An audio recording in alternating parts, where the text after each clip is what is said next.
Warning, names will be mispronounced by an idiot. Also, the following programs were originally aired live, long before the advent of high fidelity, and they were duplicated using a variety of means, from direct audio capture onto glass records or wire recorders, to simply placing the microphone of a tape recorder in front of a radio playing the program. I hope, however, that any variance in audio quality will not take away from your pleasure in listening to these, some of the all-time favorite shows.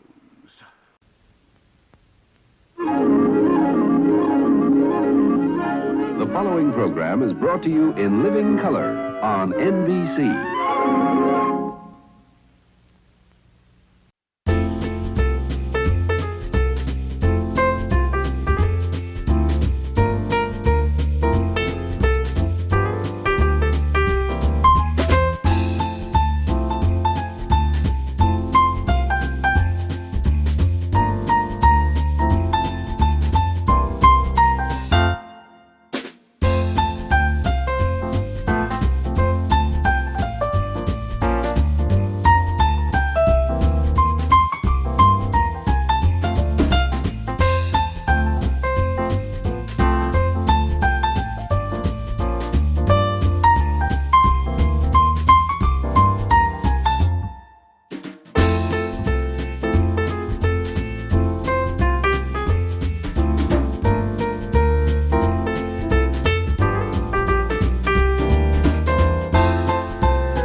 Ladies and gentlemen, the story you are about to hear is true.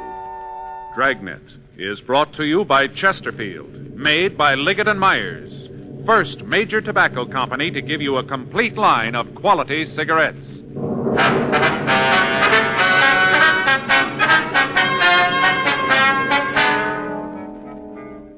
You're a detective sergeant. You're assigned to burglary division. You get a call that an important piece of religious art has been stolen from the oldest church in Los Angeles. There's no lead to its whereabouts. Your job? Find it. To sell a product, you have to make it good and keep it good. What do the latest reports show about Chesterfield? Well, our research laboratory has compared it with the leading cigarettes in the country. Chesterfield is highest in quality, low in nicotine. Another good reason why thousands of people are changing to Chesterfield every day. Smoke America's most popular two-way cigarette. Regular or king size, you'll find Chesterfield really mild, really satisfying, best for you.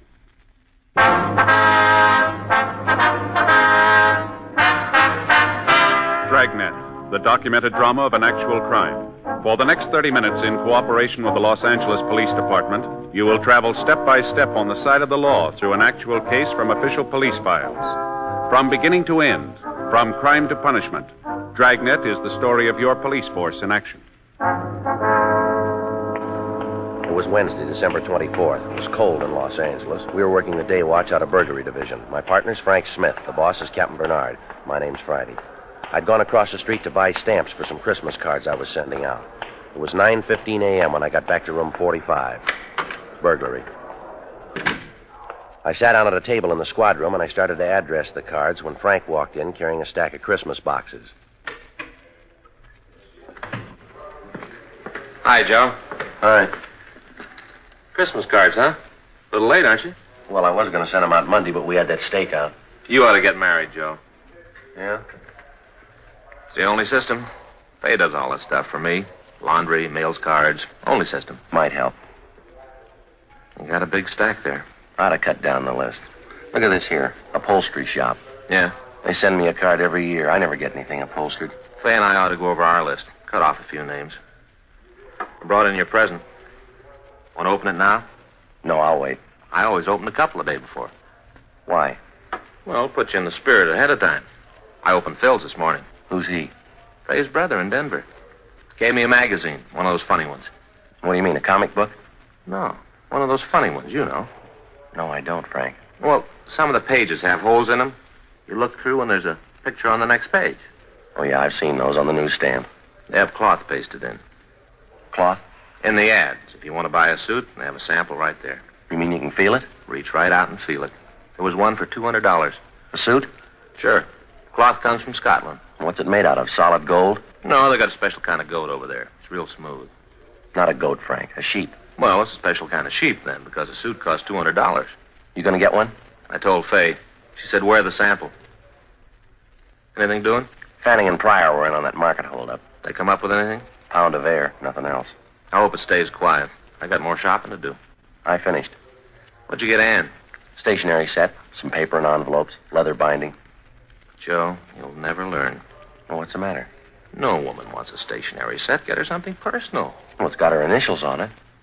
No. You want something more sentimental, romantic. What'd you get Faye? It's different in her case. What'd you get Faye? Sewing machine. That's romantic. Well, it isn't a way. Why didn't you buy her a catcher's mitt? Burglary Friday. Yes, that's right. You have the right department. All right, Father, we'll be right down. No, you can tell us about it there. Goodbye. The old mission church, they've had a theft. Collection money? Statue of the child Jesus. Frank and I checked out of the office and rode over to the church at the corner of Sunset Boulevard and Main. The Old Mission Plaza Church, founded 1781, the year Los Angeles became a pueblo. The outside was typical early Spanish design, complete with mission arches. It was made of adobe and painted white. They called it the Queen of the Angels. The Padres from down in Mexico built it. The devout Mexicans in town still attended services there. 10:05 a.m. Frank and I crossed through the courtyard. It used to be the old stable, but the Spanish priest changed all that when it became a mission. Stonemasons paved the stable floor and made it a courtyard. They planted grapevines, trees, and flowers. A young priest crossed the courtyard to meet us. He'd been sitting on a stone bench reading his morning prayers, as priests had done here for 172 years. We asked for Father Xavier Rojas, who'd communicated with us. We were told he was inside. We entered a side door. The church seemed to glow with the hundreds of votive candles flickering on both sides of the altar and at the shrines throughout the church. It was empty except for a few people praying. Surrounding the main altar were several old oil paintings in gold frames. The air was heavy with the scent of Advent flowers. We found Father Rojas up near the sanctuary, looking at the nativity scene.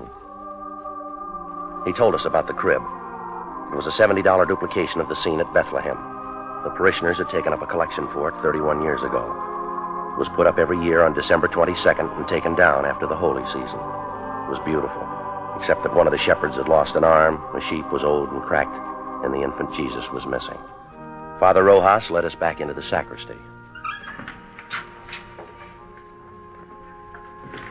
I'm sorry to bother you, man. It's all right, Father. Especially now, the holiday season. We cash our checks, Father. You want to tell us what happened? Or what you think happened? I discovered the statue was missing right after the 6 o'clock mass. You say the 6? Yes. I started over to the rectory and stopped by the crib. Was the statue there before Mass? I don't know, but it was there last night. How late is the church open? All night. You leave it wide open so any thief can walk in? Particularly thieves, Sergeant. You say it was there last night, Father. How late? 10 or 11 o'clock, we had confessions. No one saw it after that? One of the altar boys, he says it may have been there. He thinks it was. Did he see it? He's not sure. What's his name? Pardon me.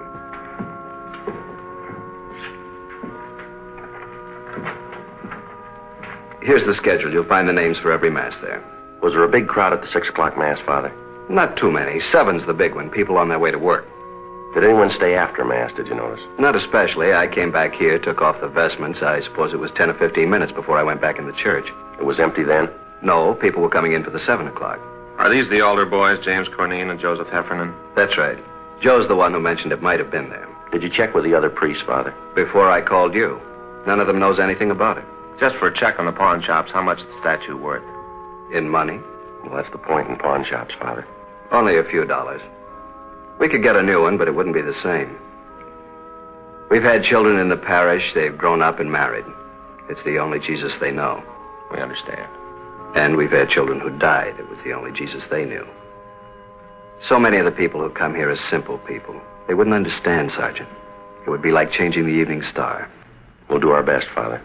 That's why it would mean so much to have it back for the first Mass on Christmas. It's not very long, Father. Less than 24 hours.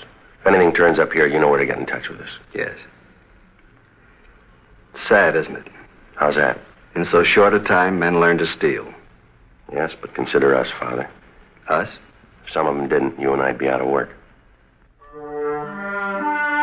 10:50 a.m. We notified pawn shop detail. Frank and I checked out the two altar boys. The first one, James Corneen, said he knew nothing about the missing statue. The second one, Joseph Heffernan, was not at home. His father said he had a part-time job, but he'd have him get in touch with us right after lunch. By 11:30 a.m., we'd run out of book procedure. We had a man to find. Our only clue, he'd been to church. 11:33 a.m. We checked the phone books for the names of religious stores in the area. 2 of them were closed. We tried the third. When we got there, the only person in the store was an elderly man sitting by a table. In front of him was a large, beautifully carved chess set.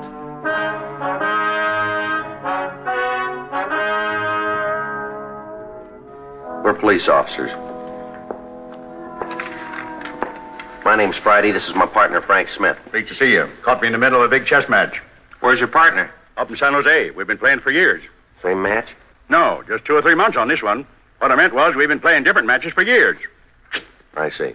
You know, we do it through the mail. I send him a move, he sends me one. Must keep you on your toes. Except during the holidays, the mail gets all fiddled up. That's no good. Guess not. Slows things down, that's no good. I like to catch him off guard. You Mr. Flavin? How'd you know? We never met. Your name's on the window out front. Mr. Flavin, we checked the other 2 religious stores in this neighborhood. They're closed. This is the best one anyway. 50% European items. We're checking the stores around the Mission Church. For what? Statue of the Child Jesus. Do you have one we could look at? Sure. No, sir, a larger one. You don't want a larger one, unless it's for a church. That's where you want a larger one. Could we see it, please?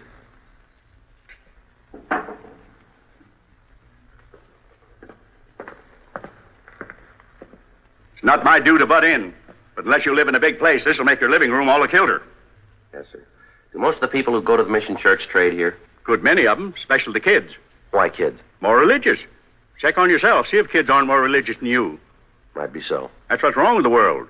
Oh, I don't mean you're wrong with it. Everybody. Yes, sir. Wonder if we could stick to the point, Mr. Flavin. Sure. A lot of people from the Mission Church come in here. Do people ever come in and sell back a religious article? Like a prayer book or rosaries? Yes, sir. Second-hand, you mean? Yes, sir. Not since I've ever been around. It's silly. Why? People don't have religious articles so they can get rid of them. They have them so they can have them. But if a man had a statue and wanted to sell it, he'd come to a place like this. Sure, but he wouldn't want to sell it. He would if it was stolen. No, sir. If a man was to steal a statue, he'd be crazy or something like that. The only place he'd want to go is where crazy people are. You may be right, Mr. Flavin. I don't know what you fellas are looking for, but if it's somebody who stole a statue, he's crazy and you won't find him. You won't find him as long as you live, or in 1,000,000 years. That should cover it. We checked religious stores out as far as Van Ness. We asked the same questions. The owners gave us the same answers, but none of them were as encouraging as Mr. Flavin. Frank and I had lunch and reported back to the office. It was 1:30 p.m. when we started into the squad room. The captain was just coming out. I just checked for you in the lunchroom. And we've been down on that theft at the mission. Making some action on the Patterson case. They locate him? I think he's on the bus from Sacramento. Well, that means the Bakersfield police. We'll wait and see.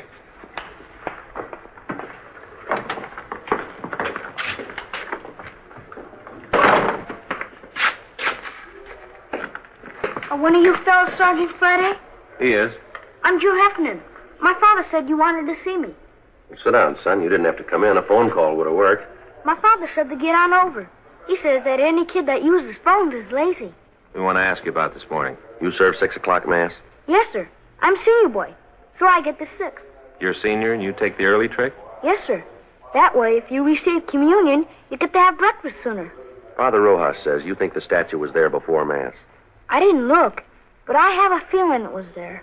A feeling? You know, how you have a feeling about something, but you're not sure. Did you stay around long after mass?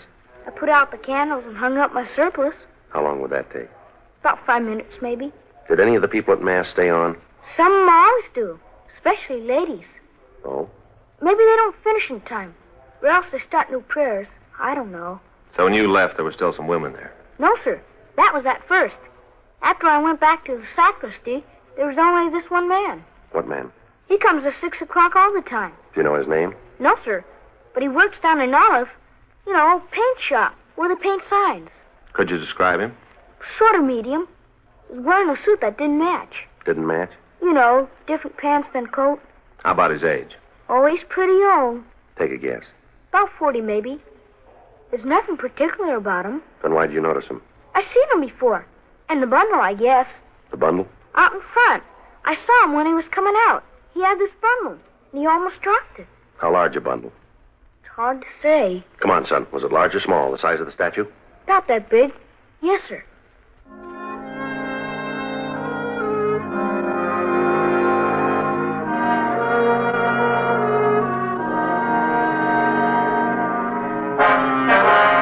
We located the sign shop. The suspect didn't work there anymore, but we discovered his name was Claude Stroop. We found out where he lived. 2:25 p.m. We arrived there. It was a hotel for men, mostly old men, mostly down and outers. It was called the Golden Dream. Police officers. We're looking for Claude Stroop. Hope Claude didn't get in any trouble. So do we. Is he in? No. He's got room 307. You can check if you like. We'll take your word. Were you on this morning? Yeah, the early shift. Well, we don't have shifts. My uncle owns the place. I'm the shift. Did Stroop spend last night here? Came in about 11. When did he leave this morning? Around 6, maybe before. Did he come back after? 8 o'clock or so. Then left. Supposed to be back at 10. And pulls this trick. What trick? Our program. He knows the other fellas need him. Program? You're here at the hotel. Every Christmas we have a program. Put up a tree and sing. They're mostly old fellas. Singing like that makes them remember back when they were kids.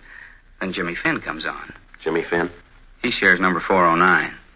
His family once had a lot of money, so he tells the fellas about it. Stories about Christmas.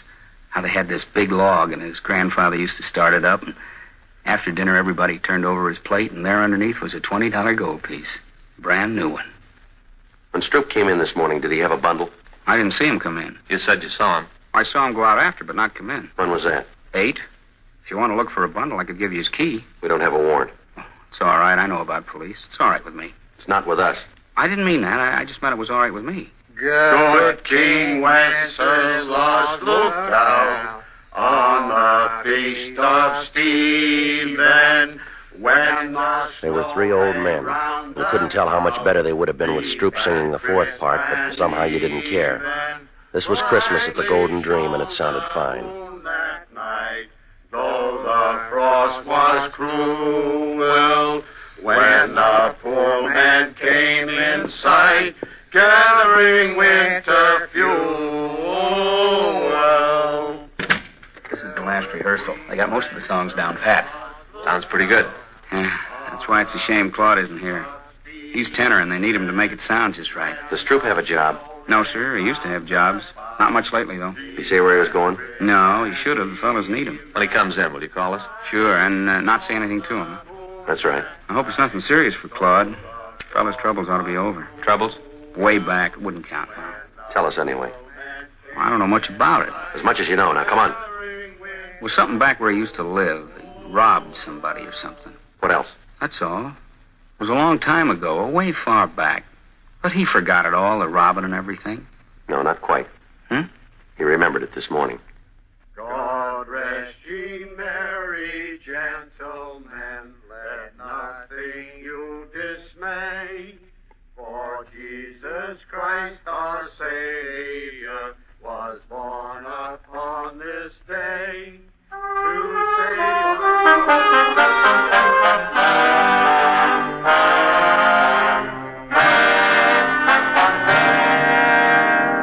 We went back to the office and ran Stroop's name through R&I. If he'd been booked anywhere, we had no record of it, at least not under that name. 4:15 p.m.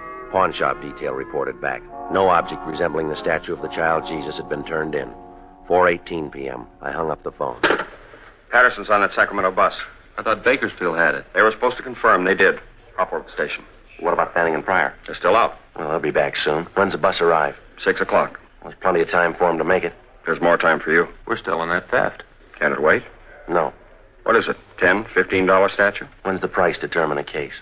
I realize it's a church statue, but that doesn't give it priority. It's important to them, Captain. Joe and I promised to get it back. What do you got on it? Nothing much. And why are you so big-hearted? Burglary Friday. When? No. Don't say anything. No. Right. It's Claude Stroop. He just walked into the hotel. He's our suspect. Nobody's leaked to him? No. You'll keep. You can run him down tomorrow. It'll be too late then. They need it for the first mass in the morning, Skipper. It's kind of a big thing for them. I'm sorry. I can't juggle details around so you can get a statue back. If there's time later on, we'll do our best. Yes, sir. You better get over to the station. Yes, sir. Will you call Father Rojas over at the mission? Why? Tell him we're too busy to work on that statue. But we'll do it later. Tomorrow or when we get a chance. Why can't you call him? Well, we better get over to the station. If Patterson's on that bus, we don't want to miss him. All right, I'll call him. Friday. Yeah. I can send Fanning in priority. Might as well stay on that other thing. Whatever you say, Captain.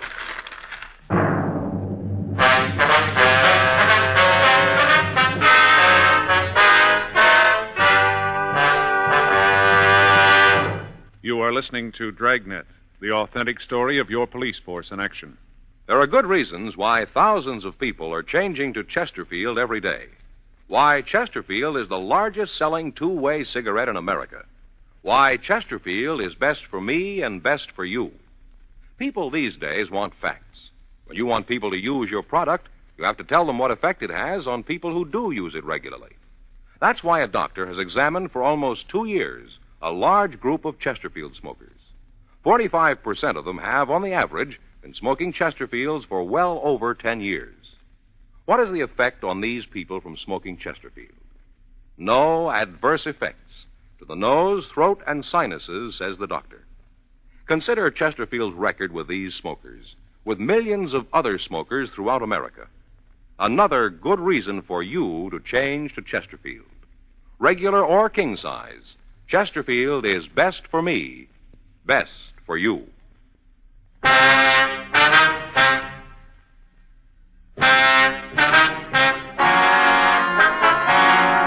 4:43 p.m. We arrived at the Golden Dream Hotel.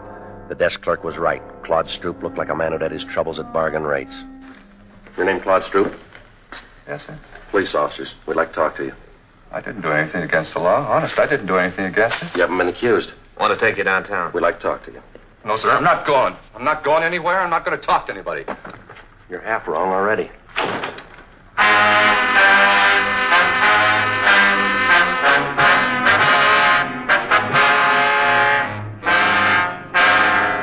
"5:15 p.m. We returned Stroop for interrogation. He kept his word. He refused to talk. 6:05 p.m. Frank called Fay, told her he'd be a little late. Stroop didn't move for a whole hour. He sat and stared, but he didn't talk. 6:40 p.m. We got a final report from pawn shop detail. The shops were closed. There was no statue. Stroop still hadn't talked. Don't you ever want to go home, Stroop? If I was to talk, he wouldn't let me go. Depends on what you'd say. I'd say it wrong, and I wouldn't get home. You won't this way either. I'd like to go. You can bet on that. This is the 7th year we had the program, and I never missed a one. Not a single one. Why don't you tell us what happened, Stroop? How would I know you'd let me go? You wouldn't. I might as well anyway. All right, what happened from Mass on? Well, there was Mass. I came out and started down toward the hotel. Back up. I left my stuff at the hotel, and then I picked up George's car. I didn't steal it. He said I could have it any time I wanted. Only this time I didn't ask him. I took it and started out. Yeah. I should have asked, but I just didn't. I went over to Grand Avenue for the Christmas bulbs, for this fella sells them secondhand. It was coming out of the lot that I did it. Yeah. The bumper must have caught the other car. Didn't leave too big a dent, but there was this long scratch. I got out and tried to wipe it off with my handkerchief. You know, spit on it like. Only it didn't do no good. I didn't think anybody saw. I don't know how you fellas found out about it. I'll check auto records. Right. Stroop, we didn't bring you down here to talk about that. You didn't? No. There's a statue missing from the church. The statue of the child Jesus. You mean I took it? You took a bundle out of church? Yes, sir. That was my other pants for the program tonight. I had a place sewed up and there was a button off. You can check. But I wouldn't take a statue. I don't think you would either. He's clear at auto records. Go on home. For the program? You mean it's all right? Good night, Stroop.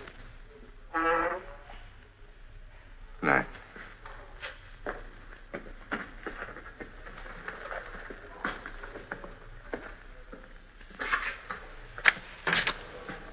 Merry Christmas.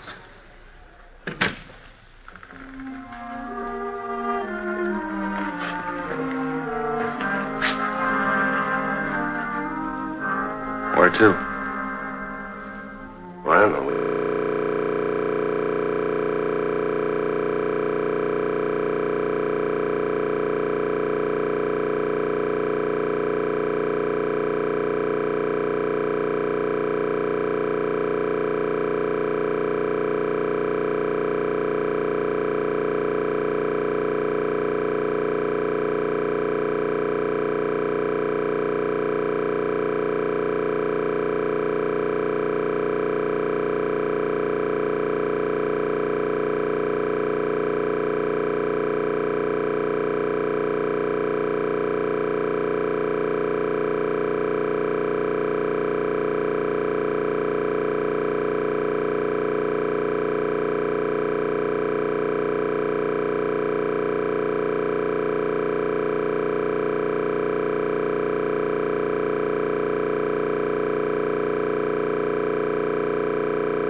York City and in the territory on west, there's just one way to handle the killers and the spoilers, and that's with a U.S. Marshal and the smell of Gunsmoke.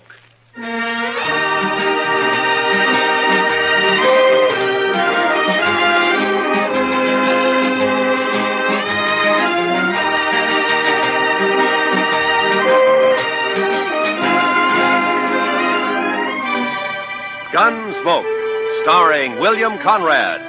The story of the violence that moved west with young America.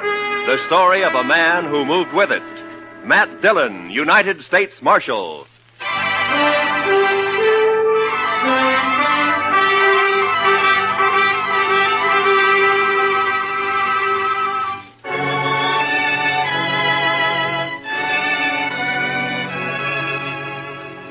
Everything was all right until about a mile north of the Cimarron. That's when my horse got a hoof caught in a frozen dog hole and broke his leg. So I had to shoot him. It made me feel awful bad. I didn't feel any better thinking about the walk ahead of me. Close to 40 miles to Dodge and carrying my saddle all the way. Guess I'd been on the trail about an hour. Near as I could figure, it was around 3 in the afternoon. And I had to ease the saddle off my shoulders for a rest and a smoke. And that's when I saw the stranger riding up from the way I'd come. He was tall and thin, and his horse was taller and even thinner. Yeah, they made quite a pair.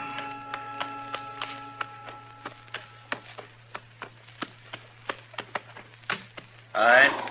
How are you? You lost? No. My horse busted his leg a way back.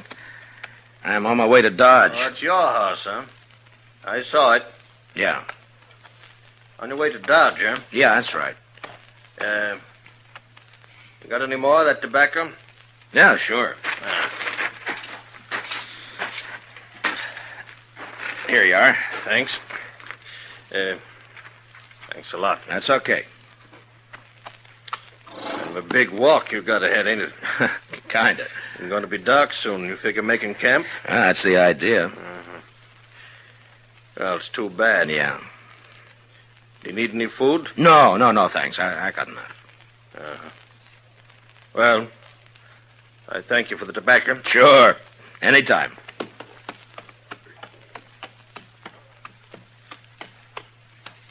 Hey. Yeah? Not saying this beast won't drop dead from the shock, but do you want to climb on behind? Save you a piece of boot leather for a while, anyway. Well, I'd be much obliged if you think that animal of yours can carry us. Well, she won't mind. Should have been dead a long time ago, except she don't know it. She don't mind. Well, okay. Thanks. Here, will you hold my saddle till I get up, huh? Yeah, give it here. Yeah. All right. Can you manage this saddle? Yeah, give it to me. Yeah, I got it. Well, let's go.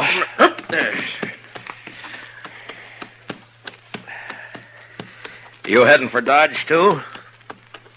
Not in particular. Just north. Uh-huh.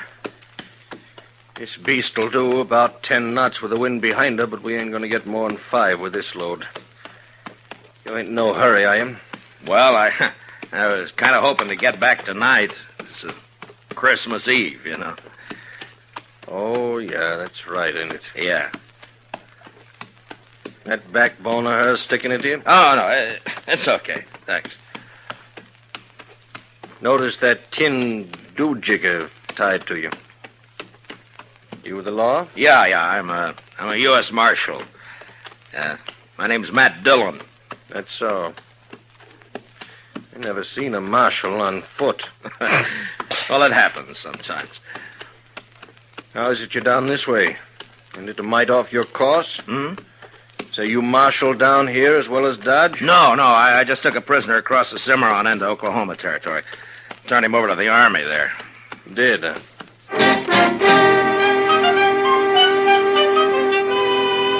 And then he shut up tight. We must have ridden a couple of miles without a word.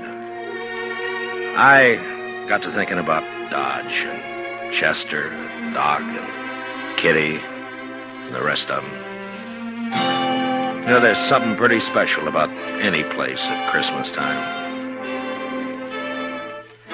The backbone on the stranger's nag was just about to split me in two when he talked up. My name is Cowley. Oh? Amos Cowley. We better heave to a spell. She's breathing mighty hard. All right, hold up. Yes.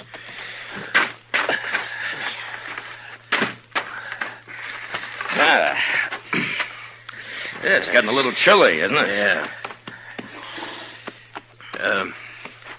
Could I trouble you for another smoke? Oh, sure. Here you are. I thank you. Say, what's it like in Dodge? What? Dodge. What's it like? Oh, it's like any other town, I guess. Pretty big, huh? Well, yeah, I guess so. Not so big as New York, though. Oh, no, not as big as that. You know, I haven't been in a big town now for more than 10 years. Oh, is that so? No. Been down in the territories, drifting. Thought I'd move up north this time, maybe go back east. So you're from the east, huh? Some time back. Say, what's it like? What? Well, Dodge, any town. At Christmas. Same as it used to be? Well, I guess so. What do you do? Well, it's the same as most people, I guess. What most people do at Christmas. Well, that ain't saying a lot. What are the folks like? And what does it look like? I just kind of like to know. Well, I don't know. Well, there's Front Street. That's most of Dodge right now. Of course, it's getting bigger all the time. Do you have any kids? No, I'm not married. Yeah. Kids have fun Christmas. Yeah, they do. That's certain. In Dodge, they sometimes have a party for the kids a couple of days before Christmas. Kids like that. And then everybody gets feeling good, looking forward to Christmas Eve. Like last year.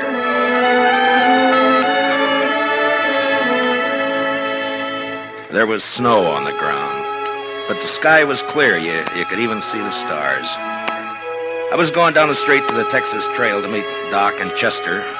Chester, he's my deputy. Doc's a doctor in town. We had some work to do later on in the evening. You could see the light shining behind the curtained windows, and almost everybody had a sprig of holly berries hanging up. They got some from the east a couple of days earlier. I remember running into John Bumby.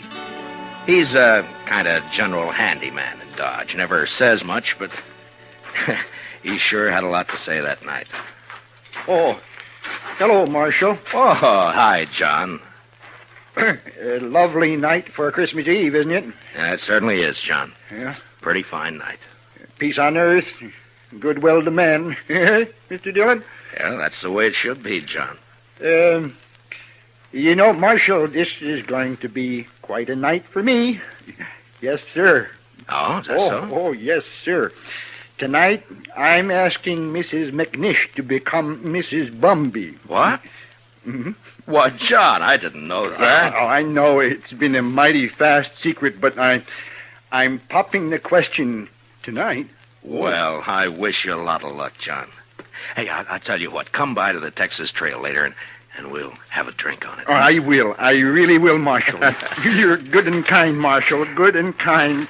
Merry Christmas, Marshal Dillon. Merry Christmas. Well, the same to you, John.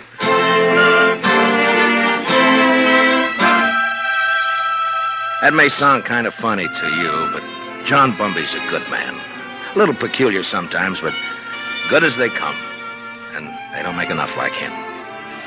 Of course, most everybody in Dodge suspected Doc and Ms. McNish were sweet on each other.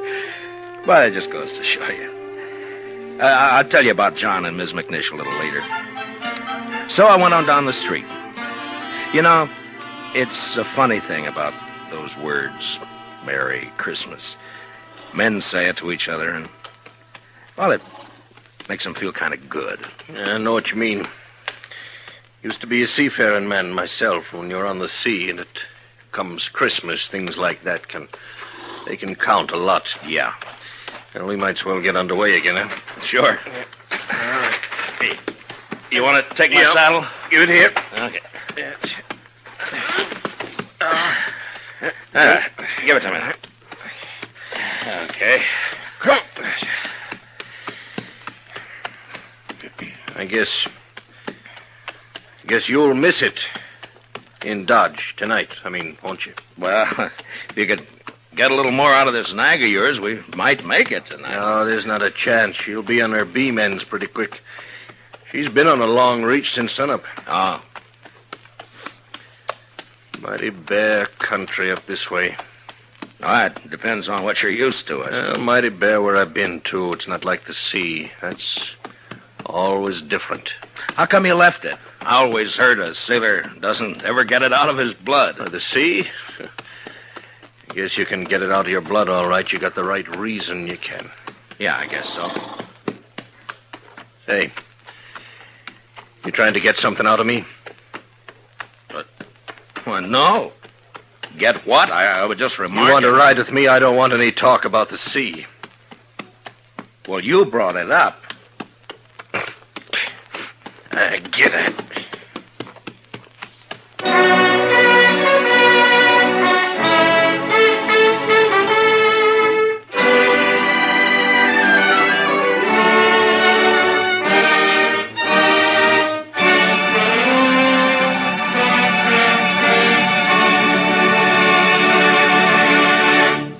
We will return for the second act of Gunsmoke in just a moment. But first, tomorrow night, Jack Benny and his whole fun-making gang make a personal appearance at a Long Beach, California Veterans Hospital. It's going to be a Christmas they'll never forget, as Benny and the bunch cut loose while they assist the folks at the hospital in trimming their Christmas tree. Be sure to join the fun tomorrow night on CBS Radio, when it's Jack Benny time all across America. Now for the second act of Gunsmoke.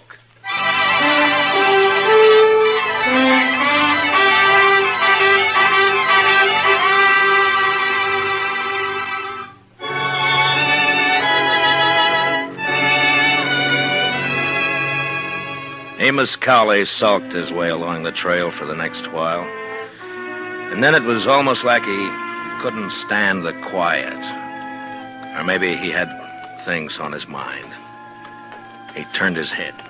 Go on. What? Go on. Tell me some more. Oh, about Dodge? Yeah. Well, I don't know. Well, you try some more, huh? Well, they got a little pine tree in the Texas Trail. Tree? Yeah, come down a long way from the north. Kitty Russell, she's a hostess in the Texas Trail. Well, she got a lot of ribbon and gewgaws and made it look real nice. That was last Christmas. A star at the top? A star? Yeah. Yeah, I think so. It looked like a star, I guess. It sure looked pretty. And there was a difference in the place that day. Everybody was celebrating and feeling real good. The doors would swing open and somebody would come in and, maybe somebody you just knew to nod at, but because it was Christmas Eve, he'd come right up and say, hello. Oh, maybe that's a good reason, maybe not. I don't know. All right, I'll tell you. Anyhow, it was still kind of early. Just wait your turn. Kitty and Chester were standing off looking at the tree. Hi, Matt. Good evening, Mr. Dillon. Hi, Kitty. Chester. How do you like it, Matt? Christmas tree. That's Oh, that's real pretty. Only tree but one in the whole town. Yeah, Kate's got one over the Alphaganza. Oh, well, I'll have to see it later. You're next. Where's Sam? I don't know. Maybe he started celebrating too soon. Oh. Doc's taking over the bar. Yeah, that's right. You want a drink, Kitty? Sure. All right, I'll get you a drink. I'll get you. You haven't forgotten anything, have you, Mr. Dillon? Forgotten? What, Chester? There. What did I tell you, Miss Kitty? I knew just as sure as my nose that Oh, you forgot. that. No. I hadn't forgotten. Oh, well, I thought as soon as I get Sam sober enough to take care of the customers, we could go on over to Doc's like we planned. Sure, we'll do that, Chester. Here you are, Matt. Thanks, Doc. Yeah, well, still snowing out? No, it's Doc. Where are you going, Kitty? All right.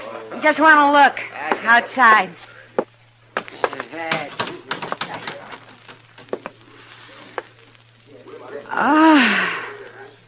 Real pretty.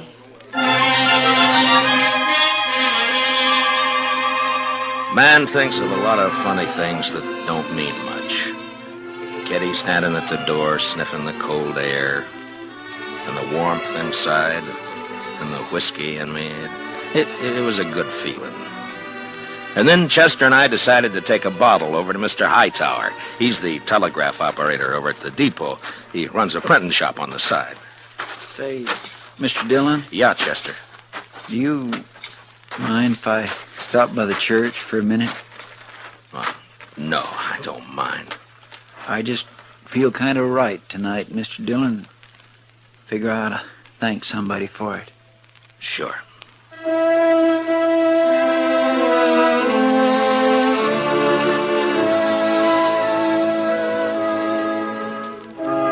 So we stopped by the church. I've never been much of a man for church, I guess, but I went along with Chester. Wasn't anybody else there, just the two of us. Guess we sat for 10 minutes in that place. Chester a little way off with his head bowed.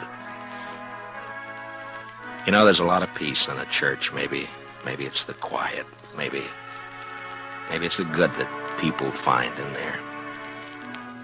Now, whatever it was, it made a man feel glad about pretty much everything.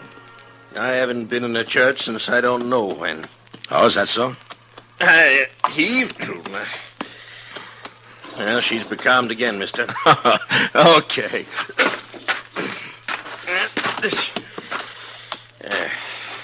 She sure wasn't built for it, I'll tell you.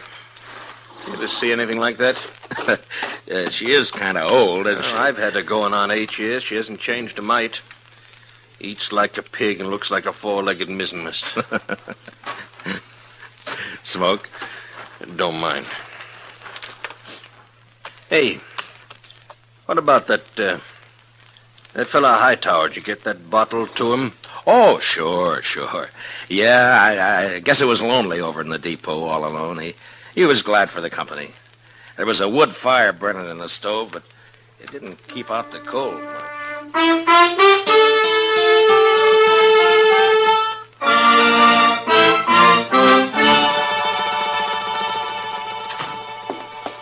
Well, how are you, gents? Merry Christmas. Well, how's it going, Mr. Hightower? Oh, slow, Marshal, slow. Bit of excitement about an hour back, though. That so? Yeah, 9:15 got stuck between here and Hutchinson. Lots of snow back there. They getting her out? Oh, sure, they're trying, but I'm sure glad I'm not on it. It's going to be a cold night on that train. Well, it's kind of chilly in here, isn't it, Mr. Hightower? Any warmer, and I'm going to sleep. Well, say, we brought you over a bottle of Irish for company. Jameson's. Well, I declare I was just thinking about a tot before you boys come in. Now, that's real friendly. Will you have a drink with me? We sure will. Let's open her up, huh? A couple of glasses up on the shelf there, Chester. Get them down, will you?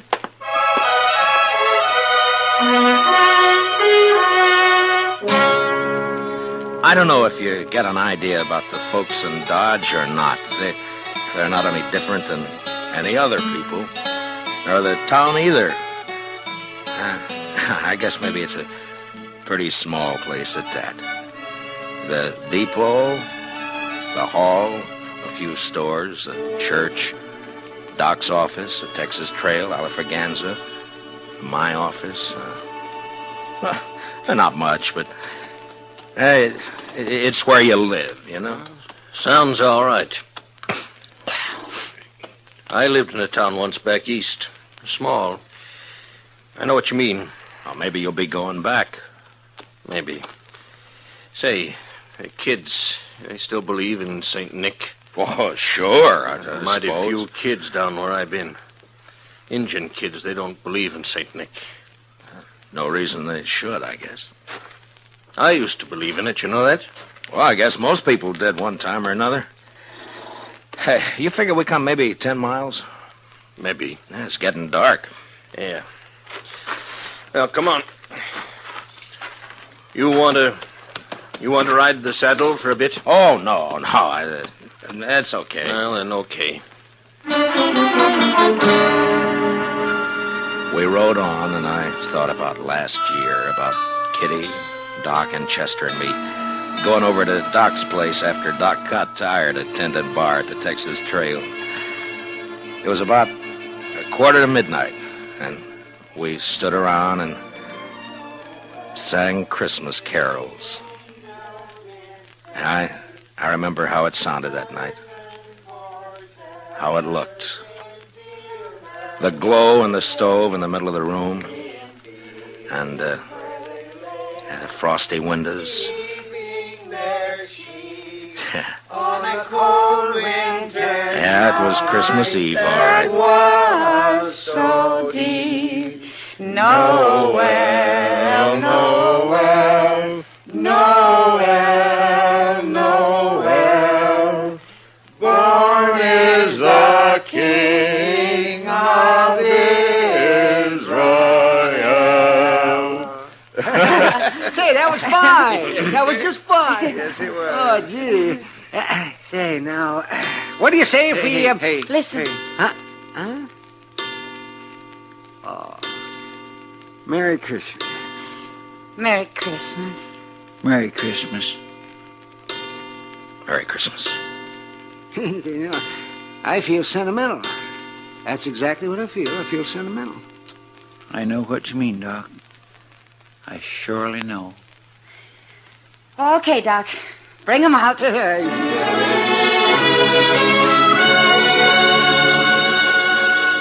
And I remember how Doc scuttled over to the bureau and brought out some packages. The presents weren't much, but it didn't matter what they were. And when we'd finished opening them, it was Chester who said what we were all thinking. I just want to say, Miss Kitty, Doc, you, Mr. Dillon, I just want to say that this is the best doggone Christmas I ever had. And that's what I want to say.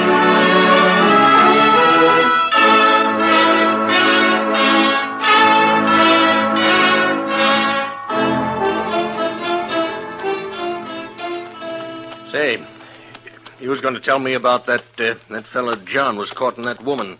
What was her name? Oh, yeah, Miss McNish. That's right. Well, she said yes, and you've never seen two happier people in your whole life.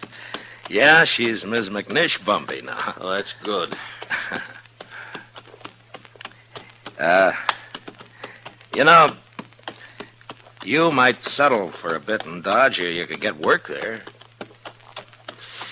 Sure would be fine if you could get back tonight, wouldn't it? Well, it can't be helped. I'd be a lot further away and a sight more tired if you hadn't come along. Yeah. Now, listen. How far do you figure before there's a place you might pick up a horse? Oh, I don't know, 15 miles or so, maybe. Oh, we're not going to make any 15 miles in this nag tonight, that's for sure. Oh, that's all right. Now, I tell you what. You go on alone, you see. Oh, no, forget it. Now, you go on alone. She'd hold out with one man on her. And then you get a fresh horse and you ride into Dodge tonight. Well, thanks. That's very I'm telling you, I want you to go. I'll be fine. I've walked before. Probably make it almost as quick as you. Look, it's real nice of you, Mr. Cawley, but no thanks. Now, Christmas don't mean nothing to me. You got friends waiting for you. Well, I'll see them tomorrow. You're a fool.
Lights out, everybody.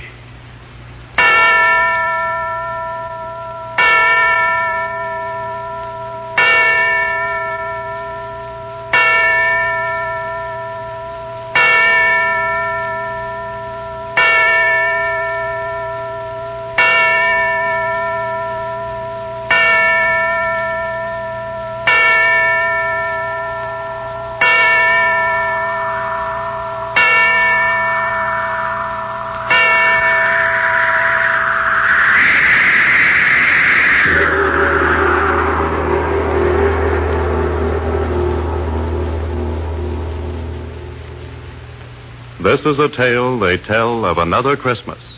A Christmas 19 years ago. The Great War was over. War-weary soldiers and officers were at last being allowed to rest, to enjoy such recreation as soldiers might find. Leave areas were established in various parts of France, and at intervals, individuals were sent from the stations of their organizations to these areas, there to rest and refresh themselves for a brief period. This story properly begins on Christmas night, 1918. 19 years ago. A leave train was just coming to a halt in the station at Villefranche.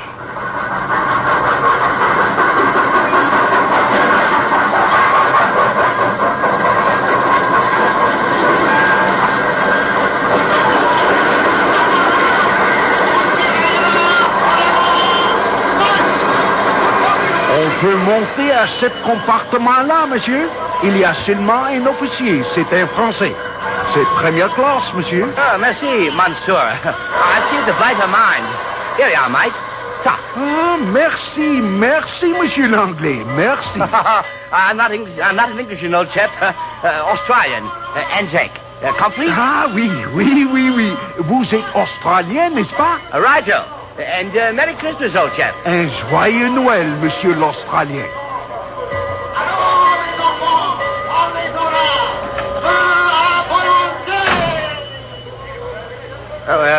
Excusez-moi, monsieur, but s'il vous plaît, I would like to venir ici.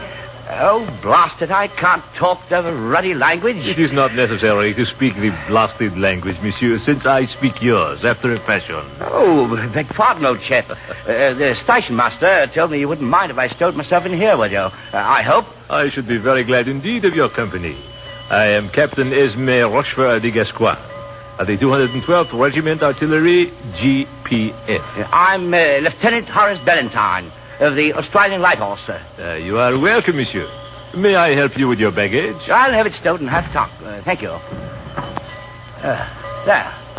Oh, going on leave, Captain? Oui, I am not sure where yet, but c'est la guerre. One never knows where it goes in this war. Too right, Bigger. It was jolly good of you to share your compartment, old chap. I am only too glad. It has been rather a lonely journey so far. I am delighted to have someone to talk to. First-class compartments are not too easy to copper, either. A bit cushy, this, isn't it? Not too bad, indeed. You'll pardon me, I know, but I am a bit curious to know how an Australian officer should find his way to Villefranche. I don't quite know myself, Captain Gascoigne, is it? Yes. And your name is Ballantyne? Right. I must remember. Well, I was at Gallipoli in the infantry with the Execook, the 3rd Officer Division, you know. Got a bit of a crack in the head, and the first thing I knew, I found myself transferred as town major, a village a few miles east of here. Nothing but Americans in it. Ah, the Americans. They are good soldiers, eh? Fair dinkum. And now you find yourself bound for leave on Christmas night. Righto, and jolly glad of it. Where are you going, do you know? Report to the RTO at Isle of Bane. That's all I know. You have the same difficulties in your army, I see. One never knows where one goes. You are a long way from home, my friend. Righto. A bloody long way. Halfway around the world, you know. And you have come to fight for France. I salute you, monsieur. It's been fun. Oui. And now it is over. And our young men lie dead under the stars out there. We lost a few, too. Our young men, monsieur. French, British, Australian, American. Not to mention a few German chappies. Quite. Eh bien, One cannot make the omelette without breaking the eggs. A bloody lot of good eggs, friend Gascoigne. Oui. I wish the blasted train would start. It is always a mystery how they control these trains. Particularly when one wishes to go somewhere in a hurry. Oh, American chap out there, looking for a place, I fancy. Perhaps we could invite him in here if you do not mind. Why not, if it's all right with you? Oh, he is a comrade, and there is little room on the train. Righto. Oh, Yank! Yank there! This way, Yank! He comes? But strike me pink now. The blighter's black. And an officer, too. So? I have heard that the Americans have 2 divisions of Negroes, and they have many officers who are, as the Americans say, colored also.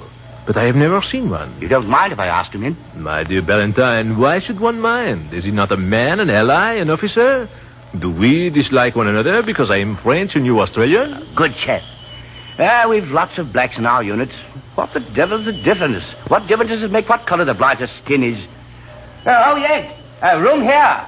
Do you mind awfully, Lieutenant? Not much room anywhere else, old chap. Oh, come in. We've room for one. Thank you. I was afraid I was going to be left behind. My name's Valentine, Lieutenant Australian Light Horse. I'm Captain Melvin, 370th American Infantry. Delighted, Captain. And this is Captain... I have to help the chap out, Captain. I am Captain Esme Rochefort de Gascoigne of the French Artillery, Captain. Welcome. Gentlemen, thank you. Oh, here. Give me your musette. I'll shove it up in the rack. Oh, thank you, Lieutenant. Feels good to get that thing off my shoulder. Sit down, Captain Melvin. Thanks. Been standing around there all day long on one foot and then on the other waiting. Finally, when the train did pull in, I thought I was still going to stand there. Good of you to take me in. We are delighted. Righto. You're an Australian, eh, Lieutenant? Righto. From Adelaide. I just think of that. Where are you from, Captain Melvin? Oh, I'm from Chicago. And you, Captain Gascoigne? My home is in Bayonne, as one might infer from my name. Your name, Captain? Gascoigne. Bayonne is in Gascony, you see. I see. Oui. It's odd, ain't it? Here we are, 3 of us in one railway coach, bound for somewhere. And we've come from all over the world to meet on Christmas night in France. We don't even know where we're going, do you? Well, I haven't the slightest idea. Leave her, that's all I know. Well, may as well have a spotted Christmas cheer, eh? A bottle of rather good wine in my musette. And so have I. Not to be outdone in this matter, mes amis, I also have a bottle of Lacrymae Christi. Tears of Christ. A very precious wine in these days, mes amis. I do not remember how I came by it, but suffice it to say, I have it.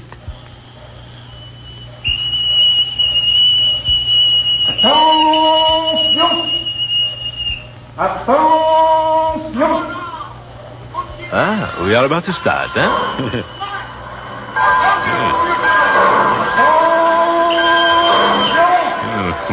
We are starting.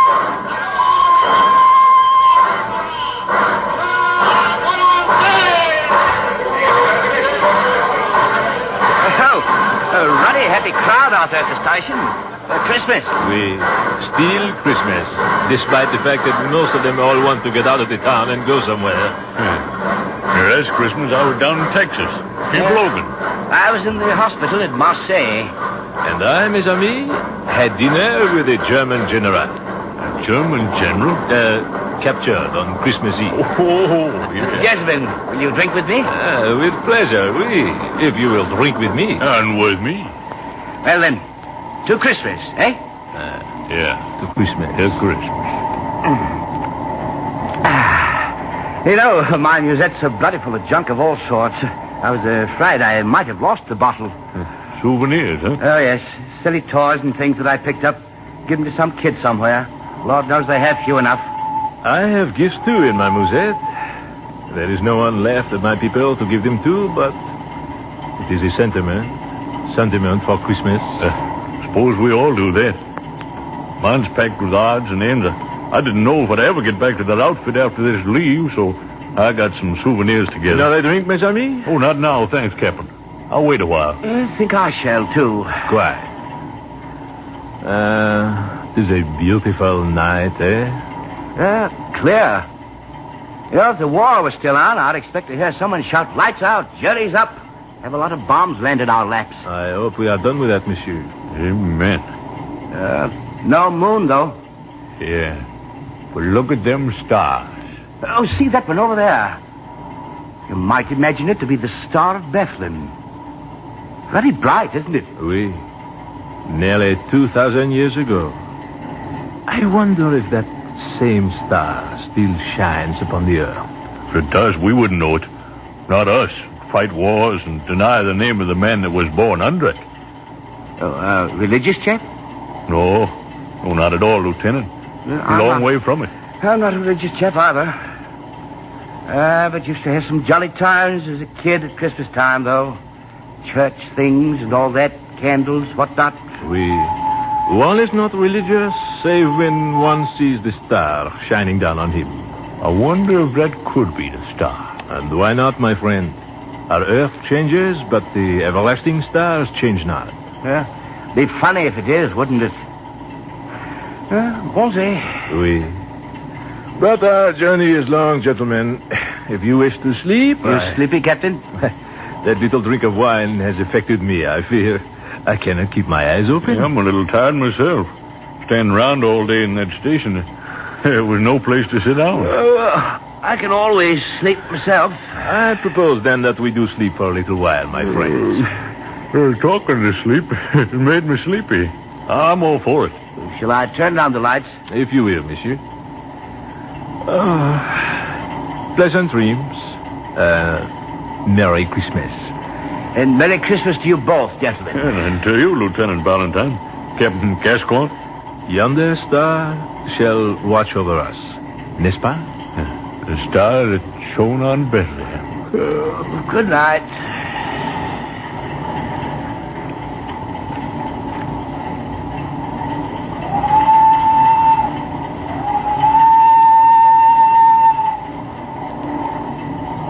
Are you asleep? I'm not. Nor I. Almost, though, I must say. I was thinking. It seems that I have met you both before. Somewhere. That's really odd. Why, my friend? I was thinking the same thing. I was, too. But it couldn't be. One from France, one from Australia, one from America. Oui, it is so. Good night, my friends. Good night. Good night.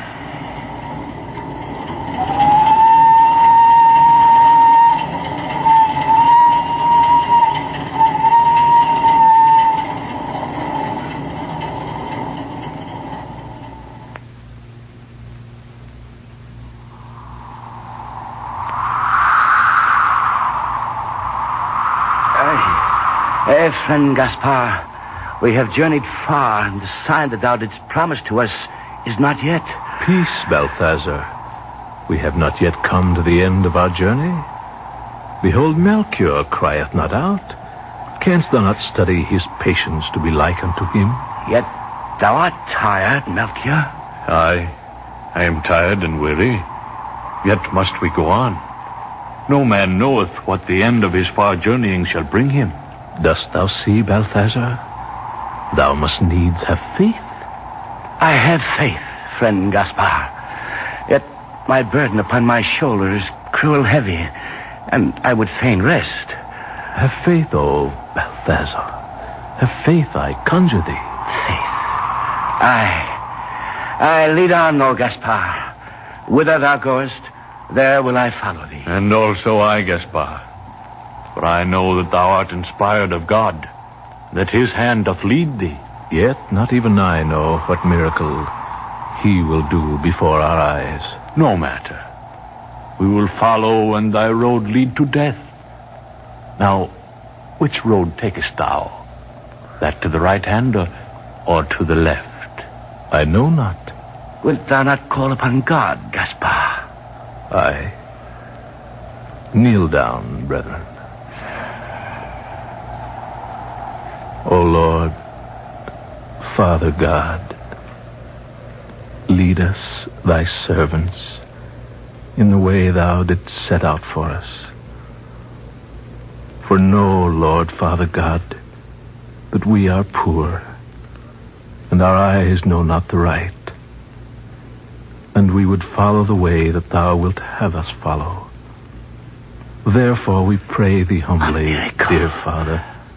A miracle. Miracle? What sayest thou, Balthazar? Behold, Gaspar, a sign from the Lord Father God. There is no sign. Behold, in the sky. A sign. A star that burneth brighter than all the stars of the heavens. O Lord God, we thank thee. The way is before us. We follow thy will. Behold, Gaspar, the star shineth upon the pathway to the left. Forward, forward, brethren, for the end of our far journeying is at hand. Certes, this is a sign from God. Behold, Gaspar, beyond the hill, the lights of a village. 'Tis so. Now we are come to our destination indeed. Haste, friends, haste. Knowest thou what town is that, O Gaspar? Nay, I know not, save that it be the end of our long journey. Oh, travelers, have ye seen the star? Who calls? Who art thou? It is a shepherd. See the flocks of sheep beyond the road? Seest thou the star, travelers? Knowest thou its meaning? Aye, we have seen it, O shepherd, yet we know not its meaning, save that a miracle of the Lord Father God is nigh unto us. From the blackness of the sky it sprang into blaze, traveler. Dost thou think it portends the end of earth? Nay, friend, not the end of earth. Say rather its beginning. What sayest thou? Behold, shepherd, the mantle of the Lord is upon him. He speaketh of miracles. Aye, and a miracle will come to pass. Haste, friends, haste, for this night we'll hear the voices of angels chanting, and the sound of many great wings. Peace on earth, peace, goodwill to men. Glory to God in the highest. Verily, ye speak as men that understand the workings of the will of God. Say now, shepherd, how is yonder village named? Surely, if ye know what shall come to pass because of the star, how is it ye know not the name of the town? We have come from far lands, shepherd. Aye. What matters it if we know not such trifles as the name of a little hidden village, when we know of a miracle to be wrought in the name of Almighty God? Aye, 'tis so. What miracle shall come to pass? It is hidden from our ken, O shepherd. Yet it shall come to pass. Fear not. Aye.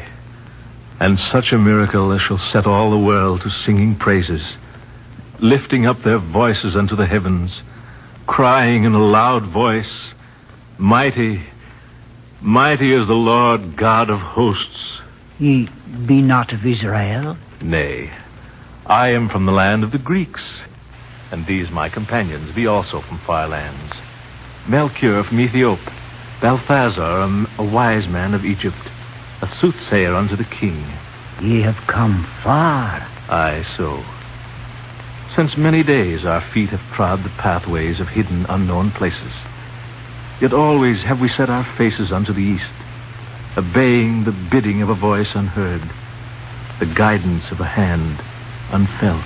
And ye go now into the town? Thou hast not told us its name, shepherd. Certes, all men know that yonder town is called the town of the house of bread, even Bethlehem.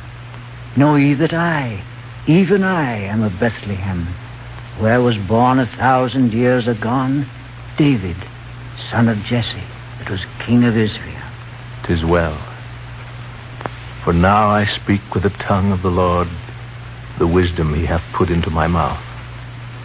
Behold yonder Bethlehem, whence came David, king of Israel. Now this night shall be born in Bethlehem that Messiah, that very Son of God, which the ancient prophets have foretold. And this is the miracle that shall come to pass. For he shall be born of a virgin immaculate, and his name shall be Jesus, called Christ. O thou Lord God, Father, I give thanks unto thee that thou hast appointed me and my companions, that we shall be witnesses before all the world that the Son of God is born. Haste, my friends. We must on, for the miracle is at hand. The Spirit of God is upon him. Speak through the tongue of the Lord. Haste. O holy man, may I not go with thee, seeing thou knowest not the village, and I with my brethren was born there? Aye, thou mayest come with us. But haste, friends, haste. Behold the star.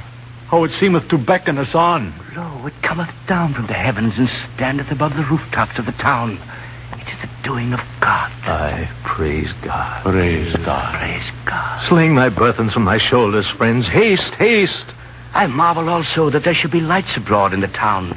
The hour is passing late, yet there is a light in every house. Perchance the men of Bethlehem rejoice that the Messiah is born. Nay, not so. For he is hidden from men, and they of Bethlehem know him not. Then what? The feast of Hanukkah is but lately over, my masters. The feast of the lights in memory of the Maccabee, and many remain. Also are there others in the town who have come to deal with the men of Herod, the Tetrarch of Galilee, even the tax collectors, and thus is the city full, even all the inns. Dost thou know where we shall find him, O Gaspar? Hath it been revealed unto thee? All in good time, my friend. We follow the star. Perchance he shall be born in a family of high repute. Aye, 'tis not fitting that the Son of God shall come from an humble home. The will of God shall be done. The child Jesus be born in the wide fields under the star, my friends. Haste. Behold, these be the walls of Bethlehem, O wise man. Yonder lieth the gate. Perchance the soldiers of the Tetrarch may refuse us admission into the city, Gaspar. Nay, they are gone away, Melchior. Aye, they all lie in the inns and public houses and corrals of the people of the town. Gaspar, art thou sure indeed that we shall find him in Bethlehem? Dost doubt the word of God, Balthazar? On, on. Now, whither do we go, O Lord Gaspar? Name me not Lord, shepherd, for we are all humble men in the sight of God. Praise God. Praise God. Behold how the rays of the star shine down upon this certain street. It is the way, friends. Follow.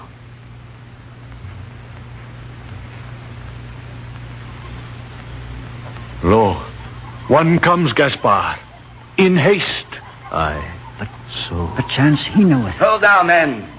Whither goest thou? Who art thou? Stand aside that I may pass. Who art thou? Know that I am citizen, even as thou art. If indeed thou art a citizen and not a strolling player or hawker of false jewels. Oh, speakest thou thus to me, who am the great physician? Know, man, that I am Balthus, the leech, the learned, the clever, skilled in cupping and the arts of the chirurgeon, the saver of lives, the bringer of babes into the world. Peace! Thy tongue clacketh like the say wheels that thou art chirurgeon, O man of Bethlehem? Aye, I am that. I am Balthus, wrestler with the angel of death, sometime physician under great Antipater himself. I am... Hold, I pray thee. Hast thou attended woman this night that was brought of child? And how didst thou know that, stranger? Wilt thou say aye or nay? Aye, I have done so. And look ye now.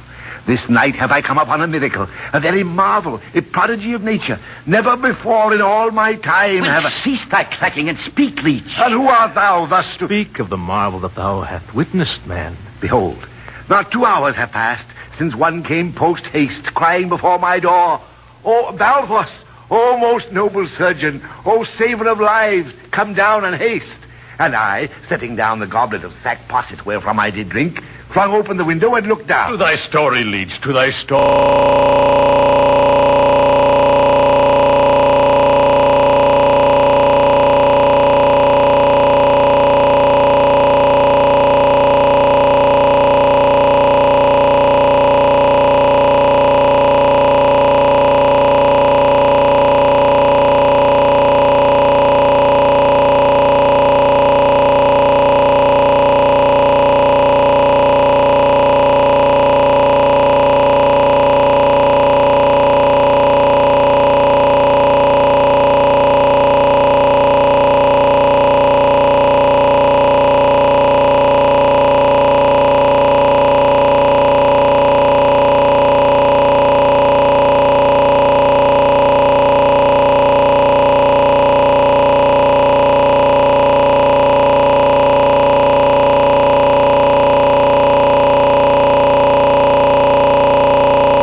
Washington, ladies and gentlemen. Once again, I wish I could be with you in person. But we've been busy all this past week filming scenes here at the FBI headquarters. Meanwhile, I know you're in capable hands with the cast of tonight's great screenplay, Miracle on 34th Street, from my home studio, 20th Century Fox. We're particularly gratified to have the original stars of the picture, Maureen O'Hara, John Payne, Edmund Gwenn, and Natalie Wood. Miracle on 34th Street takes up a question as old as the spirit of Christmas itself. Is there a Santa Claus? And answers that question very happily. This Christmas week, when most of us think of Lux Flakes as a friendly gift, I'm in the position of thanking Lux Flakes for a friendly gift. The opportunity to be with you at this Christmas presentation through the magic medium of radio. But I imagine many of you housewives feel grateful also, if for different reasons. Lux Flakes, I'm sure, hold out to you the gift of greater leisure, longer life for your precious fabrics, added sparkle to your silverware and dishes. And here's another present to you from Lux, as our curtain rises on Act One of Miracle on 34th Street, starring Maureen O'Hara as Doris Walker, John Payne as Fred Gailey, Edmund Gwenn as Chris Kingle, and Natalie Wood as Susan Walker.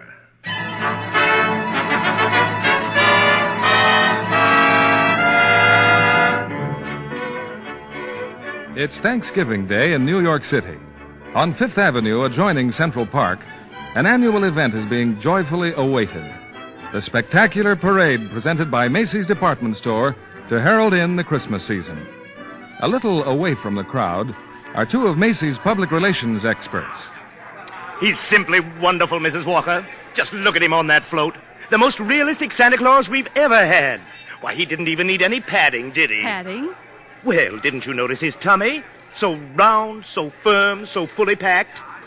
Well, now that everything's under control, where on earth did you find him? I don't know. I just turned around and there he was. And to think that the man whose place he took was intoxicated. With a breath that would knock over a reindeer. Oh, what if Mr. Macy had seen him? What if Mr. Gimble had seen him? Competition between our stores is tough enough as it is.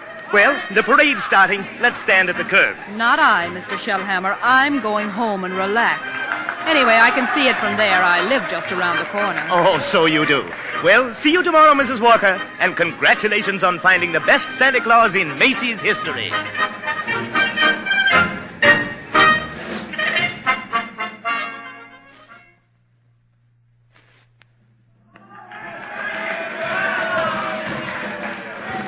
Certainly is a wonderful parade, Susan.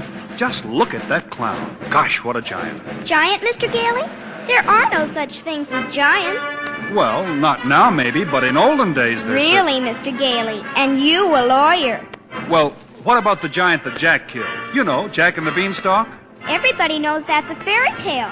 And I agree with my mother.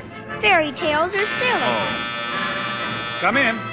Good afternoon. I'm Susan's mother. My maid said... Hello, Mother. I'm watching the parade. Mr. Gailey invited me. Hello, darling. Susie's told me quite a lot about you, Mrs. Walker. She's told me quite a lot about you, too, the man in the front department.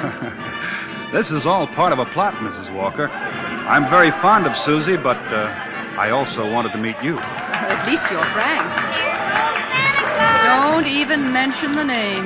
Why not, Mother? That Santa Claus you see is a last-minute substitute. But why? Well, remember the way the janitor was last New Year's? Oh, my. Tight as an owl. I see Susie doesn't believe in Santa Claus either. That's right. She never has. Well, that's the end of the parade. Mother, I've been thinking. It's Thanksgiving, and there are only two of us. Couldn't we invite Mr. Gailey? Well, Oh, please don't bother. I'll just have a sandwich or something. But we have such a big turkey. Please, Mother, please. Well, Did I ask all right, Mr. Gailey? Susie, shh. You asked fine, Susan. Dinner's at 3, Mr. Gailey.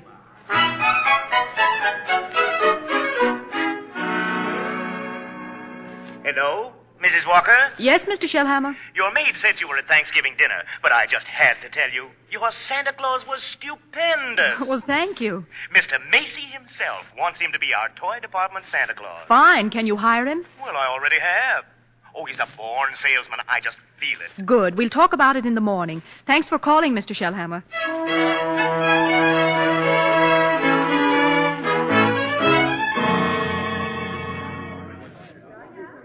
Here he is, Mr. Shellhammer. Here's Santa Claus. Thank you, Alfred. Thank you. Good morning, Santa Claus. Good morning. Now, before you go to the toy department, here's a list of toys that we have to push.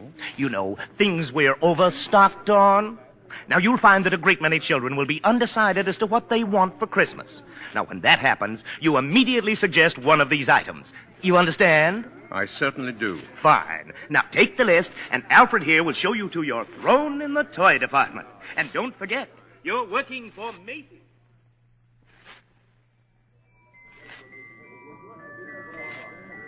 Are you really Santa Claus? Why, of course I am. And what do you want for Christmas, little boy? I want a fire engine with a real hose that squirts real wet water, and I won't do it in the house. I'll only do it in the backyard. I promise. And I promise you'll get your fire engine. You see, Mama? I told you he'd get me one. That's fine. That's just dandy. You wait here, Mortimer. Mama wants to thank Santa Claus, too. Yes, madam? Say, what's the matter with you? Now. What's the trouble? I told you before, didn't I? The kid wants a fire engine, but there isn't one to be had anywhere in town. Macy's ain't got any. Gimbel's ain't got any. Nobody's got any. My feet are killing me, and you say, okay, he gets the fire engine. Yeah, but you can get those fire engines at Schoenfeld's on Lexington Avenue. Only $4.50. Wonderful bargain. Schoenfeld? Hey, I don't get it. Oh, I follow the toy market very closely. Macy's sending people to other stores? Are you kidding? Well, the one important thing is to make the children happy, isn't it? Whether Macy's or somebody else sells the toy doesn't matter. Don't you feel that way? Who, me? Yeah. Oh, yeah, sure. Only I didn't know Macy's did. I don't get it. I just don't get Who's it. next, please? Right this way to see Santa Claus. All right, little girl. You're next. Well, of course, little girl. You want some roller skates? Well, you shall have them, too. Oh, Mama, he's going to bring me some roller skates. Yes, and he had some fine skates here at Macy's, haven't you, Santa Claus? Oh, they're good skates, all right, but not quite good enough. Now, I left some really wonderful roller skates at Gimbel's. I'm sure Gimbel's have just what this good little girl wants. Mr. Shellhammer. Are you Mr. Shellhammer? Gimbel's. Gimbel's? That's just what he did say. Gimbel's. The sales lady said I should speak to you. Gimbel's. I just wanted to congratulate you and Macy's on this wonderful new stunt you're pulling. Imagine a big outfit like Macy's putting the spirit of Christmas ahead of the commercial. Well, from now on, I'm going to be a regular Macy customer. All right, Mortimer, we're going. Gimbel's.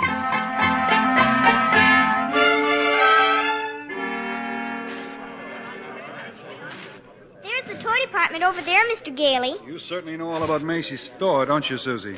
Well, that's because my mother works here. But I still think it's silly, bringing me here to see Santa Claus. Well, I just felt that if you talked to him, maybe... Okay, Mr. Gailey. I'm certainly willing to try. Well, what a fine young lady. And what's your name, little girl? Susan Walker. What's yours? Mine? Chris Kringle. I'm Santa Claus. Oh, you don't believe that, eh? No. You see, my mother is Mrs. Walker. Oh. But I must say you're the best-looking Santa Claus I've ever seen. Really? Your beard, for instance. It doesn't have one of those things that goes over your ears. Well, that's because it's real.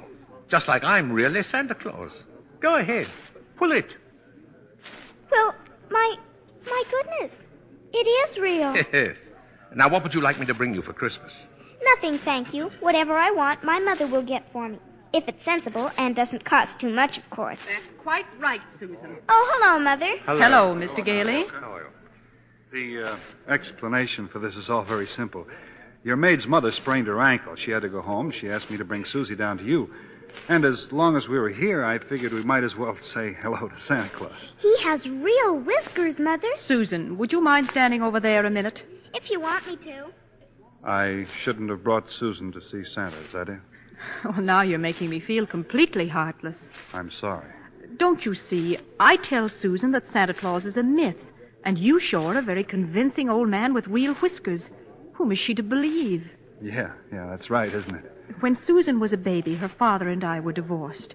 Ever since then, I've protected my child by teaching her realities. If you don't believe in fairy tales and fantasy, you can never be hurt or disillusioned. We were talking about Susie, Mrs. Walker. And I must ask you to let me raise her as I see fit. All right, dear, we'll run along to my office now.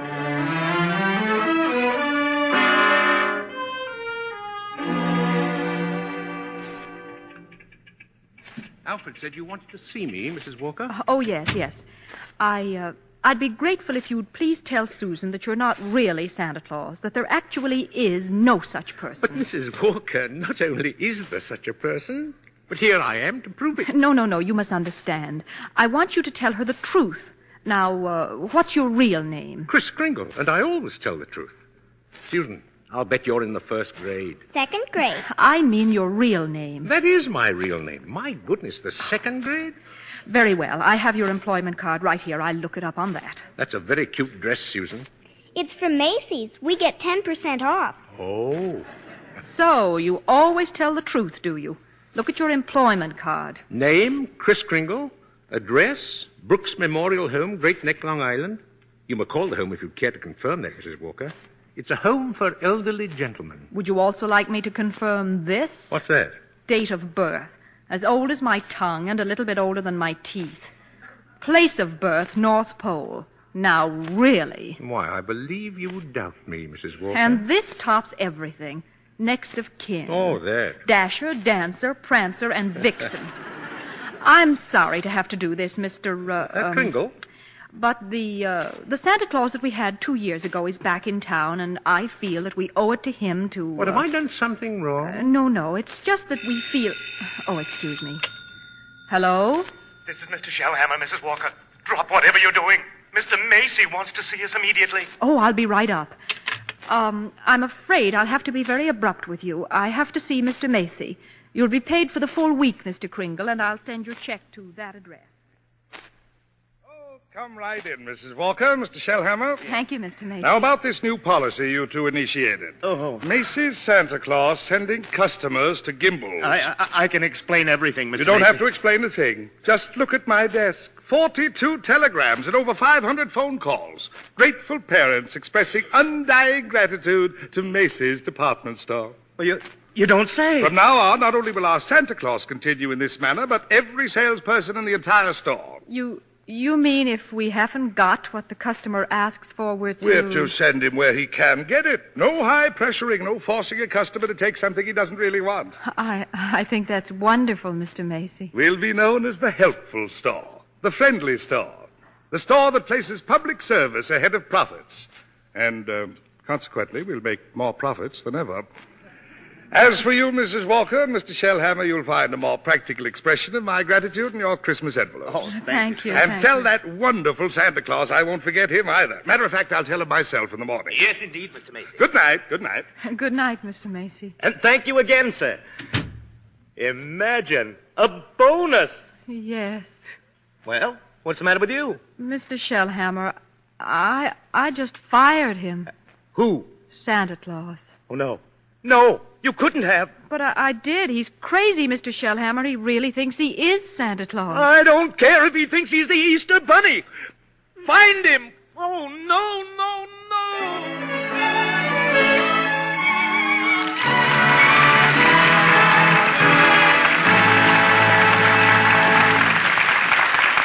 In a moment, we'll continue with Miracle on 34th Street. Say, Libby, I understand you were at that wonderful party RKO gave last month for the company of Tycoon after they finished the picture. Yes, indeed. And I met so many interesting people. Lorraine Day introduced me to John Wayne, who co-starred with her in the picture. He was telling me what marvelous Technicolor shots they got on location in the Sierras. Anybody else I know there? Well, Rosalind Russell made quite a stir when she dropped in with RKO's 2 British stars, Michael Redgrave and Leo Genn. Rosalind looking, as usual, like one of the 10 best-dressed women in America? Well, like the best-dressed belle of 1865 this time. Because the 3 of them came right from the set of Morning Becomes Electra. Rosalind was still wearing her hoop skirts and poke bonnet. She has a very exacting role in that picture. In more ways than one. Her stockings took more punishment than any other part of her costume. Because the sound stage for the mansion set has real sod on it that was watered several times a day. Rosalind changed her shoes and stockings constantly because of the dampness, so her maid had 5 or 6 pairs to Lux every night. You did say Lux. Well, naturally. Stars as well as the Hollywood studios know how important Lux Flakes are in making stockings last longer. We do know that's true from those famous strain tests made by an impartial laboratory. When they washed stockings with a strong soap or rubbed them with cake soap, pop went runs in a surprisingly short time. But the very same kinds of stockings, washed with Lux Flakes, lasted twice as long. That was true of nylon, silk, rayon, and cotton alike. That's a good tip for girls who get some of the new smoky-toned nylons for Christmas. They can make them last much longer, keep the colors lovely longer, if they Lux them regularly. Lux helps stockings last twice as long. So, with gentle Lux care, you can get the wear of an extra pair from every pair of stockings. We continue with Act 2 of Miracle on 34th Street, starring Maureen O'Hara as Doris Walker, John Payne as Fred Gailey, Edmund Gwen as Kris Kringle, and Natalie Wood as Susan.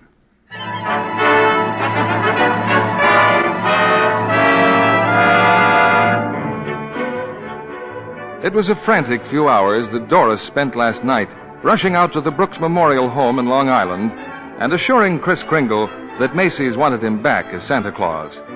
So Kris is again presiding over the crowded toy department. While in her office, Doris and Mr. Shellhammer... Don't you understand, Mr. Shellhammer? That old man with the nice white whiskers insists that he is Santa Claus. He's out of his mind. What if he should have a fit or something? Oh, no, I've got to tell Mr. Macy. But maybe he's only a little crazy. Anyway, you can't be sure till he's examined. We'll send him to Mr. Sawyer. Sawyer? In personnel. He's paid to examine employees, isn't he? Now, by the way, what do you think of this? What is it? A full-page ad Macy's is running in tomorrow's newspapers. Macy's is running it. But it's all about the other stores, Gimbel's and Saks. I know. Mr. Macy's idea to help our customers find what they want. Revolting, isn't it? That Santa Claus certainly has started something. Oh, well, I'll get hold of him in his lunch hour and I'll send him up to Mr. Sawyer.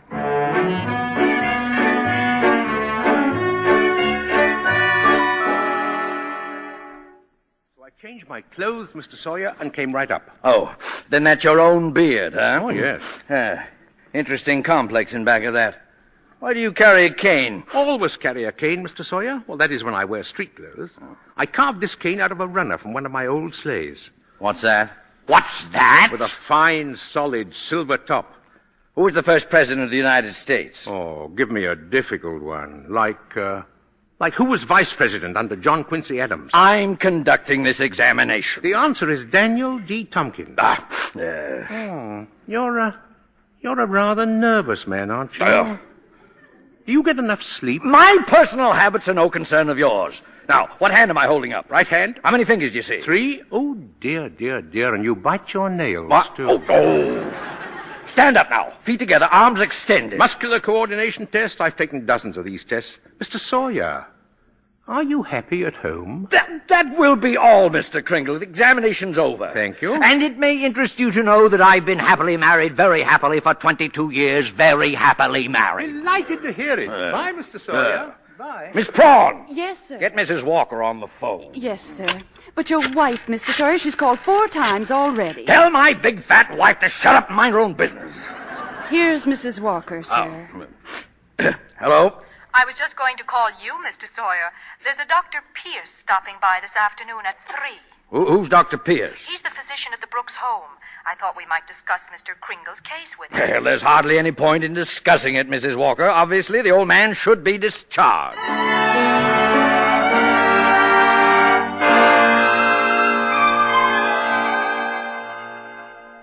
And so, Dr. Pierce, Kringle should be dismissed immediately and sent to a mental institution. Oh, now, just a moment. But he's deluded, saying that he's Santa Claus. Well, it's a delusion for good.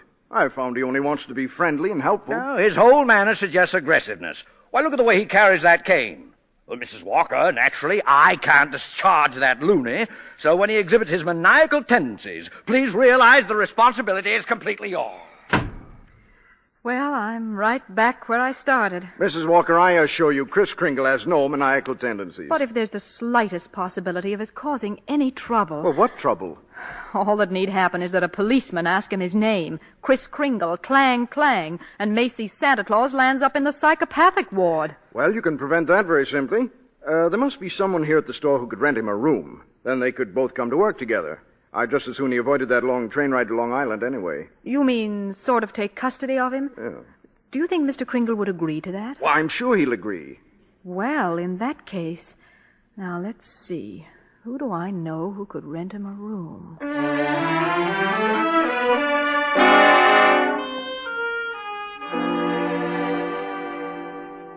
I'm glad you're going to have dinner with us, Mr. Kringle. Oh, thank you, Susan. I'm also very glad you're going to live next door with Mr. Gailey. Oh, why? Because you're nice to talk to. Oh, what a fine young man that Mr. Gailey is, eh? Just think, allowing me to share his apartment, a mere stranger. Confidentially, he did it because Mother hinted to him. Oh, well, anyway, I'm very grateful. Shall I tell you what I did in school today? Yeah, by all means. Any games? Yes, and a very silly game, too.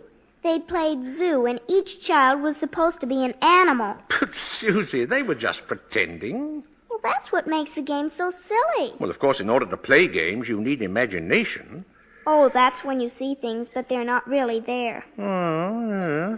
Yeah, but you know, to me, imagination is a place all by itself. Now, you've heard of the French nation, the British nation. Well, this is the imagination. A very interesting place, too. Now, how would you like to be able to make snowballs in the summertime, eh? Or be the Statue of Liberty in the morning, and in the afternoon, fly south with a flock of geese? Oh, I'm quite sure I'd like it, but... Oh, it's very simple. Now, look here, anyway, the next time they play zoo, you can be a monkey. But I don't know how to be a monkey. Don't you? Here, I'll show you. Now, first you bend over a little, like this, see? Now, let your arms hang loose, eh? Like this? Yeah, that's fine, fine. Now, put your hand over here and start scratching, see? That's excellent, Susan, excellent. That's as fine a bit of scratching as I've ever seen. Well, now start chattering. Chattering? Yes, chattering. Listen, now. See, and keep on scratching. Now then, we'll do it together, see? Chatter and scratch and chatter. Huh? Well, that's fine, Susan, fine. You're doing beautifully.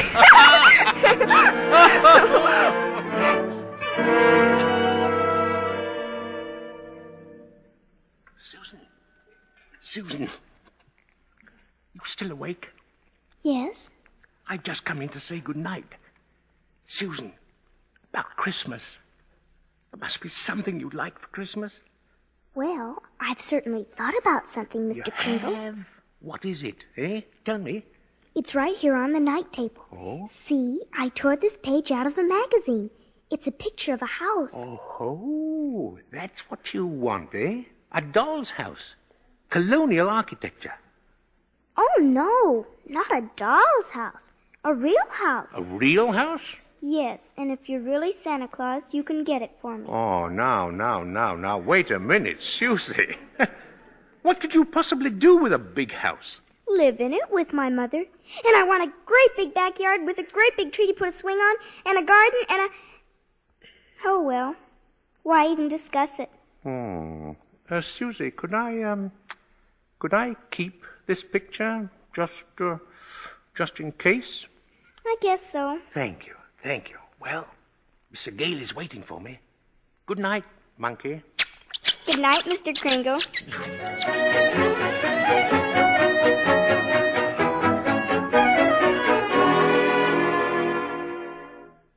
Take whichever bed you want, Mr. Kringle. Oh, you're very kind, really. Tell me, Mr. Gailey, just what do you do for a living? Oh, I'm a lawyer. Haslip, Sherman, Mackenzie. Oh. And you like living here in the city? Well, it's convenient. But someday I'd like to get a place out on Long Island. Not a big house, just one of those junior partner deals around Manhasset. One of those little colonial houses, eh? Yeah. A little colonial house would be swell. You're quite fond of Mrs. Walker, aren't you? Yeah. A lot of good it does me. She lives in a cast iron shell that's a little difficult to penetrate. Oh, you must try harder, Mr. Gailey. Mrs. Walker and that child are a couple of lost souls, and it's up to us to help them. Oh, well, shall I turn out the light? Oh, no. I'm not going to be cheated out of this. You know, all my life I've wondered about it, and now I'm going to find out. Does Santa Claus sleep with his whiskers inside or outside the covers? Oh, outside, of course. Outside, by all means. The cold makes them grow. Oh, thank you.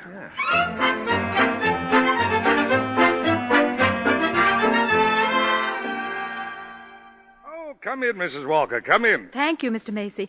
I've just heard something very exciting. You have? Well, let me tell you something very exciting.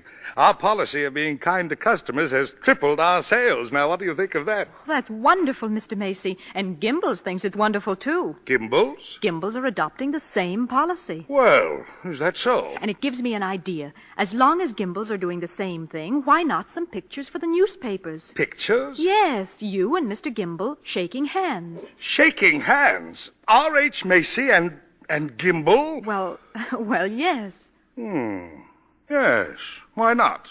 With Santa Claus, it's a great idea, Mrs. Walker. Macy and Gimbel, shaking hands.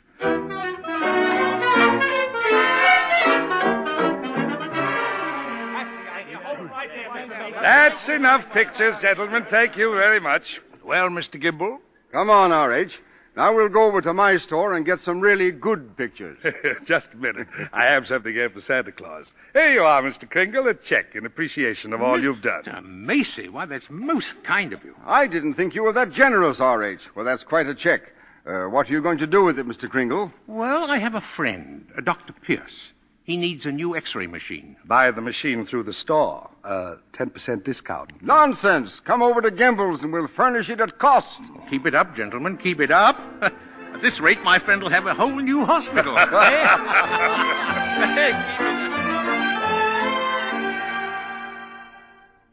How did the pictures turn out, Mr. Kringle? Oh, fine, Alfred, fine. How about a game of checkers during lunch? No, not today, Chris. I don't feel so good. Huh? What's the matter, Alfred? Oh, nothing much. You remember I was telling you how I like to play Santa Claus over at the Y and give out packages to the kids? Yeah? Well, I was telling Mr. Sawyer about it, and he says that's very bad, that psychologically it's all wrong. Wrong? To be nice to children? Well, he says guys who play Santa Claus do it because when they was young, they must have done something bad. Now they do something they think is good to make up for it, see? It's what he calls a guilt complex. Alfred, what else has he found wrong with you? Oh, nothing much. Just that I hate my father. I didn't know it, but he says I do. Excuse me. Hey, ain't you going to lunch? Later. Right now I have an appointment with Mr. Sawyer.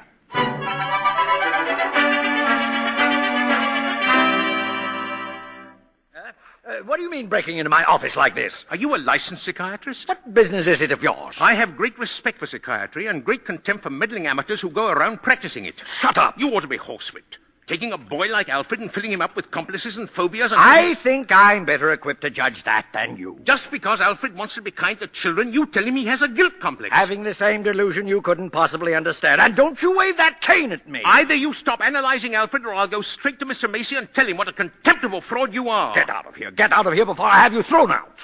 There's only one way to handle a man like you. Well, maybe this'll knock some sense into... Oh, help! Oh, my head, oh! Oh. Good day, Mr. Sawyer. Oh, Miss Prawn! Get me the police, get me Mrs. Walker, get me the psychopathic ward at Bellevue Hospital!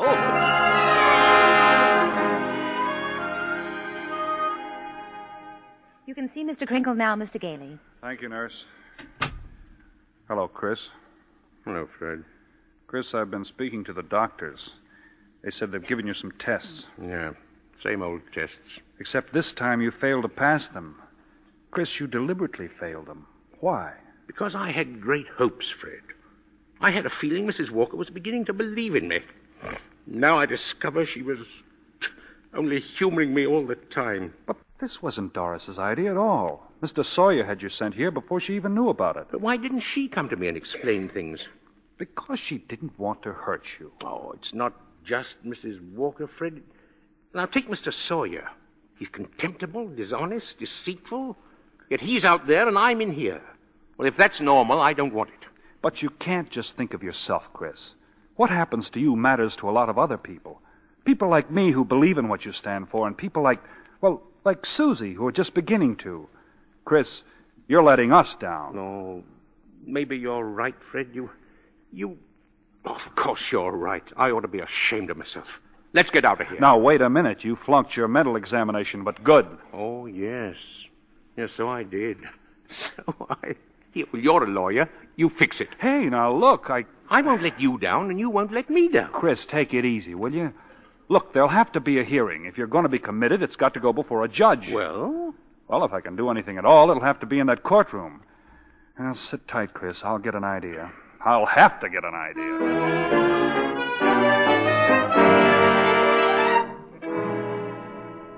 You sent for me, Mr. Macy. I certainly did, Mr. Sawyer. I brought my family to the toy department to see our Santa Claus. And our Santa Claus isn't there. He's in Bellevue. Yes, Mr. Macy. Because he's a lunatic. Yes, sir. Lunatic. Lunatic my foot. You listen to me, Sawyer. You get that case dropped right away, you'll have another lump to match the one he gave you. But it's out of my hands. Mr. Kringle goes to court in the morning. Well, just see that he's back in the toy department by afternoon. Now get out of here.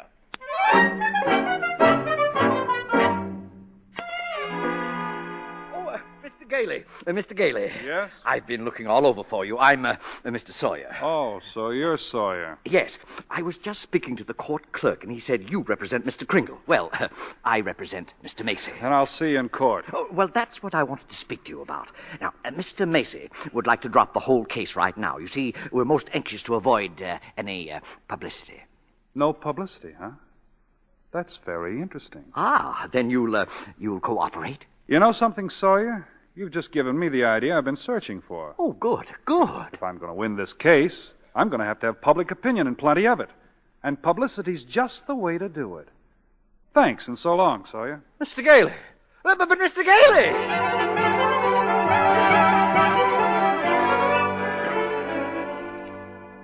Look at these newspapers, Chris. Here, Evening Dispatch. Doctors doubt sanity of Santa who launched Goodwill campaign. Oh, my. Daily Bulletin. Macy's Santa Claus to have lunacy hearing. What's this one? New York Star. Is Kris Kringle crazy? Court case coming? Kiddies cry calamity? You've driven the United Nations clear back to page 5. Get a good night's sleep, Chris. We go before Judge Harper at 10 tomorrow morning. Okay.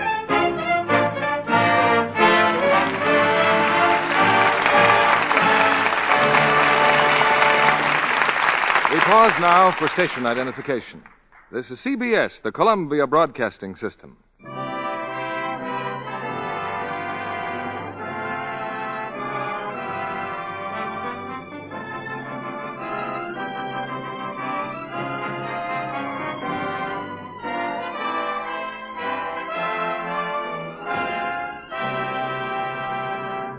We'll return with Miracle on 34th Street in a moment. If it's possible to be born an actress, our guest tonight was. For Barbara Beebe Lyon is the daughter of two famous parents, Beebe Daniels and Ben Lyon, the well-known screen stars who are now on the executive end of motion pictures. You know, Barbara, you resemble your mother very much. Thank you, Mr. Kennedy. That's a great compliment. But I know I'll have to work hard and make a place for myself. Right now I'm studying dramatics. And visiting the studios to study techniques? That's right. I spent a lot of time at 20th Century Fox watching them make Gentleman's Agreement. Dorothy McGuire is so natural. She's marvelous. And Gregory Peck turns in one of his finest performances in that story of present-day intolerance. Yes, and I was interested in Celeste Holm, too, because she plays her first straight dramatic role in Gentleman's Agreement. Afterward, she asked me to tea in her dressing room. But an uninvited guest almost spoiled the party. Who was that? Gregory's dog, Perry. He's such a pet. He thought he was invited, too, and in his enthusiasm bumped Celeste's elbow, and she spilled cream over her lovely negligee. But, and this is why I'm telling you the story, Mr. Kennedy, Celeste wasn't a bit disturbed.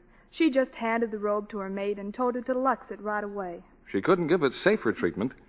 Studio wardrobe departments specify Lux Care for everything safe in water alone. So do Mother and I. Since she's been back from England where Mother and Dad spent the war years, we've been splurging on lingerie. But it really doesn't seem extravagant because nice things last so long with Lux Care. Lux Care actually does keep underthings lovely 3 times as long. So any girl who gives her underthings Lux Care can have 3 times as many without spending a bit more.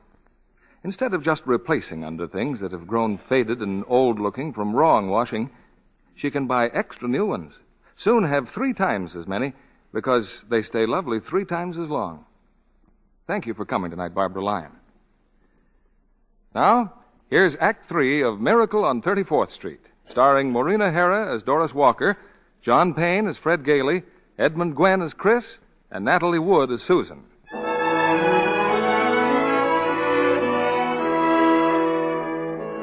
For a few weeks, a jolly elderly gentleman named Kris Kringle has been working minor miracles as the Santa Claus of Macy's department store.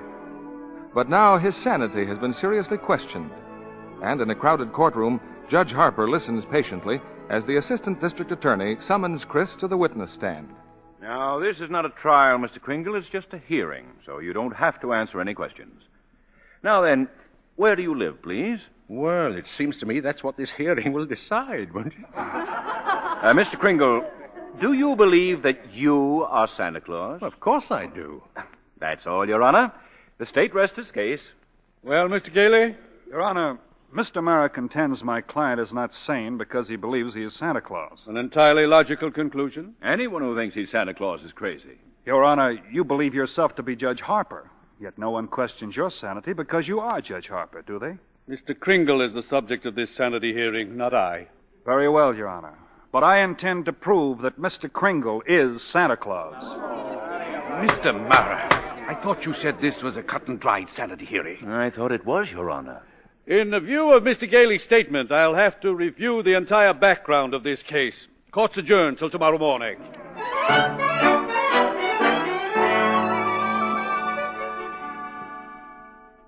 Hello, Doris. I'm sorry I'm late, but get ready. We're really going to celebrate tonight. What are we celebrating? Well, didn't you read the papers? Santa's mouthpiece throws bombshell in New York Supreme Court. Fred, you're not really serious about this. You can't possibly prove that Chris is Santa Claus. Well, you saw Mr. Macy and Mr. Gimble shake hands. That wasn't possible either.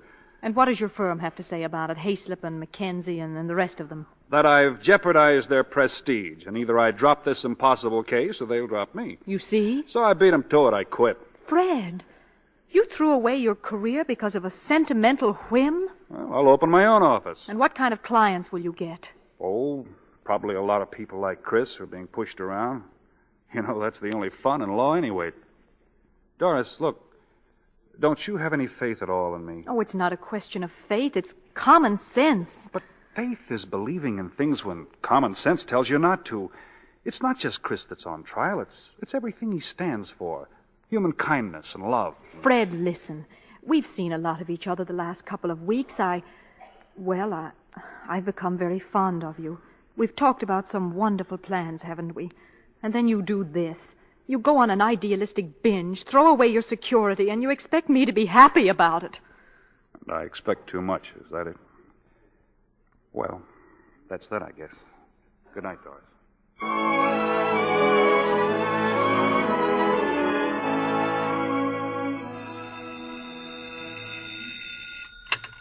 Hello. Yes, this is Mr. Mara. Well, can't it wait till tomorrow? I'm eating Who's been subpoenaed? Well, how do you think I feel about it? I'll see you tomorrow.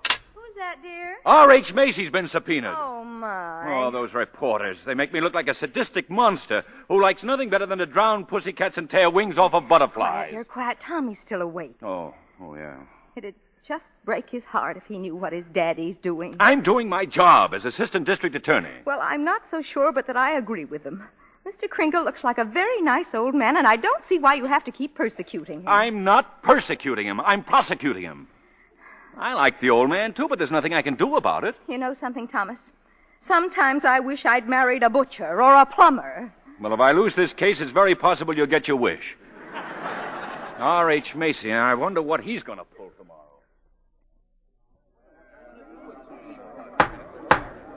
Proceed with the witness, Mr. Gailey. Now then, Mr. Macy, if you recognize the defendant, please tell us who he is. Kris Kringle, of course. Do you believe him to be of sound mind? Sound mind? I wish I had a dozen like him. Mr. Macy, you're under oath. Do you believe that man is Santa Claus? Well, now, that's rather a delicate... Careful, R.H. Just think of those headlines tomorrow. Macy admits his Santa Claus is fraud. You keep out of this, Gimble. What did you say? Nothing, Mr. Mara. Well, I wish you would. Is that man Santa Claus? Yes. In my opinion, he most certainly is. Your Honor, there is no such person as Santa Claus, and everybody knows it. Can you prove there isn't any? I won't even try. I'll not waste the court's time with such childish nonsense. Your Honor, the prosecution requests an immediate ruling from this court. Is there or is there not a Santa Claus? Well, now, the court will take a short recess to consider the question.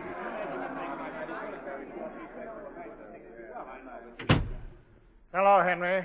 Why, Charlie, what are you doing here? Can't an old friend visit you in your chambers? And if you ask me, you never needed a friend like you do now. This Kringle case? Well, I certainly don't see what they're making such a fuss about. Henry, that's Santa Claus you got out there on trial for lunacy. This case is dynamite, and you're coming up for re-election soon. Charlie, you know what happened last night? Martha brought the grandchildren over. They wouldn't kiss Grandpa. They wouldn't even talk to me. There, you see what I mean? If you rule there is no Santa Claus, you better start looking at that chicken farm right now. I'm a responsible judge. How can I seriously rule that there is a Santa Claus? Because of what happens if you don't. The kids read about it, and they don't hang up their stockings. Now, what happens to all the toys that are supposed to be in those stockings? Nobody buys them. The toy manufacturers have to lay off employees. By now, you got the AFL and the CIO against you. They're not going to say it with votes, eh? Oh, the department stores are going to love you, too. Yes, sir, Henry. And what about the Salvation Army? They got a Santa Claus in every street corner, and they take in a lot of money to help the poor. But go ahead, Henry. You go in there and rule there isn't any Santa Claus. But if you do, you can count on getting just 2 votes. Your own and that district attorney's out there. 1 vote, Charlie. He's a Republican. Oh, well, let's get this over with.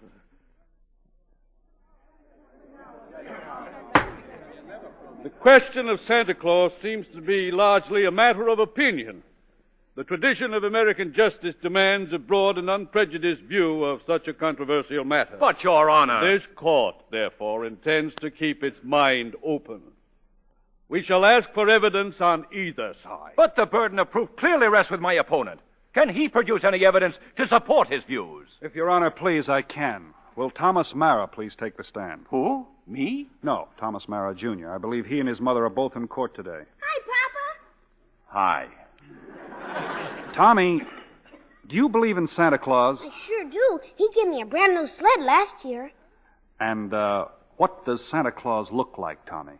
Well, there he is, sitting right over there. Your Honor, Overruled! Tell me, Tommy, why are you so sure there's a Santa Claus? Because my Papa told me so. Didn't you, Papa?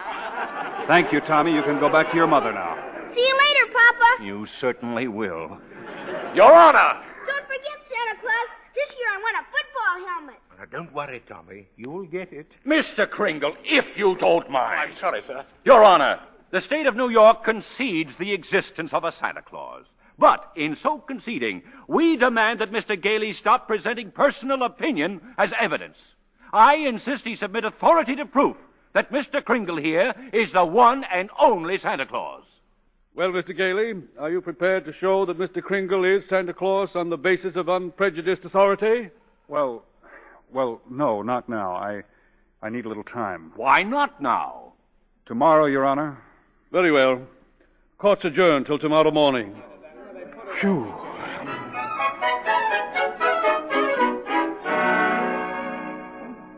Now come, Susan, dear. Finish your supper. But I can't, Mother. All those things they're saying in the newspapers about Mr. Kringle and Mr. Gailey. Susan, they're having this trial because he says he's Santa Claus. But he's so kind and nice and jolly. He's not like anyone else I know. He must be Santa. You know something? I think perhaps you're right. Is Mr. Kringle sad now, Mother? I'm afraid he must be. Then I'll write him a letter. Maybe that'll make him feel better. I'll cheer him up and I'll tell him I believe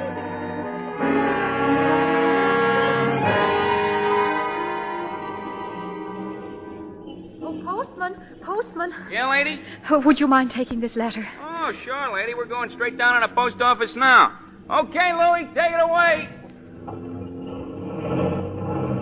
What do you know, Louie? Another letter for Santa Claus.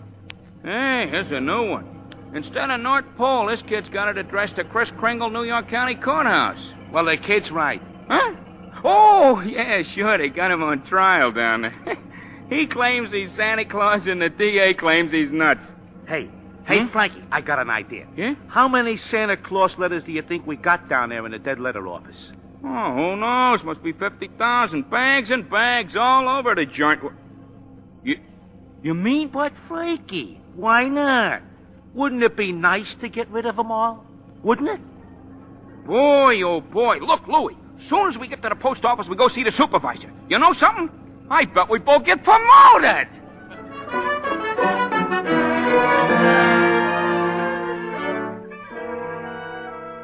And since the defense has been unable to submit one shred of proof that Kris Kringle is the one and only Santa Claus, and since tonight is Christmas Eve, I ask, Your Honor, that this hearing be terminated without further delay. I protest, Your Honor. I do have evidence. 5 minutes ago, you said you didn't. During Mr. Mara's oration, the bailiff handed my client the evidence I refer to. What evidence? This letter, Your Honor.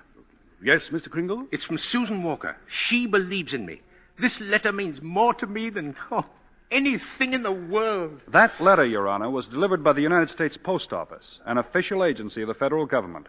The Post Office Department is one of the largest business concerns in the world. Last year, it did a gross volume of over $1 billion, and Your Honor, I'm sure we're all gratified that the Post Office is getting along so well. But what bearing has it on the sanity of that man? My point is that the Post Office Department is a model of efficiency. Furthermore, the laws of this country make it a criminal offense to willfully misdirect mail or intentionally deliver it to the wrong party. The state of New York is second to none in its admiration of the Post Office Department. We're very happy to concede Mr. Gailey's claims. For the record, Mr. Mara? For the record. Anything to get on with this case. Thank you.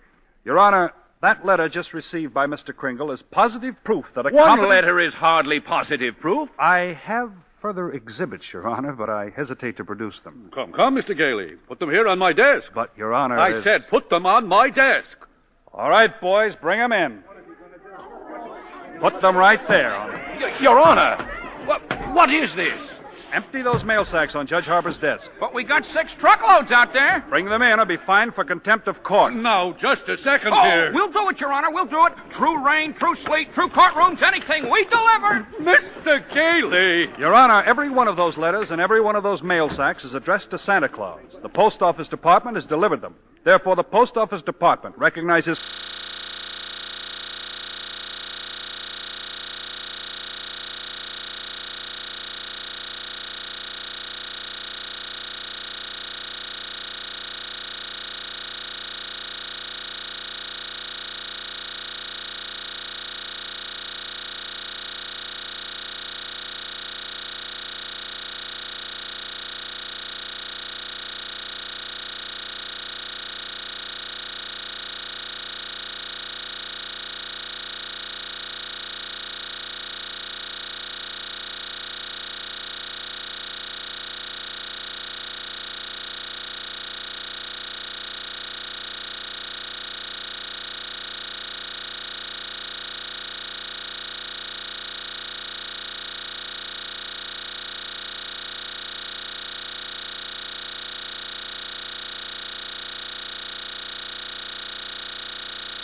Suspense. And the producer of radio's outstanding theater of thrills, the master of mystery and adventure, William N. Robeson. We who are in the business of keeping you in suspense find ourselves in a quandary at this time of the year. The elements of suspense, murder, mayhem, and macabre mischief are awkwardly out of place at this festival of peace and love. Yet that first Christmas was full of suspense. There was the problem of lodgings for the delicate mother that chill evening when there was no room at the inn. And there was great mystery when suddenly the star appeared in the east. Finally, there was the magnificent climax and happy ending when the three kings of the Orient arrived at last bearing gifts of gold and frankincense and myrrh. We feel that we cannot improve upon this tale, so we will bring you another, along with our best wishes for a most Merry Christmas. Listen then as Mr. Raymond Burr stars in Out for Christmas, which begins in just a moment. Here's actress Joan Bennett. It's terrible to try to act with a dreadful cold. To feel better quickly, I take 4-way cold tablets, the fast way to relieve nasty cold distress. Yes, tests of 4 leading cold tablets proved 4-way fastest acting of all. Amazing 4-way starts in minutes to relieve aches, pains, headache, reduce fever, calm upset stomach, also overcomes irregularity. When you catch cold, try my way. Take 4-way cold tablets, the fast way to relieve cold distress. 4-way, 29 and 59 cents. Here's a word about another fine product of Grove Laboratories. Had dandruff for years? Now get rid of it in 3 minutes with Fitch Dandruff Remover Shampoo. 3 minutes with Fitch regularly is guaranteed to keep unsightly dandruff away forever. Apply Fitch before wetting hair. Rub in 1 minute. Add water. Lather 1 minute. Then rinse 1 minute. Every trace of dandruff goes down the drain. 3 minutes with Fitch. Embarrassing dandruff's gone. Fitch can also leave hair up to 35% brighter. Get Fitch Dandruff Remover Shampoo today. And now, Out for Christmas, starring Mr. Raymond Burr. A tale well calculated to keep you in suspense.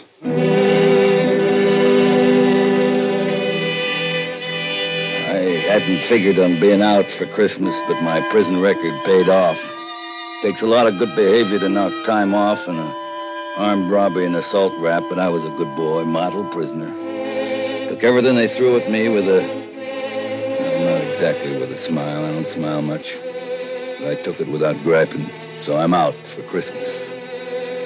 And Christmas is as good a time as any for what I gotta do. The town looked cruddy. We got phony tin Christmas trees and the lampposts along the main drag and colored lights all over the joint and Christmas carols screeching at you from loudspeakers everywhere. Even the saloons got red and green streamers all over the place and the bar mirrors all frosted like snow. The big bowl of slop called Tom and Jerry they're pushing. Merry Christmas. Yeah. What'll it be? A little Christmas cheer? Hot Tom and Jerry, maybe? Ain't you got any whiskey? Oh, sure. We got whiskey. Give me a straight shot. Okay. Can't you get anything on that jukebox but them Christmas carols? What's the matter? Don't you like carols? No, they stink. You won't think so after you get a couple of belts under your belt. Do you think so? Sure. It's Christmas, man. Yeah, so I heard. That tastes good. Real good. Say, you look sort of familiar. Don't I know you from someplace? I was wondering how long it'd take. The voice is familiar, and your eyes sort of... Joe Watson. Joe! I heard you was going to get out soon. Charlie Jones told me. But I didn't know you'd be out for Christmas. Yeah, they got big-hearted. Say, you put on a little weight. Yeah, that's why I didn't recognize you. 30 pounds, prison chow. But you look real good, Joe. Real good. Yeah. Hey, where is Charlie? He been in tonight? Not yet, but he'll be around probably. Gotta see him. You know where he's living at? Yeah, he's got a room over on 4th Street. Room? I figured he'd be living in a flop house. Oh, not Charlie. He's doing okay since he got out. Got a steady job. How about you, Joe? You got a job lined up? Yeah, I got a job lined up. A good job? It'll be good. As good as I can make it.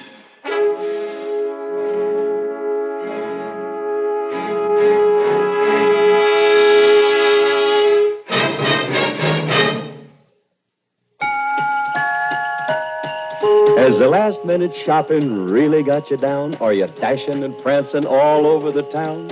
You bought a lot of presents and you still have lots to go? Well, Go, go, go, get a Scripto. you don't have to know a size. You don't worry about the fit. A new Scripto pen or pencil always makes a hit. For Mom or Dad or Sister, Aunt Jane or Uncle Joe. Go, go, go, get a Scripto. Go, go, go, get a Scripto. Get a Scripto. Here's the easy, convenient way to finish all your Christmas shopping in a matter of minutes with Scripto pens and pencils, available at stores everywhere.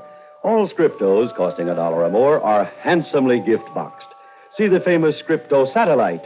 The Satellite outwrites any other pen you've ever used.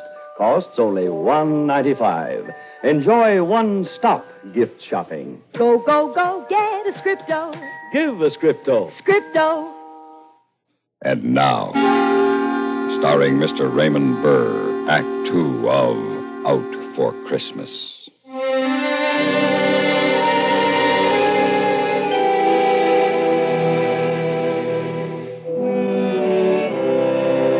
They even had this rooming house where Charlie was staying, loused up for Christmas. There was a moth-eating poinsettia wreath in the door and red and green lights in the landlady's window. Charlie's room was on the 4th floor at the back. Joe! Yeah, Oh, so they let you out for Christmas. yeah. Well, come on in. Gee, it's good to see you, Joe. Good to see you, Charlie. Say, what you got there? Oh, that's an electric train. Just a minute, I'll turn it off. Electric train, what for? Oh, my sister's kid. That's all he talks about for Christmas, an electric train. So I got him one at a discount at the place where I work, but I wanted to see if it works okay. You know how it is. Yeah. So what's the idea of the Christmas tree? Well, living by myself and all, I thought I'd have my own tree. It's just a little one. You lost your marbles? Well, it's Christmas, Joe. Guys in cell block 4 ought to see you now playing with electric trains into your own Christmas tree. And I bet they'd like to be doing the same thing. Not me. Did you check up on Malloy like I asked you to? Yeah? Yes, he's still on the police force. Good. You got a gun? No, I don't have no use for guns anymore. Know where I can get one? Well, sure, I guess I could locate one. Well, I told you to. In my last letter, I told you. Get a gun for me, I said. I know, Joe, but look, pal, I thought that... Well, I hope maybe you'd change your mind. Charlie, from the day he testified against me, I swore I'd get him. His testimony did it, you know. That's what convicted me. He sent me up. He had to testify the way he did. He didn't have to be so convincing. But, Joe, what good'll it do? You'll only get the chair. I'm not afraid of the chair. I've seen enough of life. It stinks. I ain't in love with it. I'd just as soon leave it so long as I take that rat with me. But it ain't only him, Joe. What do you mean? He's married now. You kidding? What kind of a dizzy broad would want him? You ain't gonna like this, Joe. Ain't gonna like what? The dizzy broad that married him is Lucille. Lucille. My Lucille. That's right. I'm sorry, Joe. Funny. It's real funny. She wrote me. She couldn't wait for me no longer. You remember when I got the letter. I remember. But she didn't say who it was. She never answered my letters after that. Oh, that lousy double cross. Well, you went up for 10 to 20, Joe. Yeah. Yeah, I guess she never counted on me making it an 8 and time off for good behavior. But 8 years is a long time for a young girl to wait, Joe. Mike Malloy's a fine guy to throw me over for. Well, makes it dandy. Double dandy. It'll be a pleasure to kill them both. Oh, how can you talk that way, Joe? It's Christmas. Christmas is for people who don't know no better. Kids and idiots. Oh, Joe, listen to me now. Forget all about Malloy and Lucille. You got a chance to make a new life for yourself, like I'm doing. I can get you a job where I'm working. I'm sure I can. What are you doing? I'm Santa Claus in the toy department at Brighton's department store. Ain't no future in that. You're going to be out of work day after tomorrow. No, I'm not. They promised to keep me on. Doing what? Minding the reindeer? Well, Mr. Brighton believes in giving guys like us a chance. Now, that's why I'm sure that you can get a job there. You come down tomorrow and talk to him. I'll talk to him after Christmas. Hey, good. Oh, say, How about coming over to my sister's house for Christmas dinner day after tomorrow? Yeah. Yeah, I might even do that. Good. You see, Joe, there ain't no sense in carrying around hatred in your heart, especially at Christmas time. So let Malloy and Lucille have their Christmas in peace. Oh, they'll have their Christmas, all right. Their last Christmas. But then it'll be your last one, too. I just got it figured different. Never mind the gun. I'll get my own gun tomorrow. But there is one thing I want from you. What's that, Joe? Tomorrow night, I want to borrow your Santa Claus suit.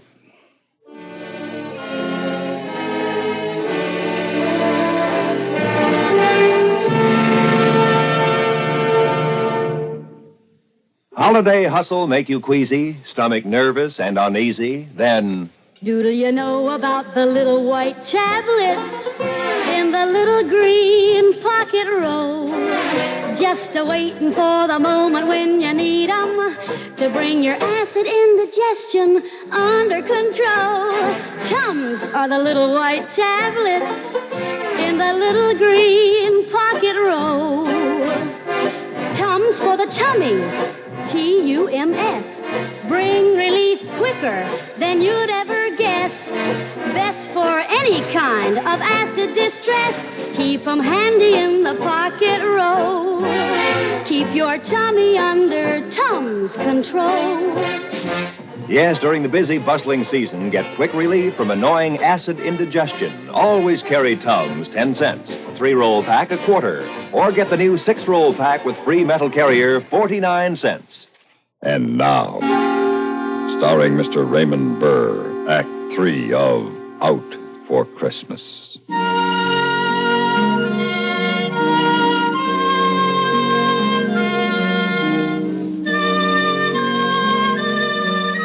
Next day, I did my Christmas shopping for a gun. That night, I wrapped Charlie's Santa Claus suit into a bundle, took a bus out to the subdivision where Malloy and Lucille had a house. I ducked into an alley behind the supermarket and pulled on the red suit, whiskers and all. It was going to be so easy I had to laugh.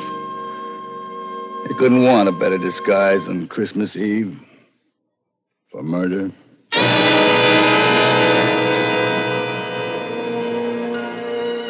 I didn't have any trouble finding the house, little box of a house like all the others in the street and decorated with colored lights like all the others. Nobody saw me, even if they had.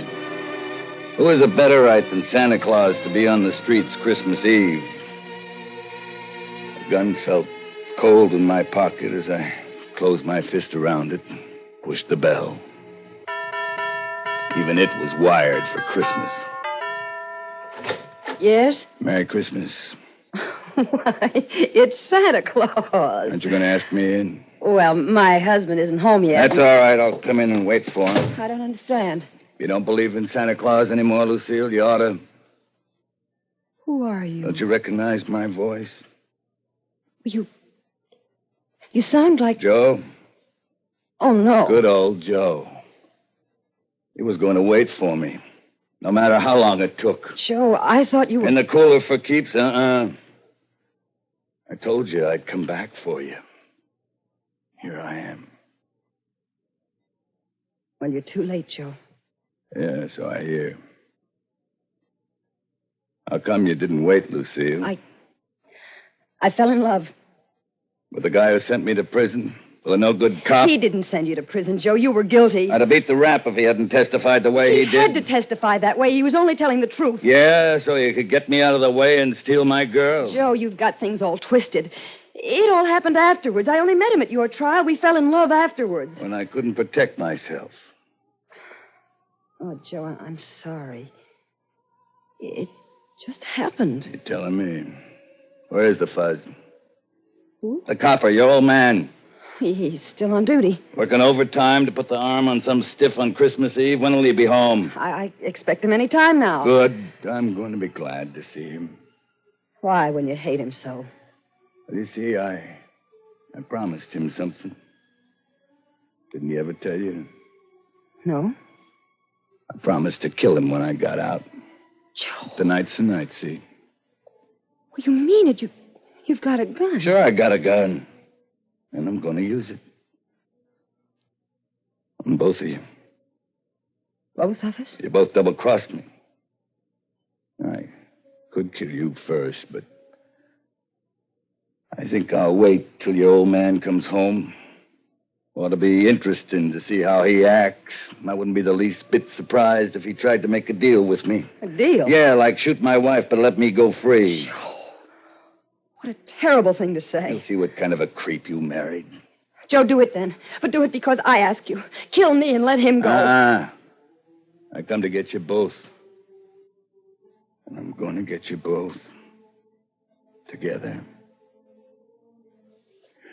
How about some music while we're waiting? Turn on the radio. Go on, turn it on. He made you happy, Lucy? Yeah, Joe. Very. You made him happy? I hope so. That's nice. Because tonight you're both going to make me happy. By becoming very dead. It's too loud. What's that? Oh, little Lucy, the radio woke her. You got kids? Yeah. Where you going? I had to look in on her and quiet her. Don't try nothing funny. I'll be right behind you. Oh, there now, honey. There. It's all right. Mommy just turned the radio on too loud. I'm scared, Mommy. Mommy, look behind you. It's Santa Claus. Yes, dear, Santa Claus. Oh, Mikey, wake up. Mikey, look, it's Santa Claus. Santa Claus? Santa Claus? I want to see Santa Claus.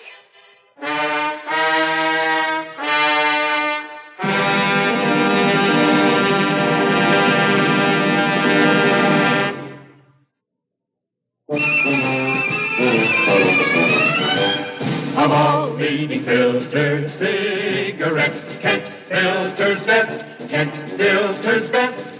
It makes good sense when you smoke Kent, Kent filters best. Of all of the brands of cigarettes, Kent tastes the best, Kent tastes the best. A richer taste than all the rest, Kent filters best.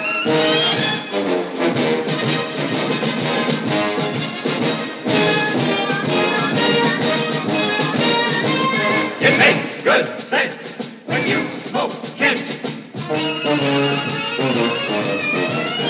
Of all leading filter cigarettes, Kent filters best. And now, starring Mr. Raymond Burr, Act 4 of Out for Christmas.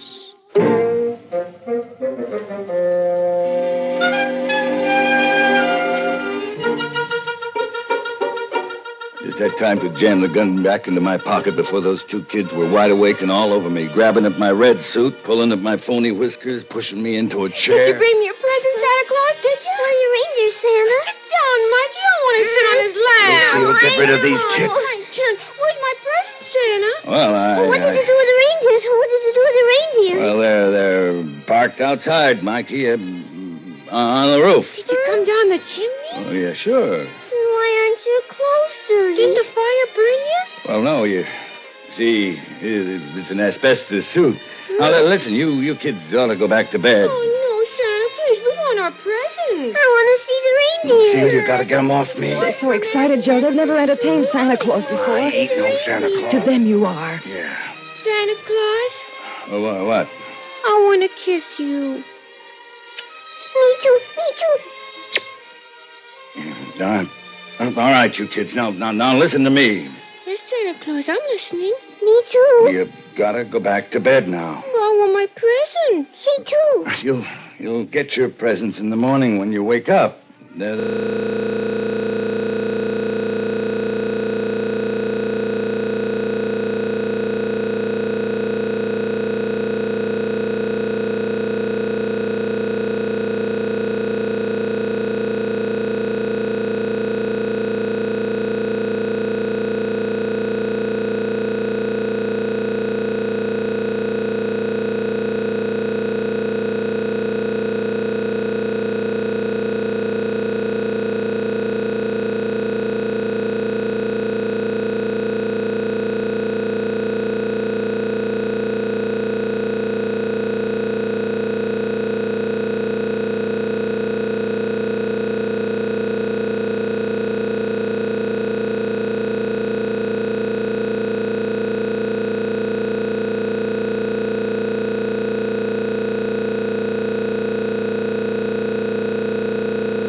Holy Bible, the King James Version.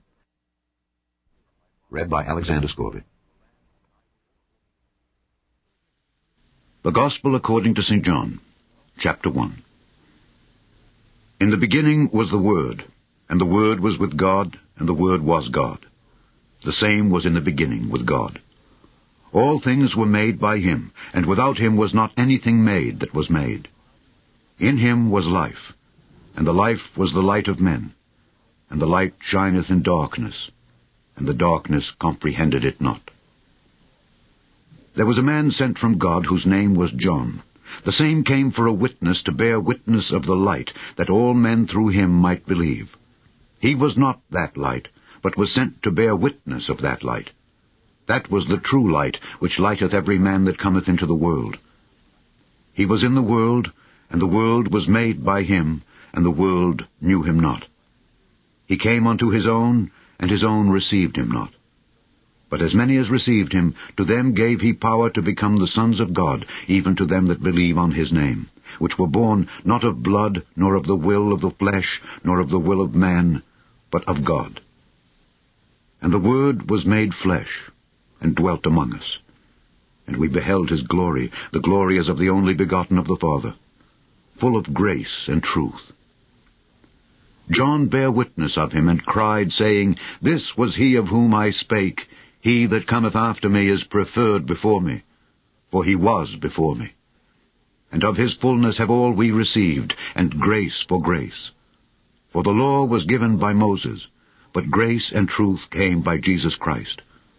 No man hath seen God at any time. The only begotten Son, which is in the bosom of the Father, he hath declared him. And this is the record of John, when the Jews sent priests and Levites from Jerusalem to ask him, Who art thou? And he confessed and denied not, but confessed, I am not the Christ. And they asked him, What then? Art thou Elias? And he saith, I am not. Art thou that prophet? And he answered, No. Then said they unto him, Who art thou? That we may give an answer to them that sent us. What sayest thou of thyself? He said, I am the voice of one crying in the wilderness, Make straight the way of the Lord, as said the prophet Esaias. And they which were sent were of the Pharisees. And they asked him, and said unto him, Why baptizest thou then, if thou be not that Christ, nor Elias, neither that prophet? John answered them, saying, I baptize with water, but there standeth one among you, whom ye know not. He it is, who coming after me is preferred before me, whose shoes latchet I am not worthy to unloose. These things were done in Bethabara beyond Jordan, where John was baptizing. The next day John seeth Jesus coming unto him, and saith, Behold the Lamb of God, which taketh away the sin of the world. This is he, of whom I said, After me cometh a man which is preferred before me, for he was before me. And I knew him not, but that he should be made manifest to Israel. Therefore am I come baptizing with water. And John bare record, saying, I saw the Spirit descending from heaven like a dove, and it abode upon him. And I knew him not, but he that sent me to baptize with water, the same said unto me, Upon whom thou shalt see the Spirit descending and remaining on him, the same is he which baptizeth with the Holy Ghost. And I saw and bare record that this is the Son of God. Again the next day after, John stood, and two of his disciples, and looking upon Jesus as he walked, he saith, Behold the Lamb of God. And the two disciples heard him speak, and they followed Jesus. Then Jesus turned, and saw them following, and saith unto them, What seek ye? They said unto him, Rabbi, which is to say, being interpreted, Master, where dwellest thou? He saith unto them, Come and see. They came and saw where he dwelt, and abode with him that day, for it was about the 10th hour. One of the two which heard John speak and followed him was Andrew, Simon Peter's brother. He first findeth his own brother Simon, and saith unto him, We have found the Messiah, which is, being interpreted, the Christ. And he brought him to Jesus. And when Jesus beheld him, he said, Thou art Simon, the son of Jonah. Thou shalt be called Cephas, which is by interpretation, a stone.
Chapter 2. And the third day there was a marriage in Cana of Galilee, and the mother of Jesus was there. And both Jesus was called and his disciples to the marriage. And when they wanted wine, the mother of Jesus saith unto him, They have no wine. Jesus saith unto her, Woman, what have I to do with thee? Mine hour is not yet come. His mother saith unto the servants, Whatsoever he saith unto you, do it. And there were set there 6 water pots of stone, after the manner of the purifying of the Jews, containing 2 or 3 firkins apiece. Jesus saith unto them, Fill the water pots with water. And they filled them up to the brim. And he saith unto them, Draw out now, and bear unto the governor of the feast. And they bare it. When the ruler of the feast had tasted the water that was made wine, and knew not whence it was, but the servants which drew the water knew, the governor of the feast called the bridegroom, and saith unto him, Every man at the beginning doth set forth good wine, and when men have well drunk, then that which is worse, but thou hast kept the good wine until now. This beginning of miracles did Jesus in Cana of Galilee, and manifested forth his glory, and his disciples believed on him. After this he went down to Capernaum, he and his mother and his brethren and his disciples, and they continued there not many days. And the Jews' Passover was at hand, and Jesus went up to Jerusalem, and found in the temple those that sold oxen and sheep and doves, and the changers of money sitting.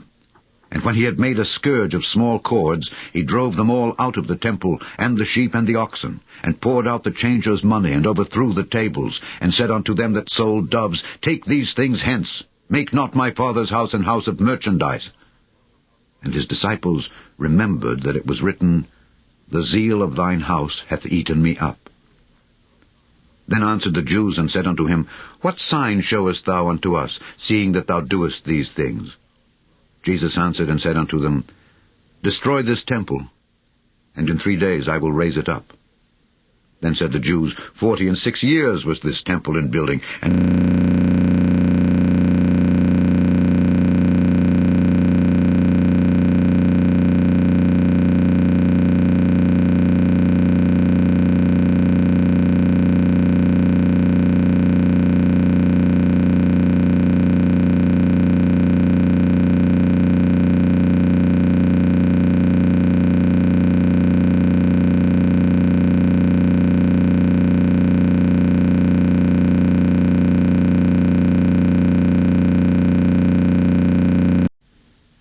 Chapter 3. There was a man of the Pharisees named Nicodemus, a ruler of the Jews. The same came to Jesus by night and said unto him, Rabbi, we know that thou art a teacher come from God, for no man can do these miracles that thou doest, except God be with him. Jesus answered and said unto him, Verily, verily, I say unto thee, except a man be born again, he cannot see the kingdom of God. Nicodemus saith unto him, How can a man be born when he is old? Can he enter the second time into his mother's womb and be born? Jesus answered, Verily, verily, I say unto thee, except a man be born of water and of the Spirit, he cannot enter into the kingdom of God. That which is born of the flesh is flesh, and that which is born of the Spirit is spirit.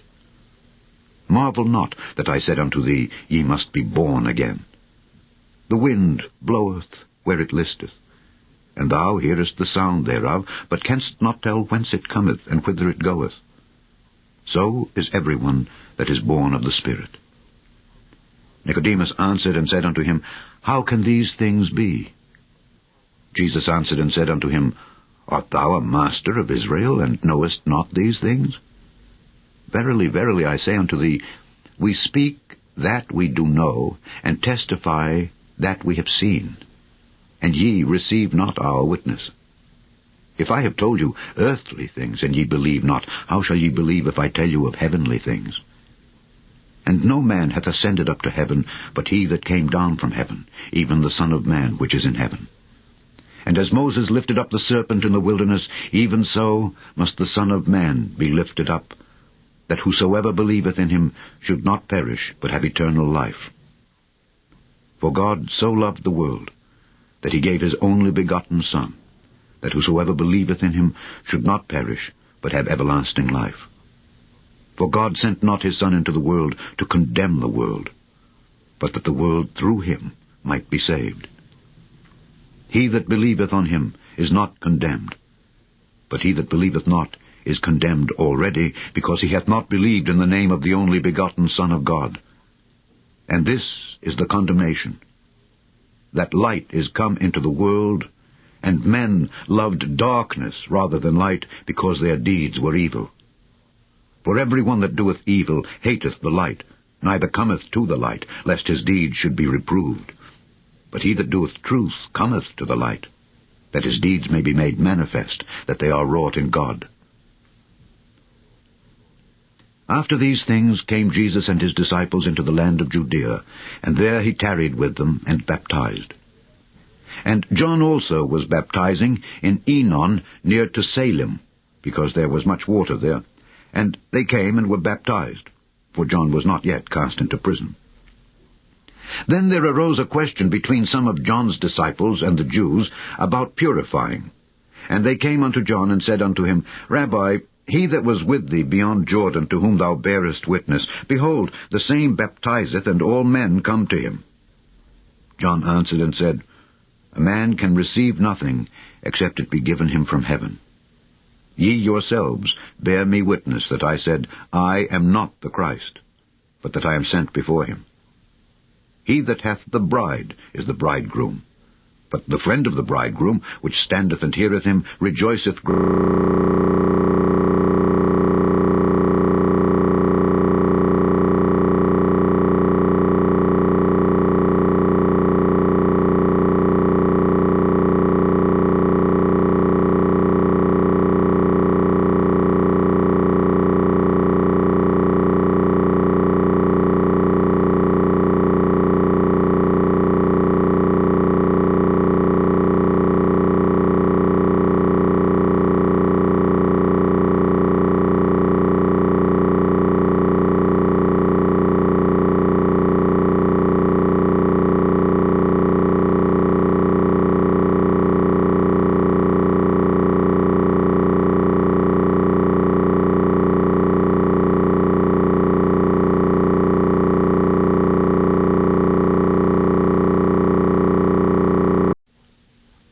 Chapter 4.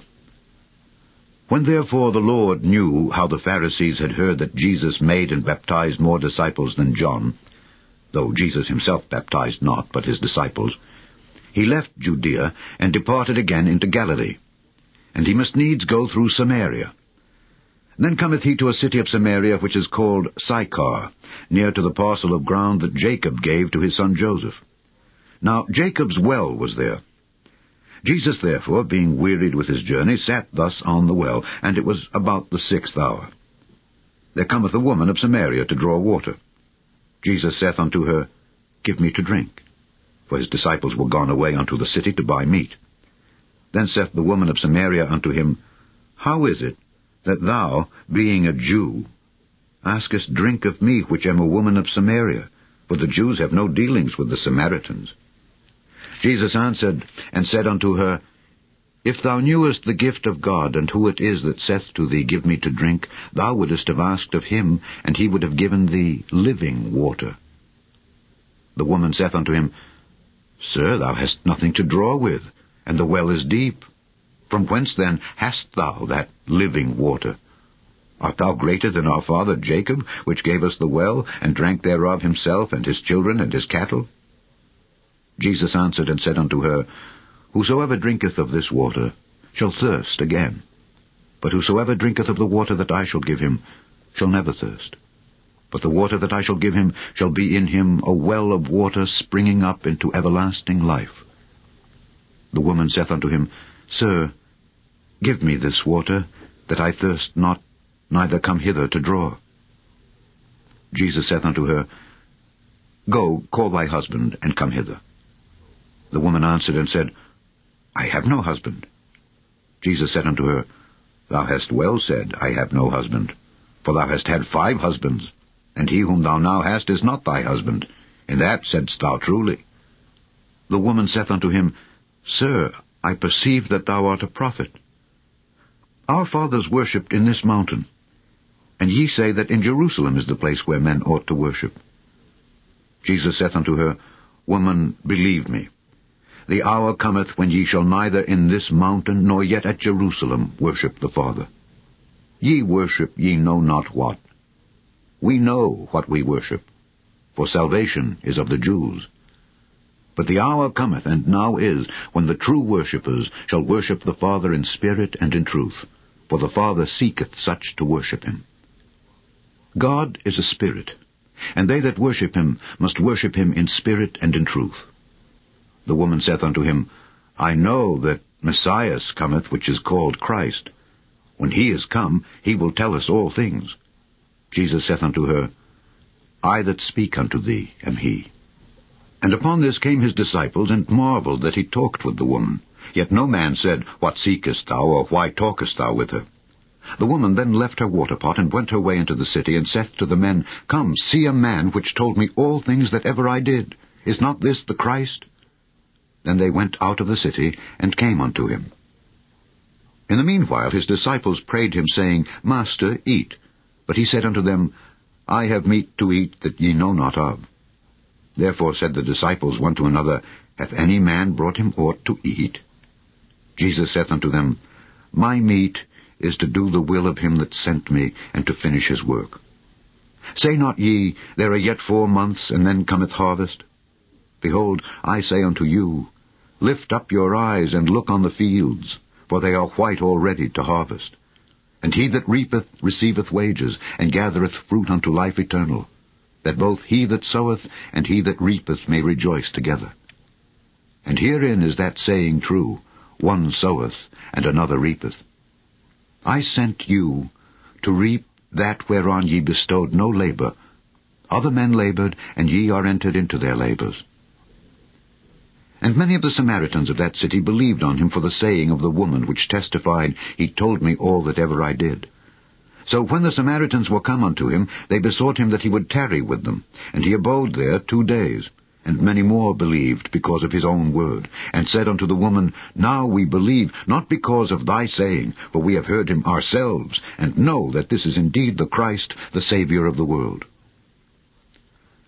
Now after 2 days he departed thence, and went into Galilee. For Jesus himself testified that a prophet hath no honor in his own.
After this there was a feast of the Jews, and Jesus went up to Jerusalem.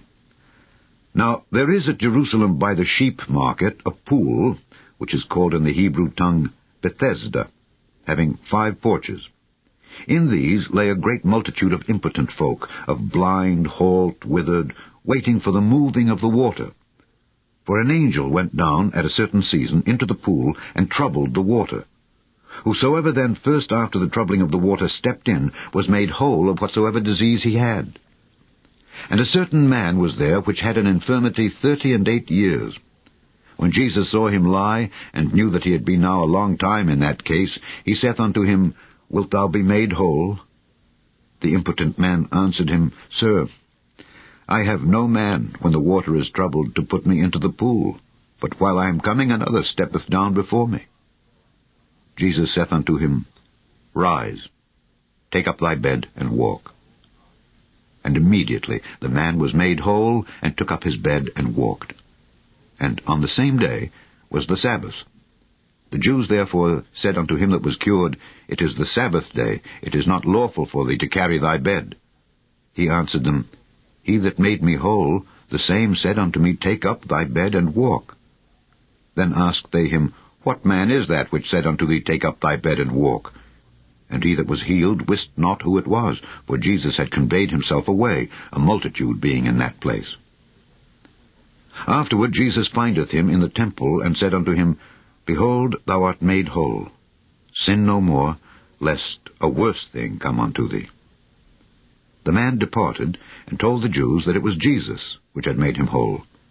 And therefore did the Jews persecute Jesus, and sought to slay him, because he had done these things on the Sabbath day.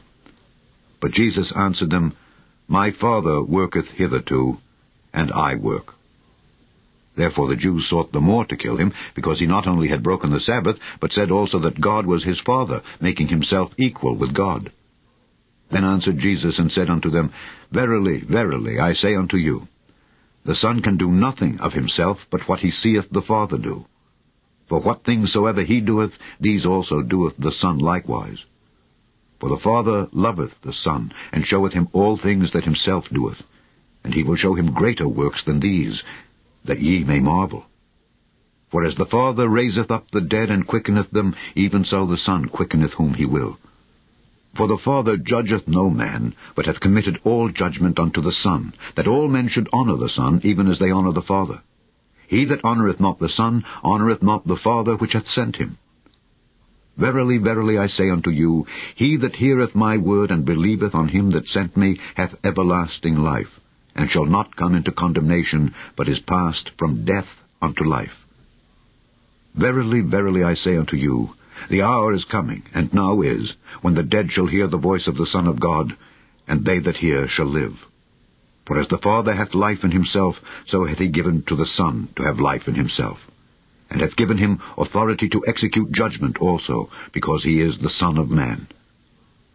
Marvel not at this, for the hour is coming, in the which all that are in the graves shall hear his voice, and shall come forth, they that have done good unto the resurrection of life, and they that have done evil unto the resurrection of damnation. I can of mine own self do nothing. As I hear, I judge, and my judgment is just, because I seek not mine own will, but the will of the Father which hath sent me. If I bear witness of myself, my witness is not true.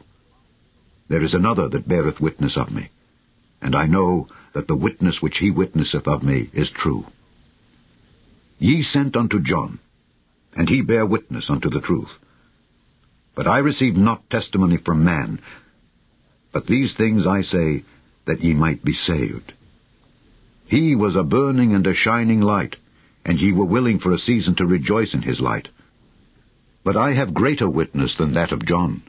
For the works which the Father hath given me to finish, the same works that I do, bear witness of me that the Father hath sent me.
Chapter 6. After these things Jesus went over the Sea of Galilee, which is the Sea of Tiberias. And a great multitude followed him, because they saw his miracles which he did on them that were diseased. And Jesus went up into a mountain, and there he sat with his disciples. And the Passover, a feast of the Jews, was nigh. When Jesus then lifted up his eyes, and saw a great company come unto him, he saith unto Philip, Whence shall we buy bread that these may eat? And this he said to prove him, for he himself knew what he would do. Philip answered him, 200 pennyworth of bread is not sufficient for them, that every one of them may take a little. One of his disciples, Andrew, Simon Peter's brother, saith unto him, There is a lad here, which hath 5 barley loaves and 2 small fishes. But what are they among so many? And Jesus said, Make the men sit down. Now there was much grass in the place. So the men sat down, in number about 5,000. And Jesus took the loaves, and when he had given thanks, he distributed to the disciples, and the disciples to them that were set down, and likewise of the fishes as much as they would. When they were filled, he said unto his disciples, Gather up the fragments that remain, that nothing be lost. Therefore they gathered them together, and filled 12 baskets with the fragments of the 5 barley loaves, which remained over and above unto them that had eaten. Then those men, when they had seen the miracle that Jesus did, said, This is of a truth that prophet that should come into the world. When Jesus therefore perceived that they would come and take him by force to make him a king, he departed again into a mountain himself alone. And when even was now come, his disciples went down unto the sea, and entered into a ship, and went over the sea toward Capernaum. And it was now dark, and Jesus was not come to them. And the sea arose by reason of a great wind that blew. So when they had rowed about 25 or 30 furlongs, they see Jesus walking on the sea, and drawing nigh unto the ship, and they were afraid. But he saith unto them, It is I, be not afraid. Then they willingly received him into the ship, and immediately the ship was at the land whither they went. The day following, when the people which stood on the other side of the sea saw that there was none other boat there, save that one whereinto his disciples were entered, and that Jesus went not with his disciples into the boat, but that his disciples were gone away alone, howbeit there came other boats from Tiberias nigh unto the place where they did eat bread, after that the Lord had given thanks. When the people therefore saw that Jesus was not there, neither his disciples, they also took shipping, and came to Capernaum, seeking for Jesus. And when they had found him on the other side of the sea, they said unto him, Rabbi, when camest thou hither? Jesus answered them and said, Verily, verily, I say unto you, ye seek me, not because ye saw the miracles, but because ye did eat of the loaves, and were filled. Labor not for the meat which perisheth, but for that meat which endureth unto everlasting life, which the Son of Man shall give unto you. For him hath God the Father sealed. Then said they unto him, What shall we do that we might work the works of God? Jesus answered and said unto them, This is the work of God, that ye believe on him whom he hath sent. They said therefore unto him, What sign showest thou then, that we may see and believe thee? What dost thou work? Our fathers did eat manna in the desert, as it is written, He gave them bread from heaven to eat. Then Jesus said unto them, Verily, verily, I say unto you, Moses gave you not that bread from heaven, but my Father giveth you the true bread from heaven. For the bread of God is he which cometh down from heaven, and giveth life unto the world. Then said they unto him, Lord, evermore give us this bread. And Jesus said unto them, I am the bread of life. He that cometh to me shall never hunger, and he that believeth on me shall never thirst. But I said unto you, that ye also have seen me, and believe not. All that the Father giveth me shall come to me, and him that cometh to me I will in no wise cast out. For I came down from heaven not to do mine own will, but the will of him that sent me. And this is the Father's will which hath sent me, that of all which he hath given me I should lose nothing, but should raise it up again at the last day. And this is the will of him that sent me, that every one which seeth the Son and believeth on him may have everlasting life, and I will raise him up at the last day. The Jews then murmured at him, because he said, I am the bread which came down from heaven. And they said, Is not this Jesus, the son of Joseph, whose father and mother we know? How is it then that he saith, I came down from heaven? Jesus therefore answered and said unto them, Murmur not among yourselves. No man can come to me, except the Father which hath sent me draw him, and I will raise him up at the last day. It is written in the prophets, And they shall be all taught of God. Every man therefore that hath heard and hath learned of the Father cometh unto me. Not that any man hath seen the Father, save he which is of God, he hath seen the Father. Verily, verily, I say unto you, he that believeth on me hath everlasting life. I am that bread of life. Your fathers did eat manna in the wilderness, and are dead. This is the bread which cometh down from heaven, that a man may eat thereof, and not die. I am the living bread which came down from heaven. If any man eat of this bread, he shall live forever. And the bread that I will give is my flesh, which I will give for the life of the world. The Jews therefore strove among themselves, saying, How can this man give us his flesh to eat? Then Jesus said unto them, Verily, verily, I say unto you, except ye eat the flesh of the Son of Man, and drink his blood, ye have no life in you. Whoso eateth my flesh, and drinketh my blood, hath eternal life, and I will raise him up at the last day. For my flesh is meat indeed, and my blood is drink indeed. He that eateth my flesh and drinketh my blood dwelleth in me, and I in him. As the living Father hath sent me, and I live by the Father, so he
Chapter 7. After these things Jesus walked in Galilee, for he would not walk in Jewry, because the Jews sought to kill him. Now the Jews' feast of tabernacles was at hand. His brethren therefore said unto him, Depart hence, and go into Judea, that thy disciples also may see the works that thou doest. For there is no man that doeth anything in secret, and he himself seeketh to be known openly. If thou do these things, show thyself to the world. For neither did his brethren believe in him. Then Jesus said unto them, My time is not yet come, but your time is alway ready. The world cannot hate you, but me it hateth, because I testify of it that the works thereof are evil. Go ye up unto this feast. I go not up yet unto this feast, for my time is not yet full come. When he had said these words unto them, he abode still in Galilee.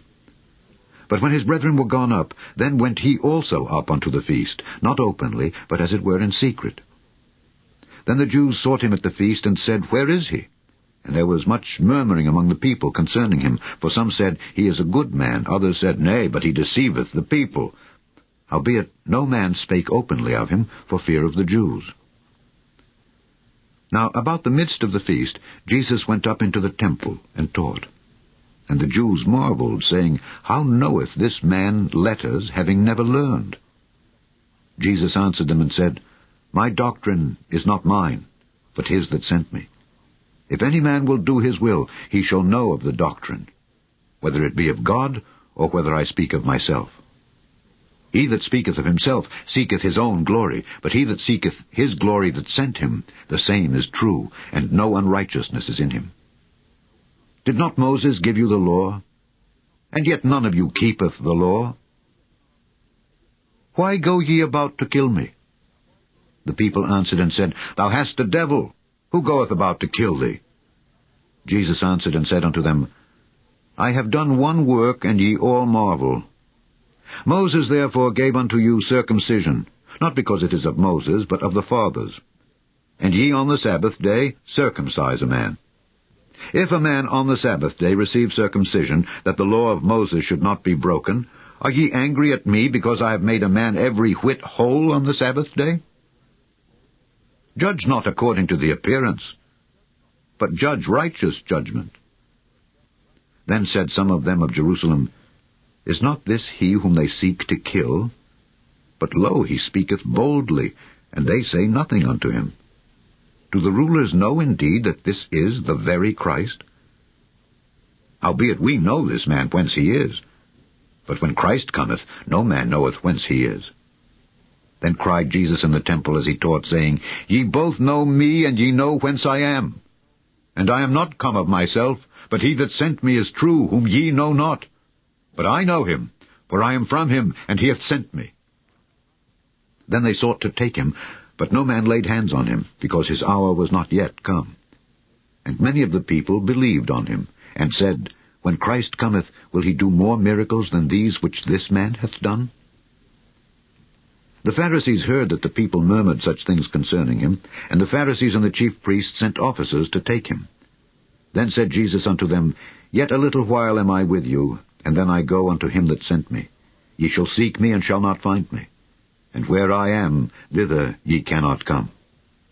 Then said the Jews among themselves, Whither will he go, that we shall not find him? Will he go unto the dispersed among the Gentiles, and teach the Gentiles? What manner of saying is this, that he said, Ye shall seek me, and shall not find me, and where I am, thither ye cannot come? In the last day, that great day of the feast, Jesus stood and cried, saying, If any man thirst, let him come unto me and drink. He that believeth on me, as the Scripture hath said, out of his belly shall flow rivers of living water. But this spake he of the Spirit, which they that believe on him should receive. For the Holy Ghost was not yet given, because that Jesus was not yet glorified. Many of the people there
Chapter 8. Jesus went unto the Mount of Olives. And early in the morning he came again into the temple, and all the people came unto him, and he sat down and taught them. And the scribes and Pharisees brought unto him a woman taken in adultery. And when they had set her in the midst, they say unto him, Master, this woman was taken in adultery, in the very act. Now Moses in the law commanded us that such should be stoned, but what sayest thou? This they said, tempting him, that they might have to accuse him. But Jesus stooped down, and with his finger wrote on the ground, as though he heard them not. So when they continued asking him, he lifted up himself and said unto them, He that is without sin among you, let him first cast a stone at her. And again he stooped down and wrote on the ground. And they which heard it, being convicted by their own conscience, went out one by one, beginning at the eldest, even unto the last. And Jesus was left alone, and the woman standing in the midst. When Jesus had lifted up himself, and saw none but the woman, he said unto her, Woman, where are those thine accusers? Hath no man condemned thee? She said, No man, Lord. And Jesus said unto her, Neither do I condemn thee. Go and sin no more. Then spake Jesus again unto them, saying, I am the light of the world. He that followeth me shall not walk in darkness, but shall have the light of life. The Pharisees therefore said unto him, Thou bearest record of thyself. Thy record is not true. Jesus answered and said unto them, Though I bear record of myself, yet my record is true. For I know whence I came and whither I go, but ye cannot tell whence I come and whither I go. Ye judge after the flesh. I judge no man. And yet if I judge, my judgment is true. For I am not alone, but I and the Father that sent me. It is also written in your law that the testimony of 2 men is true. I am one that bear witness of myself, and the Father that sent me beareth witness of me. Then said they unto him, Where is thy Father? Jesus answered, Ye neither know me nor my Father. If ye had known me, ye should have known my Father also. These words spake Jesus in the treasury, as he taught in the temple, and no man laid hands on him, for his hour was not yet come. Then said Jesus again unto them, I go my way, and ye shall seek me, and shall die in your sins. Whither I go, ye cannot come. Then said the Jews, Will he kill himself? Because he saith, Whither I go, ye cannot come. And he said unto them, Ye are from beneath, I am from above. Ye are of this world, I am not of this world. I said therefore unto you that ye shall die in your sins. For if ye believe not that I am he, ye shall die in your sins. Then said they unto him, Who art thou? And Jesus saith unto them, Even the same that I said unto you from the beginning. I have many things to say and to judge of you. But he that sent me is true, and I speak to the world those things which I have heard of him. They understood not that he spake to them of the Father. Then said Jesus unto them, When ye have lifted up the Son of Man, then shall ye know that I am he, and that I do nothing of myself. But as my Father hath taught me, I speak these things. And he that sent me is with me. The Father hath not left me alone, for I do always those things that please him. As he spake these words, many believed on him. Then said Jesus to those Jews which believed on him, If ye continue in my word, then are ye my disciples indeed. And ye shall know the truth, and the truth shall make you free. They answered him, We be Abraham's seed, and were never in bondage to any man. How sayest thou, Ye shall be made free? Jesus answered them, Verily, verily, I say unto you, whosoever committeth sin is the servant of sin. And the servant abideth not in the house forever, but the Son abideth forever. If the Son therefore shall make you free, ye shall be free indeed. I know that ye are Abraham's seed, but ye seek to kill me, because my word hath no place in you. I speak that which I have seen with my Father, and ye do that which ye have seen with your father. They answered and said unto him, Abraham is our father. Jesus saith unto them, If ye were Abraham's children, ye would do the works of Abraham. But now ye seek to kill me, a man that hath told you the truth, which I have heard of God. This did not Abraham. Ye do the deeds of your father. Then said they to him, We be not born of fornication, we have one Father, even God. Jesus said unto them, If God were your Father, ye would love me. For I proceeded forth and came from God. Neither came I of myself, but he sent me.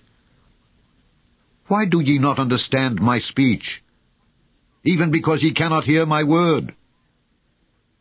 Ye are of your father the devil, and the lusts of your father ye will do.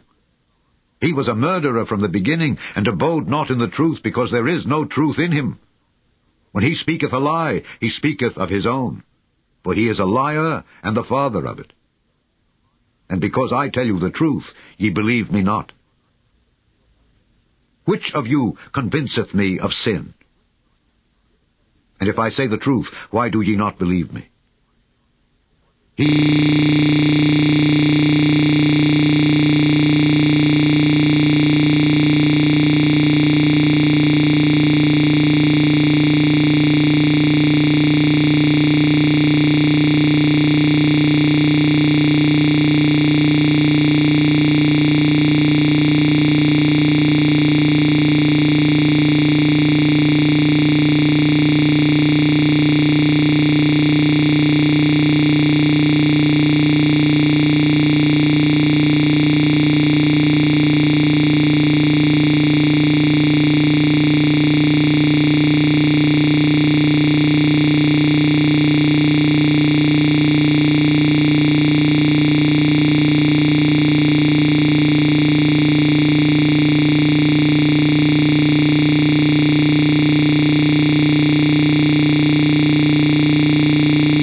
Chapter 9.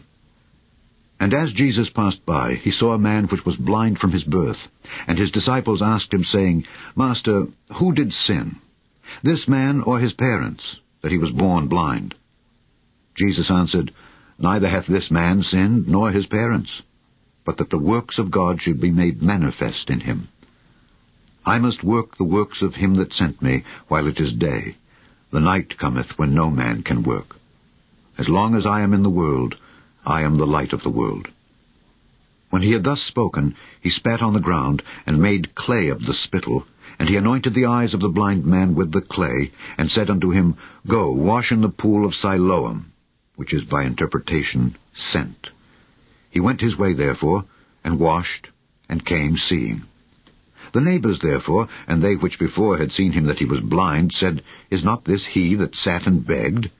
Some said, This is he. Others said, He is like him. But he said, I am he. Therefore said they unto him, How were thine eyes opened? He answered and said, A man that is called Jesus made clay, and anointed mine eyes, and said unto me, Go to the pool of Siloam, and wash. And I went and washed, and I received sight. Then said they unto him, Where is he? He said, I know not. They brought to the Pharisees him that aforetime was blind. And it was the Sabbath day when Jesus made the clay and opened his eyes. Then again the Pharisees also asked him how he had received his sight. He said unto them, He put clay upon mine eyes, and I washed, and do see. Therefore said some of the Pharisees, This man is not of God, because he keepeth not the Sabbath day. Others said, How can a man that is a sinner do such miracles? And there was a division among them. They say unto the blind man again, What sayest thou of him that he hath opened thine eyes? He said, He is a prophet. But the Jews did not believe concerning him that he had been blind and received his sight, until they called the parents of him that had received his sight. And they asked them, saying, Is this your son, who ye say was born blind? How then doth he now see? His parents answered them and said, We know that this is our son, and that he was born blind. But by what means he now seeth we know not, or who hath opened his eyes we know not. He is of age, ask him, he shall speak for himself. These words spake his parents because they feared the Jews, for the Jews had agreed already that if any man did confess that he was Christ, he should be put out of the synagogue. Therefore said his parents, He is of age, ask him. Then again called they the man that was blind, and said unto him, Give God the praise. We know that this man is a sinner. He answered and said, Whether he be a sinner or no, I know not. One thing I know, that whereas I was blind, now I see. Then said they to him again, What did he to thee? How opened he thine eyes? He answered them, I have told you already, and ye did not hear. Wherefore would ye hear it again?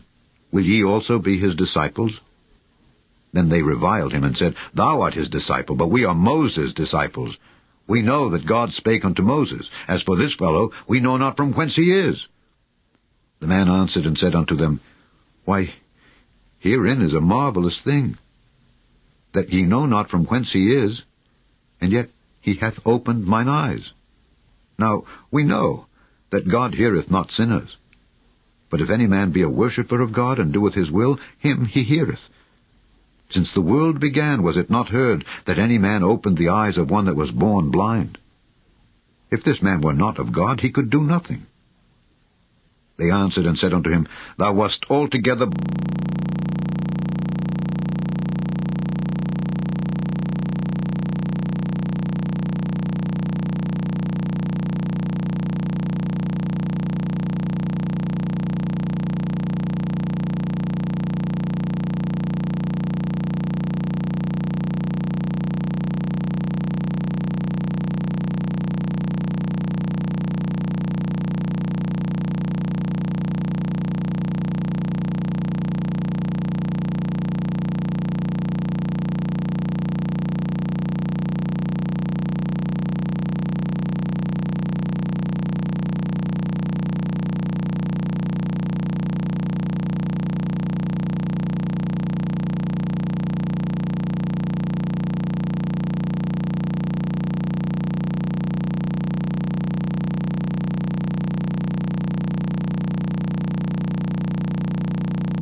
Chapter 10.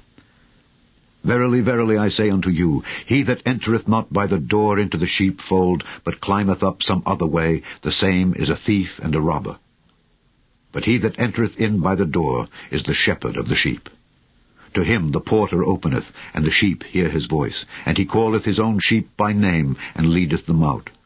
And when he putteth forth his own sheep, he goeth before them, and the sheep follow him, for they know his voice. And a stranger will they not follow, but will flee from him, for they know not the voice of strangers. This parable spake Jesus unto them, but they understood not what things they were which he spake unto them. Then said Jesus unto them again, Verily, verily, I say unto you, I am the door of the sheep. All that ever came before me are thieves and robbers, but the sheep did not hear them. I am the door. By me, if any man enter in, he shall be saved, and shall go in and out, and find pasture. The thief cometh not but for to steal, and to kill, and to destroy. I am come, that they might have life, and that they might have it more abundantly. I am the good shepherd. The good shepherd giveth his life for the sheep. But he that is an hireling, and not the shepherd, whose own the sheep are not, seeth the wolf coming, and leaveth the sheep, and fleeth, and the wolf catcheth them, and scattereth the sheep. The hireling fleeth, because he is an hireling, and careth not for the sheep. I am the good shepherd, and know my sheep, and am known of mine. As the Father knoweth me, even so know I the Father. And I lay down my life for the sheep. And other sheep I have, which are not of this fold. Them also I must bring, and they shall hear my voice. And there shall be one fold, and one shepherd.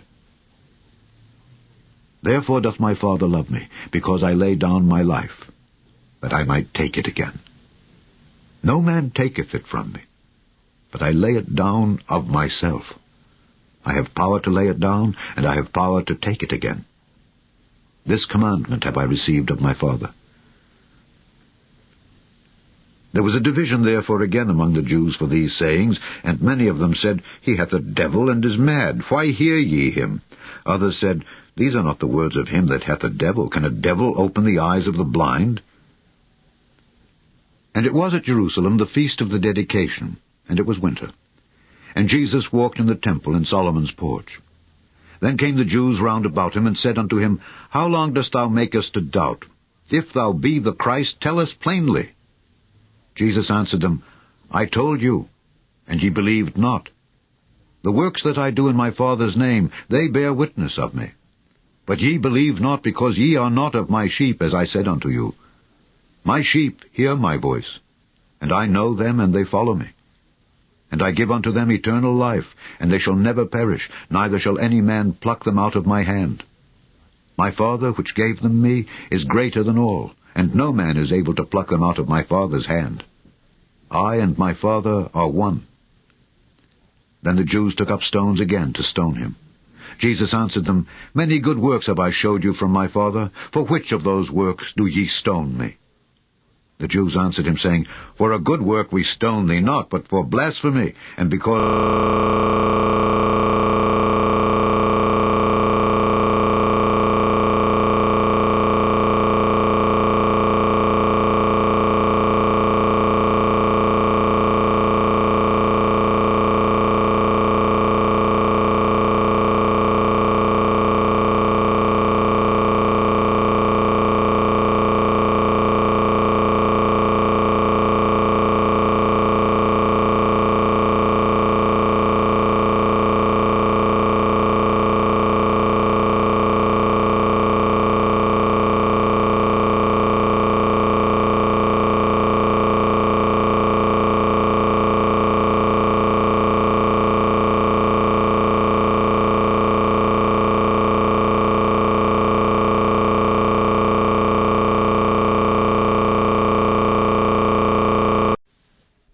Chapter 11.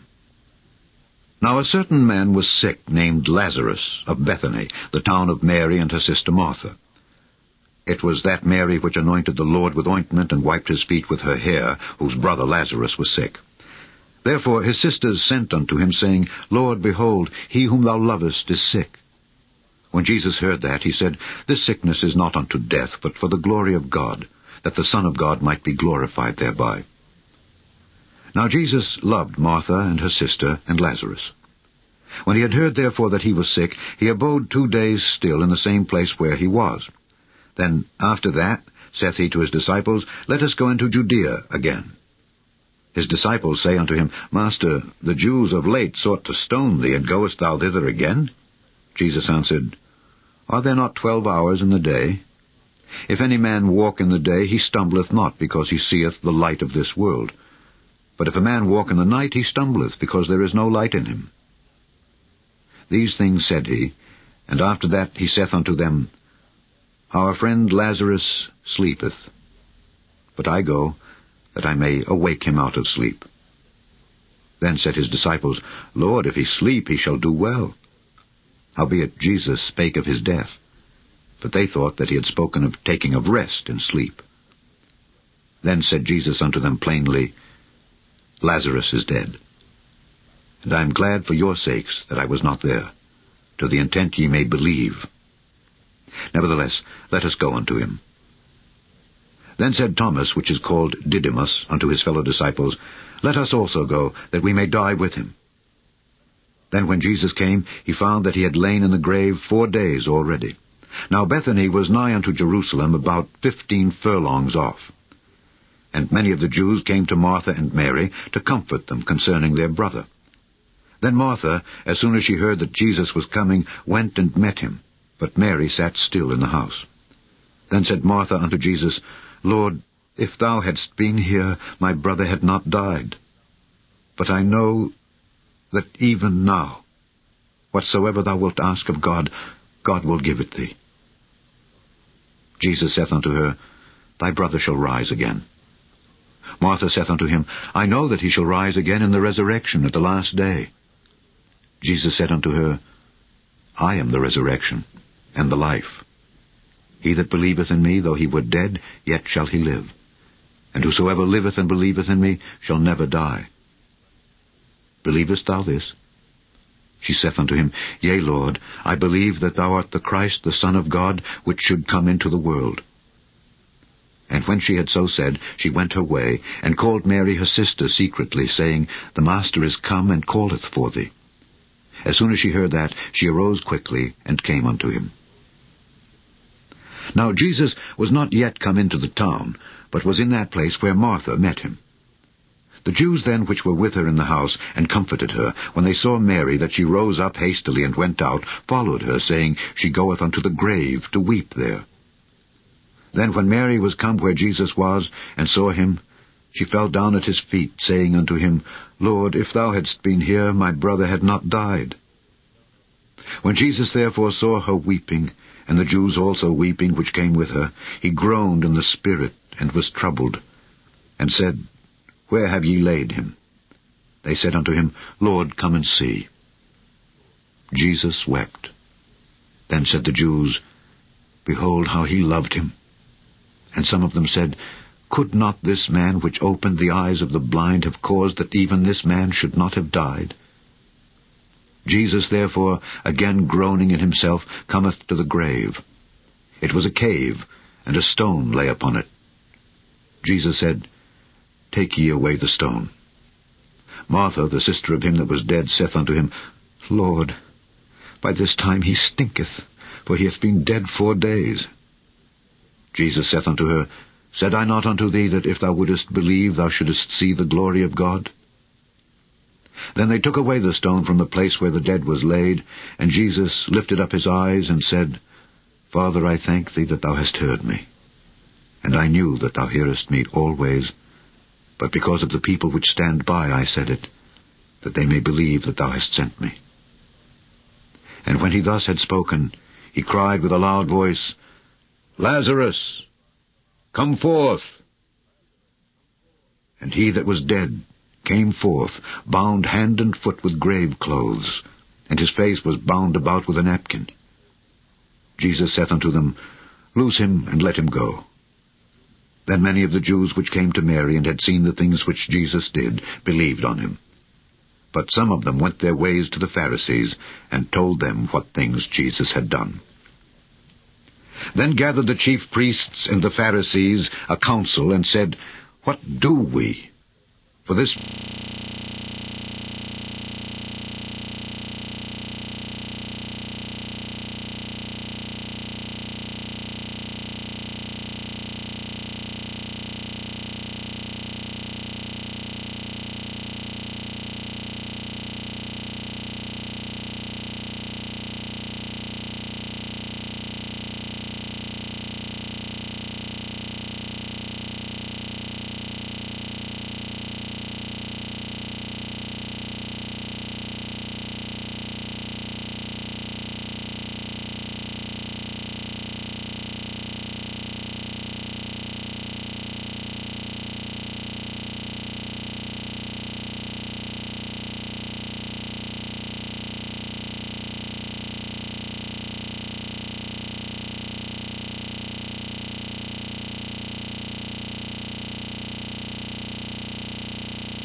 Chapter 12.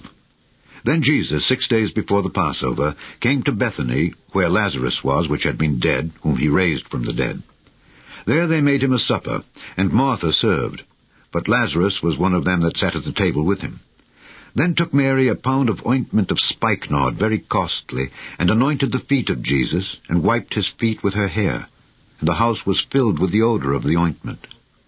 Then saith one of his disciples, Judas Iscariot, Simon's son, which should betray him, Why was not this ointment sold for 300 pence and given to the poor?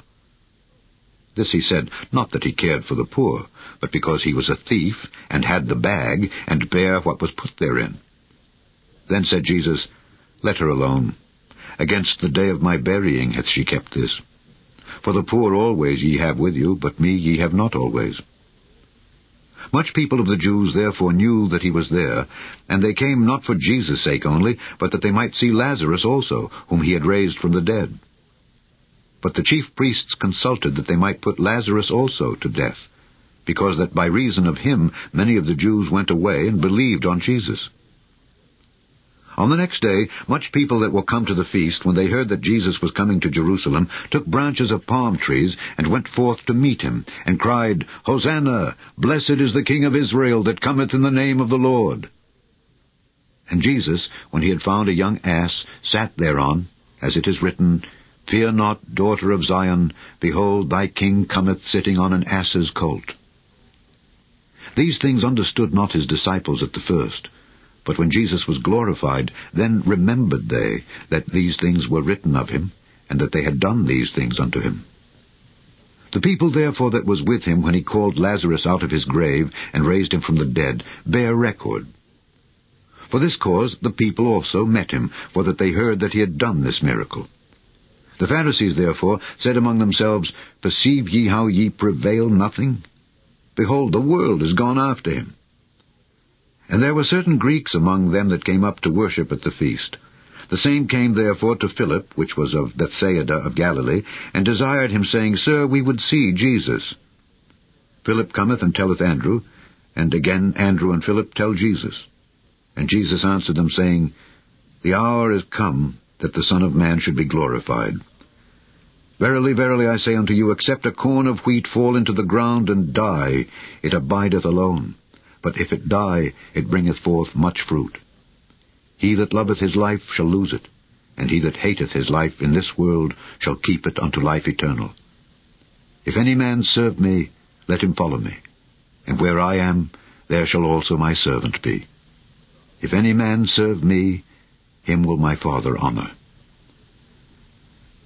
Now is my soul troubled, and what shall I say? Father, save me from this hour. But for this cause came I unto this hour. Father, glorify thy name. Then came there a voice from heaven, saying, I have both glorified it, and will glorify it again. The people therefore that stood by and heard it said that it thundered. Others said, An angel spake to him. Jesus answered and said, This voice came not because of me, but for your sakes. Now is the judgment of this world. Now shall the prince of this world be cast out. And I, if I be lifted up from the earth, will draw all men unto me. This he said, signifying what death he should die. The people answered him, We have heard out of the law that Christ abideth forever. And how sayest thou, the Son of Man must be lifted up? Who is this Son of Man? Then Jesus said unto them, Yet a little while is the light with you.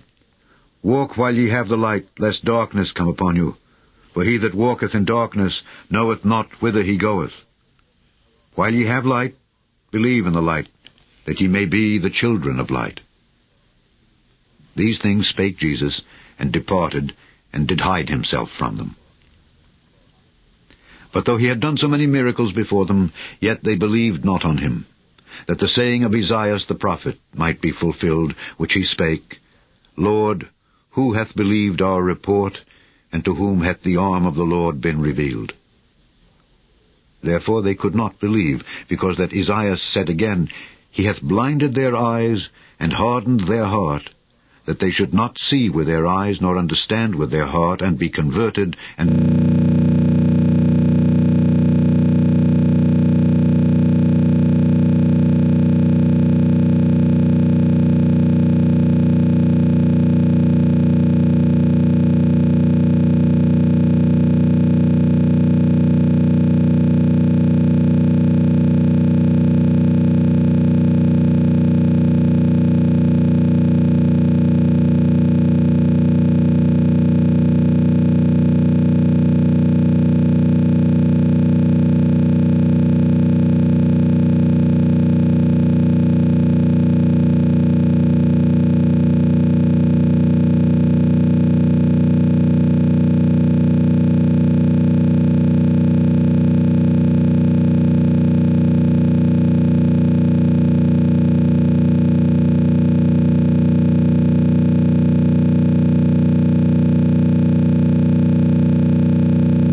Chapter 13.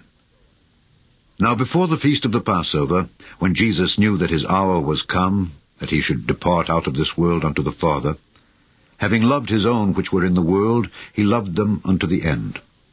And supper being ended, the devil having now put into the heart of Judas Iscariot, Simon's son, to betray him, Jesus, knowing that the Father had given all things into his hands, and that he was come from God and went to God, he riseth from supper, and laid aside his garments, and took a towel, and girded himself.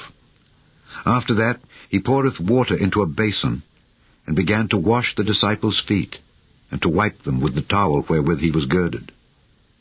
Then cometh he to Simon Peter, and Peter saith unto him, Lord, dost thou wash my feet? Jesus answered and said unto him, What I do thou knowest not now, but thou shalt know hereafter. Peter saith unto him, Thou shalt never wash my feet. Jesus answered him, If I wash thee not, thou hast no part with me. Simon Peter saith unto him, Lord, not my feet only, but also my hands and my head. Jesus saith to him, He that is washed needeth not save to wash his feet, but is clean every whit. And ye are clean, but not all. For he knew who should betray him. Therefore said he, Ye are not all clean.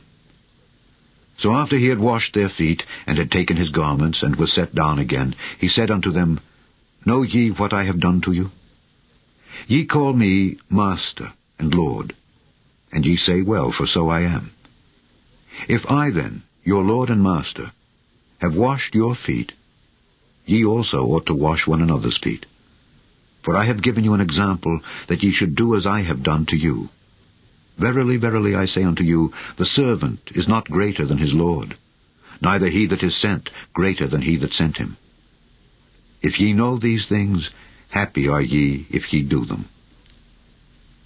I speak not of you all. I know whom I have chosen. But that the scripture may be fulfilled, He that eateth bread with me hath lifted up his heel against me. Now I tell you before it come, that when it is come to pass, ye may believe that I am he. Verily, verily, I say unto you, he that receiveth whomsoever I send receiveth me, and he that receiveth me receiveth him that sent me. When Jesus had thus said, he was troubled in spirit, and testified, and said, Verily, verily, I say unto you, that one of you shall betray me. Then the disciples looked one on another, doubting of whom he spake. Now there was leaning on Jesus' bosom one of his disciples, whom Jesus loved. Simon Peter therefore beckoned to him, that he should ask who it should be of whom he spake. He then, lying on Jesus' breast, saith unto him, Lord, who is it? Jesus answered, He it is to whom I shall give a sop when I have dipped it. And when he had dipped the sop, he gave it to Judas Iscariot, the son of Simon. And after the sop, Satan entered into him. Then said Jesus unto him, That thou doest, do quickly. Now no man at the table knew for what intent he spake this unto him. For some of them thought, because Judas had the bag, that Jesus had said unto him, Buy those things that we have need of against the feast, or that he should give something to the poor. He then, having received the sop, went immediately out, and it was night. Therefore, when he was gone out, Jesus said, Now is the Son of Man glorified, and God is glorified in him. If God be glorified in him, God shall also glorify him in himself, and shall straightway glorify him.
Chapter 14. Let not your heart be troubled. Ye believe in God, believe also in me. In my Father's house are many mansions. If it were not so, I would have told you. I go to prepare a place for you. And if I go and prepare a place for you, I will come again and receive you unto myself, that where I am, there ye may be also. And whither I go, ye know, and the way ye know. Thomas saith unto him, Lord, we know not whither thou goest, and how can we know the way? Jesus saith unto him, I am the way, the truth, and the life. No man cometh unto the Father but by me. If ye had known me, ye should have known my Father also, and from henceforth ye know him and have seen him. Philip saith unto him, Lord, show us the Father, and it sufficeth us. Jesus saith unto him, Have I been so long time with you, and yet hast thou not known me, Philip? He that hath seen me hath seen the Father. And how sayest thou then, Show us the Father? Believest thou not that I am in the Father, and the Father in me? The words that I speak unto you, I speak not of myself, but the Father that dwelleth in me, he doeth the works. Believe me that I am in the Father, and the Father in me. Or else believe me for the very works' sake. Verily, verily, I say unto you, he that believeth on me, the works that I do shall he do also, and greater works than these shall he do, because I go unto my Father. And whatsoever ye shall ask in my name, that will I do, that the Father may be glorified in the Son. If ye shall ask anything in my name, I will do it. If ye love me, keep my commandments, and I will pray the Father, and he shall give you another Comforter, that he may abide with you forever, even the Spirit of truth, whom the world cannot receive, because it seeth him not, neither knoweth him. But ye know him, for he dwelleth with you, and shall be in you. I will not leave you comfortless. I will come to you. Yet a little while, and the world seeth me no more, but ye see me. Because I live, ye shall live also. And that day ye shall know that I am in my Father, and ye in me, and I in you.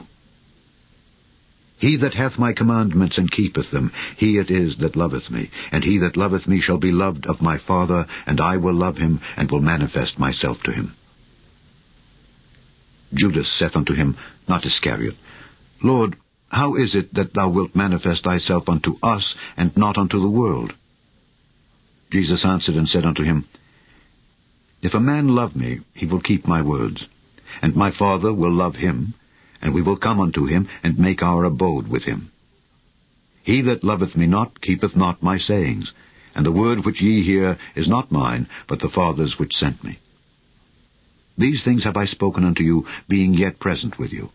But the Comforter, which is the Holy Ghost, whom the Father will send in my name, he shall teach you all things, and bring all things to your remembrance, whatsoever I have said unto you.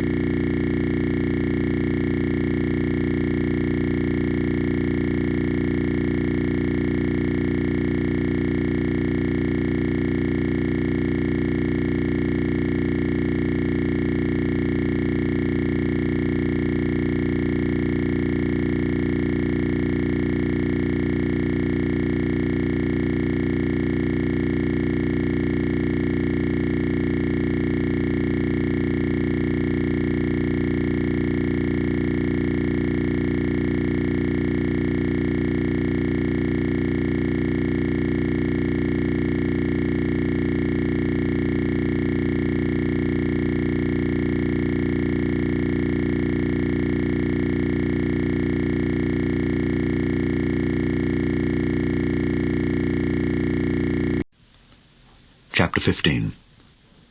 I am the true vine, and my Father is the husbandman. Every branch in me that beareth not fruit he taketh away, and every branch that beareth fruit he purgeth it, that it may bring forth more fruit. Now ye are clean through the word which I have spoken unto you. Abide in me, and I in you. As the branch cannot bear fruit of itself except it abide in the vine, no more can ye except ye abide in me. I am the vine, ye are the branches.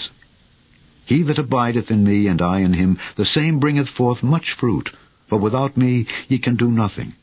If a man abide not in me, he is cast forth as a branch, and is withered, and men gather them, and cast them into the fire, and they are burned. If ye abide in me, and my words abide in you, ye shall ask what ye will, and it shall be done unto you. Herein is my Father glorified, that ye bear much fruit. So shall ye be my disciples. As the Father hath loved me, so have I loved you. Continue ye in my love. If ye keep my commandments, ye shall abide in my love, even as I have kept my Father's commandments, and abide in his love. These things have I spoken unto you, that my joy might remain in you, and that your joy might be full. This is my commandment, that ye love one another, as I have loved you. Greater love hath no man than this, that a man lay down his life for his friends. Ye are my friends, if ye do whatsoever I command you. Henceforth I call you not servants, for the servant knoweth not what his Lord doeth, but I have called you friends. For all things that I have heard of my Father I have made known unto you. Ye have not chosen me, but I have chosen you, and ordained you, that ye should go and bring forth fruit, and that your fruit should remain, that whatsoever ye shall ask of the Father in my name, he may give it you. These things I command you, that ye love one another. If the world hate you, ye know that it hated me before it hated you. If ye were of the world would love his own. But because ye are not of the world, but I have chosen you out of the world, therefore the world hateth you. Remember the word that I said unto you, the servant is not greater than his Lord. If they have persecuted me, they will also persecute you. If they have kept my saying, they will keep yours also. But all these things will they do unto you for my name's sake, because they know not him that sent me. If I had not come and spoken...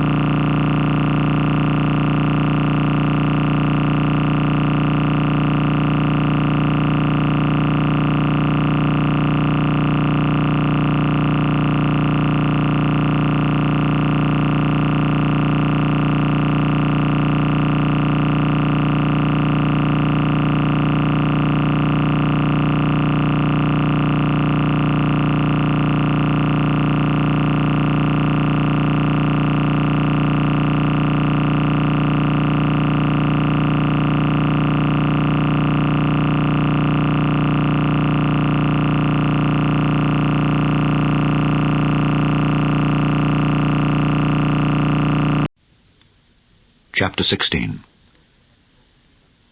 These things have I spoken unto you, that ye should not be offended. They shall put you out of the synagogues. Yea, the time cometh, that whosoever killeth you will think that he doeth God service. And these things will they do unto you, because they have not known the Father, nor me. But these things have I told you, that when the time shall come, ye may remember that I told you of them. And these things I said not unto you at the beginning, because I was with you. But now I go my way to him that sent me. And none of you asketh me, Whither goest thou? But because I have said these things unto you, sorrow hath filled your heart. Nevertheless I tell you the truth. It is expedient for you that I go away. For if I go not away, the Comforter will not come unto you. But if I depart, I will send him unto you. And when he is come, he will reprove the world of sin, and of righteousness, and of judgment. Of sin, because they believe not on me. Of righteousness, because I go to my Father, and ye see me no more. Of judgment, because the prince of this world is judged. I have yet many things to say unto you, but ye cannot bear them now. Howbeit, when he, the Spirit of truth, is come, he will guide you into all truth. For he shall not speak of himself, but whatsoever he shall hear, that shall he speak, and he will show you things to come. He shall glorify me, for he shall receive of mine, and shall show it unto you. All things that the Father hath are mine. Therefore said I, that he shall take of mine, and shall show it unto you. A little while, and ye shall not see me. And again a little while, and ye shall see me, because I go to the Father. Then said some of his disciples among themselves, What is this that he saith unto us? A little while, and ye shall not see me, and again a little while, and ye shall see me, and because I go to the Father. They said therefore, What is this that he saith? A little while. We cannot tell what he saith. Now Jesus knew that they were desirous to ask him, and said unto them, Do ye inquire among yourselves of that I said, A little while, and ye shall not see me, and again a little while, and ye shall see me?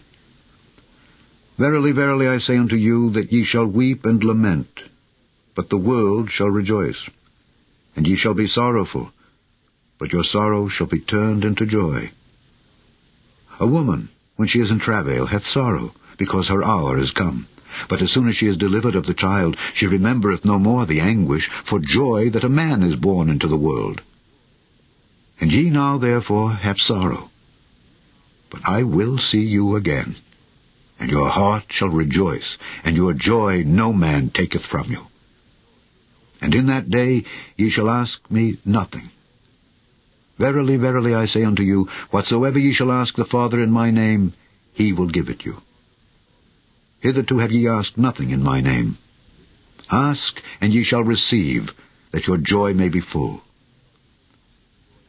These things have I spoken unto you in Proverbs, but the time cometh when I shall no more speak unto you in Proverbs, but I shall show you plainly of the Father. At that day ye shall ask in my name, and I say not unto you that I will pray the Father for you, for the Father himself loveth you, because ye have loved me, and have believed that I came out from God.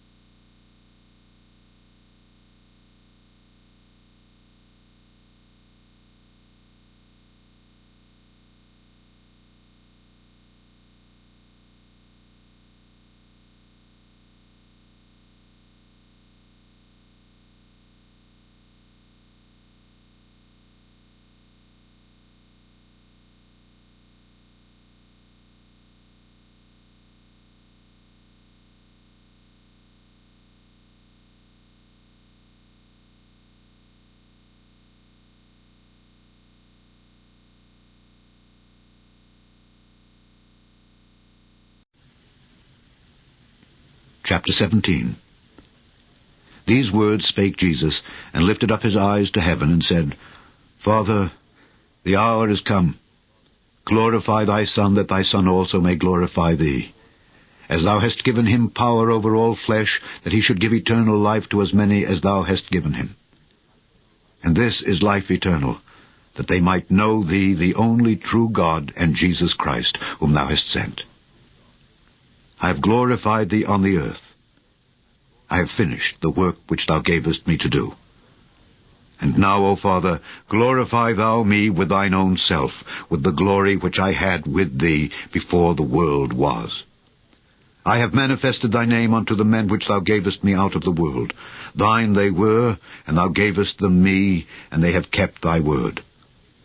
Now they have known that all things whatsoever thou hast given me are of thee. For I have given unto them the words which thou gavest me, and they have received them, and have known surely that I came out from thee, and they have believed that thou didst send me. I pray for them.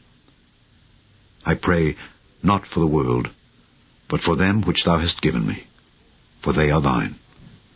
And all mine are thine, and thine are mine, and I am glorified in them. And now I am no more in the world, but these are in the world, and I come to thee. Holy Father, keep through thine own name those whom thou hast given me, that they may be one, as we are. While I was with them in the world, I kept them in thy name. Those that thou gavest me I have kept, and none of them is lost, but the son of perdition, that the Scripture might be fulfilled. And now come I to thee, and these things I speak in the world, that they might have my joy fulfilled in themselves. I have given them thy word, and the world hath hated them, because they are not of the world, even as I am not of the world. I pray not that thou shouldest take them out of the world, but that thou shouldest keep them from the evil. They are not of the world, even as I am not of the world. Sanctify them through thy truth. Thy word is truth. As thou hast sent me into the world, even so have I also sent them into the world. And for their sakes I sanctify myself, that they also might be sanctified through the truth. Neither pray I for these alone, but for them also which shall believe on me through their word, that they all may be one. As thou, Father, art in me, and I in thee, that they also may be one in us, that the world may believe that thou hast sent me. And the glory which thou gavest me I have given them, that they may be one.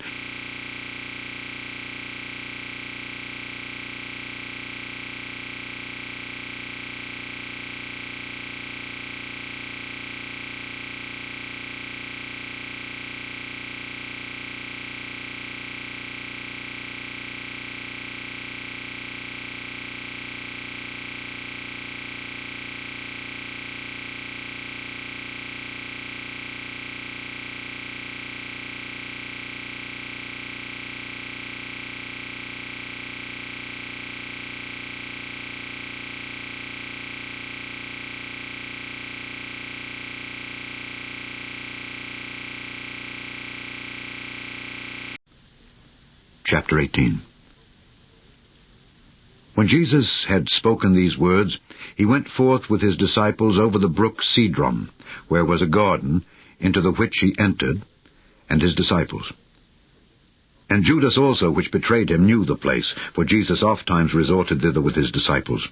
Judas then, having received a band of men and officers from the chief priests and Pharisees, cometh thither with lanterns and torches and weapons.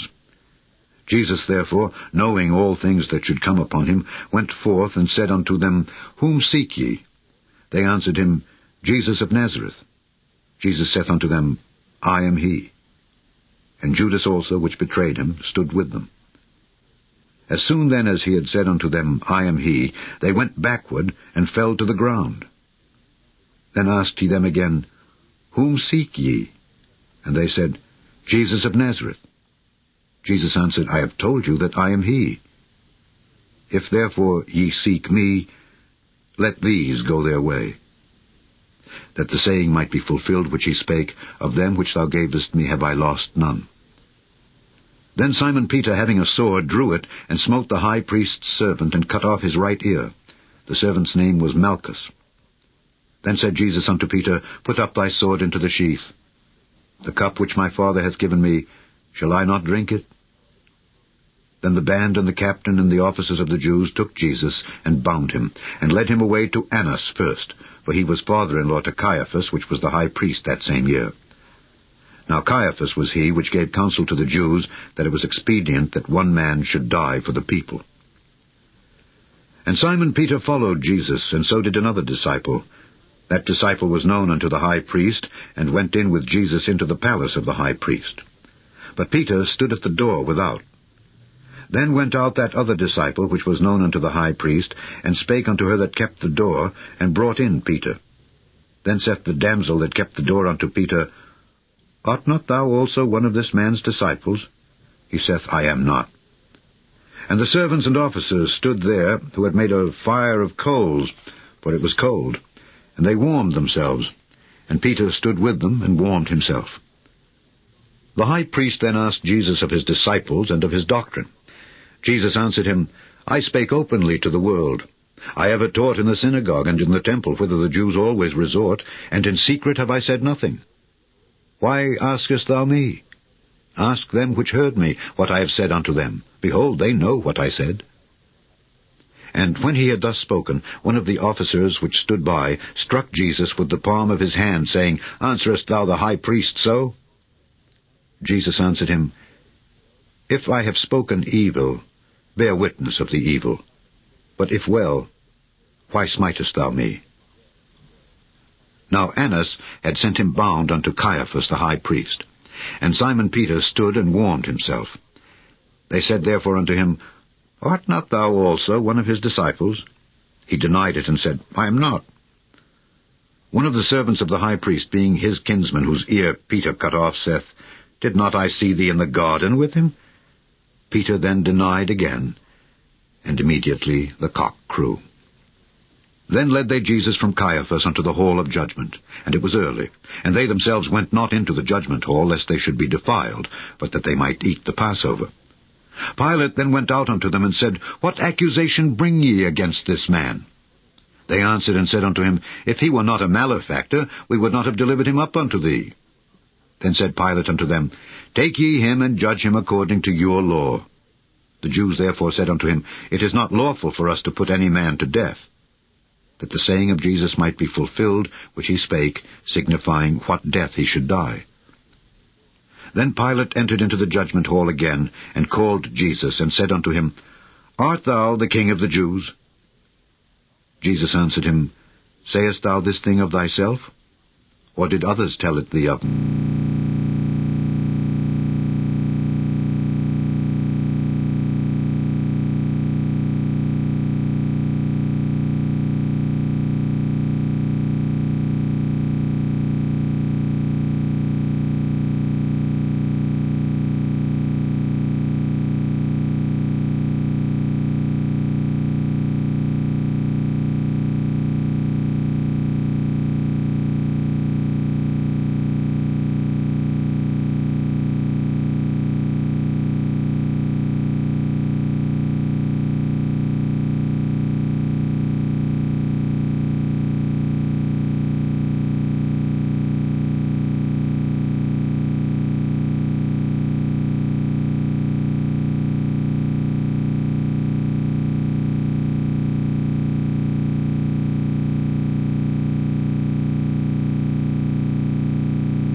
Chapter 19. Then Pilate therefore took Jesus and scourged him. And the soldiers platted a crown of thorns and put it on his head. And they put on him a purple robe, and said, Hail, King of the Jews! And they smote him with their hands. Pilate therefore went forth again, and saith unto them, Behold, I bring him forth to you, that ye may know that I find no fault in him. Then came Jesus forth, wearing the crown of thorns and the purple robe. And Pilate saith unto them, Behold the man. When the chief priests therefore and officers saw him, they cried out, saying, Crucify him! Crucify him! Pilate saith unto them, Take ye him and crucify him, for I find no fault in him. The Jews answered him, We have a law, and by our law he ought to die, because he made himself the Son of God. When Pilate therefore heard that saying, he was the more afraid, and went again into the judgment hall, and saith unto Jesus, Whence art thou? But Jesus gave him no answer. Then saith Pilate unto him, Speakest thou not unto me? Knowest thou not that I have power to crucify thee, and have power to release thee? Jesus answered, Thou couldst have no power at all against me, except it were given thee from above. Therefore he that delivered me unto thee hath the greater sin. And from thenceforth Pilate sought to release him. But the Jews cried out, saying, If thou let this man go, thou art not Caesar's friend. Whosoever maketh himself a king speaketh against Caesar. When Pilate therefore heard that saying, he brought Jesus forth, and sat down in the judgment seat in a place that is called the Pavement, but in the Hebrew, Gabbatha. And it was the preparation of the Passover, and about the 6th hour. And he saith unto the Jews, Behold your king. But they cried out, Away with him, crucify him. Pilate saith unto them, Shall I crucify your king? The chief priests answered, We have no king but Caesar. Then delivered he him therefore unto them to be crucified. And they took Jesus, and led him away. And he, bearing his cross, went forth into a place called the place of a skull, which is called in the Hebrew Golgotha, where they crucified him, and 2 other with him, on either side one, and Jesus in the midst. And Pilate wrote a title, and put it on the cross, and the writing was, Jesus of Nazareth, the King of the Jews. This title then read many of the Jews, for the place where Jesus was crucified was nigh to the city, and it was written in Hebrew and Greek and Latin. Then said the chief priests of the Jews to Pilate, Write not the King of the Jews, but that he said, I am King of the Jews. Pilate answered, What I have written, I have written. Then the soldiers, when they had crucified Jesus, took his garments, and made 4 parts, to every soldier a part, and also his coat. Now the coat was without seam, woven from the top throughout. They said therefore among themselves, Let us not rend it, but cast lots for it, whose it shall be. That the scripture might be fulfilled, which saith, They parted my raiment among them, and for my vesture they did cast lots. These things therefore the soldiers did. Now there stood by the cross of Jesus his mother, and his mother's sister, Mary the wife of Cleophas, and Mary Magdalene. When Jesus therefore saw his mother, and the disciples standing by, whom he loved, he saith unto his mother, Woman, behold thy son. Then saith he to the disciple, Behold thy mother. And from that hour that disciple took her unto his own home. After this, Jesus, knowing that all things were now accomplished, that the scripture might be fulfilled, saith, I thirst. Now there was set a vessel full of vinegar, and they filled a sponge with vinegar, and put it upon hyssop, and put it to his mouth. When Jesus therefore had received the vinegar, he said, It is finished. And he bowed his head, and gave up the ghost. The Jews therefore, because it was the preparation, that the body should not remain upon the cross on the Sabbath day, for that Sabbath day was an high day, besought Pilate that their legs might be broken, and that they might be taken away. Then came the soldiers, and brake the legs of the first and of the other which was crucified with him. But when they came to Jesus, and saw that he was dead already, they brake not his legs. But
Chapter 20. The first day of the week cometh Mary Magdalene early, when it was yet dark, unto the sepulchre, and seeth the stone taken away from the sepulchre. Then she runneth, and cometh to Simon Peter, and to the other disciple, whom Jesus loved, and saith unto them, They have taken away the Lord out of the sepulchre, and we know not where they have laid him. Peter therefore went forth, and that other disciple, and came to the sepulchre. So they ran both together. And the other disciple did outrun Peter, and came first to the sepulchre. And he, stooping down and looking in, saw the linen clothes lying, yet went he not in. Then cometh Simon Peter following him, and went into the sepulchre, and seeth the linen clothes lie, and the napkin that was about his head, not lying with the linen clothes, but wrapped together in a place by itself. Then went in also that other disciple, which came first to the sepulchre, and he saw and believed. For as yet they knew not the scripture, that he must rise again from the dead. Then the disciples went away again unto their own home. But Mary stood without at the sepulchre weeping. And as she wept, she stooped down and looked into the sepulchre, and seeth 2 angels in white, sitting, the one at the head, and the other at the feet, where the body of Jesus had lain. And they say unto her, Woman, why weepest thou? She saith unto them, Because they have taken away my Lord, and I know not where they have laid him. And when she had thus said, she turned herself back, and saw Jesus standing, and knew not that it was Jesus. Jesus saith unto her, Woman, why weepest thou? Whom seekest thou? She, supposing him to be the gardener, saith unto him, Sir, if thou have borne him hence, tell me where thou hast laid him, and I will take him away. Jesus saith unto her, Mary. She turned herself, and saith unto him, Rabboni, which is to say, Master. Jesus saith unto her, Touch me not, for I am not yet ascended to my Father. But go to my brethren, and say unto them, I ascend unto my Father and your Father, and to my God and your God. Mary Magdalene came and told the disciples that she had seen the Lord, and that he had spoken these things unto her. Then the same day at evening, being the first day of the week, when the doors were shut where the disciples were assembled for fear of the Jews, came Jesus and stood in the midst, and saith unto them, Peace be unto you. And when he had so said, he showed unto them his hands and his side. Then were the disciples glad when they saw the Lord. Then said Jesus to them again, Peace be unto you. As my Father hath sent me, even so send I you. And when he had said this, he breathed on them, and saith unto them, Receive ye the Holy Ghost. Whosoever sins ye remit, they are remitted unto them. And whosoever sins ye retain, they are retained. But Thomas, one of the 12, called Didymus, was not with them when Jesus came. The other disciples therefore said unto him, We have seen the Lord. But he said unto them, Except I shall see in his hands the print of the nails, and put my finger into the print of the nails, and thrust my hand into his side, I will not believe. And after 8 days, again his disciples were within, and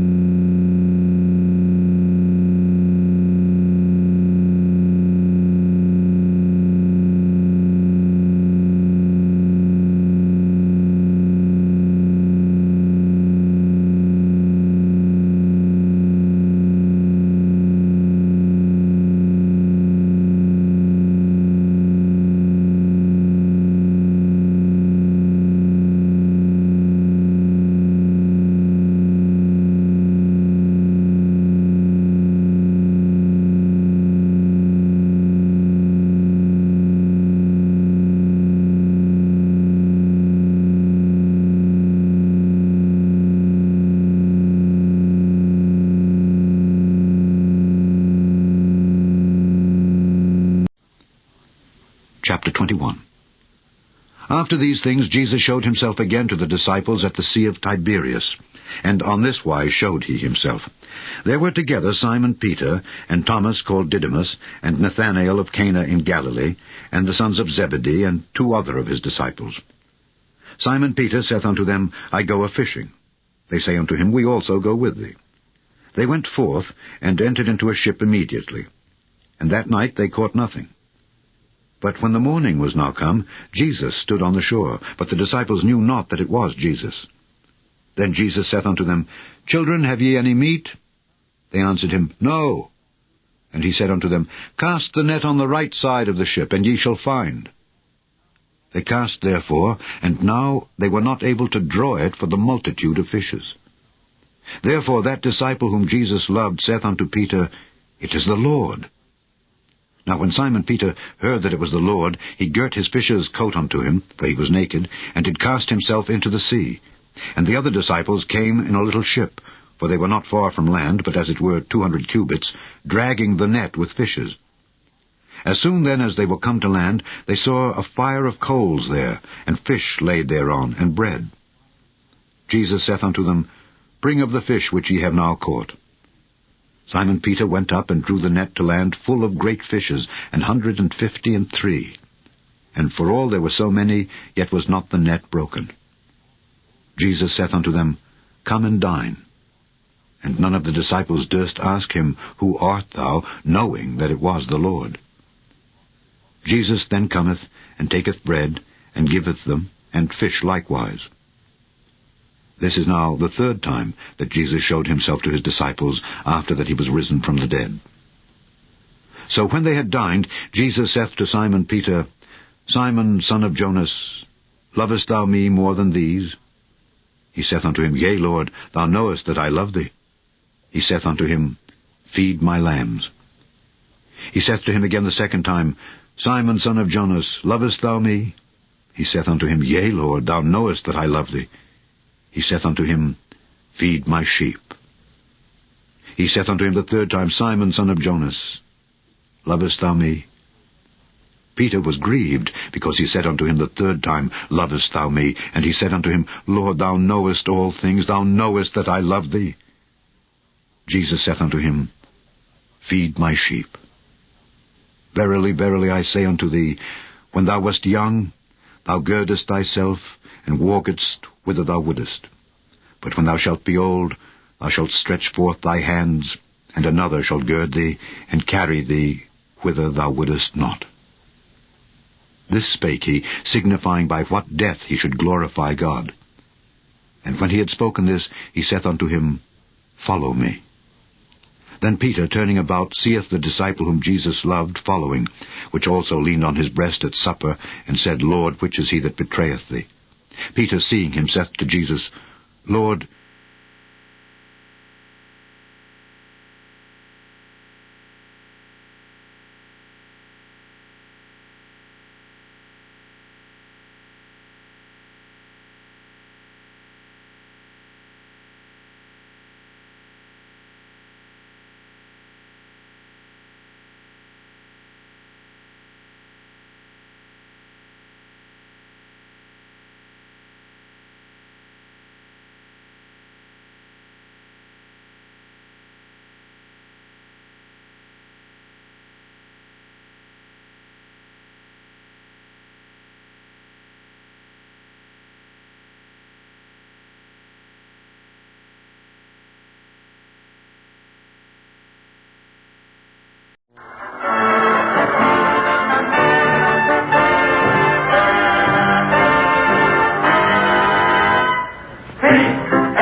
The Abbott and Costello program, starring Bud Abbott and Lou Costello, brought to you by Camel, the cigarette of costlier, properly aged tobaccos. The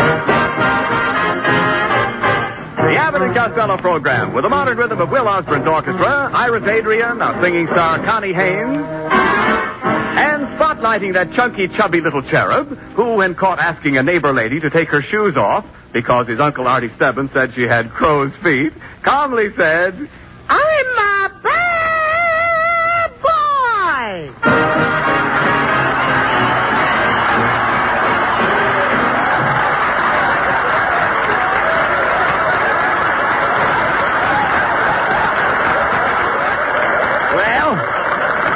Well, Costello,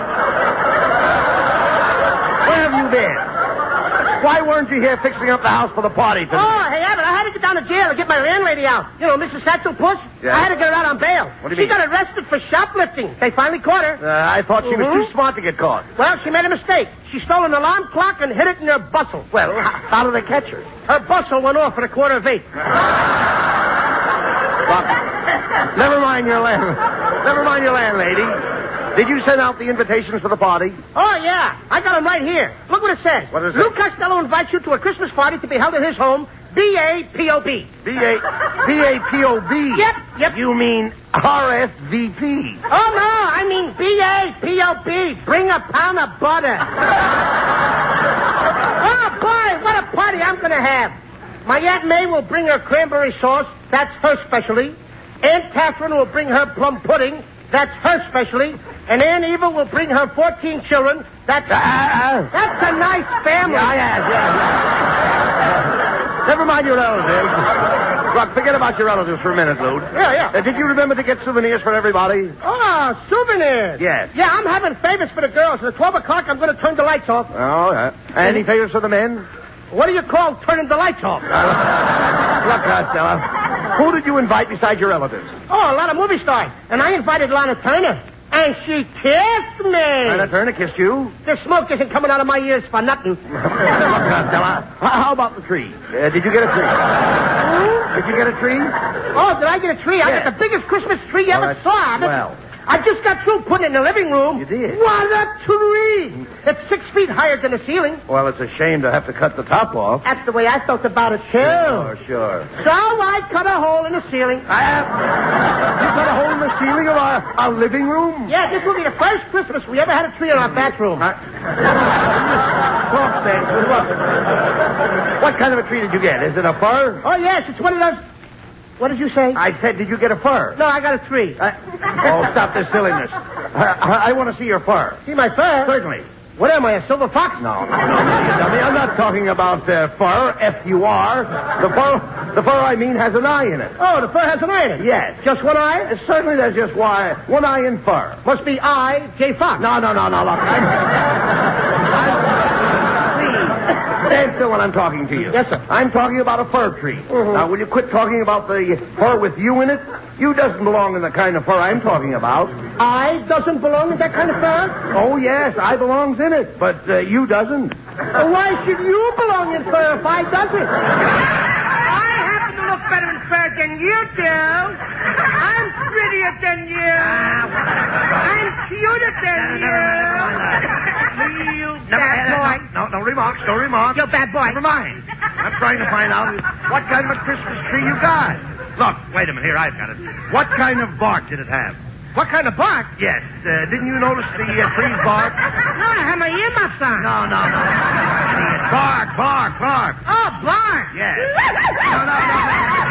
Costello, the bark of the tree is the outer coat. Did the tree have a rough coat? No, but the girl who sold it to me had on a smooth sweater. No, look.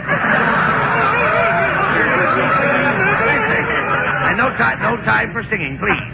The bark is the coat. Yeah. You find on the trunk of a fir tree. A tree has a trunk? Oh, of course. That must be where he keeps his coat and fur. No, Costello, I'm going to try to explain it to you. Now, all Christmas trees belong to the pine family. Oh, no, they don't. This Christmas tree belongs to me, brother. No, wait a minute. Let the pine family get their own tree. Forget the pine family, Costello. I don't think you know anything about trees. Who don't? You don't. I do. I raise my own trees. Did you seed them yourself? Did I seed them? Yes, I asked you, did you seed your own trees? Yes, I seed them every day. I seed them this morning. I seed them last night. You can come over and seed them anytime you want. How can I seed them when you seeded them first? Look, Abbott, what have I got in front of my house? Trees. Did you seed them? No. Did I seed them? Yes. In other words, you looked at my trees, but you didn't seed them. That's right. Let me smell your breath. I don't know why I spent time with you. I was trying to tell you about the pine. We get tar from pine. We get what? Tar. Haven't you ever heard of pine tar? No, but I heard of a tree tar. Tree tar? Yeah. Clang, clang, clang went the tree tar. Clang, clang, clang went the tree tar.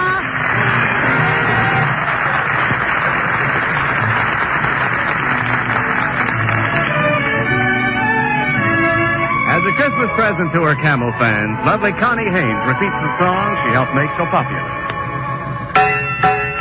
With my high starched collar and my high top shoes and my hair high up on my head, I went to lose a jolly hour upon the trolley and lost my heart instead. With his light brown derby and his bright green tie, he was quite the handsomest of men.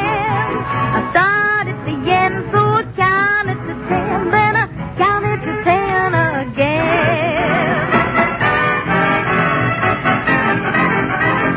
Clang, clang, clang went the trolley.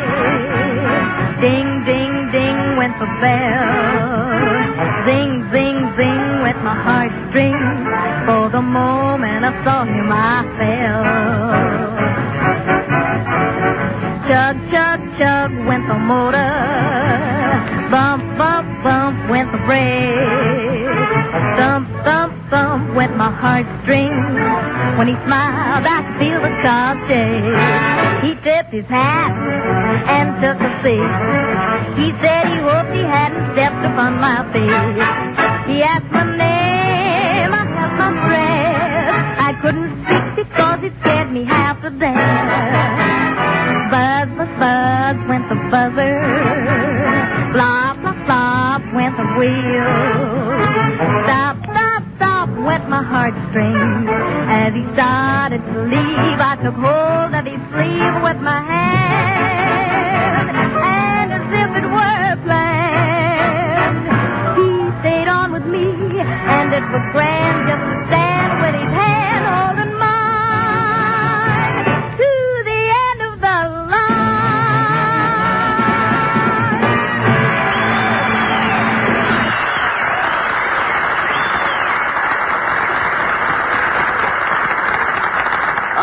you, Connie. I can't think of anything quite as pleasant as your voice. Except perhaps the smoke of camels on my T-zone. The T-zone. T for taste, T for throat. The zone where smokers test the smoke of any cigarette. Right. It's with his own T-zone that each smoker must judge a cigarette. How the first cigarette of the morning tastes on your tongue. How even the last cigarette of the day feels to your throat. Only your T-zone can tell. That's how millions of smokers, forced to try many different brands when cigarettes were scarce, learned how good a Camel is. And that's why more smokers prefer Camels today than ever before. C-A-M-E-L-S. For Camels are the choice of experience.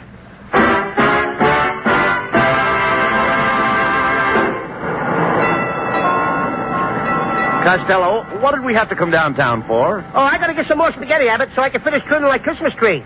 I couldn't find any tinsel this year, so I'm trimming a tree with spaghetti. And boy, does it look beautiful. Oh, what's beautiful about trimming a tree with spaghetti? Every time I plug it in, the meatballs light up. There you go with that silliness again.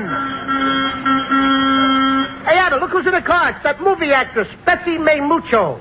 Hello, Miss Mucho. Hello, boys. Gee, I'm glad I saw you. I want to invite you to my Christmas party tonight, Miss Mucho. Oh, I'm very sorry, but I have to go down to Los Angeles. I'm having a dinner party at the Ambassador Hotel.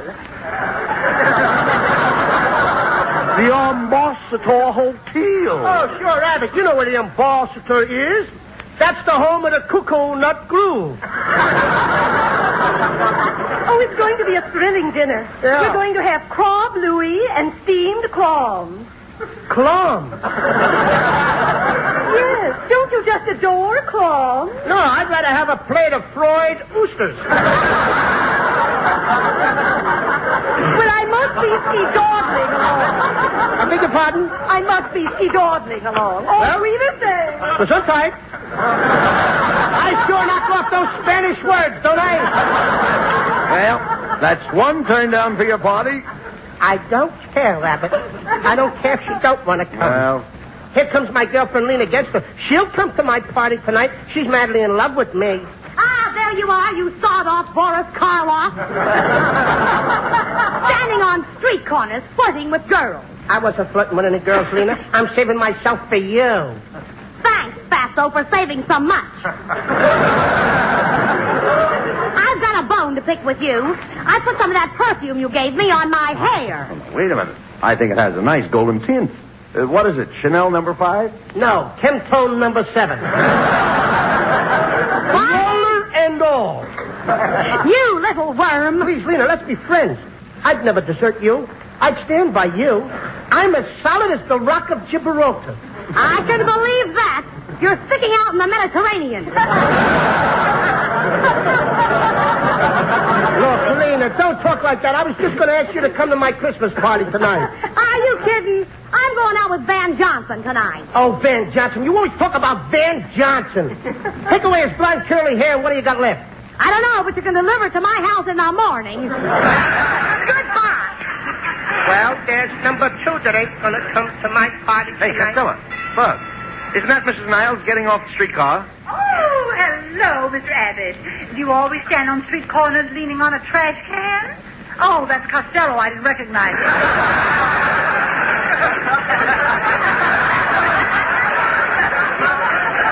He looks like the third day of the lost weekend. You know, I wish you hadn't have said that, Mrs. Niles. I was going to thank you for that beautiful Christmas card I got this morning. Oh, it really was nothing. It was merely a picture of me smiling. I know it, but how did you get your teeth to spell out Merry Christmas? Now, please. Now, stop that, or Mrs. Niles won't come to your party. I wouldn't come to his party anyway. I always run around with younger people. It helps me to keep young. Oh, in fact, I dread to think of life at 70. Why? What happened then?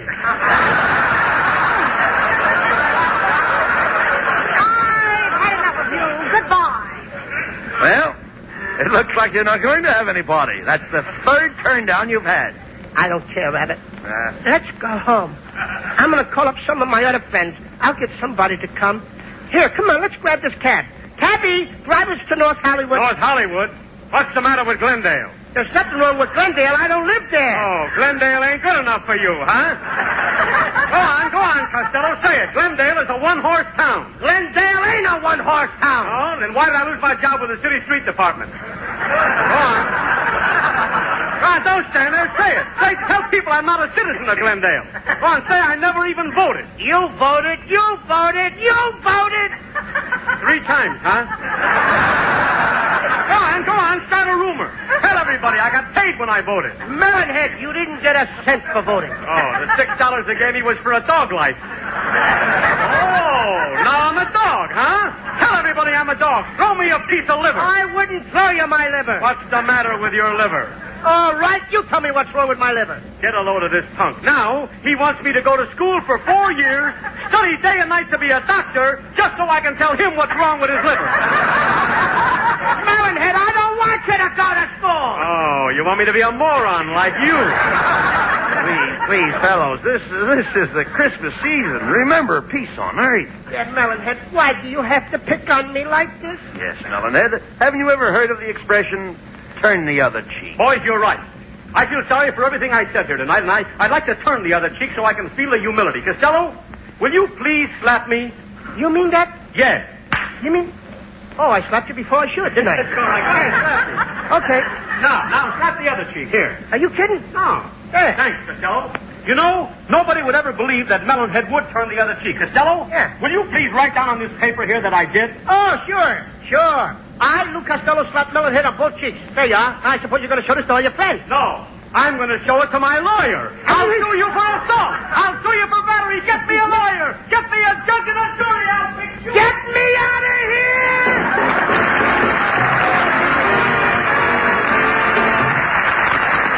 And now back 25 centuries for the wisdom of Ethan. Experience is the best teacher. Yes, experience is the best teacher. When cigarettes were scarce, most smokers took what they could get. One day one brand, another day some other brand. What did that experience teach? Well, actions speak louder than words. Yes, actions speak louder than words.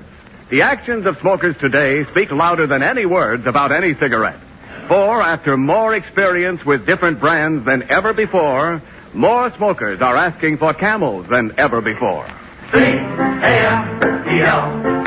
Camels are the choice, for experience is the best teacher. Jingle bell, jingle bell, jingle all the way. Oh, what fun it is to ride in a one-horse open sleigh. Oh, jingle bell, jingle bell, jingle all the way. Oh, what fun it is to ride in a Well, Costello, it's 12 midnight. Not a soul has shown up for your party. I can't understand it. I don't know. Nobody showed up for my party at all. I thought my girlfriend Lena would surely show up. Yes. It's a shame that you aren't going to get to kiss her under the mistletoe. The what? The mistletoe. Didn't you ever kiss a girl under the mistletoe? No, I always kiss him under the nose. Well, it looks like nobody's going to kiss you tonight. Yes, Abbott. All my friends have deserted me. I'm just a failure. Ah, no, you're not, Costello. You're a big success. No, Abbott, I'm just a complete flop. No, you're not, Costello. You're a great guy. Now, no, Abbott, I'm just a sawed-off, little, ugly-looking dope. Well, don't stand there. Argue with me. Oh, stop this, Costello, please. I'm going to bed, Abbott. Good night. Wait a minute. Aren't you going to hang up your stockings? No. Santa Claus won't even come here. Now, that's wrong, Costello. Santa Claus loves everybody. He doesn't love me, Abbott. He don't. Santa Claus has never come to my house on Christmas since I was 7 years old. I was a smart-aleck little kid in those days, just like some boys and girls are today. I went around saying I didn't believe in Santa Claus. If a kid come up and said he believed in Santa Claus, I used to say, you're nothing but a sissy. There ain't no Santa Claus. That's your father. But now I realize how wrong I was. I want to tell all the little boys and girls what happened to me. Let's all be children again. Let me take you back to Christmas Eve some 20 years ago. I'd been out all day playing with my friends Chowderhead Abbott and Skinny Niles. It was a beautiful Christmas Eve. Snow was falling, and you could see the lights on the Christmas trees and all the houses. I'm dreaming of a white Christmas, just like the one we used to know.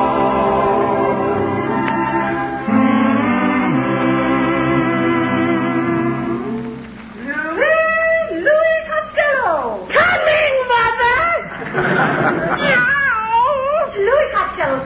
that cat?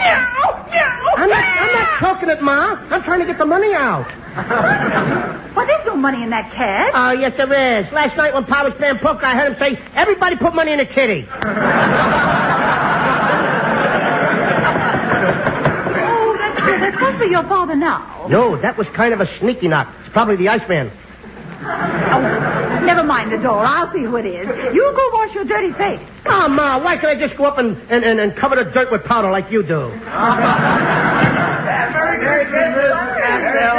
Very good. Why, it's the little Abbott boy and the Niles boy. We came over to tell you what Louis did. He came over to my house and asked my mother to bend her head down so he could see her horns. You snitcher. Why, Louis Costello, you naughty boy. Whatever made you think that Mrs. Abbott had horns? I heard you say that when she got dressed up, she looked like the devil. Yeah, Nanny don't. She did either, Miss Costello. Louis said my mother keeps a cat in the icebox. Why, Mrs. Niles does not keep a cat in her icebox. Then why does everybody say she's got a frozen puss? You children, stop this arguing. And, Louis, you get ready for bed right away. Santa Claus may be coming along any minute now. Good night. Gee, I can hardly wait till Santa Claus gets here. Gee, listen, Kenny. I hear sleigh bells. Yeah, and I can hear him walking around on the roof. He's getting ready to come down the chimney.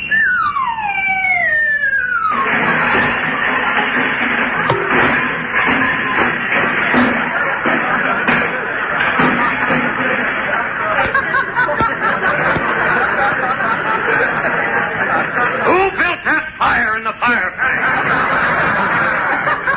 I did. Do you realize that you gave me a hot foot? That isn't the way I planned it.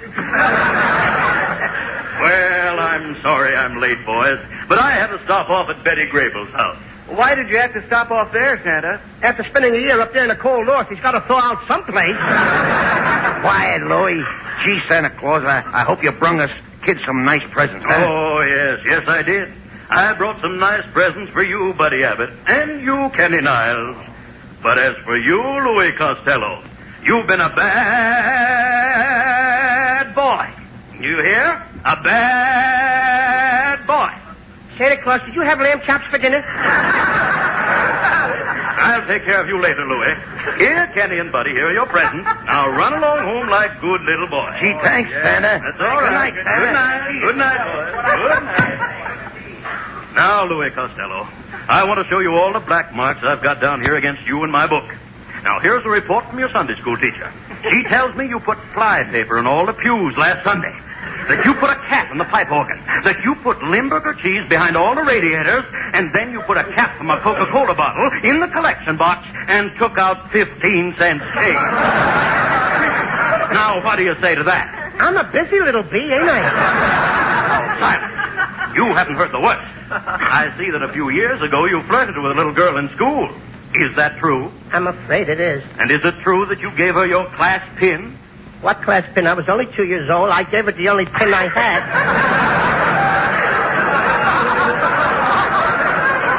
All right. Let the whole thing drop. That's what happened. And finally, Louis, the biggest black mark against you is that you've got a book under your mattress. Yes? Santa Claus, it's only a book about how to make tea the right color. How to make tea the right color? What's the name of it? Forever Amber. Well, I guess that settles it, Louis. I'm afraid there's nothing I can leave you for Christmas. Nothing? You mean just plain zero? That's right, Louis. Maybe someday when you've learned to behave yourself, I may come back again. Well, good night. Gee, I guess I'm just the kind of a boy my mother don't want me to associate with. Nobody likes me. Even Santa Claus can't stand me. Buddy Abbott and Kenny Niles both got presents, but I didn't get nothing. I'm going to write a letter to my mom and my pop, and then I'm going to run away from here. Dear Mom and Pop, when you read this, I will be thousands of miles away. Don't ever look for me because you're not going to find me. I'm never coming back. Maybe someday when I'm old, about 11 or 12, after I make $1 million, I'll come home and I'll buy a nice new dress, Mom, and I'll give Pop a new pair of overalls. That's what he calls his happy clothes. Please take the fleas out of my flea circus and put them back on the dogs so they won't get homesick. And don't forget to feed my little pet skunk twice a day. There's a clothespin hanging by his cage. I love you, Mom and Pop, but this is...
popcorn, coffee, and royal pudding bring you the Charlie McCarthy Show.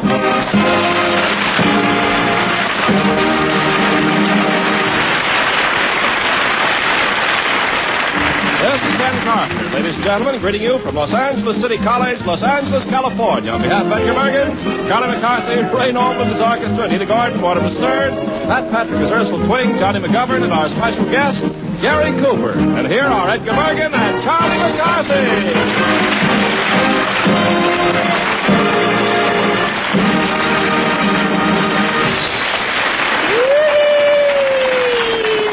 Isn't it wonderful, Bergie? Yes, it is. I never have seen so many college students here. So many men. And they're all majoring in girls. Charlie, I want to talk to Ray Noble alone. Quite, yes. What's the idea? Alone. What am I around here? Chopped liver? No. What's the idea, Bergen? Well, we want to talk about gifts. You know, it's almost Christmas time, you know. Oh, yes, of course.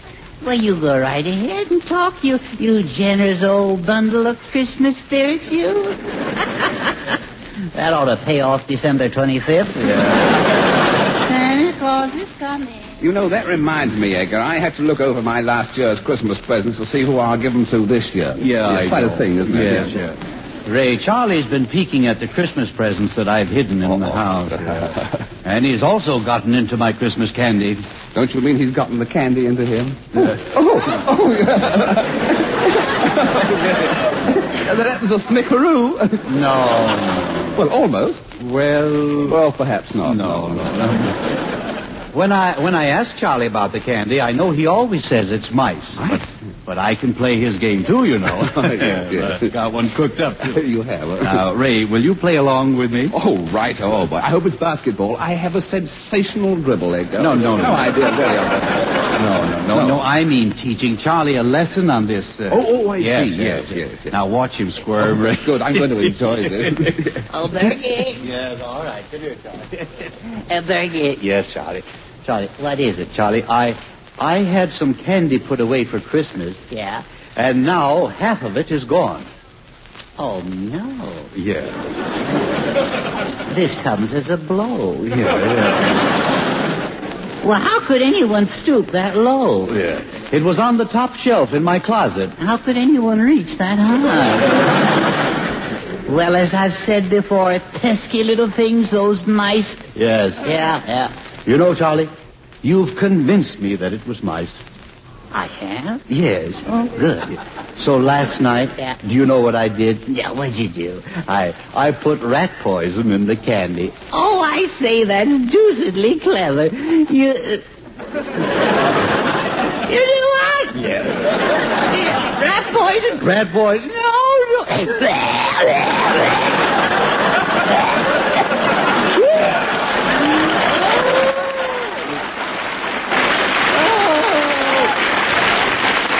Man, the stomach pumps. All right. What are you complaining about? You know what you've done? No. You've killed the wrong rat, you poisoner. You Lucretia Snurgles Borgia. Yeah. But, Charlie, you said it was mice who ate the candy. Well, you should know better than to believe what I say. I did. Charlie, did you eat any of those with the chopped nuts on top? Yeah. Oh, those were my favorites. Yes. Did you, Oh, yes. No. Charlie, it wasn't chopped nuts at all. It wasn't? No. What was it? But that was sodium kaleidoscope mixed with corrodium hypothecate.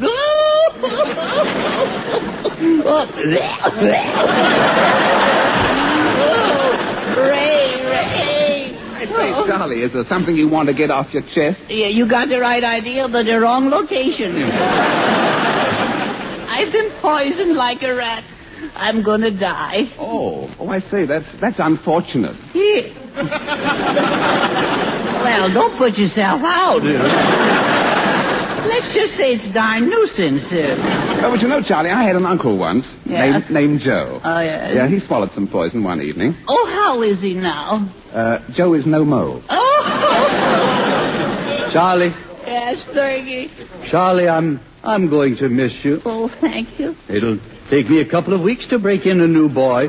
You mean you can think of that even before your knee gets cold? All right. Oh, everything is getting dark. I'm slipping away. Calling Dr. Kildare, calling Dr. Jacobson. All right. Charlie, is there anything that you want to leave me? Yeah, you can have the rest of that poison candy. Well, I think you've learned your lesson, young man. Yeah. So, Charlie, I want to tell you now that I didn't poison the candy. You didn't? No. You mean I ain't going to succumb to... No, not at all. Why, you ventriloquist, you... I'll clip you, so help me, I'll mow you down. All right.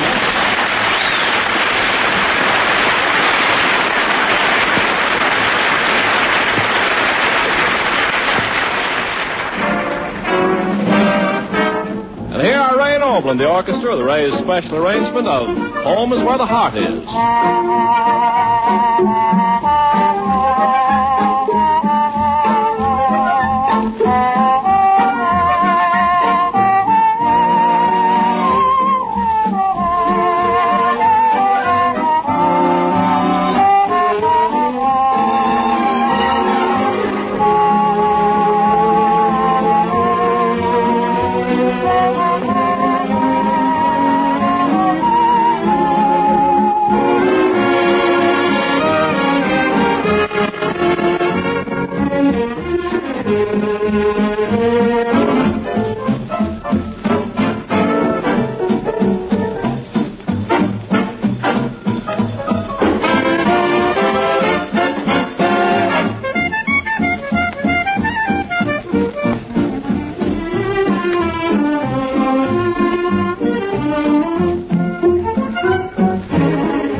Blend of Chase & Sanborn is marvelously improved. It's the most satisfying coffee you ever tasted. So taste it now. There's no other way to find out how greatly Chase & Sanborn is improved. Not even your own mother can tell you. She may say it's the most flavorful coffee money can buy today. But even that only tells you to taste it, because this is a new coffee experience. The new Chase & Sanborn is a sensational achievement in the blending of finer coffees. A new pitch of glorious flavor is fully developed, fully realized, and it's fully protected until it reaches you. The vacuum pack delivers this extra flavor, multiplied in the blending, quickly vacuum sealed at its best and freshest. No other container ever made can give you so much coffee goodness. Taste it. Now's the time to ask for improved Chase & Sanborn, the new nationwide coffee sensation.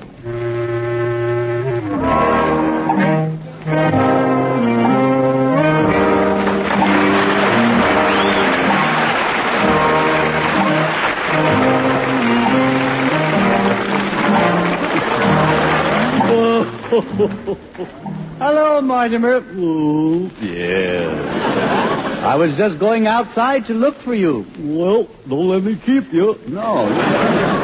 I'll be here when you get back. Yeah, I imagine so. What in the world are you doing with all that money? That's quite a roll. Yeah. Grandpa Snurd give it to me to buy a mule. Oh, I see. From our neighbor farmer, Abercrombie. Abercrombie? Yeah. Mm-hmm. Abercrombie? Yeah. Well, I think I'd better give you some pointers about buying animals. Yeah. Yes. So, Mr. Abercrombie, so he won't get the best of you, you see? Oh, yeah, sure. Well, that's all right. The best of me is none too good. Now, the first thing when you go shopping, you mustn't appear too anxious to buy. No. Now, don't be too anxious to buy the mule. No. And start talking about, just talk about the weather, see? Yeah, But supposing they don't happen to have none that day. Oh, they'll have them. And don't pay him the first price he asks. No? No. See, do a little, a little dickering. Yeah? Yes. Yeah. You know what dickering is? Yeah. No, yeah.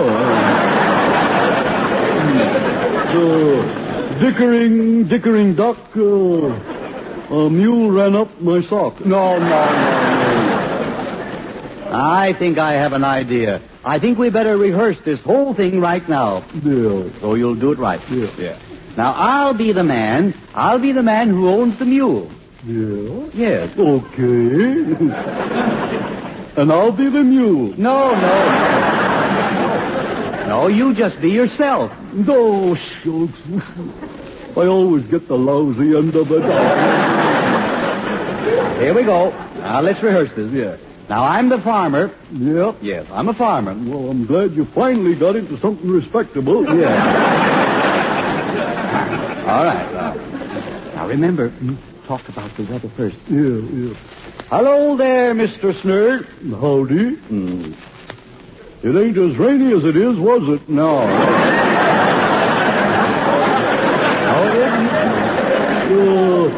How much do you want for your mule? Oh, as much as I can get. Sold. Wrap it up. No.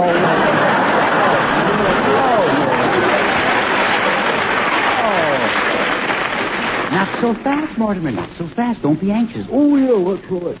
Well, let's see how much I want for him. Oh, I'd say, I'll take $30 for the mule. Oh, don't be a darn fool. I got $40 in my pocket. Maybe I can show you better if I do the buying. Yeah, that'd be better. Now, you're Mr. Abercrombie. I am? Yeah. And I say to you, Mr. Abercrombie, I want to buy your mule. How does $20 sound to you? Well, sounds like $20. Sounds like $20. No. Say, wait a minute. You say I'm Mr. Abercrombie? You're Mr. Abercrombie. Well, then I already got the mule. You have the mule. That's right. Well, then the deal's off. Goodbye. Oh, no. How can I be so stupid?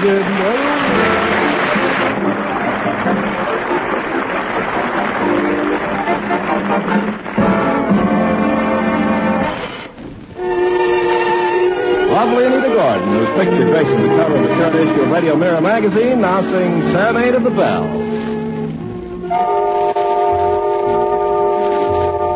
In the sleepy town of San Juanito, there's a story that a padre tells of a dear senor and senorita and the serenade of the bells. They asked the padre for permission to be married early in the spring, but the folks had made just one condition, that the mission bells had to ring. Everyone knew the bells were broken and hadn't sounded for a long, long time. Then one night the village was astounded, for the bells began to chime. Oh, the bells are broken, goes the story. But if in your heart you love well,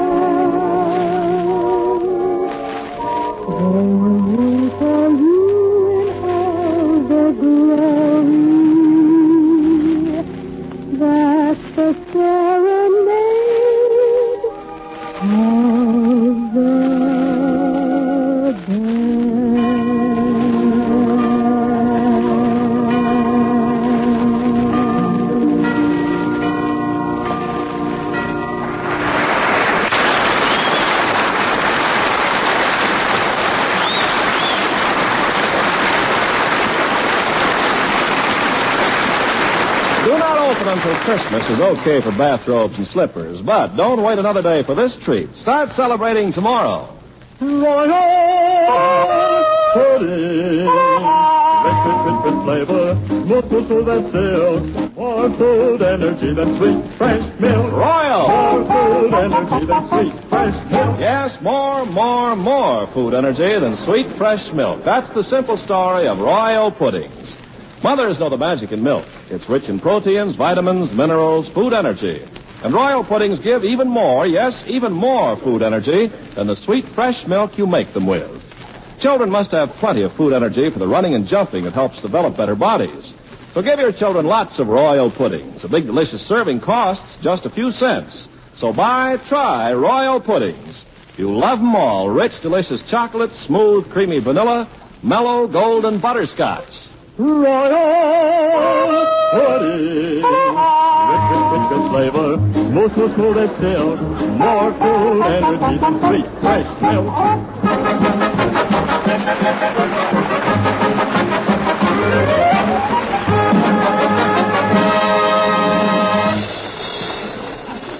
Oh, gee. Now, if I could just get somebody to help me put over a big deal, I really have a white Christmas, boy. Howdy, Charlie. Huh? I could have sworn I heard somebody. Here I am, up here. Oh, up there, yeah.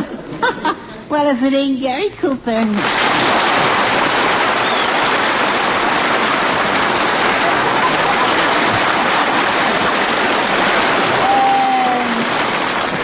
Hiya, Beanpole.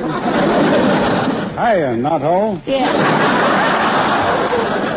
Gee, Gary, it sure is good to see you. Yep. Yep. Haven't been around a long time, have you? Nope.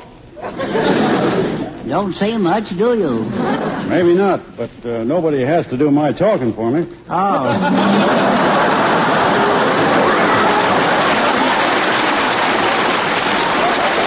Same old Cooper. You know, Gary, I have a little proposition to make. The same old McCarthy. Yeah. If you weren't so big, I'd resent that. Well, what's your proposition? Well, you see, the Royal Order of Rat Sluggers are giving a Christmas party for the poor kids. And we'd like to have you help us solicit some dough. Well, asking for money is a bad habit to get into. Well, I'll be glad to break it as soon as I get the money. All right, what am I supposed to do? Well, all you have to do is to put on this Santa Claus suit, see? Oh, no, I don't want any part of anything red. Oh.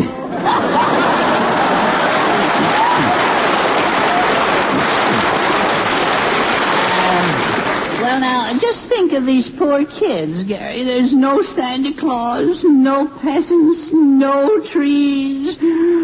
What do you say? No soap. Oh. But these poor little tots will be waiting. How can I face them? Oh, stop it, Charlie. I changed my mind. Oh, you changed your mind? Oh, good. Oh, those poor kids. No Santa Claus. Yeah. Oh, this is awful. All right, break it up. We've closed the deal. We've made a deal. Now, let's cut out the sentiment. Yeah. Now, here's Bergen's old Santa Claus suit. Here are the pants. Just slip them on the trousers. Okay, Charlie. There. Yeah. Say, look at these pants. The trousers don't come down to my shoes. No, they don't, do they? No. Could you pull up your shoes a little higher? These pants are so short for this cold weather. Well, how'd you like to wear some earmuffs on your knees? Now, try on the coat, too. That's better. It isn't too loose on you, is it? No, it'll be all right when I get a pillow in it. Sure. Now, you know it looks very chicky, very chicky. And here is a nice open-toed beard. There, now, how do I look? Yeah. Well, you look like something the Yuletide washed in. What's the matter? Well, you don't mind a little criticism, do you? You just don't look merry, Gary. Don't you ever smile? Yeah, I smiled once last week. Well, don't you like jokes? Oh, sometimes, if they're not too funny. Oh. Well, now, let's just see you cut loose with a good jolly laugh, huh? Like this? Oh. Maybe I better teach you how to laugh. Now, there are different kinds of laughs. There's first the hee-hee, the ho-ho, and the yak-yak. Of course, there's also the extreme, the boffo, of which I don't even hope for in this case. Charlie, what do you want me to give, the hee-hee or the ho-ho? Well, an assortment would be nice if it wouldn't strain you. Well, I think I can handle it. Good. Gee, I can hardly wait to try this out on somebody. Well, good. I've got a kid outside. Are you ready now? I reckon so, as soon as I straighten my stomach. Well, good. Remember, you're Jolly Santa Claus now. I'll call the kid in. Oh, Gimlet. Yeah? Come here, will you? Oh, hiya, Charlie. Hiya. Say, who's the big lug in the red underwear?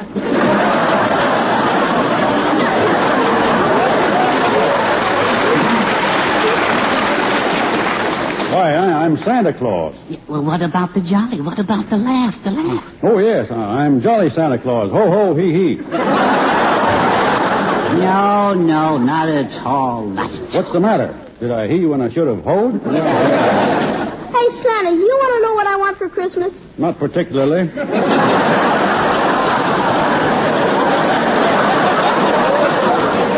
of course you do. Of course you do. Oh, yes, of course I do. Yeah. And don't forget ho, ho, ho. Ho, ho, ho. Oh. Yeah. Tell me, Sonny, have you been a good boy? How could I help it? I've been sick in bed for 3 weeks with the mumps. Well, I'm glad to hear that. Ho, ho, ho. No.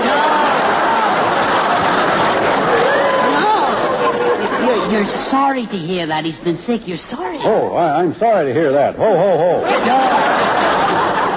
You're sorry and you're ho, ho, ho. How do you figure that out? What's this? Oh. Ho, ho, ho, ho. I'm hysterical. You're impossible.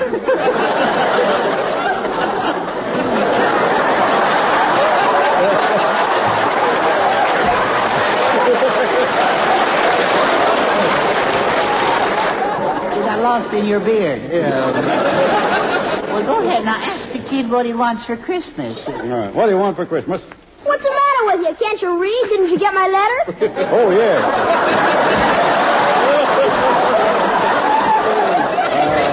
Yeah. I misplaced it. Now, let's see. What did I give you last year? You gave me the runaround, that's what. Hey, Gimlet, don't you want to show Santa your appreciation with a gift or something? Yeah, right in the shin. Here. No. Oh, he kicked me. Why, you little nincompoop. Get away from me. You pushed me. I'm going to tell my uncle. So long, Hey, wait a minute. And it's for you, Santa Claus. Oh.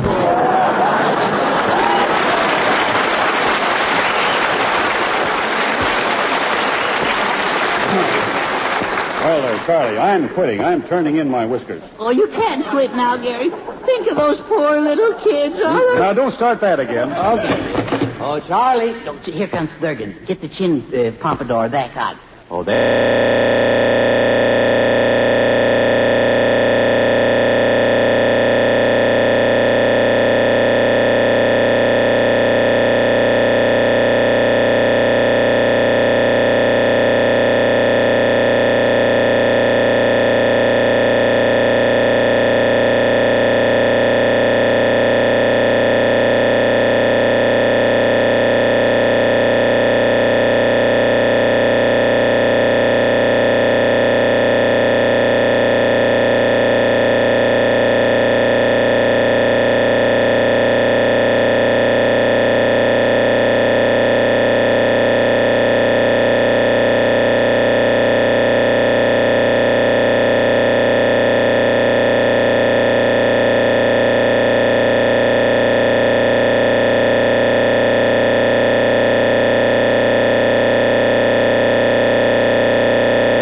horse by the speed of light, a cloud of dust, and a hearty "Hi-Yo, Silver!" The Lone Ranger.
With his faithful Indian companion Tonto, the masked rider of the plains led the fight for law and order in the early western United States.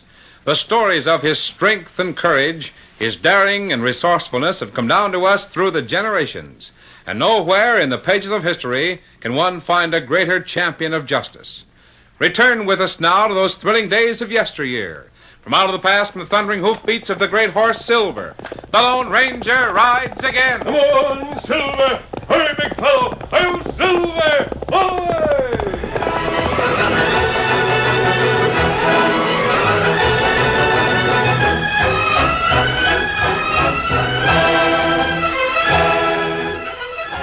Jeff Morris, operator of the Wagon Wheel Rancho, rose from his comfortable chair before the fireplace to answer a knock at the door. Why, evening, stranger. What can I... Oh, well, Hello, Jeff. For the love of Mike, it's the masked man and Tonto. Come in, come in. We just stopped by for a moment, Jeff. Oh, but you got to stop in for a visit. I noticed you had company. They might not understand the reason for this mask I'm wearing. Oh, nonsense. And besides, it ain't company. It's just my daughter Joney and her beau, young Jack Page. Now, you come inside and get warm. Got a big roaring fire going. Come in, you hear me? Oh, thanks. It was evening. In the big living room of the ranch house, the masked man sat comfortably before the open fireplace, listening to the words of the old ranchman. Also enjoying the warmth of the open hearth were Jeff Morris's daughter Joney and Jack Page, who served as foreman for Mr. Morris. The stolid Indian Tonto sat silently staring at the quick-leaping flames. Well, all in all, it's been a mighty good year for us, mighty good. How much stock would you be wintering, Jeff? Well, can't rightly say until after the first of the year. Depends a lot on how long this good weather lasts. Well, perhaps Tonto can answer that for you, Dad. Well, how about it, Tonto? Sure, you tell the boss what kind of weather's ahead, Tonto. Me, I'm betting we have a short winter and lots of open weather. Is that the way it looks to you, Kemosabe? If it's an open winter, Dad will keep all of his cow herd and be money ahead in the spring. Yes, but on the other hand, if the weather turns real bad, I ain't likely to have feed enough on hand to winter 'em all. What did you call your friend a moment ago? Kemosabe. The words are from the Indian dialect and mean trusty scout. Trusty scout, huh? Well, then I reckon we can trust whatever Tonto wants to tell us about the weather. Except that he ain't telling us nothing so far. You figure maybe I'm right in predicting an open winter? No. What do you figure, Tonto? When me watch flames in fireplace, flames leap plenty high. What do you mean, flames leap high? Well, that's sign of much cold weather. Much snow. Tonto think maybe plenty bad winter head. Well, I guess I can explain why the fire's jumping so high. Somebody left the damper wide open. You find damper wide open, Jack? What's closed? What's closed almost tight? Well, I'll be doggone. Tonto, is there really anything to that, or is it just another Indian superstition? Well, red man believe in sign. Red man not have big warm house in winter. Maybe life depend on whether him read sign right. Tonto means that he wouldn't have made the prediction if he didn't believe it to be accurate, Jeff. Maybe I better get busy and find out about shipping some stuff to Kansas City. Well, if Tonto's right, we better hunt around and get us a couple of more hands on the payroll, huh, Jeff? Well, that reminds me. I hired a man today in Flat Rock. Fella by the name of Kramer. Cowboy? Horse wrangler, and believe me, he sure understands horseflesh. He's got a buckskin pony he's been training. It's pretty near as smart as your black mare, Jack. Oh, yeah? In fact, he wasn't interested in the job nohow. Then I got to telling him about your horse. And the more I talked, the more interested he got. And then, well, about that time, Janey come walking out of the post office and over to the buck. Now, Dad. And this Kramer gent, he took one look at Janey and swallowed his Adam's apple 3 or 4 times. Don't you believe a word of it, And Jack. right away, I had myself a new hired man. He's coming out in the morning. Well, I'll look around, see if I can find another puncher someplace. This Kramer fellow be rather heavy set, sort of reddish hair and about the size of Tonto. Why, yeah, sure. You know him? If Bud Kramer's coming to work here tomorrow, I think you can stop worrying about the other cowboy. Huh? In about 2 days, you'll have another man on the payroll. A fellow named Pokey Langley. But, I don't savvy. I'll tell you a story about Kramer and Langley. But you'll have to promise not to repeat it because I wouldn't want to spoil their fun. Oh, my goodness. This sounds awfully mysterious. Yes, go ahead. Tonto and I have run across Langley and Kramer up in the North Country several times. They're inseparable partners. That's right. And wherever they go, they always manage to stir up considerable excitement. Hey, you don't mean that they're troublemakers, do you? Well, let's say they're practical jokers, Jeff. With a special delight in tormenting lawmen. Just how do you mean? Well, they always come into a strange town separately. The first one to arrive usually hangs around town a day or two until most of the townspeople know who he is. Then the other one comes riding into town and wants to know if anyone has seen or heard of his double-crossing partner. Ho there, ho. Hey, mister. Yeah? What can I do for you, stranger? My name's Pokey Langley, and I'm a-looking for a no-good double-crossing maverick by the name of Bud Kramer. Kramer? Say, what are you... Aha. I see you've heard of that pison sidewinder. Tell me, is he here in your fair city? Why, well, you see, Mr. Langley, Just answer me yes or no, partner. I've been riding more than 1,000 miles to catch up with that worthless critter. He was here, but I said... Aha. Is he still here? Well, is he? Well, I think so, but I ain't rightly sure. I'm going into this here hotel and scrape off the trail dust I've been accumulating. Then I'm going to find Bud Kramer and shoot him so full of holes the wind will whistle going through his miserable carcass. To think I finally caught up with a black-hearted scoundrel after all these years. Good heavens. Mr. Langley certainly sounds like an awfully ferocious man. You should see the two of them when they meet, Miss Janey. You mean them two actually do get together and slug it out? Oh, and very convincingly. After Langley arrives and makes a lot of fight talk about Kramer, Kramer starts calling Langley a lot of names and promises to kill him the minute he lays eyes on him. So that weasel-faced buzzard accuses me of running away from him, eh? Well, let me tell you, folks, it's just the other way around. I've been looking for that double-crossing Pokey Langley for 5 years. And you can take my word for it. The minute I set eyes on that two-timing tin horn, the lead's going to fly high, wide, and handsome. Why, that miserable no-account horse thief, he's got a streak of yellow run up his back a mile wide. You're a liar by the clock, Bud Kramer. Hey, what's this? Well, as I live and breathe, it's Pokey Langley. You ain't going to live and breathe very long, you dirty double-crosser. Now, you folks get back out of the way. I don't want to see innocent people get hurt on account of this worthless bomb. Get out of my way. Look out. Hold the chair. Well, Pokey, you can drag your hardware whenever you're ready. You first, Bud. I ain't going to be accused of murder. You know blame well I'm faster than you are with a gun. Only thing you're fast with is your mouth, you cheap crook.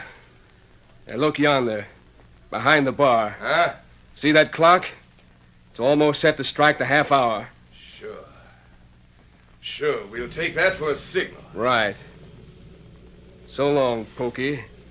I hate to do this. You better be sorry for yourself, you polecat. Look at that clock. It's going to strike any second. Oh, never mind the clock, Slim. Keep your head down.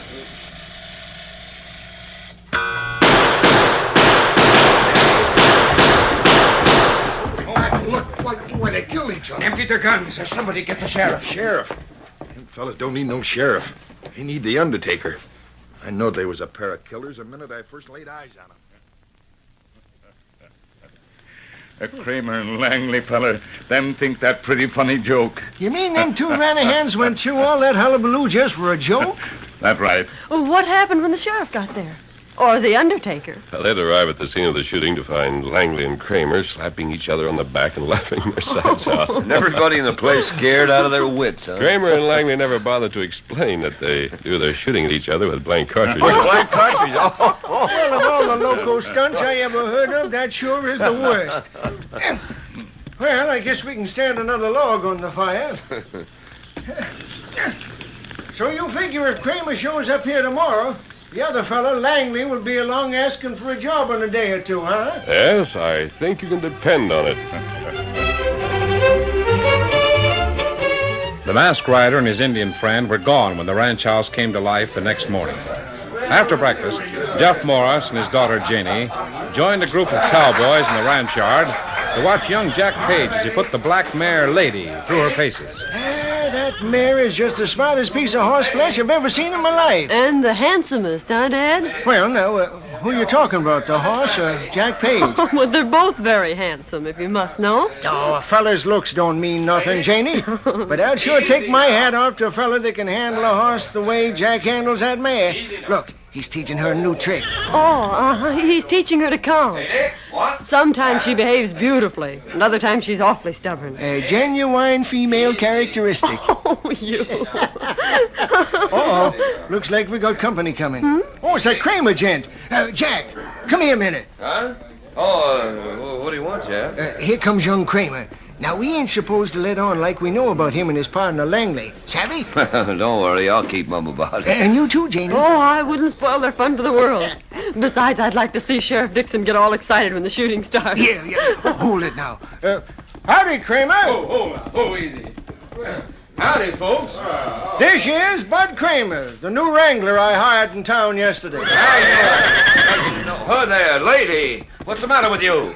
That's quite a mare you got there, mister. There ain't none better, Hold, girl. Hold, steady there. What in the world has come over? Hold now. Cut out that prancing around. Acts kind of nervous. What'd you call her? Her name's Lady.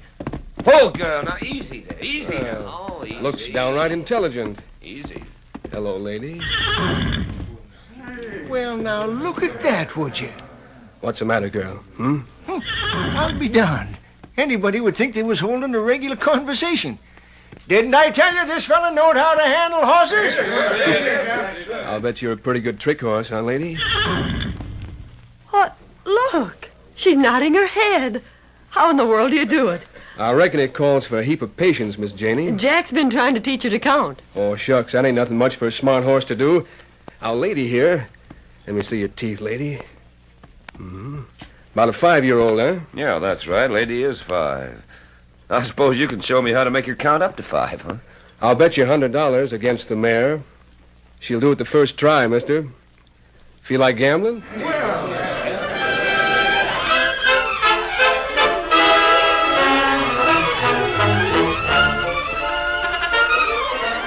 The curtain falls on the first act of our Lone Ranger story. Before the next exciting scenes, please permit us to pause for just a few moments.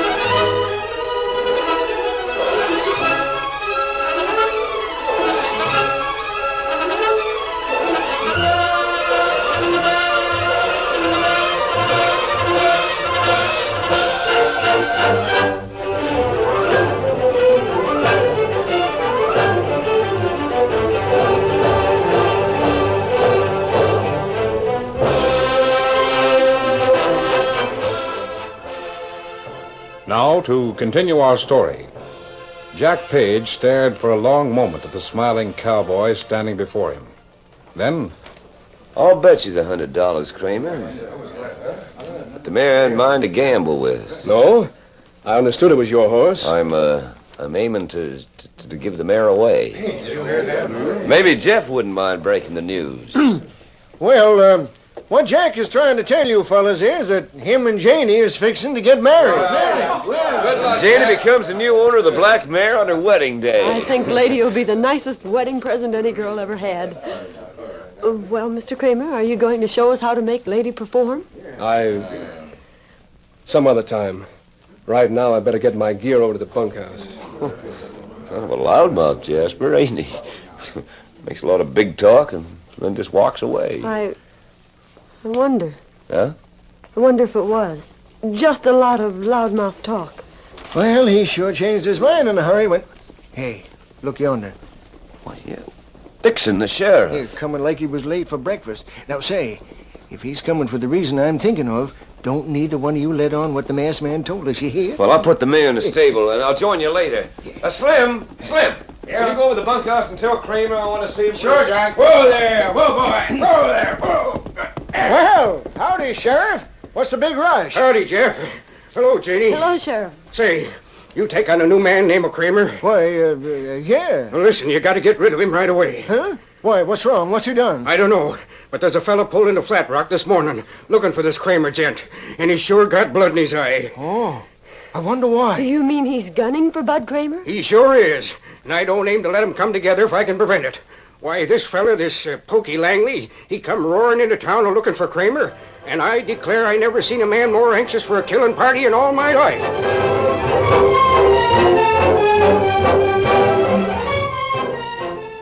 While Sheriff Dixon told the secretly amused rancher and his daughter about the arrival in town of Pokey Langley, Jack Page, the foreman, slipped quietly away from the rear of the stables and approached the corner of the long, rambling bunkhouse. Hey, Kramer. Yeah? Page wants you to come over to the stables. Right. Be there in 2 shakes. A moment later, Jack Page stepped quietly through the doorway of the deserted bunkhouse and went quickly to the blanket roll that belonged to Bud Kramer. Maybe just a footloose cowboy, and then again, maybe not. But just in case, won't do no harm to find out in advance. Nothing very unusual here. Hey, what's... Get this bedroll made up like it was and get out of here. So, our fun-loving friend likes to torment the lawman, huh? That's what the masked man said. But the masked man didn't bother to say just why Bud Kramer carries the United States Marshal badge in his bedroll and a murder warrant for Jack Page.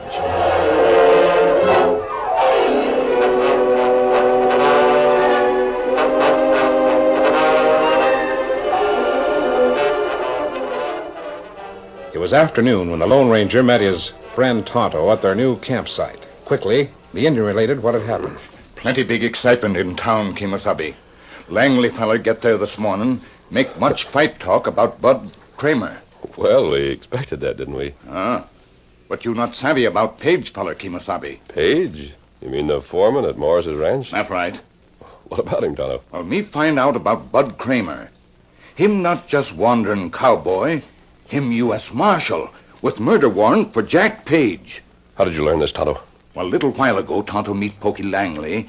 Him on way to ranch to see friend when someone tried to rob him. What happened? Well, Langley feller, him riding along trail when someone throw rope and knock him from saddle. Him get knocked out. And then? Ambush feller run away plenty fast when Tonto come along. Him not have time to rob Langley. Did you get a good look at the man who attacked Langley? Well, him plenty far away.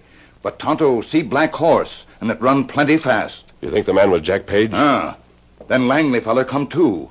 Him say Bud Kramer have murder warrant for Page from Montana. But it doesn't make sense. If Kramer were after Page, why would Page attack Pokey Langley? Wait. What matter? Makes plenty of sense. Come on, Tonto. We're heading back for the Morris Ranch as fast as we can. Me ready. Come, Scout. Here, Silver.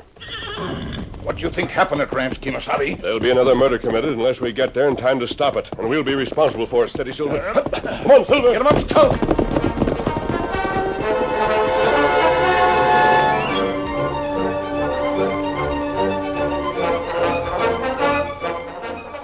When Pokey Langley arrived at the wagon wheel for the make-believe gunfight with his friend Bud Kramer, it wasn't hard for him to pretend to be in a furious temper. Ho, ho, ho, fella, ho. Steady. I'm looking for a no-good critter known as Bud Kramer. He told me in town I'd find him out here. Well, is he here or ain't he? Just like the sneaking critter to be hiding someplace out of sight. What are you laughing about, young lady? You must be Mr. Langley. What? How come you to know my name? Mr. Kramer told me about you. Oh, he did, huh? Mm-hmm. Well, just where can I find that poison sidewinder? Oh, I reckon he ain't far away, fella. Last time I seen him, he was oiling his guns and saying how anxious he was to meet up with you. He probably stole your fastest horse and lit out when he heard I was heading this way. Why, if I had horse thief, you sparrow-headed buzzard. Such awful name. So, hey, Bud Kramer. At last I've caught up with you. You ain't caught up with nothing but the Undertaker, you puffed-up windbag. Whenever you're ready, you can stop shooting off your face and try shooting that 6-gun you're packing. You folks stand back out of the way. I don't aim to see innocent people get hurt while I exterminate this double-crossing varmint. What? I'm going to count to 3, partner. You better be ready to grab your gun. Start counting, you black-hearted weasel. Hey, look, there's a couple of riders coming. Let them come. 1. I'd sure like to know what that young lady's laughing about. She's laughing to think how you're going to look when I get through with you. 2. Well, hurry up and get the 3. Oh, Silver, hold on. 3! Hey, what's the idea? Spoiling everything. Say, did you see that? The masked man shot the gun out of Pokey's hand. Doggone it all, you sure put the kibosh in a good shooting party, masked man. Sorry, Bud. Pokey, pick up your gun. Take a look at the cartridges. Huh? Oh, what are you getting at, anyway? Look at your gun. Well, sure. Hey. What is it, partner? Well, Bud, I'd have killed you dead in a doornail if the masked man hadn't have got here when he did. Look. Well, for the love of... What's the idea of putting real bullets in that gun? But I didn't. I put blanks in before I left town. Now you know why you were attacked and knocked unconscious on your way out here, Pokey. What's that you say? Sorry to give you bad news, Jeff, but Bud Kramer here happens to be a United States Marshal with a murder warrant for Jack Page. Oh, no. No, that can't be true. I don't know how to tell you how sorry I am, Miss Janey. Let me tell you how glad I am. Jack's plan to murder you failed. I suppose it was Jack who attacked Pokey Langley and substituted the real bullets for the blanks. Yes, Miss Jenny. Tonto saw him riding away on the black mare. The black mare? My wedding present. Come on, let's get saddled up and go after him. Tonto and I'll ride with the marshal and his friend, Jeff. You better take your men and go after your cattle. Right. And a big storm coming. The big fella. Let's go. You got a 3-hour start on us already. Come on, Pokey. I'm ready and waiting. Get up, come on. Get him up, Small Silver.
Shadow, mysterious character who aids the forces of law and order, is in reality Lamont Cranston, wealthy young man about town. The Shadow uses his hypnotic power to cloud men's minds so that they cannot see him. Cranston's friend and companion, the lovely Margot Lane, is the only person who knows to whom the unseen voice of the Shadow belongs. Today's story, The Stockings Were Hung.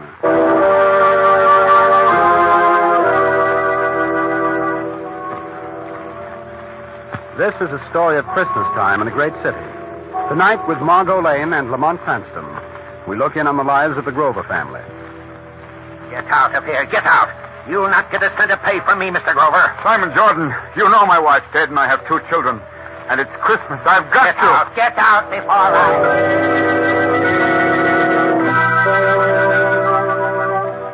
It's Christmas time in a great city. As our scene opens, we find Margot and Lamont coming down on the elevator from Margot's apartment. Well, here's where we get out, Margot. Where now? Over to the club, Lamont, to pick up a Christmas basket of food to deliver. Good. Oh, look, Lamont, it's snowing. What do you think of that? I want to stop at the corner and see my friend Spike. Spike? Yes, Spike Grover. He's a newsboy. I always buy my papers from him. Your late papers. There's Spike on the corner. Busy little man, isn't he? I always give him $5 for Christmas. In spite of all you've said about organized charity, giving one isolated newsboy $5. Oh, but Lamont, this is different. Get your papers. I should say it is different. It isn't even Spike. Paper, mister, paper. Yes, the young lady would like a paper to cover her new hat. If you can call that Christmas tree ornament a hat. Where's Spike Grover?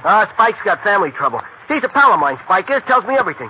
He knows I can keep a secret. Family trouble? Well, it's very confidential. You see, Spike and his sister Janie, you see, they haven't got any mother. They only got a father. And you see, I don't tell anybody, but Spike's grandfather owned the Grover Importing Company. Wait a minute. You're way ahead of me. Now, look. Spike's grandfather owned the Grover Importing business, and Spike's name is Grover. So Spike and his father should own the Grover Importing business. And, well, it seems there's a fellow named Jordan worked for Spike's grandfather. And the way I figure it, this fellow Jordan put the snatch on the whole business. Did what? Lady, you wouldn't understand. I was just telling this gentleman here, as far as I can figure, this old miser named Jordan steals the whole business right out from under Spike's father's nose. So a couple of days ago, Jordan fired Spike's father from his own business, mind you. Ain't that awful? But where's Spike? And where's his father? Lady, if I knew that, I'd tell Spike. Well, where does he live? He lives in the old house down on South and 7th Street. What's your name, son? They call me Gabby. But, you know, I could never figure out why. No? Well, Gabby, here's a Christmas present for you. Oh, thanks. Gee, thanks, mister. Merry Christmas, Gabby. And the same to you, lady. Bye. Well, you go over to your club and pick up the Christmas basket, Margot. I think I'll go down and see Spike and family. I'll pick you up at the club, Margot.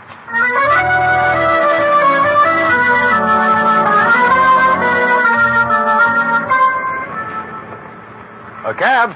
You want a cab, mister? You want a cab? Yes. Take me to South and 7th Street, please. South and 7th Street, yes, South and 7th. Thanks.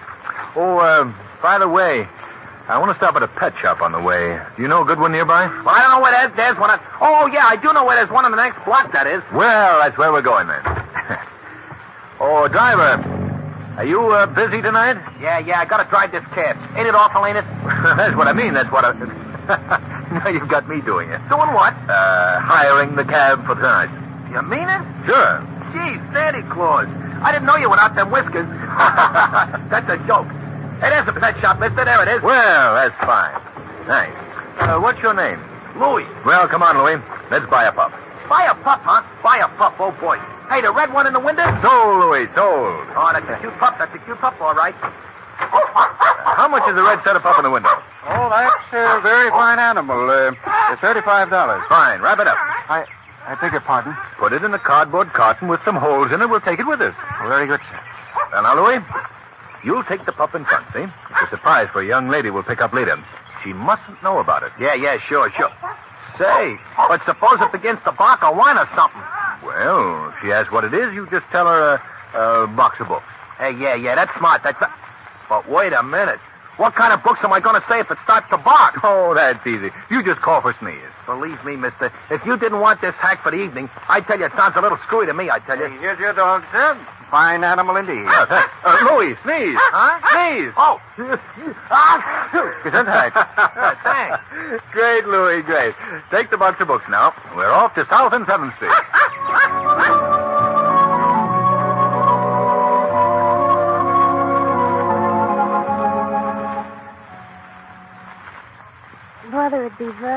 if I didn't make these cookies just perfect for Daddy.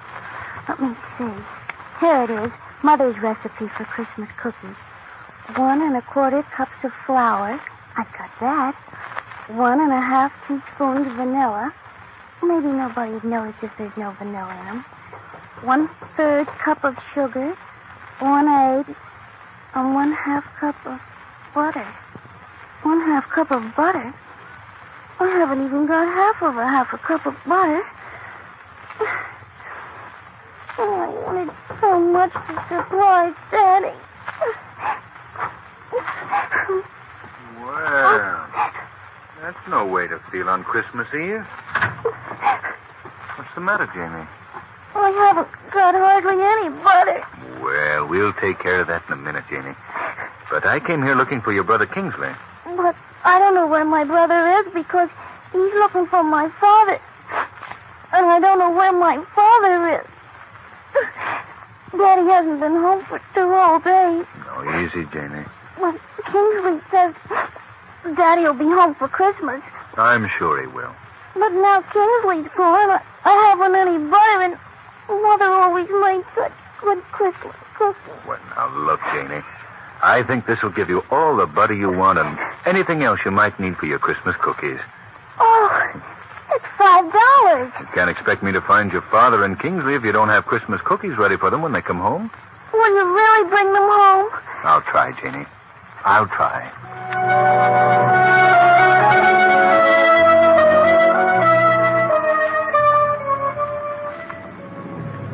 Hey, is this where we picked the young lady up? Yes, Louie, and don't forget, that's a box of books you have in front and not a dog. And don't forget, if he barks, you sneeze. Okay. Well, there's Miss Lane now.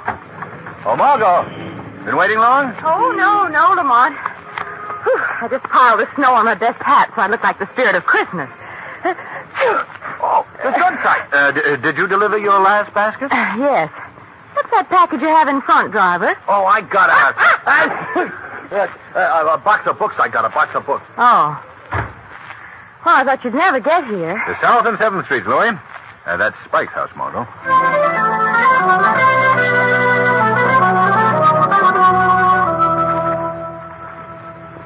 You wait here, Louie. Yeah, sure, boss. Sure. Margot, this is Spike's house. Go on. Let's go in and see Jenny, Oh, good. I want to meet her. Lamont, Lamont, look. Those 2 boys are fighting. And that smaller boy is Spike. It is? Hey, you youngsters. Let go of that tree. It's mine. Stop picking on him, you big bully. Oh, scram. Gee, Miss Lane, I found this You tree. did not. Come on, you young hoodlums. Hey, now, wait a minute. One at a time. I saw it in the gutter. Listen, young man. I suggest that you run along and let Spike have his tree. Who's going to make me? Why, you young rapscallion. Oh, Lamont, remember, peace on earth. I'll get you, Spike, when you haven't got your gang with you. What a piece of the society column. The well-known clubman, Lamont Cranston, seen brawling... Ow! Why, that... He hit me with a snowball. Remember, Margot, peace on earth. Well, if you were half a man, you'd do something about it. Never let it be said. Well, here, you're not going to throw a snowball at him. It wouldn't look well if I shot him, would it? Boy, what a win! Ouch! Hey, who do you think you are, Lefty Gomez or something? I'll get you, Spike. Mister, and it isn't even a good Christmas tree. Oh, Spike, it's a beautiful tree. It hasn't got many needles, but gee, you gotta have a Christmas tree when you got a girl in the house. All right, Kingsley. Kingsley, have you been talking to my sister? Yes? Nothing's happened to my dad yet, has it? Why, of course not. We know your dad's missing, so we just came down to help. Have you any idea where your father is, Spike? Oh, gee, he'll show up. Have you been to the place where he works? I mean, where he used to work. That old skinflint Mr. Jordan won't let him work there anymore. I see. Have you asked the police for help? Well, that's just the trouble, Mr. Cranston. I can't. Why not, Spike? Oh, it's kind of private. Well, here, you must tell us or we won't be able to help you. Oh, well, all right. See, I went there yesterday and Mr. Jordan said he hadn't seen Dad, and when he did, he was going to have him thrown in jail. What? Yeah. Mr. Jordan said my dad did something to the books or something, and that he was a thief. My dad wouldn't do anything like that. I'm sure he wouldn't, Spike. Bet he wouldn't. Especially because that business really belongs to him, and it's supposed to belong to me someday when I get big. If anybody's a thief, it's that old skinflint Mr. Jordan. Now, look, Spike. The first thing we've got to do is to find your father. Yeah. The best thing to do is to get the police to help us. Oh, but maybe they'll arrest him. But you and I both know that your dad didn't do anything wrong. Yeah, that's right. Maybe they can find him, huh? Maybe they can find him. Sure they can. You tell me what he looks like. Then you and Miss Lane go in the house, and I'll go to police headquarters.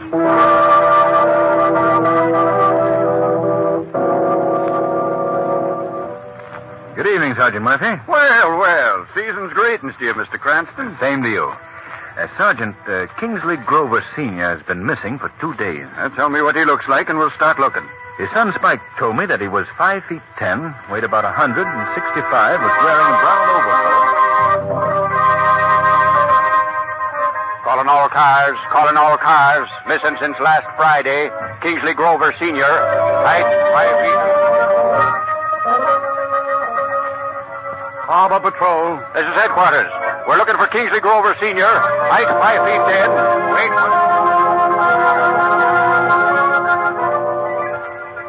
City Morgue. Hello, Cheerful. Headquarters calling.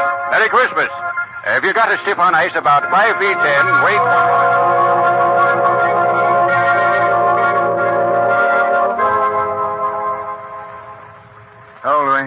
Hello, Mr. Cranston. Did you find out anything about Spike's old man at police headquarters? No, not yet. Miss Lane's still in the house? Yeah. She's there with Spike and his sister. Say, the dog's all right. I didn't have to sneeze or nothing. He was so quiet I thought he was froze or something. So put my hand inside the box.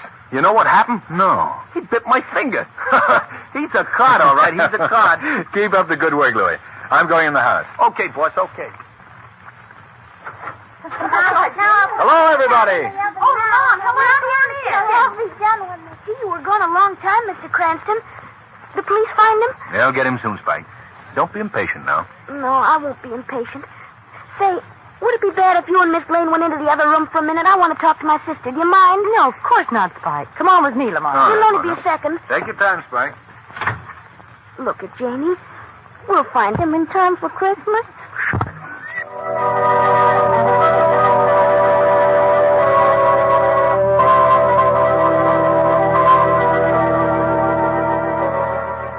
And still the search for Spike's father goes on. The machine of the police looking everywhere. Hours pass, and no word. Now we find Kingsley going up to old Mr. Jordan's office. Mr. Jordan! Who is it? Oh, it's you, is it? Get out of here. Please tell me where my father is. I don't know where that thieving father of yours is. If I did... He's not a thief. If anybody's a thief, you are. You shut your lying, dirty mouth. You stole my father's business. He should be here, not you. I'll thrash you within an inch of your life, you little gutter snipe. Take that. Oh, please don't hit me with that chain again, please. You don't like that, please. eh? And that. Oh, please stop it. Go on, get out. Get out.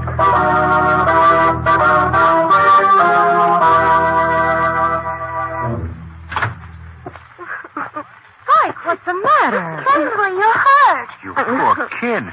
How did you get that red welt across your cheek? Mr. Jordan hit me with his cane. Oh, you poor child. Come here, I'll wash it out. Now we have to plan what we're going to do. Have you any suggestions, Spike? Only one, Mr. Cranston. What's that? Well, it sounds kind of silly, maybe even to try it, but you see, Dad and me, I mean Dad and I, well, we always used to walk up the avenue on Christmas Eve. Oh, it stings a little, doesn't it? It's all right. Well, anyway, we'd look in the store windows and we'd see what we'd buy for ourselves and Janie and Mother when she was alive. If we had all the money we wanted. I thought I'd walk up the avenue tonight and... Well, I guess it sounds kind of silly, but I would like to. That's a wonderful idea, Kingsley.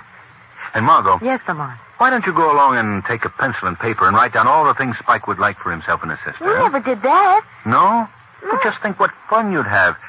Talking it over with Janie afterwards if you had a list. Gee, that's right. Let's go. Oh, and you know, we might even run into Dad. Well, sure you might. Aren't you coming with us, Mr. Cranston? Well, yes, of course.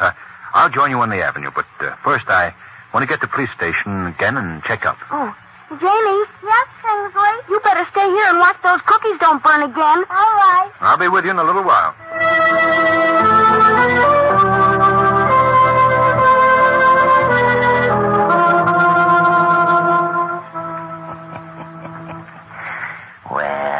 I can close the books for tonight. I've had a good year. Who's there? No one. I guess I'll give myself a Christmas present of a new latch for the door. That Grover brat must have left it open. He's too smart, that boy.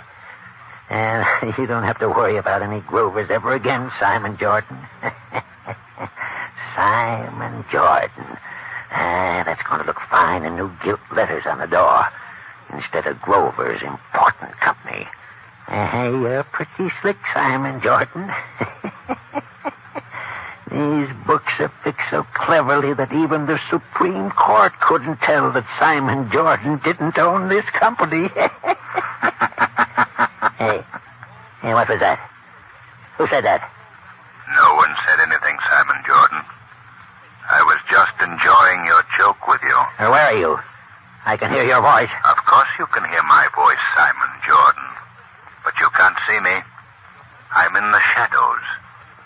The shadows of your mind. Go away.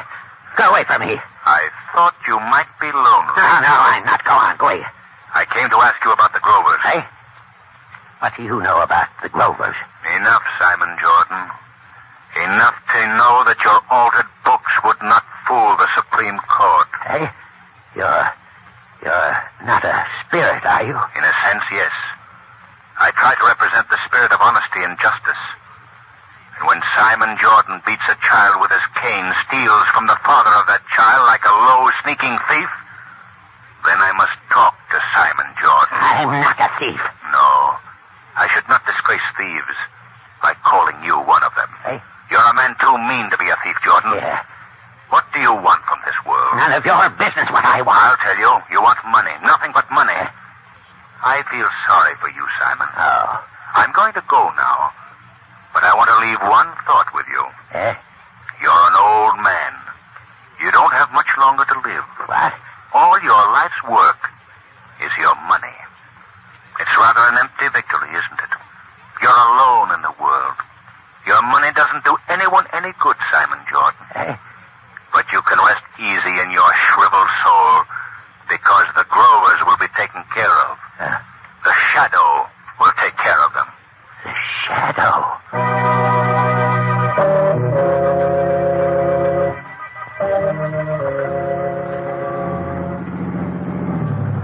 There they are, Louie. Stop here. Margot, Spike. Hello. Hello there, Lamont. Oh, I thought I'd never pick you up. We're beginning to worry, too. How are things down at the police station? Well, not much news yet, Spike. But they've got a couple of leads that might amount to something. That's good. Are you pretty near the end of your Christmas Eve walk, Spike? We've got one more stop. Pop and me always stopped in here at the cathedral, just to get out of the cold for a minute. You don't have to be afraid. They'll let you in. If you take us, they will, Spike. Up these steps. Lamont, I didn't know there were as many windows in town. I'm dead. I've got a list of presents as long as... Oh, there's your arm. Don't slip, Miss Lane. I hope you've got a preferred list. Oh, I have. Here, in here. Boy, this door is heavy. We can stand back here and listen. All right, Spike. Look, Lamont, that poor man over in the corner. Yes. Mr. Cranston, it's my dad. What? It's my dad. Daddy. Dad, speak to me. Speak to me. You won't speak to me. Mr. Grover. Mr. Grover, this is your son. Don't you know him? Dad. I can't remember. Margot, this man has been hurt. Let's get him outside, Lamont. Do you remember your name, sir? Gee, there's something wrong with him. My name? You must try to remember. Truck. Skidding. Hit me. Oh. Why did you come to the cathedral tonight? It's Christmas Eve. Always come here. Who is...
And now stay tuned for the mystery program that is unique among all mystery programs.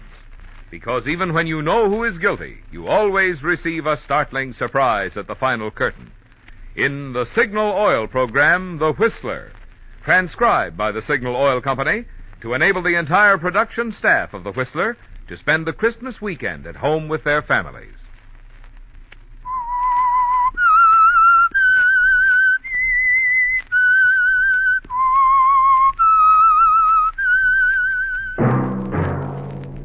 Signal, the famous Go Farther gasoline, invite you to sit back and enjoy another strange story by The Whistler.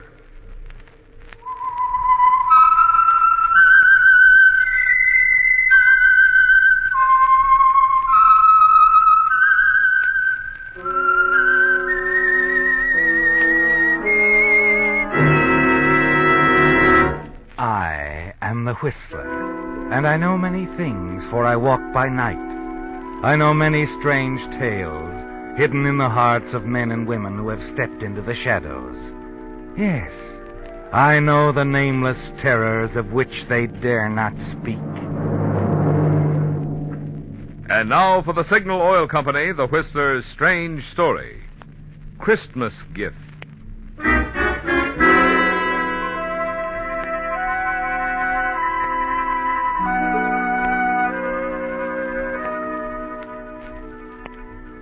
Christmas was only a few hours away, and Mary Winston couldn't help but marvel that its spirit could reach down and touch a cheap nightclub like Pete's Cantina on the outskirts of Panama City.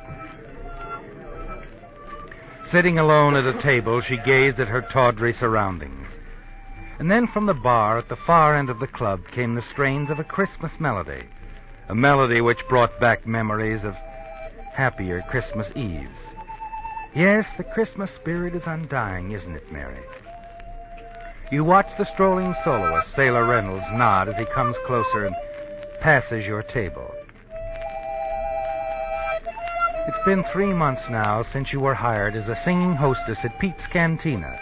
3 months that you've been billed as Candy Porter with no one, not even the proprietor, knowing your real identity, Mary Winston. At long last, as Candy Porter, you seem to be safely away from your past.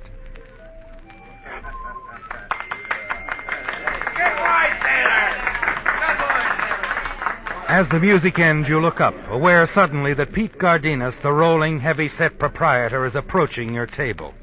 Candy! Candy! Look, there is an American gentleman just came in. He wants to buy you some champagne. Champagne, you hear? Please, I'm not in the mood tonight. Look, kid, this looks like a big spender. If he wants to buy champagne... All right, all right. You turn and see the tall, heavy-set American approach, and suddenly you become tense. After a year of running away, you've learned to spot his kind in a moment, haven't you, Mary? You're certain he's a detective. And now you have to fight to remain calm as he approaches. Sit down, Mr. Fontaine. Sit down. Sure you don't mind, Miss Porter? Of course not. Thanks. In that case, I will. I'll go get the champagne. I keep him on ice. 11 years old, too. Cigarette, Mr. Fontaine? No, thanks. You don't mind if I do? Oh, no, of course not. Oh, here. Light? Thanks. Well, this is very unusual for me, spending the Christmas season so far away from home. Mm-hmm. How come? Business. Important business. Couldn't it wait? No. This business means a lot to the people I work for. Here she is, the, what do you say, the bubble water? From Marseille, 13 years old. You said 11. That was from Le Havre. This is even better. Now I put him back in the ice. If you want some more, just call Pete. I've got more just like him. Well, I guess it's a few hours early to say Merry Christmas, Miss Porter. So I guess I'd better just say good luck, huh? Thanks. And here's hoping you find whatever you came here for. Oh, I've already found what I came for. You see, I came for you, Mary Winston.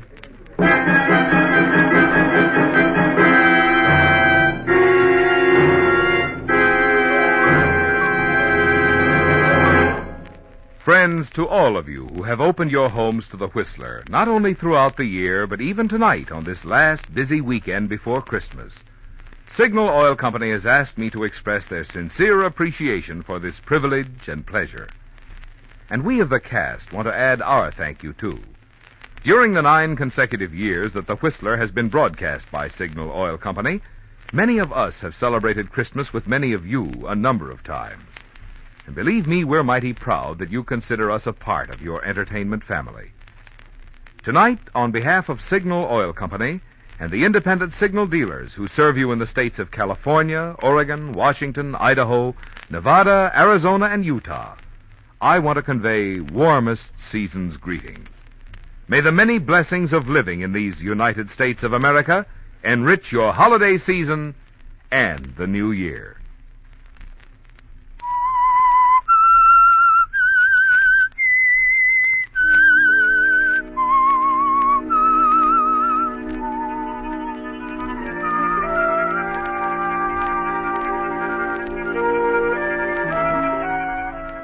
It's ironic, isn't it, Mary? A sorry Christmas gift after all the months of hiding, running from one town and then another, using a different name in each place, but never your own, Mary Winston.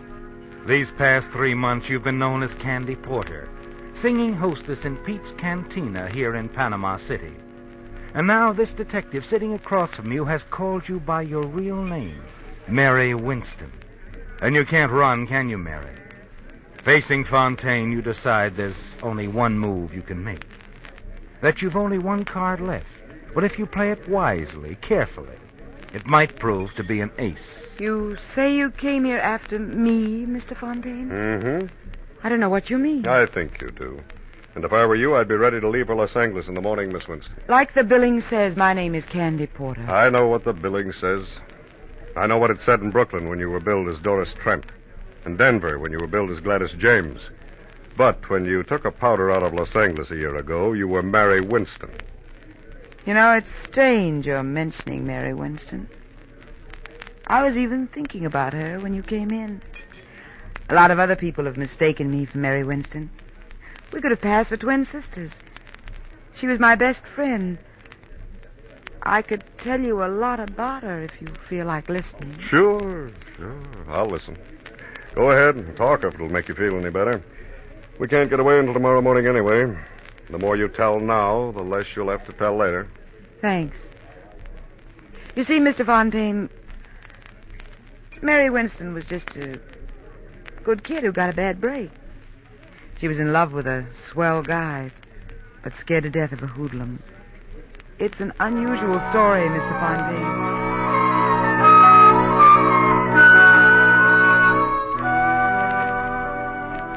It was an unusual story, wasn't it, Mary? It began a year ago at a Christmas party given by your employers, the Southwestern Manufacturing Company, in the pink room of the swank Wilchester Hotel. And you were the hit of the evening. You sang 3 songs and went over big. Your friends from the office hadn't known of your talent, but they all agreed you were fine, and when the party was over, you were feeling good. So good you decided to drop into the hotel cocktail lounge, make a phone call or two, and have a nightcap by yourself before going home. When you finished your phoning, you walked to a vacant stool at the bar. Scotch and soda. Make mine the same, Bill. Gotcha.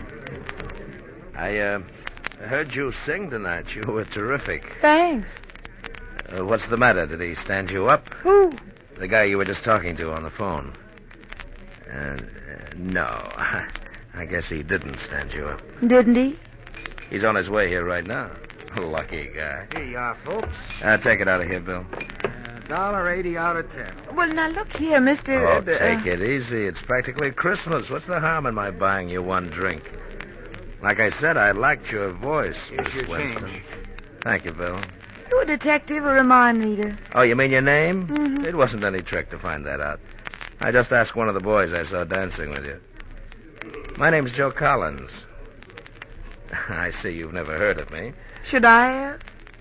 Oh, now I get it. You're a professional talent scout and want to get me into the movies. Nope. I'm a gambler. Disapproved? Why? Live and let live's my motto, and that's exactly what I'm going to do right now. What? Live my life and let you live yours. Good night, Mr. Collins. Just think, I can tell the girls at the office tomorrow I met a real live gambler. Wait a minute. You could tell them a lot more than that if you believed in your voice as much as I do. Really? Mm-hmm. You've heard of Domingo's out on Sunset, haven't you? It's an undercover gambling club, isn't it? It's more than a gambling club. There's a swell floor show. A lot of big people go out there, people that count. And all intimate friends of yours, I'm sure. No, but I know quite a few. Some who could push you right to the top with that voice of yours. Mr. Collins, this is the oldest line I ever heard. It's not a line, but skip it. Go on home, listen to the radio, eat candy. You can have a terrific time. If you go to Domingo's with me, you can't tell what might happen. You might have to meet a couple of show producers, maybe even sing. So play it safe. Go on home. Maybe dull, but you'll always get to work on time. Is that all you have to say? Yeah, that's all. Except, nighty-night. Wait a minute. Yeah?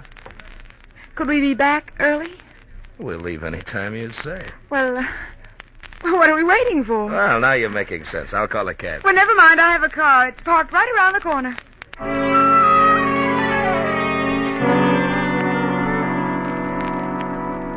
Joe Collins used just the right approach, didn't he, Mary? You realized you were being a fool. But as the hours passed, you told yourself your fears were groundless. Joe treated you with perfect courtesy, introduced you to several people, including the producer of the floor show. You even sang a number which was well received. Later, you watched the gambling for a while and then proceeded to the Silver Room to enjoy the second floor show. Afterwards, you had supper in the main dining room and watched the guests dancing. Joe. Then suddenly, you've had enough. Joe, do you mind if we leave now? I said we'd leave any time you said. What hit you, the music? I guess that's it. Another guy? Another guy. My fiancé, Dr. Frank Wilson. What happened to, Dr. Wilson? He's in Korea. Marines? No, Army doctor. It was his car we drove out here in. Oh, that's too bad. We could have had a lot of fun. Well, shall we go? Please.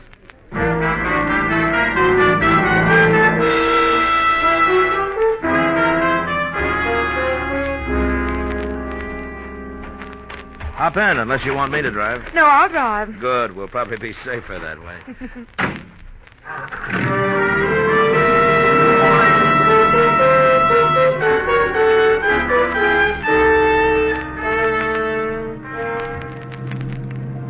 As you drove toward your little apartment on Clinton Avenue, you were glad your reckless little adventure was nearing its end. Everything had been fine so far, but you couldn't throw off a feeling of uneasiness. For a few miles, Joe said little, and then he seemed preoccupied, and you were relieved when he finally broke his strange silence. Say, Mary, would you mind stopping for a minute at that drive-in? All of a sudden, I got an awful headache. Maybe I can get some aspirin there, huh? I doubt it, but we'll give it a try. You can keep the motor running while I'm gone, huh? I'll only be gone a few seconds. Okay.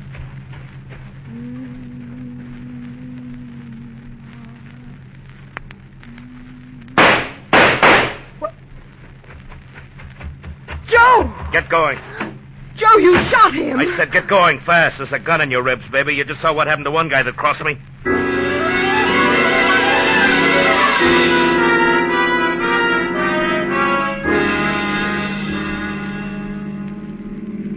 Did you kill him? I don't know.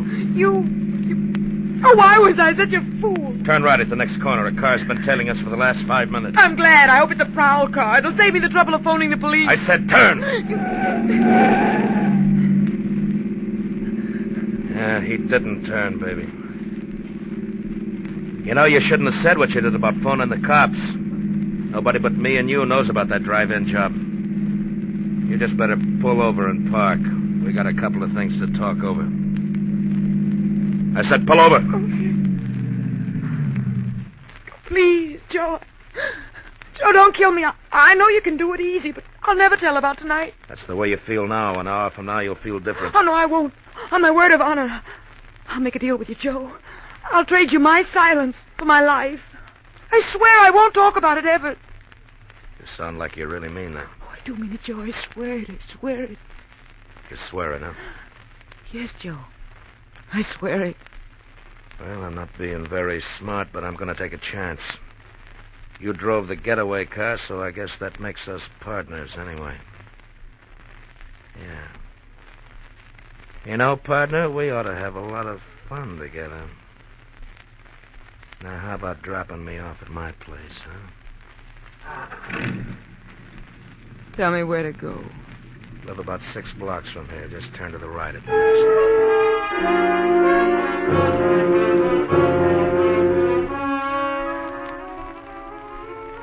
After you dropped Joe and reached your apartment, you were so weak you could hardly stand. You literally fell into bed. You tried to sleep, but sleep was impossible. Early the following morning, you heard the newsboys shoving the morning paper under your apartment door. You hurried across the room and looked at the front page. The headlines and stories sickened you. Drive-in manager shot in attempted holdup. Dies. Unidentified man and woman seen fleeing from scene of crime in dark green 49 model sedan. Pedestrian believes he can identify car. There it was, Mary. Your situation looked hopeless, didn't it? You felt you must keep your word to Joe Collins, but you knew you must never see him again. Only one avenue seemed open to you. You had to leave town and disappear. You dressed hurriedly, packed a few belongings, withdrew your savings from the bank, and by noon were on an eastbound plane for New York. You decided to take advantage of your voice and become a professional entertainer. The first few weeks you auditioned almost daily with negative results. But finally, after 3 months, you were singing at the Golden Lion, a prosperous little nightclub in Brooklyn, New York. After a shaky start, you became a featured performer under the name of Doris Trent. As the weeks went by, your work improved. You became sure of yourself. And one night you noticed Vern Shields, famous musical comedy producer, in the audience. His presence seemed to inspire you, and you went over better than ever. Afterwards, in your dressing room, you wondered what he thought of your voice. You were certain that your visitor was Vern Shields. Weren't you, Mary? Come in. Oh. Well, long time no see, Miss Trent. Doris Trent, it says on the program. Joe. I'm surprised you recognized me. I thought you'd forgotten me. All right, Joe, you found me. Now, what's on your mind? You double-crossed me, baby. Well, you're crazy. That's why I left town, so I wouldn't even have to talk to anybody. You wrote the police, though, didn't you? Oh, you're wrong, Joe. I didn't write to anybody. It had to be you. It couldn't have been anybody else. 2 days after you left, they picked me up for questioning. It wasn't me. I've kept my word with you, Joe. Yeah? Well, there's one way you can convince me. How? Marry me. Tonight. Marry you? Mm-hmm. That way I'll be sure of you. Wives can't testify against their husbands. Besides, I'll know what you're doing all the time. Look, Joe, I got to do my show. Let's talk this over in the morning. Tonight. We can run up to Connecticut. But go ahead and do your show. Only if you've got any ideas about calling the cops, don't forget you drove the getaway car.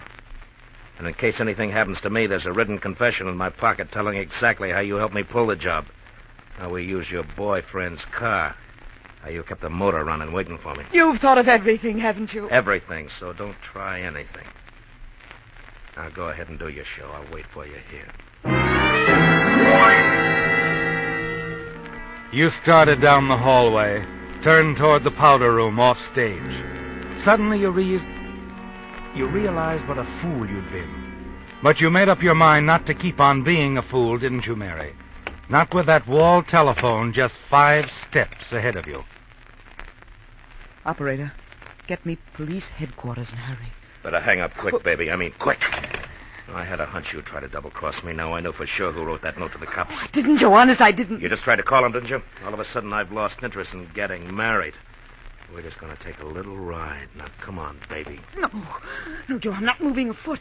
Not an inch. Come You on. let go of my arm. Hey, what's going on here? Something wrong, Doris? This guy bothering you? Yes, he is. He wants to date me. Tell him to leave, will you, Eddie? Well, maybe I better take him into the office and call the cops. No thanks, Eddie. There is no need for that. He's just another wolf. Tell him to leave. That's good enough. You heard what the lady said, Bob.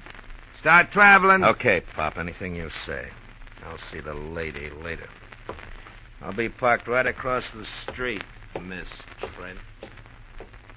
You should have let me call the cops. I would have, if he hadn't had you covered with a gun. Oh, I see. Gee, thanks, kid. I guess you saved my life. Skip it. Look, Eddie, I gotta get out of town, and fast. After what you just did for me, getting you out of town is a cinch. Grab some clothes while I phone my wife I'm bringing you home. We'll go out the rear entrance. My car's on a lot next door. Tomorrow I'll call a friend of mine in Denver. He'll put you to work right away. You better change your name, though. That'll be easy. I'm getting used to it.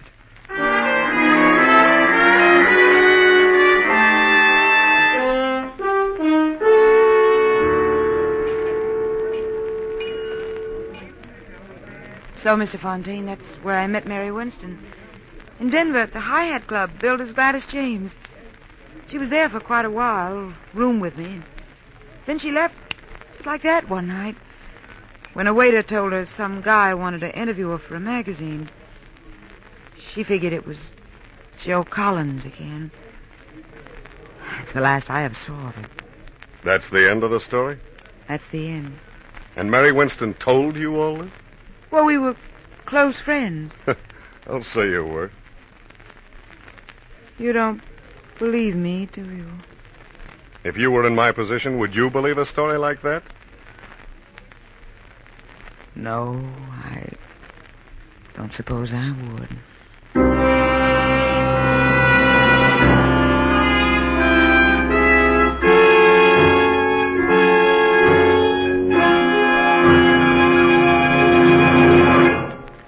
With Santa's arrival only 2 days away, who can help being in a whimsical frame of mind tonight?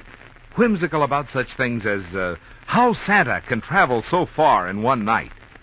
Well, maybe here's the answer. A child asked his father one day how St. Nick went so far on a sleigh. The wise father replied, he can take that long ride 'cause his reindeer drink signal, they say. Well, I decided to check this story with Santa himself, and now I can report to you. Said Santa when boarding his sled, "This year I'm using my head. It's signal for me. I'll go farther, you'll see." And over the rooftops he sped. Now, as you've no doubt guessed, in addition to letting you in on Santa's mileage secret, there's also a moral to this story, which is... the gas used by Santa, my lassie or lad, is also the gas that is best for dear Dad. With signal, Dad's car will not only go far, but give top performance, the best to be had.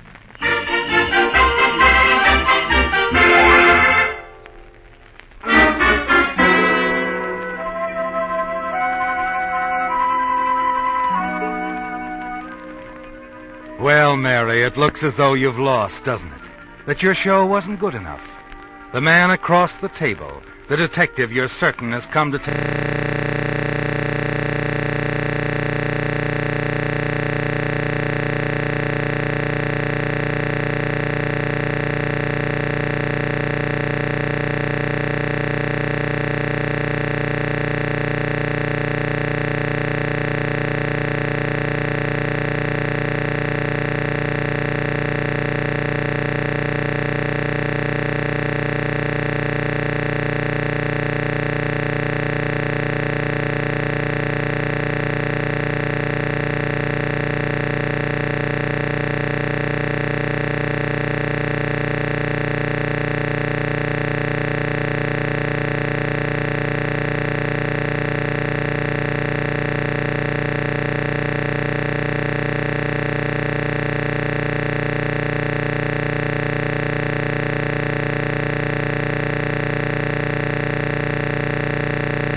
again for another comedy episode of Our Miss Brooks, under the direction of Al Lewis.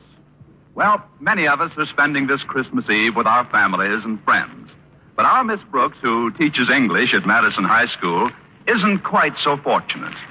No, my family was too far away to visit, and it seems my friends had other plans. But I made up my mind not to brood about it, and I was trimming a rather tiny tree in our living room when Mrs. Davis, my landlady, joined me. That's quite a nice Christmas tree, Connie. It isn't really a Christmas tree, Mrs. Davis. It's called a friendship tree. You see, I trim it by putting all my greeting cards on the branches with strips of cellophane tape. Looks nice, doesn't it? Yes, it does. You certainly received some pretty cards this year. And the sentiments are so lovely. Look at this one I got from my principal. Mr. Conklin, what does it say, dear? It's very heartwarming, Mrs. Davis. It says, to Miss Brooks, may the coming year bring you much more efficiency in your work. Signed, O. Conklin. Oh, I can hardly believe it's Christmas time again. What happy memories I have of the earlier Christmases. There was one I'll never forget. I was just 8 years old, and when I tiptoed into the living room, there was my father standing by the tree. The minute he saw me, his eyes crinkled up, and he started to laugh, so that his big white beard and his huge paunch just shook with glee. Your father was made up as Santa Claus? No, he always looked that way. But to get back to the present, Connie, I'd love to stay here and celebrate Christmas Eve with you, but I promised my sister Angela I'd come over to her place. You remember Angela, the absent-minded one? Oh, certainly, Mrs. Davis. She always got a big thrill out of the holidays, too, even when we were girls. Of course, the poor dear could never remember when it was actually Christmas. And one Christmas day, she did the funniest thing. What was that, Mrs. Davis? What's what, dear? What did Angela do? Angela? Your sister. My sister. The absent-minded one. What did she do? Well, I haven't spoken to Angela in some time. What has she been up to?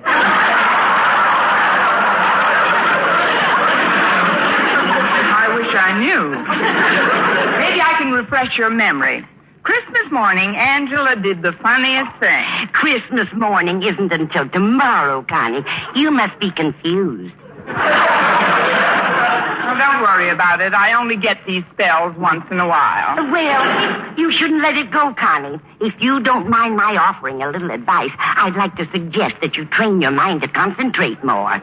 I'll do it, Mrs. Davis. Now then, I've developed a little scheme which works wonders for me. Supposing you have trouble remembering where you put things around the house. Well, you just keep repeating the location to yourself with a sort of rhythm. For example, I just chant to myself, the mustard's in the closet, the bread is in the box. The mustard's in the closet, the bread is in the box. Now, isn't that simple? Mustard's in the closet, bread... Wonderful, Mrs. Davis. If anybody wants a mustard sandwich, you're really ready. Yes.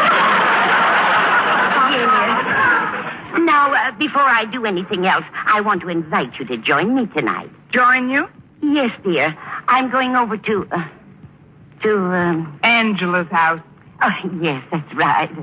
Oh, she's so cute with that little absent mind of hers. Why, sometimes she forgets what she was talking about right in the middle of it. Oh, dear me, I hope there's enough milk for the cat. Well, I'm sure if we... But then maybe someday. Or if it doesn't seem to. And that's why I can't join you tonight. But thanks anyway, Mrs. Davis. I'll just spend a quiet evening at home here. But how about Mr. Boynton? Don't tell me he was too shy to ask you for a date on Christmas Eve. Why do you think there's mistletoe on all four walls? No, Mr. Boynton asked me all right, but then he canceled yesterday. Said he's going upstate to visit his folks for a couple of days. But don't worry about me, Mrs. Davis. I'll have a gay time. I'll listen to the radio, read, and from this window I can see our neighbor's television antenna. But what about the little gifts you got for Walter Denton and Mr. and Mrs. Conklin and Harriet? When are you going to deliver them? They told me not to bother. They said we'd exchange on the 26th. The 26th? But I don't think the day after Christmas is the time to exchange gifts. You don't? You should see the department stores.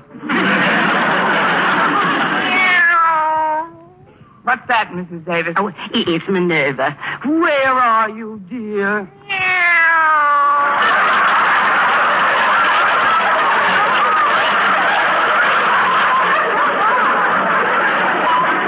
Oh, she's over by the trees.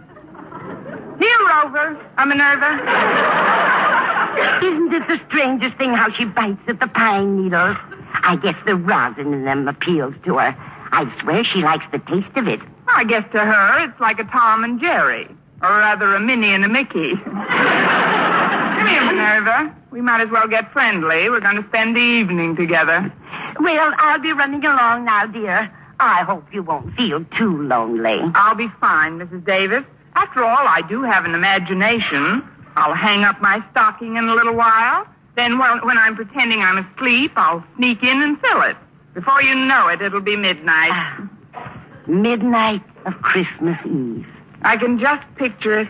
A short, thin man in a black suit comes sliding down the chimney with an empty bag. St. Penniless, the school teacher, Santa Claus. Well, at least you're not bitter. Now, Connie, about my sister, Angela. Thank you, dear. About my sister Angela. Yeah? Good night, Dorothy. Good night, Bernice.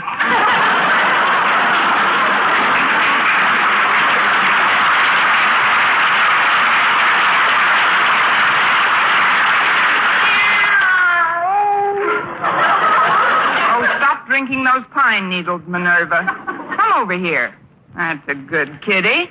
Now I'll just settle down in Mrs. Davis's rocker, and we'll have ourselves a nice, quiet rock.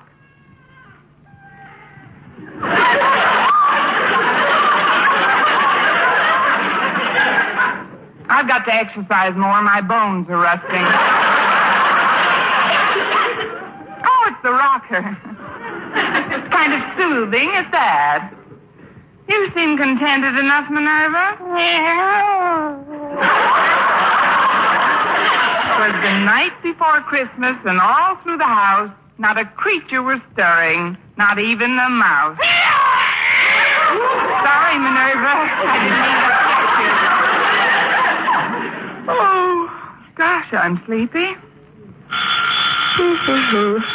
Now, who can that be?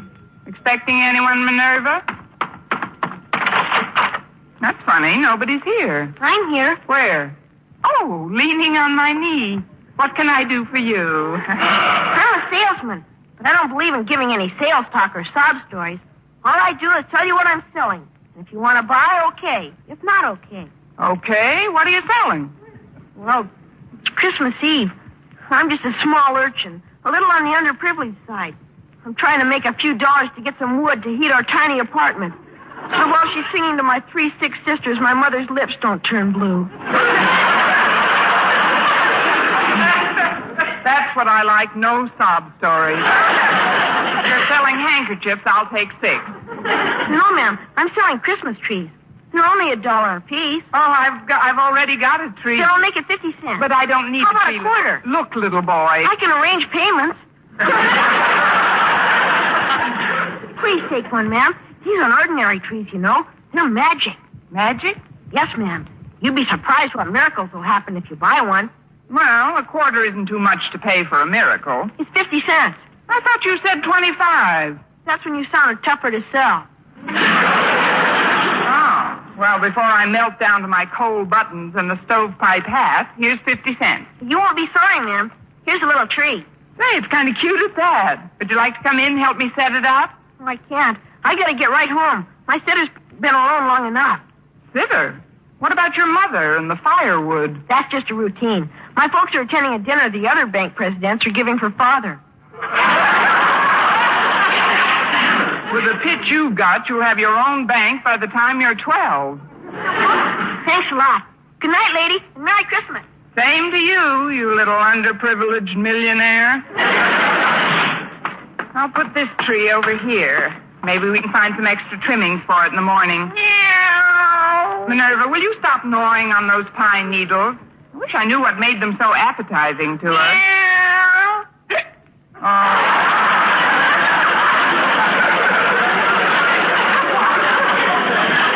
Now, you come here and let those things alone.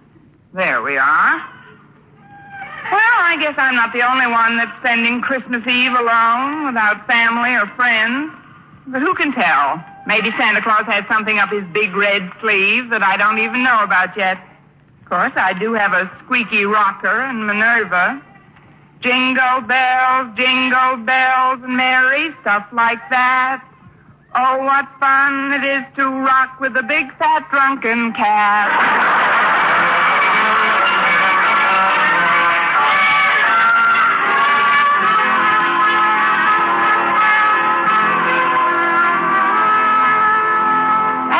In the living room Christmas Eve with Minerva the cat on my lap, I couldn't help noticing that the tree which I'd bought from that wealthy urchin had a rather peculiar luminosity. Although there wasn't any artificial illumination, it seemed to glow from deep down in its branches. As I rocked back and forth, I started to get very drowsy. Oh, the little boy said this tree was magic, Minerva. I don't believe it either. Still, it is Christmas Eve, and some very strange things have happened on Christmas Eve.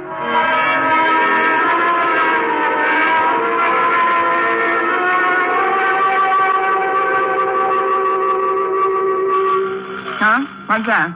Oh, I must have been dozing. Coming! Well, it's Walter Denton. Come in, Walter. Noel. Gracias. Come on into the living room, Walter. Thanks, Miss Brooks. Here, I brought you this little gift to put under your tree. Oh, that was very thoughtful, Walter. Put it under this tree over here. Okay. Say, you got two trees, haven't you? Yes, one for Minerva and one for me. Meow. What? Don't pay any attention to her. She's pine needle happy. Well, Miss Brooks, as you know, I was supposed to spend the evening nestled snugly in the tight little confines of my own small, immediate family circle. For heaven's sakes, come out of there. You're giving me claustrophobia. But I went to my father and mother and crowed their permission. Wait a minute, Walter.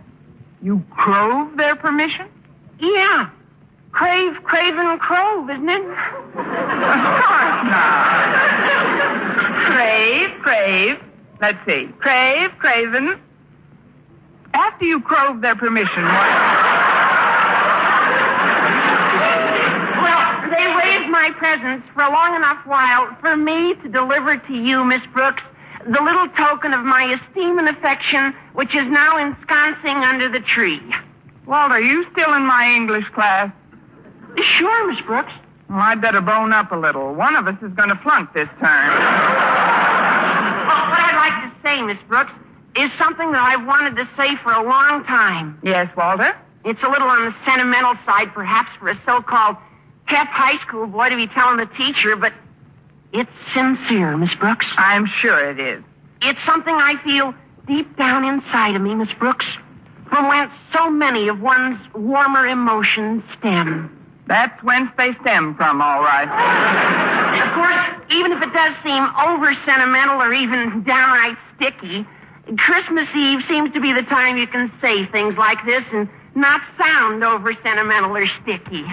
Christmas Eve is the time to say them. I just hope I hear them by New Year's Eve. What I want you to know, Miss Brooks, is that I'm grateful. For what? For my association with you during the past semester at Madison High School. Well, thank you, Walter. I've tried to be a capable teacher. Oh, your teaching was nothing.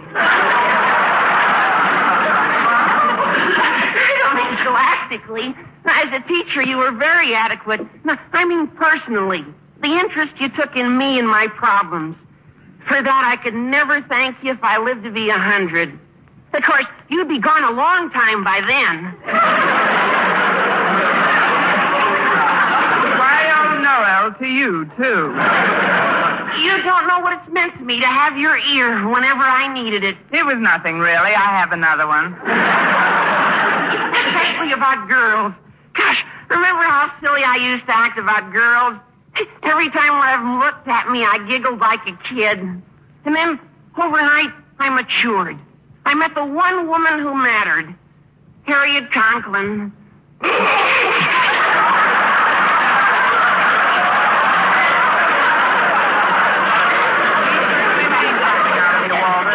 I don't know what, but something.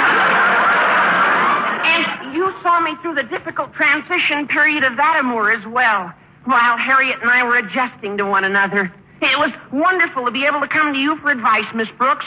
It isn't every boy who has such an interest taken in him by some intelligent, elderly person.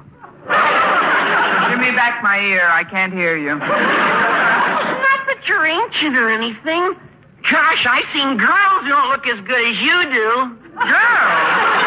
What do you think I am? Yeah. Shut up, Minerva.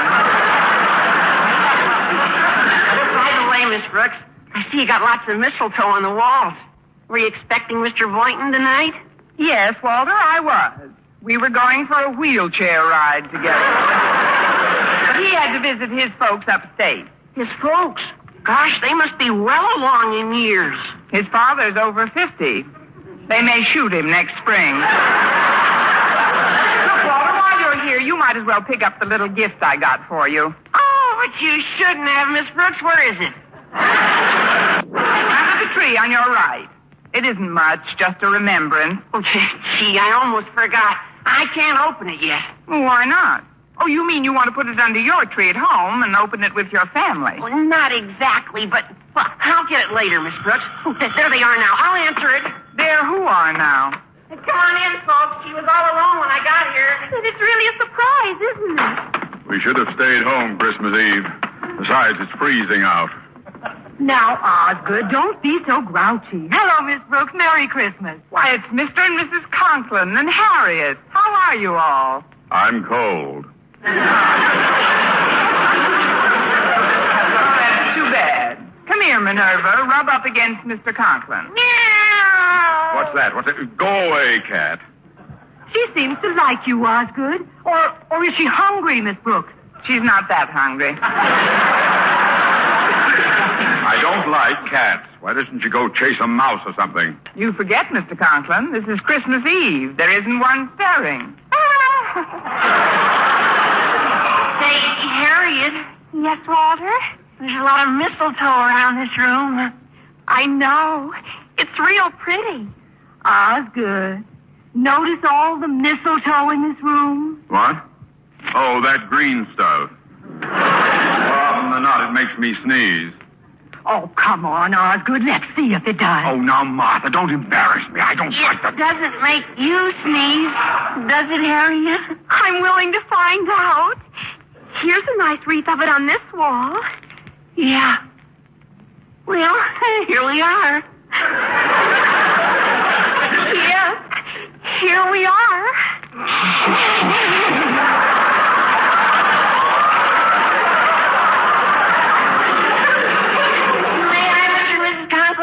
If it's all right with Harriet, it's all right with us. Oh, come on, Walter. We're getting old.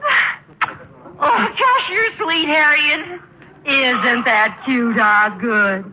Oh, come here, dear. How about one for your faithful old wife? Well, it is customary, I guess. There. I'm under the stuff. Now, pucker up, dear. Very well, very well. You see, I told you. Now, let's stop this romantic dribble and act like adult human beings. Miss Brooks, I'd like to take advantage of this visit to inquire as to your plans for the coming year's classwork. Do you have your schedule all laid out?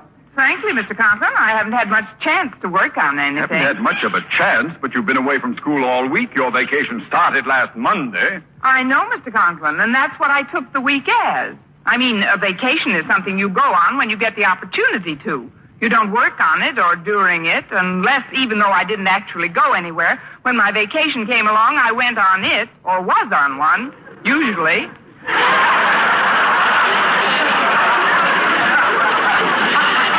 And You wanted to be the head of the English department.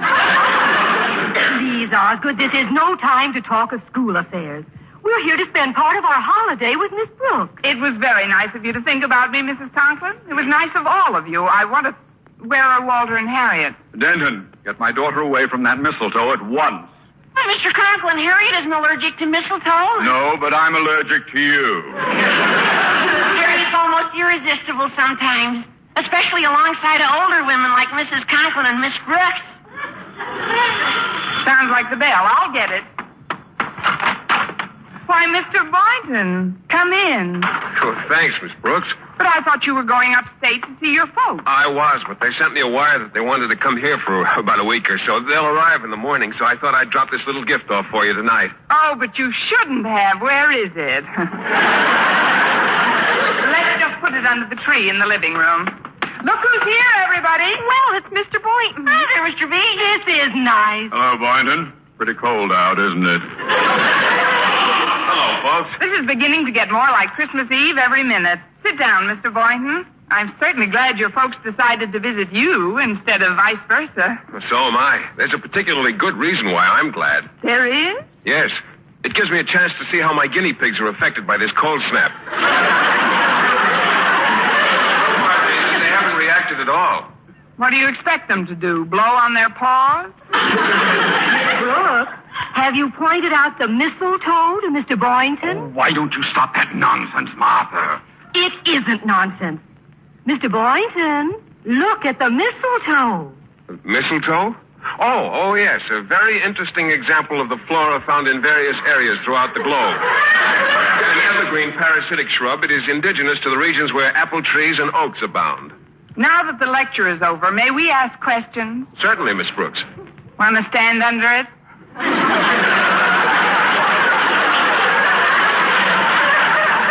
Stand under it? Well, you see, because of certain characteristics in its makeup, an allergy is sometimes aggravated by its presence. I'll take a chance if you will. Come on, Mr. Boynton. Yeah, come on, Mr. Boynton. Just bring him over to this wall, here. Well, I'll get under it if you like. Well, don't just stand there. Can't you see Miss Brooks is cooking? Well, don't fuss for me. I couldn't eat a thing.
present the amusingly transcribed adventures of Ozzie and Harriet, starring America's favorite young couple, Ozzie Nelson and Harriet Hilliard.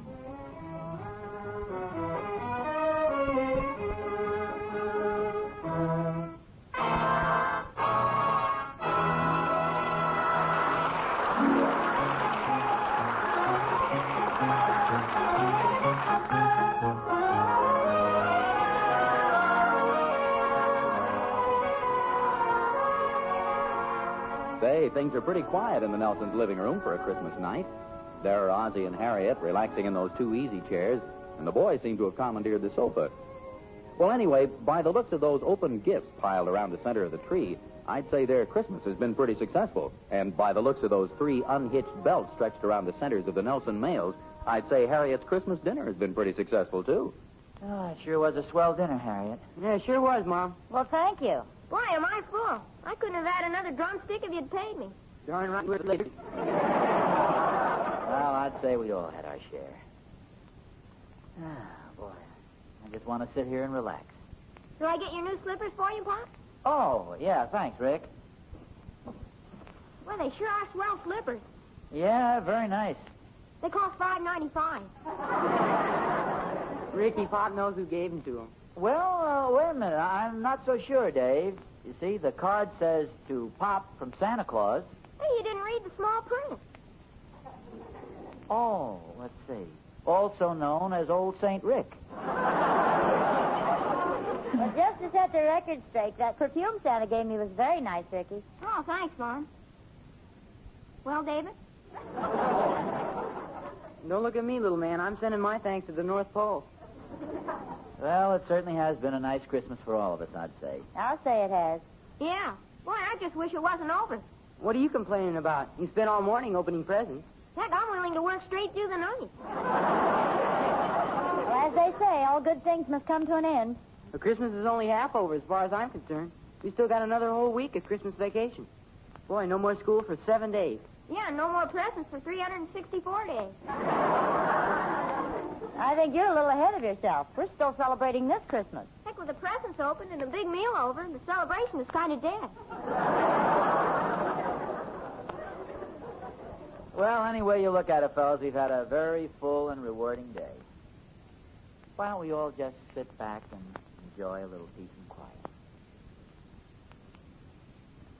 Well, that's enough of that. Come on, David, show me how to throw a curve with my new baseball. Why do you want to know how to throw curves? You always play right field. Not when it's my baseball. Okay, you win. Come on, Dave, I left the ball in the den. Has been a nice Christmas, hasn't it? Yeah, it certainly has. Well, it's like my mother used to say about Sunday dinners. They take so long to prepare, they're over before you know it. I suppose so. Well, Ricky had a point when he said the celebration was kind of dead now. Well, the anticipation is so great, I guess a normal letdown has to be expected. Yeah, even the Christmas tree looks a little forlorn. Yeah, the branches are drooping. The tree's getting old. We put it up pretty early this year. If Ricky'd had his way, it would have been up the day after Thanksgiving. Harry, don't you think Rick's making a little too much out of his gifts this year? But doesn't he always? Well, yes, but it seems to me he's losing a little of the real spirit of Christmas. I guess he is missing the point a bit, but that's to be expected. Well, David, too. All Christmas seems to mean to him is 2 weeks without school. Well, I'd say they're acting pretty normal for a couple of boys. Oh, I suppose so. But I don't think they realize what Christmas really stands for. Well, they're still young. It takes time to get the real Christmas feeling. Yeah, I suppose you're right. Anyway, it's nothing to worry about. You know, that big dinner of yours certainly helped to give me the old Christmas feeling. Well, I'm glad. I'm not sure I am. I think I'll take a little walk around outside before I fall asleep.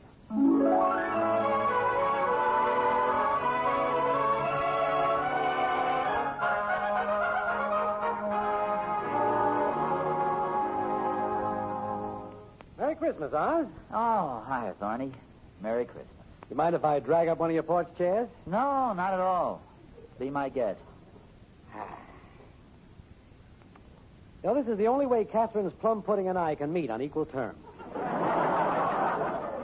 Apparently, we both had a full Christmas in more ways than one. Well, mine was wonderful. Best ever. You must have had a good time. Yeah, I'll say. I didn't receive a single necktie. You know, got 6 tie clasps. Well, you never know. That's the way it goes. Of course, I know you got 1 tie. How do you like the pink and orange one I gave you? Oh, it's beautiful, Thorny. What else can I say? I gave it to you last year. That's right. I've been wondering which one of us bought that originally. I don't know. That isn't the only tie I received. In fact, I'll trade you 3 ties for 3 tie clasps. Well, let's face it, Oz. The best part of a man's Christmas isn't waiting for him under the tree. Well, it is in one way, Thorny. It was worth a lot just to watch the boys open their presents. Yeah. You should have seen my boy Will's face when he unwrapped that set of golf clubs. Isn't he a little young for golf clubs? Well, he won't be by the time I break him in for him. You know, I think you deserve those tie clasps. Oh, Will did all right. I just didn't want to put from thorny to thorny on the club. That's all. Wasn't that a lot of fun we had at Joe Randolph's party the other night? Yeah. How long have you had that moth-eaten Santa Claus suit you came in? No, quite a while. I got it when David was about 2 years old. I used to pretend I was Santa Claus, and David used to pretend he believed it. Well, it was a big success the other night. You certainly added an air to the party. Well, the suit has been in mothballs for years. That was a pretty cute idea Joe had. All of us adults exchanging dollar-limit toys. Yeah. Only Ricky still doesn't understand why Harriet came home with a toy iron, or how I happened to show up with a big rubber duck that honked. What did you get? Well, I'd rather not say. Besides, who ever heard of a toy tie class?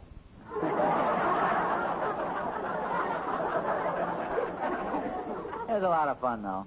Oh, maybe it was a little silly. Toys. I don't know. I liked it, you know. It brought back a few memories of the swell Christmases I had when I was a kid. You know, Harry and I were just talking about Christmas. After about 5 o'clock, it's all over, and you don't know what to do with yourself. That's true. Seems a little incomplete.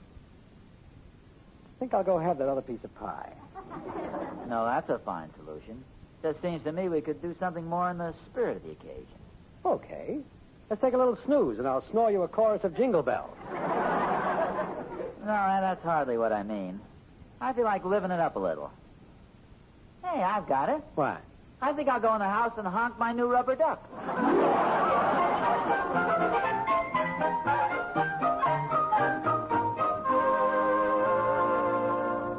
Okay, David, boy, oh boy, burn one right down the middle. Hey, you two, the front room isn't the place to be throwing a baseball around. Don't pay any attention to Rick, Mom. He talks pretty big, but we're just tossing it back and forth. Well, okay, but don't hit the furniture. Yeah, it might scratch the ball. I know it's new, but aren't you being a little overcautious with that ball? I'll say he is. You wanted me to wash my hands first. Come on, David, burn it in. Okay, here it comes. Put it right here, boy, right in the old groove. Ouch. Stop throwing it so hard. That's what you said to do. What are you listening to me for? Just a little underhanded toss. Well, if I may make a suggestion, Ricky, why don't you use your new catcher's mitt? What catcher's mitt? For goodness sake, don't tell me you got so many presents you can't remember them all. I don't remember getting a catcher's mitt. I sure wish I did. I don't think I saw him open it, Mom. Come to think of it, I don't either. Did you really get me one? Well, of course we did. I distinctly recall putting it under the tree. Oh, boy!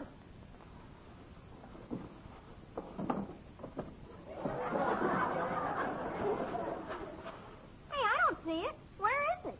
Well, it must be there. All right. Don't anybody move. What's all this? Hey, Pop, have you seen my new catcher's mitt? Well, don't tell me you've lost it already. I haven't even found it yet. Well, apparently Ricky tore through his gift so fast this morning he missed his catcher's mitt. No kidding. Well, I didn't miss it. It just isn't here. Oh, it must be. I swear I put it right here by the base of the tree. Here, I'll help you look.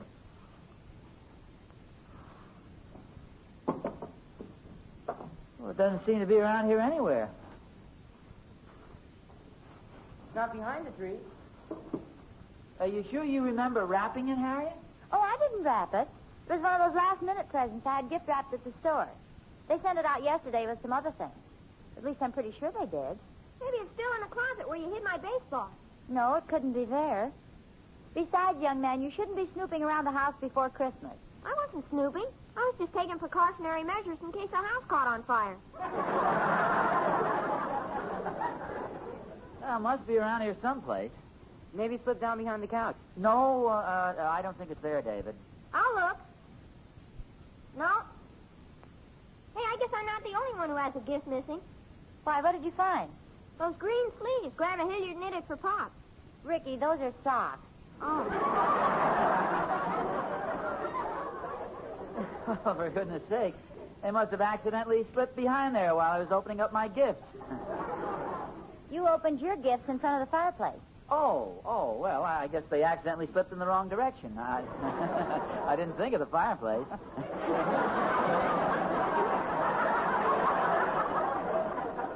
That's a fine way to talk. Hey, you changed the subject away from my catcher's mitt. So we're still looking, Rick. This is the silliest thing. Say, it's probably just a wild thought. The odds are against us. What is it? I'll gamble on anything. Well, do you remember that dress I had sent out from that same store about a month ago? You mean the one that was delivered to the wrong place? Yeah, it was sent by mistake to another Nelson that lives on the other side of town, Mrs. Oscar Nelson. Oh, yeah, the lady who phoned us. I went over there and picked up the dress. Yeah, that's right. Maybe the same thing happened again. She probably got Ricky's mitt. That's what I was thinking. Well, let's hurry over there. She might wear it out. Well, I don't think it's likely the same thing would happen twice. Gee, it is possible, though. We could phone her. Well, she doesn't have a phone. Remember, Harriet, she went to all the trouble of going down to the corner drugstore to look us up in the phone book? Yeah, that's right. Well, I'll run over in the morning. It can wait till then. Of course, on the other hand, it's still early. Oh, boy, Pop, I'll get my coat. Ricky! Give him an inch and he takes me clear across town.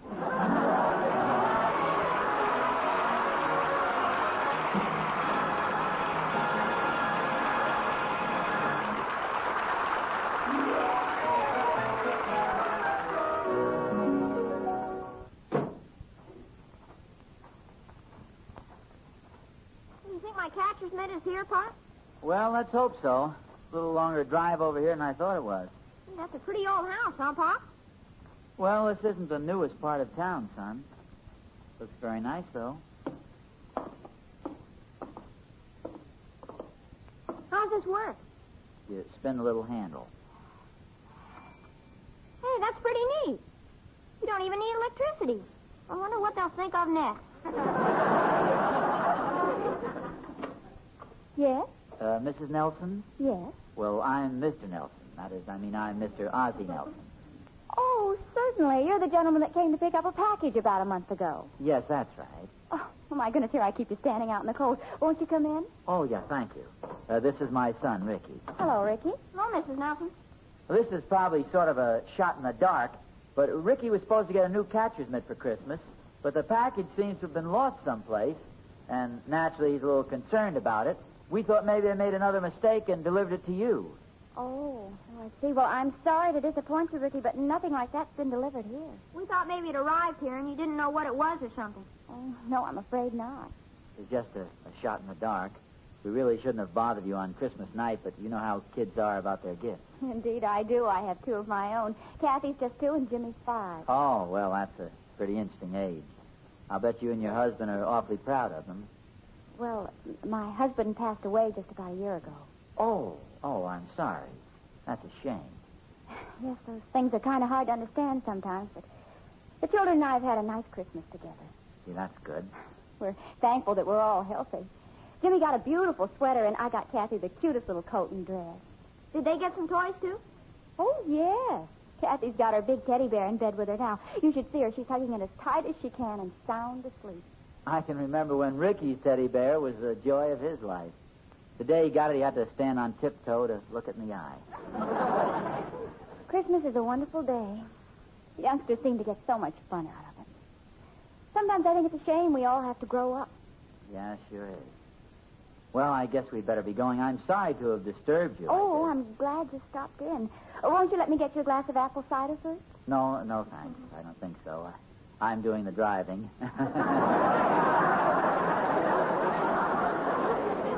Well, I'm sure Ricky would like a couple of cookies.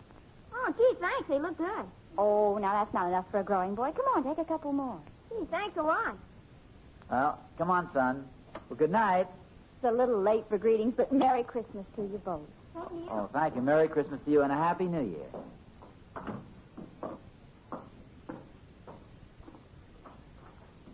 Gee, this cookie sure is good. I don't think I ever tasted this kind before. Well, that's a special kind, Ricky. It's got a lot more in it than most cookies.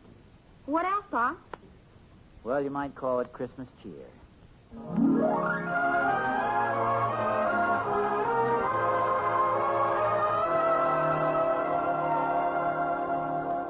Well, you two are certainly gone long enough. Did you have any luck? No, we didn't. She didn't have the catcher's mitt. He didn't have hardly anything. What do you mean? Golly, they had a real little Christmas tree. There were hardly any presents under it. She's a widow, Harriet. She has a little girl, 2, and a boy, 5. Oh, I'll bet she has her hands full. It's a shame you had to bother her. Yeah, she didn't seem to mind, though. Now, you have to give her credit. She wasn't complaining about anything. She's very cordial, too. Gave Ricky some cookies. Yeah, they were real good, too. He probably took one look at him and decided he needed fattening up. No, I don't think that was it, Dave. She seemed like the kind of person who understands small boys. She sounds very nice. Somebody like that makes you appreciate how lucky you are. Yeah, I thought of that when I was over there. We sure are lucky. All the things we got for Christmas. You know, I wish there was something we could do for her. She was very brave about it, but I really don't think they had much of a Christmas over there. Maybe we can do something. Yeah, I wish we could. The stores are all closed. Do you have any suggestions? Well, there's a nice big ham in the freezer. I guess that wouldn't help the 2 youngsters. Hey, I've got it. The stuff Pa got at Mr. Randolph's party. Why don't we give this to the kids? My God, that's a good idea. I could throw in that toy iron I got. A lot of people got little toys at that party. Maybe we could round up theirs, too. Well, I'm sure we can. I'll get on the phone and start lining them up. I'll go out in the kitchen and see what I can find to go with the ham. I can drive around and pick the toys up. I'll go with you, David, and help collect the toys. You sure you guys don't mind doing this? Heck no, it'll be a lot of fun. Sure will. Heck, I feel like Santa Claus. You look more like one of Santa's dwarfs. Okay, wise guys. Come on, let's go. Yeah, you might as well get started. Now, you fellas know who's at the party, don't you? And I'm sure they'll all come through. I'll be phoning while you're on your way. Okay, Pa. Come on, Rick. Wait till I hook up my sleigh. Man, what a crazy-looking reindeer.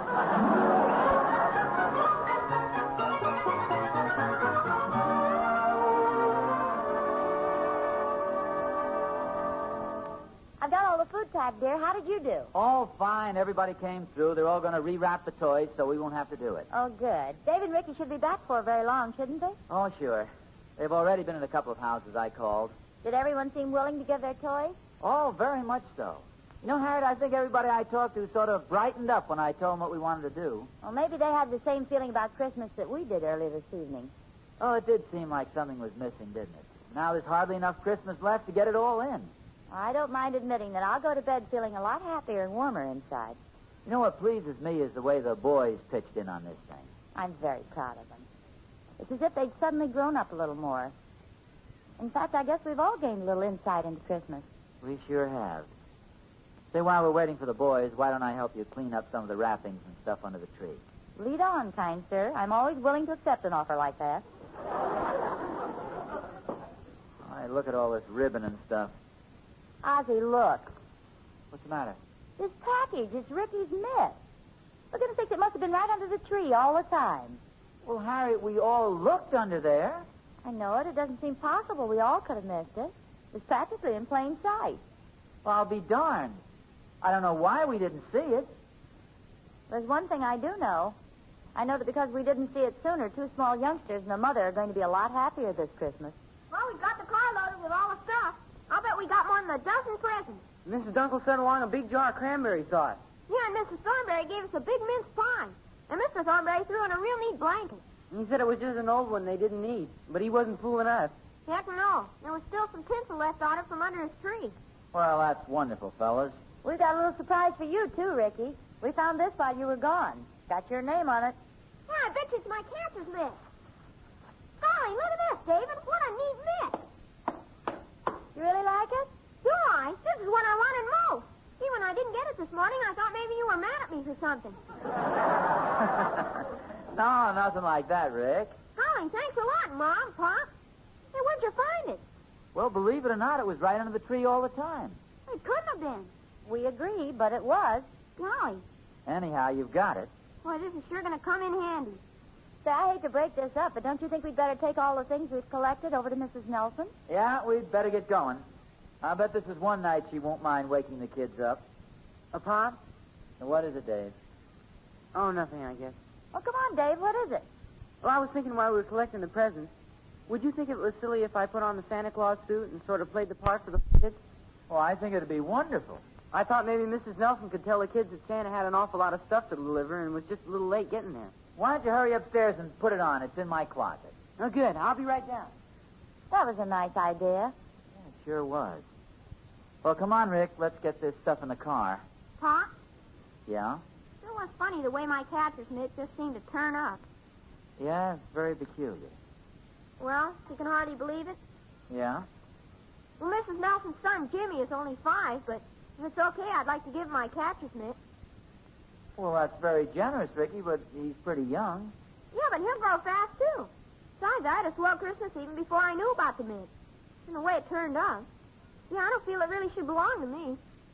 I'll wrap it up for you. Swell, Mom. I'll take this ham and stuff out to the car. Jingle bells, jingle bells, jingle all. You know what, dear? I have a suspicion that our boys are growing into young men. Very nice young men. Yeah, I have a suspicion you're right. Harriet, remember what you said about that lost gift being responsible for 3 people being much happier this Christmas? Yes? Well, you were too conservative. I know 4 people right here and a lot of swell neighbors who will never have a nicer Christmas.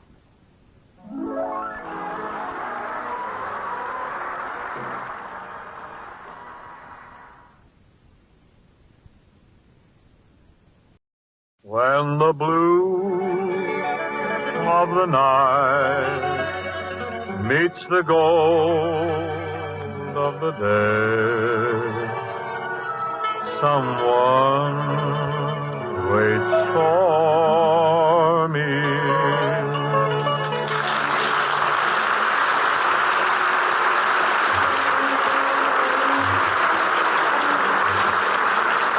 Carpenter welcoming you to Philco Radio Time, produced and transcribed in Hollywood with John Scott Trotter, his chorus and orchestra, the Charioteers, Skitch Henderson, and starring Bing Crosby.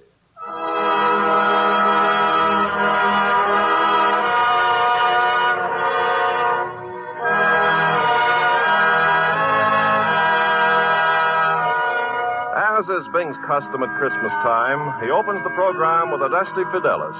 And as usual, he will sing it first in Latin, and then with a studio audience joining him singing it in English. Yes, Ken, I think it would be very fitting if our guests here would join in a chorus.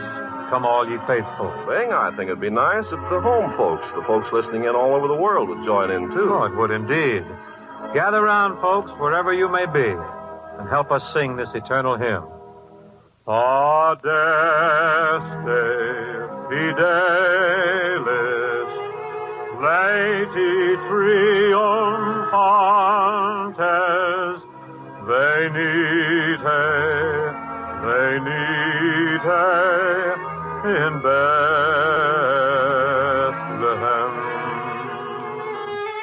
Natum videte, regem angelorum, venite adoremus, venite adoremus, venite adoremus,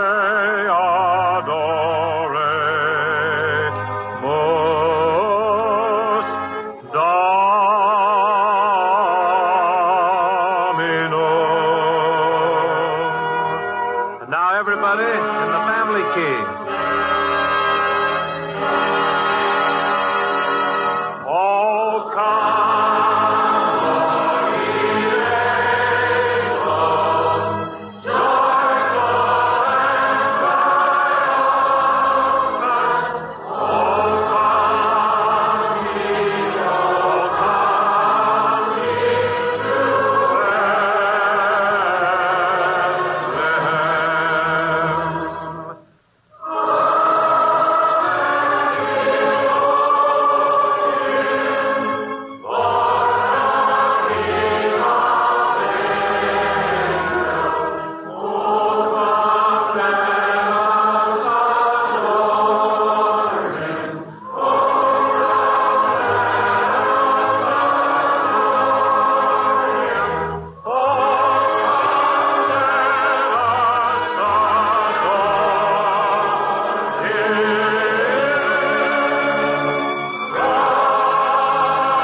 Thank you very much.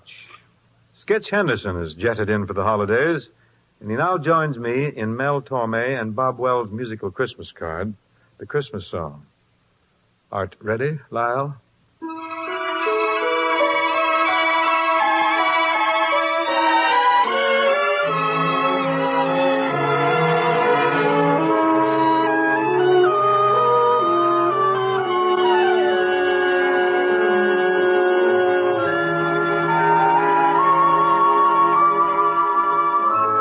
Chestnuts roasting on an open fire.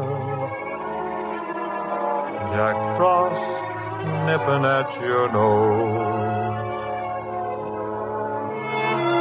Yuletide carols being sung by a choir. And folks dressed up like Eskimos. Everybody knows a turkey and some mistletoe help to make this season bright. Tiny tots with their eyes all aglow will find it hard to sleep tonight. They know that Santa is on his way. He's loaded lots of toys and goodies on his sleigh. And every mother's child is gonna spy to see if reindeer really know how to fly. And so I'm offering this simple phrase to kids from 1 to 92. Although it's been said many times, many ways, Merry Christmas to you.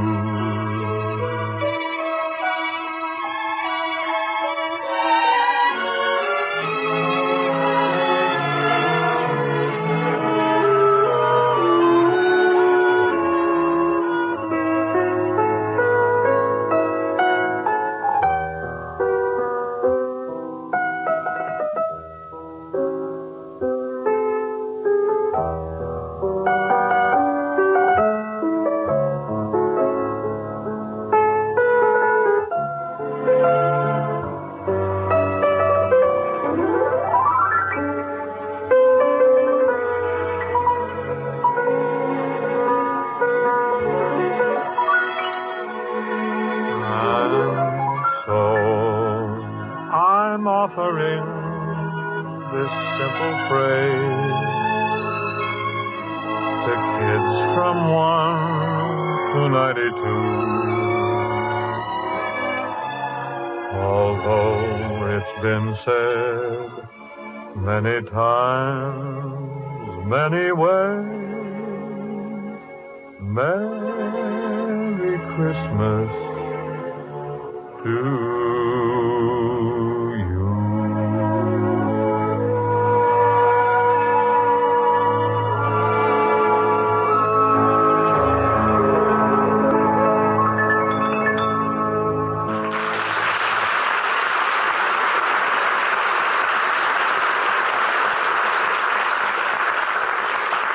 Imagine a Christmas program without jingle bells would be like Christmas without mistletoe or something. We're prepared, but not going to disappoint you because John Scott Trotter has assembled a bouncy version of this perennial favorite. Looking at my libretto here, I see there are parts for the charioteers, the vocal group, Skitch, and, oh, yes, Crosby catches a cadenza or two. Matter of fact, I open the affair vocally. Roll 'em, John. Jingle, jingle, jingle, jingle, jingle. Jingle bells, jingle all the way. Oh, what fun it is to ride in a one-horse open sleigh. Jingle bells, jingle all the way. Oh, what fun it is to ride in a one-horse open sleigh, dashing through the snow in a one-horse open sleigh. O'er the fields we go, laughing all the way. Bells on bobtails ring, making spirits bright. What fun it is to ride and sing a sleighing song tonight. Jingle bells, jingle bells, jingle all the way. Oh, what fun it is to ride in a one-horse open sleigh. Jingle bells, jingle bells, jingle all the way. Oh, what fun it is to ride in a one-horse open sleigh.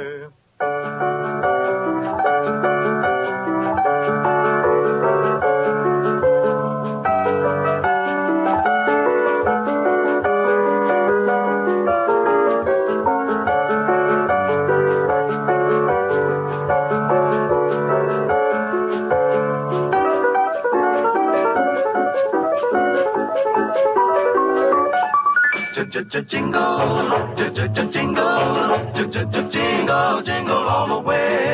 Oh, what fun it is to ride in a one-horse open sleigh. Jingle, jingle, jingle, jingle all the way. Oh, what fun it is to ride in a one-horse open sleigh.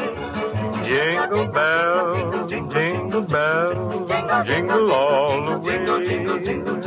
Oh, what fun it is to ride in a one-horse open sleigh. Jingle bells, jingle all the way. Oh, what fun it is to ride in a one-horse open sleigh.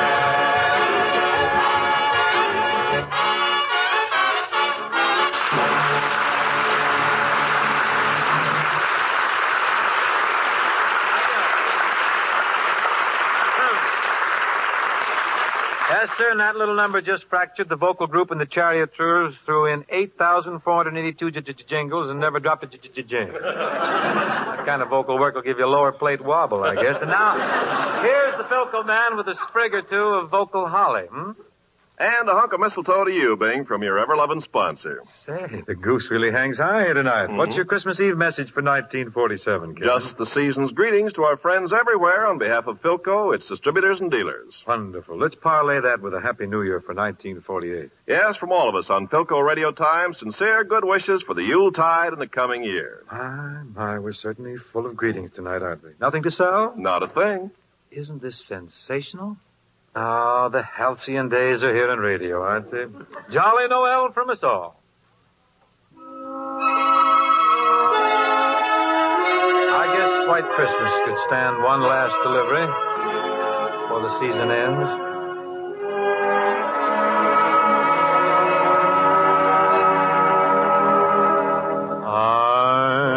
I'm dreaming of a white Christmas, just like the ones I used to know,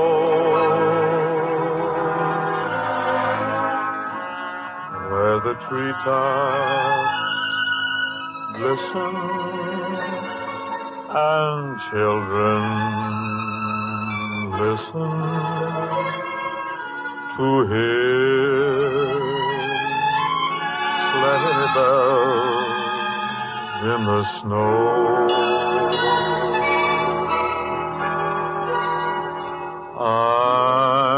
I'm dreaming of a white Christmas with every Christmas card I write.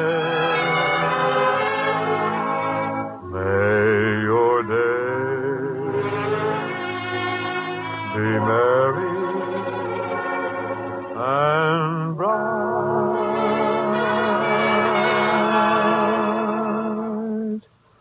and may all your Christmases be white.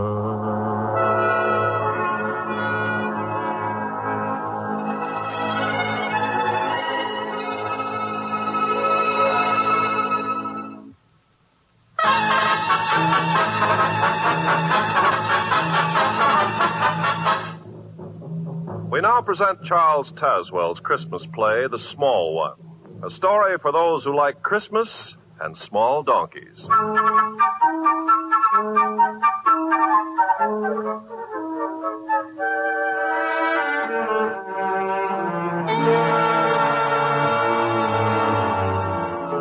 same winter sun that dances on the winter snows up north sprawls indolently at ease in the thick white dust of El Camino del Norte, Old Mexico. A passerby, weary from the heat, has paused to rest in the cool, dripping shade of a pepper tree and has dropped off to sleep. He's suddenly awakened by the shrill voice of Pablo, aged 10, who stands with bare brown legs wide apart in the center of the road and bitterly addresses a small, discouraged, disreputable donkey. A donkey? A donkey you call yourself a stupido? Fine animal with 4 stout legs, one on each corner. A most splendid tail to shoo off the flies, and a most handsome head stuck on the front to point the way you're going. I see. And what use do you make of this excellent equipment the good God has given you? Nothing. Absolutely nothing. You're a disgrace to all the donkeys of Mexico, of all the world, of all... Pablo. See? Oh, buenos dias. I did not know that... What's all the commotion here, young man? What has the poor beast done that you should be so angry? But nothing. Well, then why are you... Then that is all he wants to do, ever. Here it is but 2 days until Christmas, when a load of wood could be sold in the village to buy gifts and a candle. But does that matter to this one? No, he cares for nothing but nothing. Well, a donkey's a donkey, Pablo.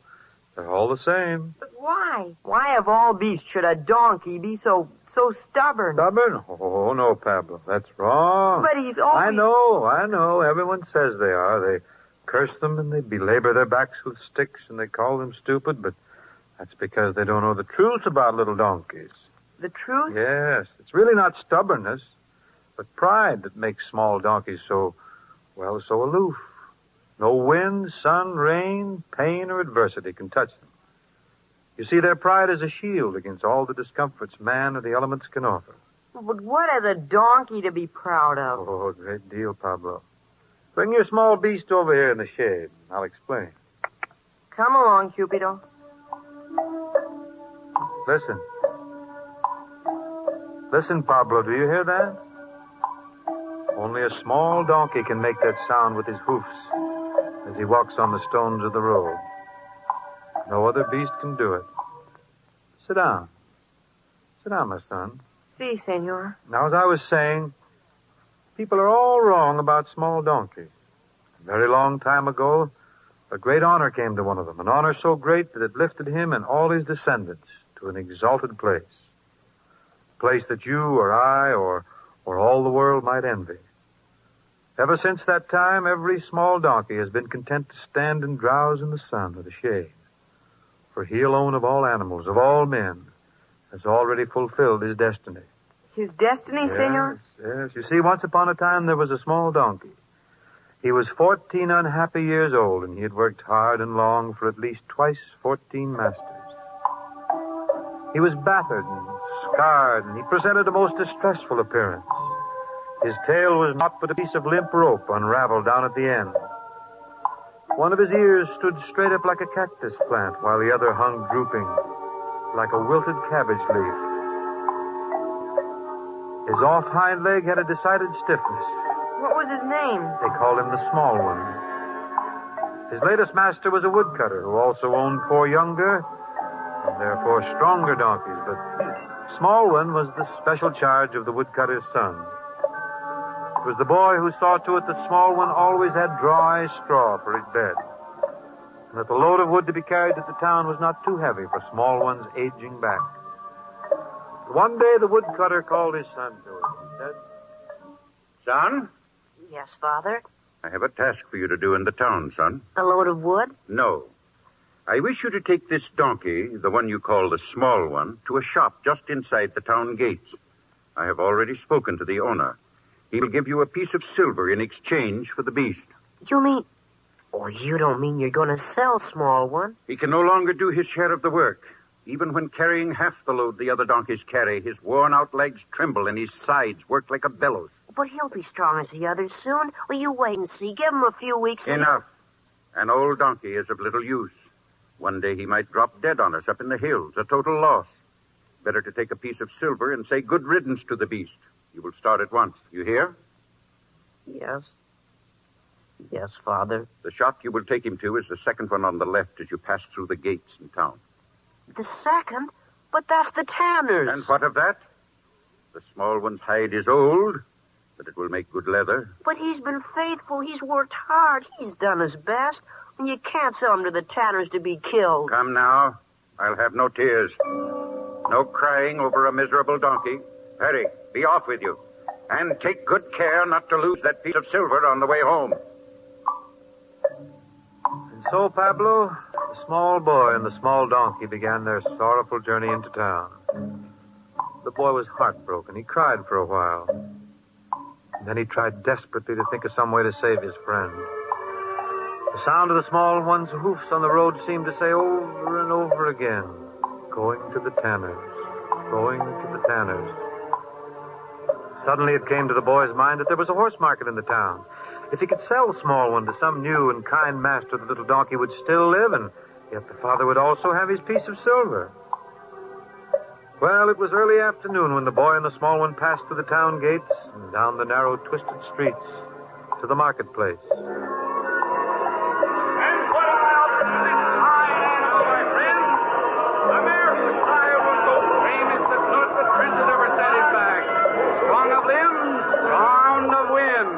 Who'll start the bid at 50? 50! 50 it is! Who'll make it 51?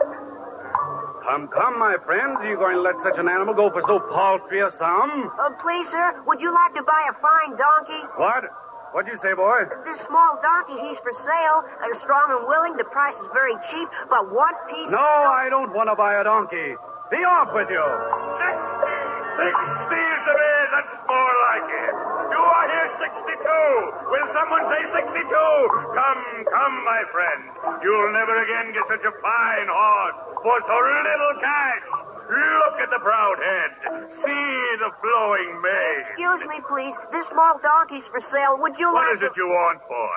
This fine animal, he can be bought for only one piece of silver. Isn't that a great saving? They're bidding 60 for the horse, and I know he can't do half the work a small one. Look, he's very Go gentle. away. Don't bother me. But he's... Go away, or I'll take a stick to book you back. And now, my friend, I'm... 83! 83 is the bid! Do I hear more? No! 83 once! 83 twice! Sold for 83 pieces of silver! You've made a fine bargain, my friend. Now, who has the next animal for sale? Step up! Please, sir, would you try to sell this small donkey? Go away, boy. Oh, but he's a very valuable animal. He's not nearly as old as he looks. It's just because he's worked so hard. And the other one that doesn't stand up straight as a donkey should, well, that was the fault of a careless master, not his own. He eats very little, and he's terribly strong. This is a horse market, boy. We've no time to waste on donkeys. But a small donkey would take such a small time. All right, my boy. If you insist. My friend! A great bargain I have to offer you. The proud owner terms it a donkey, but it appears to me to be an animated pile of shaking bones. It's not. You can see how the moths have been at the hide. And the tail, is it a tail? Or is it the stub of a broom, worn out from sweeping the courtyard? A true museum piece, my friends, moldy with age and loose in the joints. He is not. But it is not seemly to laugh, my friends, because the owner assures me that this animal is fine enough to share a stall with the king's horses. Stop! You shan't make fun of him. Maybe he's not as handsome as your animals, but he's better. He's a lot better. Small one deserves to be in a king's stable. All right, boy. Take your donkey and move along. We've got business to attend to. Hurry up, off with you. Now that we've had our fun and disposed of the king's donkey, my friends, I want to call your attention to these two fine Arabs. And so the boy and the little beast left the marketplace, Pablo. The hours were slipping swiftly by, and the boy knew he must start soon for home, and that he must have the piece of silver to give to his father. He tried stopping people on the street. He inquired from door to door, but no one wanted to buy a small, tired donkey. The sun was sinking fast, and he came at last back to the town gates, and he stood before the tanner's door. The boy's face was tear-streaked, and the small one's head drooped so low that his limp ear almost touched the ground.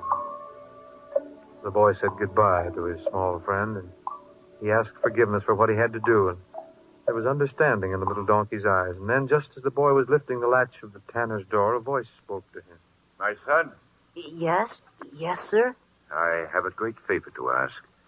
Are you the owner of that small donkey? Oh, yes, sir. I have a long journey to make.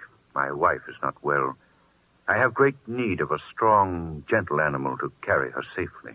Oh, small one's very strong and very trustworthy. Yes, I can see. Would you sell him to me? Yes. Oh, yes, sir. But for 1 piece of silver. 1 piece of silver? Is that too much, sir? Too much? Oh, no. A very reasonable price for such a beautiful animal. He's not very beautiful, but...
Quiet, please.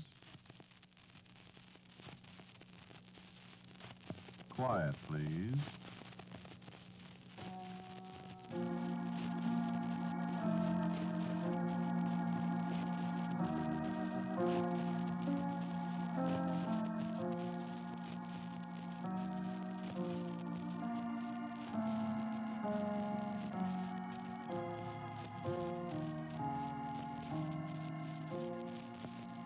American Broadcasting Company presents Quiet Please, which is written and directed by Willis Cooper, and which features Ernest Chappell. Quiet Please for today is called Berlin, 1945.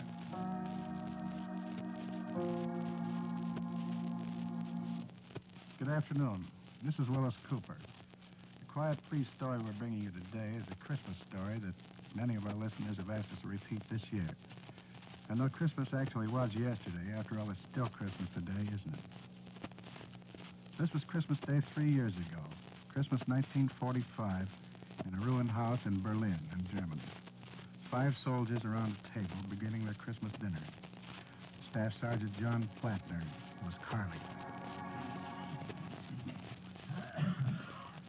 I am a guy that strictly enjoys Christmas. I'd enjoy it a lot more if I was at 504 North Monroe Street. Hey, you guys come to see me sometime in Peoria. You'll find out. Hey, listen, I tell you what. Next Christmas, let's all go to Peoria and have Christmas dinner at Schulte's house. Yeah, that's the deal. We'll go skating out at Bradley Park. Hey, I'll bet they're skating at Bradley Park right now. Hey, it's 11:55 Berlin time. There's 7 hours difference. That makes it 04:55 in the morning in Peoria. So they're skating in Peoria at 04:55 in the morning. In Peoria, everybody's nuts. Well, come on. Who said white meat? Me. One at a time. Don't anybody want a drumstick? I want a drumstick. Who said Well, look at the turkey. Look. Oh, I'd rather look at what's that under your arm, Lieutenant. That, little kiddies, is the finest bottle of wine between here and Hoboken. Well, open it, somebody. Lieutenant, only one. Corporal Lester, there are times when you discourage me with your thirst. Now, if you just walk outside to my Jeep, as I was about to say, you'll find 7 more of the same. Yes, sir. Boy, if he'd get off his chair like that when I tell him to get on to the morning report, I'd get it down, Lieutenant. Where'd you get the wine, sir? Well, if you mean where did I get the money, there was a craft game last night with some Air Force gentlemen. Airplane drivers, huh? Yeah, and I happened to hold some very excellent dice. My, what's that? Not cranberry sauce. Yeah, Schulte's uncle sent it to him. Can. Oh, man, that tastes like home. Now, look, Lieutenant, don't pull rank. Yeah, don't. Sergeant, I haven't had any cranberry sauce since Swamp Davis. I don't like to think about that either, Lieutenant. Well, look, you said a drumstick, Lieutenant? Yeah, to start with, Sergeant, thanks. Some mashed potatoes and... Mashed potatoes? Hey, what's this stuff? I think that's turnips. Well, I'll eat these turnips. Turnips it is. And fill it up. I sure will. What are you so quiet about over there, Corporal Morgan? What, me? I was just thinking, sir. Well, stop it. Dangerous habit. Hey, anybody open that bottle yet? Yeah, in a minute. Hold up your cup, Lieutenant. Here you are, fella. That's enough for a minute. Okay. Pass it along. Where's Lester with the rest of them? Where is that guy? Hey, somebody give me a hand with the bottle. Don't worry, John. All right, boys.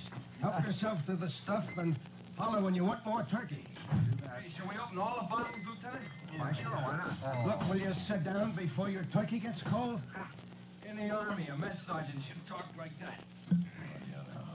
Hey, not out of the bottle, Lester. No, I want some wine. Well, sit down and drink like people, you lug. Yeah, gee, this is swell, Lieutenant. It ought to be. What kind is it, sir? It's called, Lackamer Christie, Morgan. Tears of Christ. Yeah. Well, I would eat some bread. Yeah, here, Lieutenant, right here. Thanks. Cheers of Christ, huh? Right. You know, I drunk some of that once in Italy. Pour me some more, will you? I think we should drink a toast, Lieutenant. I do, too. No, don't start that again. Let's eat. I need some gravy, Sergeant. Oh, there's plenty of it. Yeah. The only toast I want to drink is when I climb off that ship in New York. That's one we'll all drink. In fact, I'll drink it right now.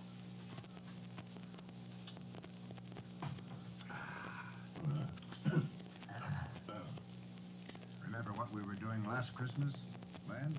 Yeah. That's what I was thinking about. About a toast.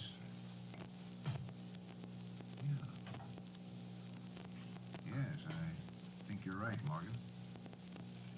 Bill McAdams. Yeah. And Big Gil Corcoran. And, Ed Peterson. Francis walked here. That kid Larry, what was his name? Paskey. Yeah, Paskey. Oh, yeah. Nice boy. My brother. I think we better stand up for that, Joe. Yeah.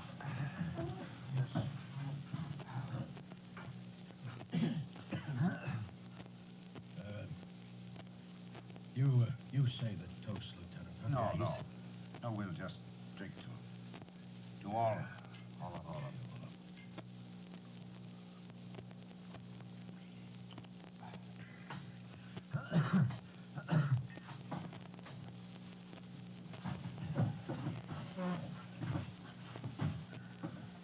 Amen.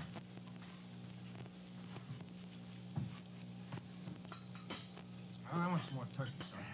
Yeah, come on. Oh, say, I haven't eaten like this since I was a Hey, kid. I sure remember my last Christmas back home. You mean at Swamp Davis, Griff? No, home.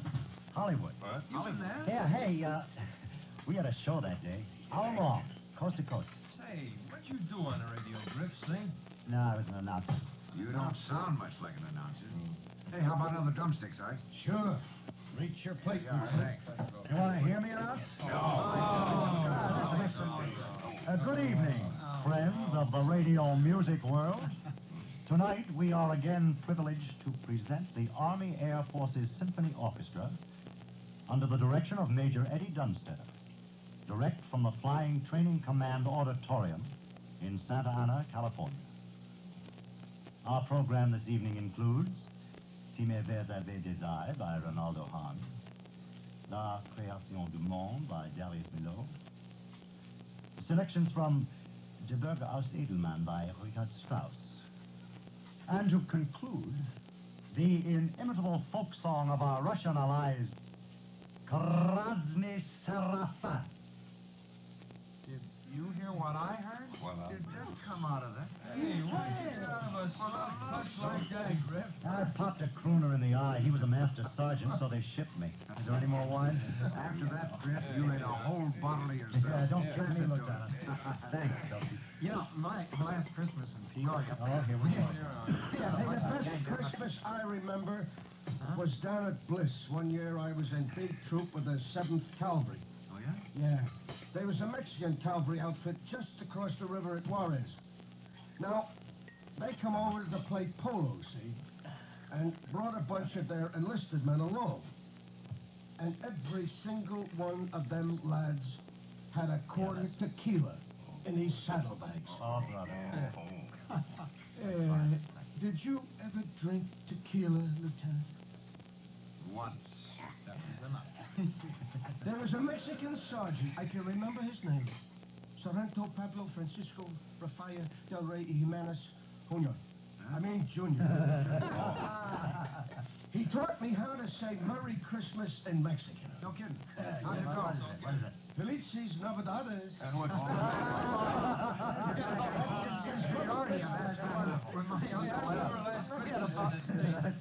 full guard. Yeah. Where were you, Morgan? Last Christmas? Yeah. You know where I was, Lieutenant. At Vianden. No, I mean in the States. Well, before I got in the Army, my last Christmas in the States was in jail. Jail? Yeah, in jail. Never told you guys that. Well, lots of people been in jail. Sure. slide the bottle over this way, Griff. Yeah, wait a second. What was you in for, Griff? Never mind, Lester. Oh, I don't mind, Lieutenant. It wasn't the first time. Thanks, Sergeant. A little more turkey, I guess. Coming right up, baby. Well, I was a bum. A hobo? Strictly a hobo. I never had it so good as in the Army. You sure didn't like the Army so well when I first joined the outfit, Morgan. Yeah, I know. Gotta be kind of different when my brother joined the outfit. I never knew the kid very well before.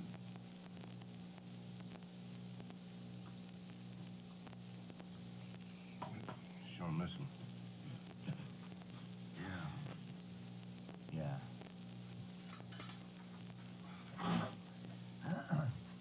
I'm gonna stay in. Least I can do. Where was you, Lieutenant? When? Oh, you mean my last Christmas home? Yeah, where was you, Lieutenant? Well, believe it or not, I was in high school. Oh, you're kidding. No, you're not. I'm not. Last year. I was supposed to graduate in 1941. When my class graduated, I was a tech sergeant at Camp Forest, Tennessee. Oh, what do you know? Where was your Christmas? In a hospital with a broken leg. Yeah? Played too much football. Oh. Hey. Did you ever know a lieutenant colonel at Forest named, Smith? There was a million lieutenant colonels named Smith. Fellow looked like Eisenhower? Was a major then? That is the guy. Yeah. When the Krauts was going to assassinate Ike a couple of 3 months ago, Yeah. Remember? this here Colonel Smith, he personified Eisenhower. Impersonated him. Yeah, played like he was him. He was a friend of mine. No kids, two companies in Peoria down at Forest, Lieutenant, out of the 130th Infantry. Where are you last Christmas out of the Army, Schultz? Gee. Denny and I got married Christmas Eve. Denny? Her name's Celestine. Oh. I was called her Denny. I didn't know you were married, Why, sure, Lieutenant. December 24th, 1941. Hey, did I ever show you a picture? No, you got it with you? Sure. Let me see that after you, Lieutenant. She's a pretty girl. Lieutenant. Is she blonde? Red hair. Hey, let me see that. Take a look. Let me see it. You want to get a load like that? After me comes you. Wait a minute. You remember where it came from? Oh, looks like my youngest sister. Yeah. Hey, say, Griff. Here you are, kid. Thanks. Where was you Christmas? You see the picture, Morgan? No. Take a look at it. Pretty. That's Well, where was you, Griff? Hollywood Canteen. Oh, boy. Gee, I'll bet. Hey, I was never there. Was there movie stars? Up to here. Betty Grable? Yeah. In Peoria? Lana Turner? Gee, I don't remember Lester. Get him. He don't remember Lana Turner. Hey, Si, slice me off another slab of white meat. Sure will. After that, he can have it. Oh, bro. Let me have a little Really too, good. Who's out at the door? Huh? I didn't see anybody, Sergeant. Probably one of them hungry Joes from the first platoon. Looking for a second dinner. Well, nuts to him. Look, anybody else want some turkey? Oh, no. What we got for dessert, Sarge? Pie. Pie? Pie. Well, Sonny, my mom wrote to me, and she asked me what I wanted for Christmas. So I tells her. Junior. I mean, June. All right. You know, I'm kidding. When I wrote her, I wanted one of her mince pies. Oh, why not? Now, don't tell me your mother sent you a mince pie. That can't be done. What do you mean it can't be done? Well, if I put them guys back in comms, they'd steal it. They'd steal your right. Oh, come on, Sarge. Is the Army putting out GI mince pies now? Now, look, Mac. This is no GI pie. Oh. What is it, Sergeant? Well, sir, my mom, she sent me a thingamajig full of homemade mincemeat. Yeah? Wraps it up so it look like a section of stovepipe. That's so it won't run out. Yeah. And by Jiminy, it got here. Oh, that's great. Every step of the way from Massillon, Ohio. Sergeant Plattner. Yes, sir. If you're kidding us, I'll personally turn you over to the toughest MP out there.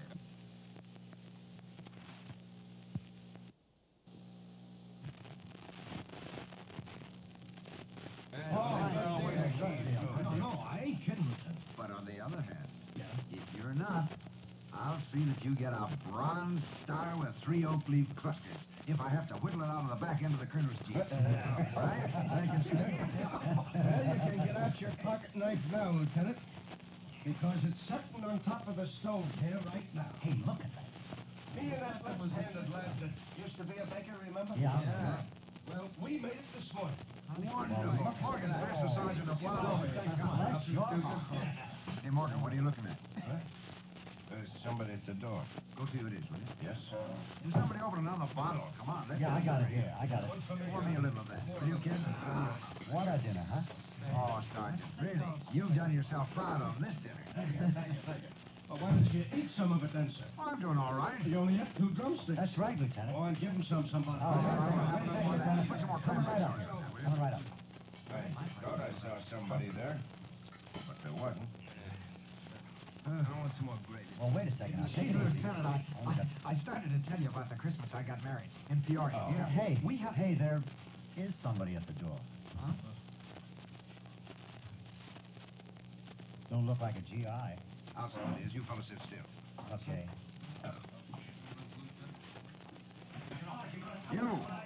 You there. Was machen Sie here? Come here. Was wollen Sie? Was heißen Sie? I'm sorry, sir. Oh, speak English, huh? Yes, sir. What do you want? Nothing, sir. I was just looking around at the destruction. It's terrible. Yeah. You're home here? No, sir. Well, have you got relatives here? No. No, I have no relatives here. Friends? Few enough friends, I'm afraid, sir. Well, are you hungry? I don't think so.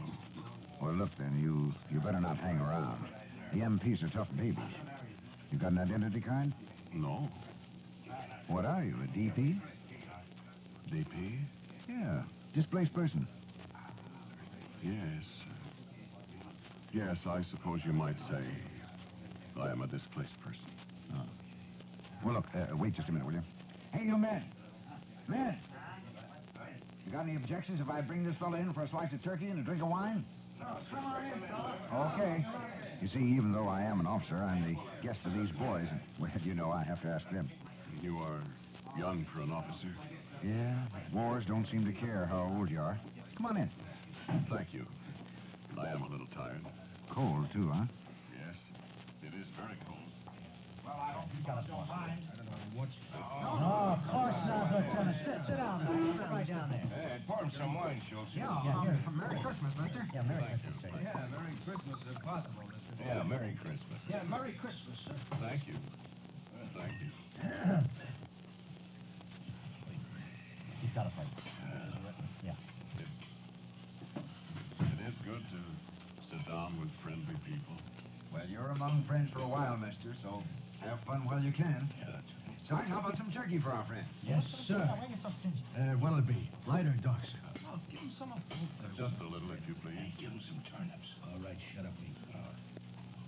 You must not be so generous. It's all right. There's plenty for everybody. Well, who else wants some more? Not me. A little more for me, Sarge. Never thought I could do it. And open up some more wine, will you? Our friend here's cold. I'm not so cold now, thank you. Well, let's drink up. Pass the potatoes over here, will you, Morgan? Yes, sir. Give him that. Here you are, mister.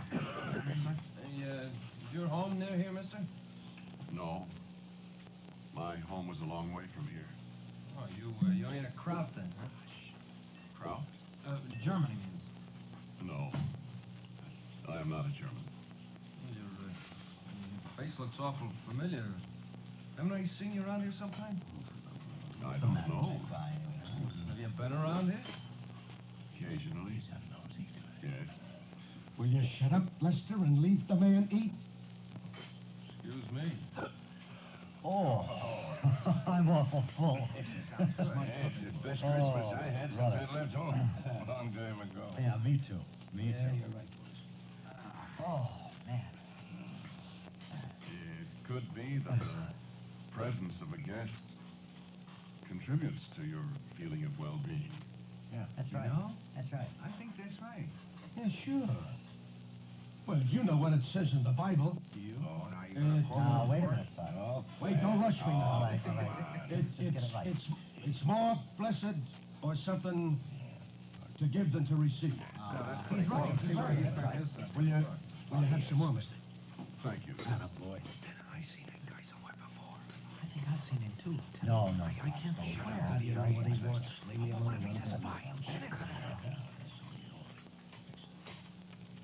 You men have been together for a long time in this war? Oh, yes, sir. Yes, sir. Here, mister. We're all that's left of the original outfit. We all started out together in the States, and we said that we'd eat dinner in Berlin. There was a lot more of us then, partner. Yeah, a lot more. A lot of good guys, Griff.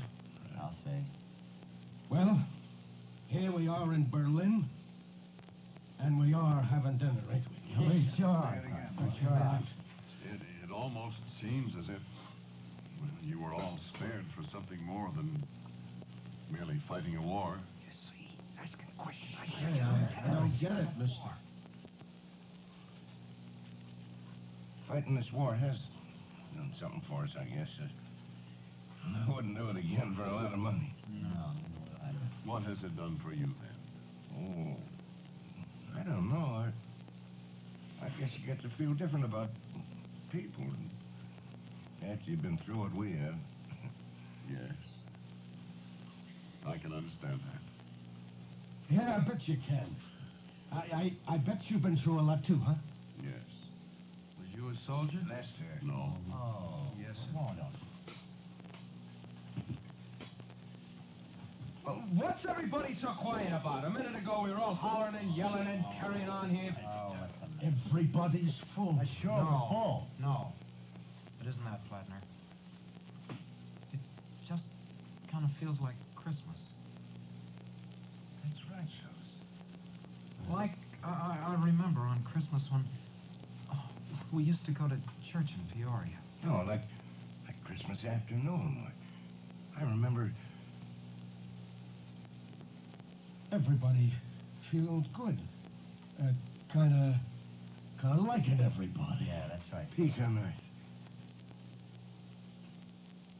Peace on earth. And goodwill to men. We ought to gone to church this morning. Hey, I went to church. You Wait a did. minute. You can. Yes, sir. I get up early and I went out and I ran right into the chaplain. What could I do? Uh-huh. Sort of wish I'd gone. You even sung Christmas carols. Huh? Him. Yeah. Oh, come, all ye Oh, I know that one. I know that. faithful, join our and triumphant.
warrior of the woodland.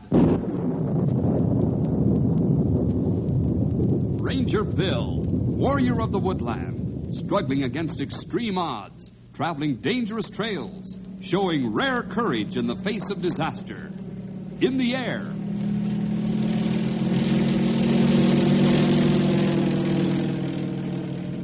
On horseback.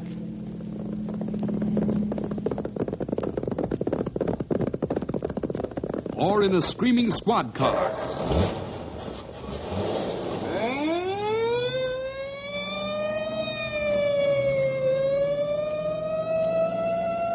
Ranger Bill, his mind alert, a ready smile, unswerving, loyal to his mission. And all this in exchange for the satisfaction and pride of a job well done.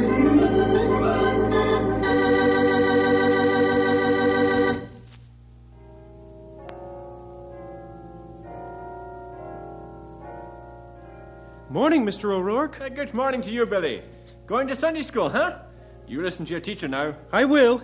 I have to. Well, so did I when I was your age. Hello, Officer O'Rourke. Top of the morning to you, Sally.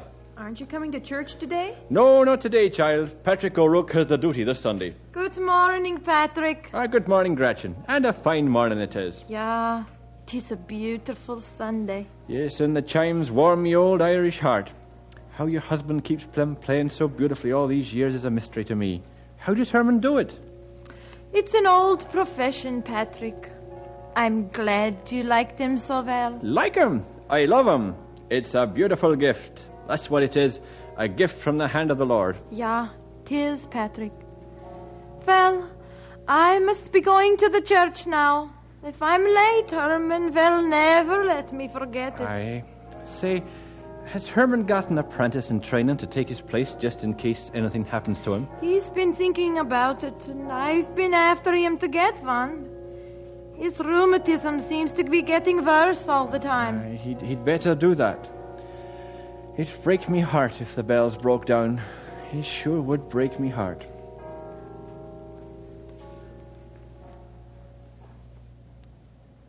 Patrick O'Rourke and Herman Schmidt are about the two most popular men in Knotty Pine. But one thing we must all realize, there are many kinds of fame in this world, and I know that there isn't one of us who would want to be famous because of wrongdoing. There's a greater fame than this, fame brought on by acts of love and kindness. This is the kind of fame Officer O'Rourke and Herman have. You listen to our story and you'll find out what I mean. It started something like this. As usual, Paul Katzen was busy cleaning the Knotty Pine jail as slick as a whistle. Paul cleans every cell carefully several times a week. It takes him quite a while to do this because he's handicapped and can't move as fast as most people. Patrick O'Rourke got Paul the job, and he's doing real well. But to get back to our story, Paul was cleaning one day when Pat walked in. Top of the morning to you, Paul. Good morning, Patrick. You know something? By the gleam in your eye, I'd say you have a bit of good news for me. I started a savings account at the bank. Got $40 stashed away already. I am proud of you, my lad. Proud I am indeed. I can't thank you enough for getting me the janitor's job here at the jail. It's a good feeling, working every day, regularly. Oh, don't thank me, laddie. It's you that has got to do the work, and a good job you do at it. I'll see you later, Paul. Okay. You going to work on the toys now? Aye, that I am. Christmas isn't far away now, you know, and I've still got lots of toys to fix up yet. I know, and you make a lot of children happy.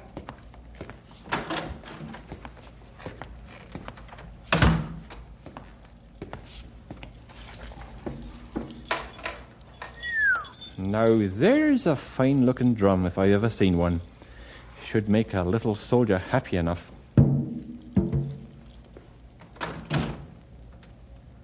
Daddy, aren't you coming home soon? Kitty girl, isn't this a fine-looking red wagon? Hey, that's a real beauty. Who are you giving it to? That's a secret. Say, Catherine O'Rourke, you're the spitting image of your mother, that you are. She worried about me, too, you know, when I didn't come home from going off duty. I know she did. And it's because you need rest after walking your beat all night. Ah, but Kitty, darling, coming here to me toy shop relaxes me better than any medicine ever did. Don't they look fine now? All painted and mended and fit as a fiddle. Pretty soon we'll be carrying them off to the orphanage and the needy children for Christmas. I guess you win. You always do. When are you coming home to sleep? Oh, about an hour, Catherine. About an hour. Okay, I'll make you a hot meal. Now, don't forget how long an hour is. No, I won't forget. Oh, Daddy. Dad? What, Kitty? Where'd that pile of broken toys come from in the corner? They weren't there last week. Oh, they're for next year, Kitty girl. Already? You haven't even given this year's crop away yet. That's right, and you better let me get back to work, or I'll never get them done. They've got to be perfect.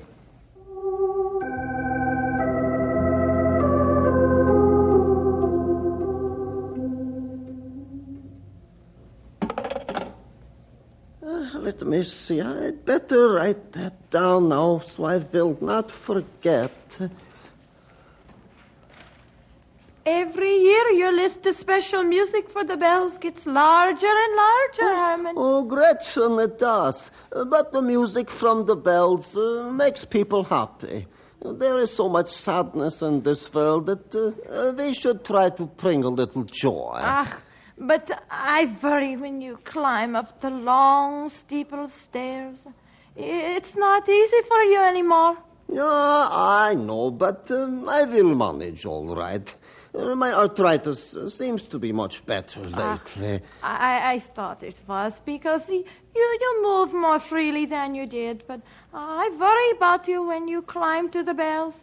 It must be very painful. Well, if it is, I never seem to feel it very much.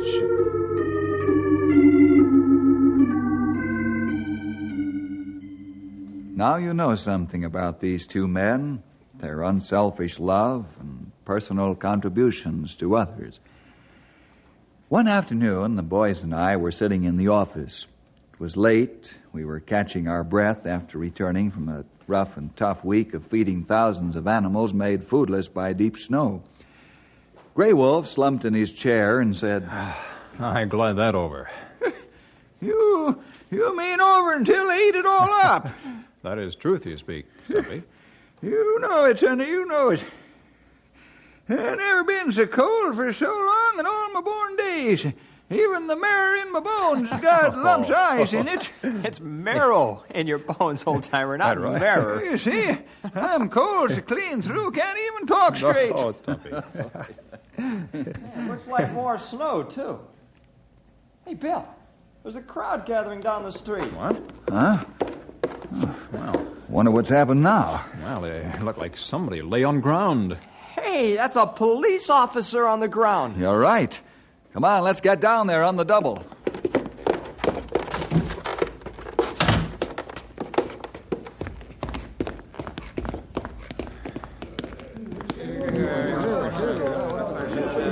Hey, let the Rangers through. Step aside, please. Hey, it's Pat. He looks real bad. He sure does. We better get an ambulance and a doctor right away. Right, I'll go back and call from the office. Oh, we already did, Bill. They're on their way. Yep, they sure are. I can see the flash here coming up the street. Ah, that's good. Pretty soon we have poor fellow in hospital.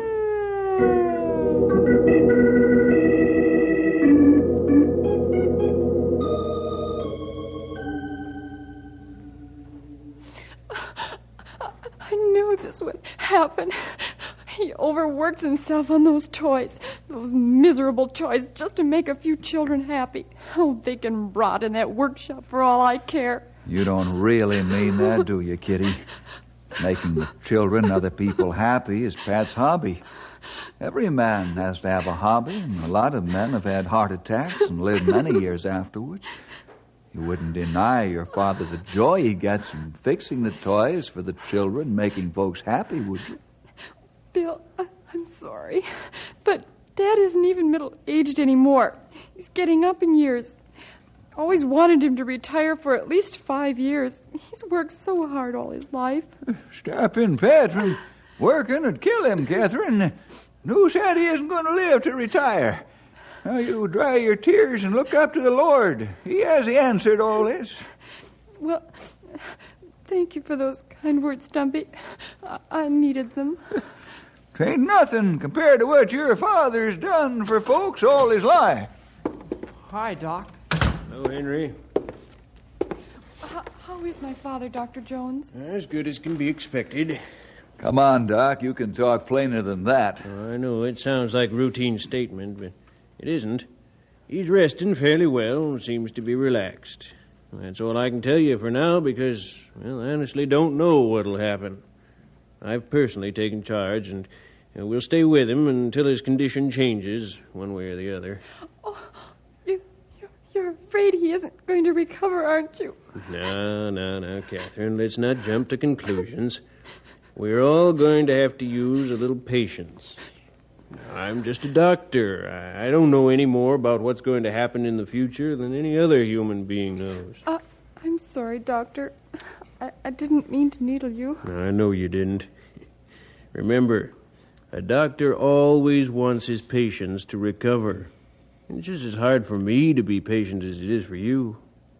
Why don't we all take a walk down the block and have a bite to eat? We'll feel better, and it'll help pass the time. It's a fine idea. But you better use the back door of the hospital. Why the back door? Well, the lobby is jammed full of people who come to see Pat. Oh, my goodness. I don't want to talk to all those people. Not now. Well, you gotta tell him something, Catherine. Come on, we'll help you.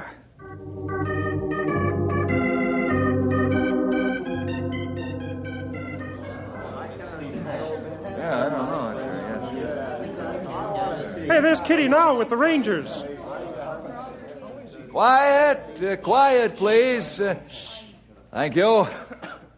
Kitty, tell them what you know about your father. All you dear people are so kind to ask about my father. We just talked with Dr. Jones, and he says it's too early to tell anything. Dr. Jones says Dad is resting fairly well and seems relaxed. And that's all I can tell you so far. I'm sorry, but thank you for coming. Hey, what's everybody so quiet about so suddenly? I don't know. Wait. Listen. Must be the bells.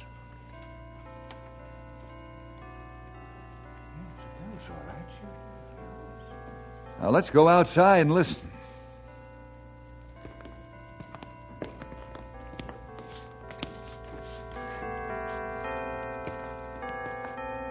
Isn't it wonderful?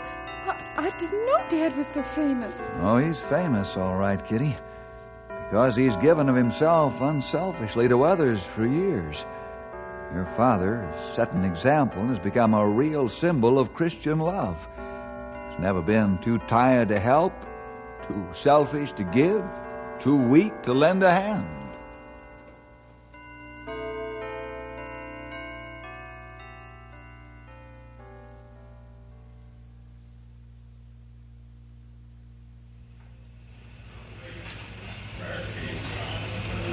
Kitty, you hardly eat at all. I can't, Grey Wolf. I haven't any appetite. All those people, it's so wonderful. I just wish Mother was alive to experience this, too. Your mother, fine woman. She would have been very proud, too. You're going to tell your brothers about their father? Yes, as soon as we leave here. I'll send telegrams from the hospital. The 5 little O'Rourkes, as he called the boys. Now all grown men. Bill, there's Mrs. Schmidt, and she looks frightened. Oh. Gretchen! Oh, thank goodness you're here. They told me at the hospital I'd find you here. Catherine, I'm so sorry about Pat. It's about Pat that I need help. Why? What's wrong? Sit down here. Tell us all about it.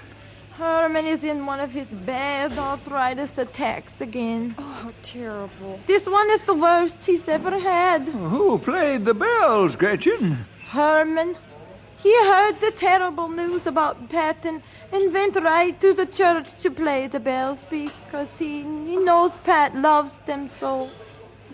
Oh, isn't he sweet and thoughtful? What about the bells? Why aren't they playing now? They're broken. Are you sure they're out of commission? Yeah. At least this far as I know. Herman was playing them when something went wrong. He tried to climb up to the belfry to fix them, but his arthritis pained him so he couldn't climb the ladder. Somehow he got home, and he's in bed now. Herman wants you to try and fix the bells. Henry, scoot over and get a squad car, will you? Yeah, sure, I'll be right back. Don't worry, Gretchen. Bill will get them working again. Oh, I hope so, Kitty. Herman's so sure they help your father recover. And now with Christmas so close on us, and Herman's promised so many folks he played the bells for them. Oh, don't you worry. We'll get things fixed up all right before you know it. I wish I could feel as you, Stumpy, but I can't somehow. Those bells are so complicated, and it's impossible for Herman to get to the tower. He can't even get out of bed without screaming. They're plenty bad, but we do all we can to help. Henry will be here with the car in 5 minutes. Stumpy, you and Henry go back to the hospital with Kitty and keep me informed of Pat's condition. You understand? Yep, we sure do. Gretchen, Grey Wolf and I'll go back to your home with you and see what we can do to get the bells working. Dr. Jones. Oh, Kitty, Gretchen, fellas. How'd you sneak up on us, Doc? It wasn't hard the way you were so engrossed. Gretchen, I'll try to see Herman as soon as possible. Pat has taken a turn for the worse. Oh, no. Now, let's not go off the deep end, Catherine. I want you to come to the hospital right away. You know, Pat keeps asking for the bells to play. They seem to give him the will to fight to live.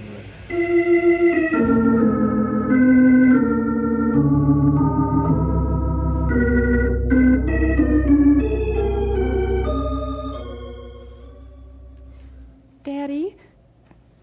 Daddy, this is Catherine. Dad? Can you hear me? Dad? Catherine, darling. Don't cry, Kitty. Where are the boys? I sent them telegrams and told them to come quickly. Yes, a good girl. They're not going to make it in time. No, you've got to fight, Dad. I don't seem to have the strength to fight. I'm tired, Kitty. What happened to the bells? They were so nice. The bells are broken and Herman can't move. It's too bad. They were so beautiful. Kitty, I'm tired. Would you pull the window shade down? Henry, get to the church and tell Bill he's got to get the bells fixed. They seem to be real important to Pat. Right away, Stumpy. Dad, why are the bells so important? They remind me of your mother. The toys, Dad. What about the toys and the children? I love them all and you, but I'm old and I'm tired, Kitty. Kitty, let him rest now. He's done quite a bit of talking, and it's draining what strength he's got left. All right, Doctor.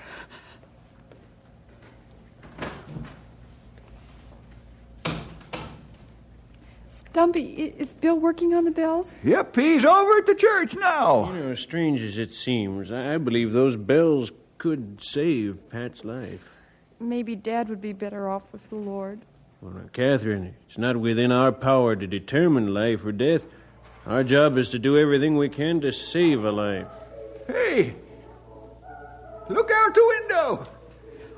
Why, it's all the children from the orphanage. It's the boys' choir. Listen!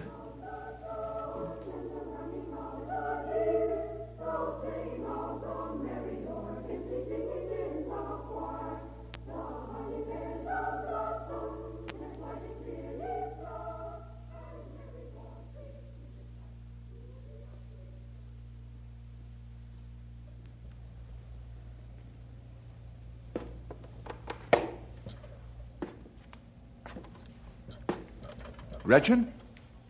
Oh, here, let me help you. Oh, thank you, Bill. Oh, boy, coffee and sandwiches. You better clean grease off hands best you can, young fellow. What's a little grease among friends? Here, come on, give me the coffee. I'll pour. Here's a sandwich, Bill. Oh, thanks.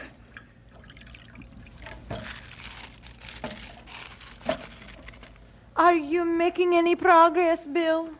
None at all, I'm sorry to say. Well, I have to go back to the house because Herman might try to get out of bed if the phone rings. All right. Thank you for the trouble you went through to fix these sandwiches and coffee. Yes, Mrs. Smith. It sure tastes good. It was no trouble. You the ones who have the trouble. I have to run now.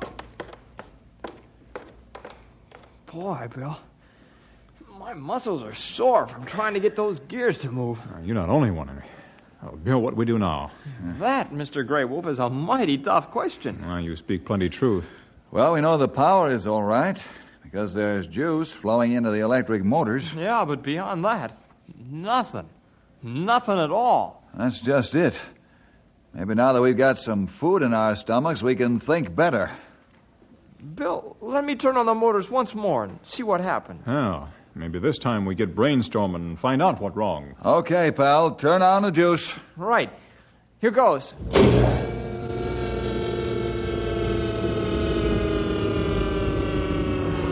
It's no use, fellas. Might as well admit it. Let's go down and talk to Herman. Boy, I never thought I'd see the day when we had to admit we're licked. Yeah, this is the day, Henry. Yeah, we're licked, all right. Good and proper by a bunch of gear wheels and nuts and bolts. This machine can't tell us what's wrong, and we sure can't find out. Let's go talk to the one man, the only man that can talk this machine's language.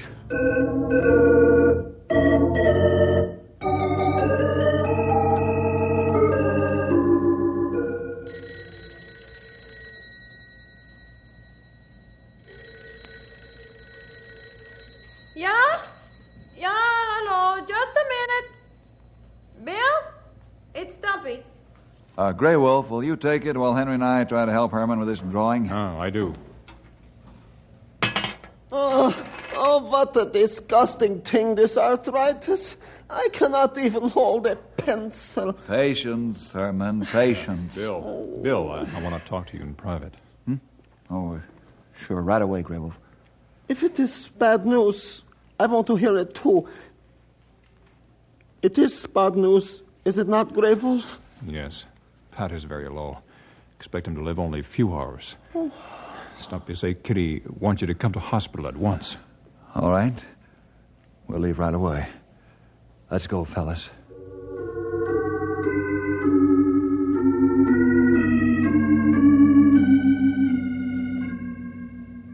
Bill, will you talk to Dad? Tell him you're trying to fix the bells. Maybe it'll help. Please? I'll be glad to if it's all right with Doc Jones. Oh, sure, go ahead. Kitty might have something in the idea. Pat, this is Bill. Can you hear me, Pat? You know those bells you like so well? Do not argue with me, Gretchen. I am going up into the tower, and that is all there is to it. Now, help me get my shoes on. Please.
Woodland. Ranger Bill, warrior of the woodland, struggling against extreme odds, traveling dangerous trails, showing rare courage in the face of disaster. In the air.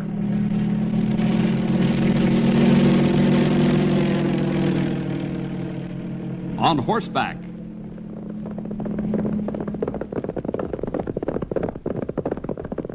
Or in a screaming squad car.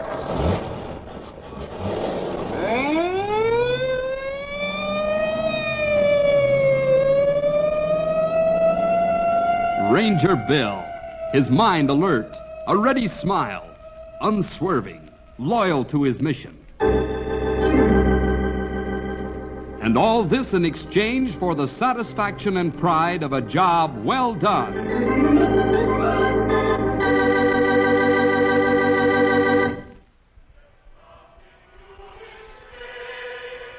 Praise Christ our Savior was born on the Christmas Day. You sound chipper today, Stumpy. And why not? It's Christmas time again. This is the only time of the year when every station on the radio plays music it's worth listening to. I'm sure you'll find a lot of people agree with you there, old-timer. And a lot of people who disagree. Hey, talking about Christmas and the like, how's that pageant coming along you and your boys' club are putting on? Pretty well. We have a lot of details to work out, but so far everyone's helping out real well. We've been given permission to use the school's auditorium. Is it going to be that big an affair? Oh, sure. We're going all the way this year. A pageant, music, well, we're even... Henry, you there? Just open your eyes, Wally. I'm right here with Bill and Stumpy. Oh. Boy, have I got news for you. Well, let's have it. Look. What is it? Let me see. Here, I'll read it to you. Dear Wally, I would be very happy to sing for you and the young people of Knotty Pine in your Christmas program. I am available on the date you mentioned and will plan to be there. And it's signed Bill Pierce. How about that? He can make it, huh? Boy, that's great. Did you hear that, Bill? I sure did, pal. I didn't know you were writing to Bill Pierce to sing at your pageant. I guess you really are going all the way, huh? I told you. I just can't place it. I keep running it through my head over and over, but I just can't come up with it. Come up with what, Stumpy? Who this Bill Pierce feller is. You know Stumpy. He makes records. Christian records. Oh, yeah, of course. Now I remember. Say, you really are going all out for this shindig of yours. Now I'm positive I won't want to miss it. We've got to get right to work. The stage over in the school auditorium's pretty small for the big pageant we're planning to put on. Yeah, so we're going to build a larger platform on the front of it. Does the school know about that? Sure. We showed them the plans for the thing. They thought it'd be all right. Everybody's out on vacation right now, so we won't disturb anything or anybody. But we have to get right at it. We want to start practicing the pageant on the platform as soon as possible. Sounds as though it'll be some production, Henry. We hope it'll be good, Bill. If we make a success of it this year, maybe they'll let us do something like it every year. I hope you aren't forgetting one thing in all these plans, pal. What's that, Bill? I hope you're remembering in all of this what Christmas is really all about. Ranger Bill, Henry was the guy who put this whole thing together. And I never saw such a good, well, a sermon, you might say. If anyone goes away from our boys' club pageant without knowing just who came at Christmas and why, well, it won't be our fault, that's all. I'm glad to hear that, Wally. And with Bill Pierce himself coming to do the singing, it should be really great.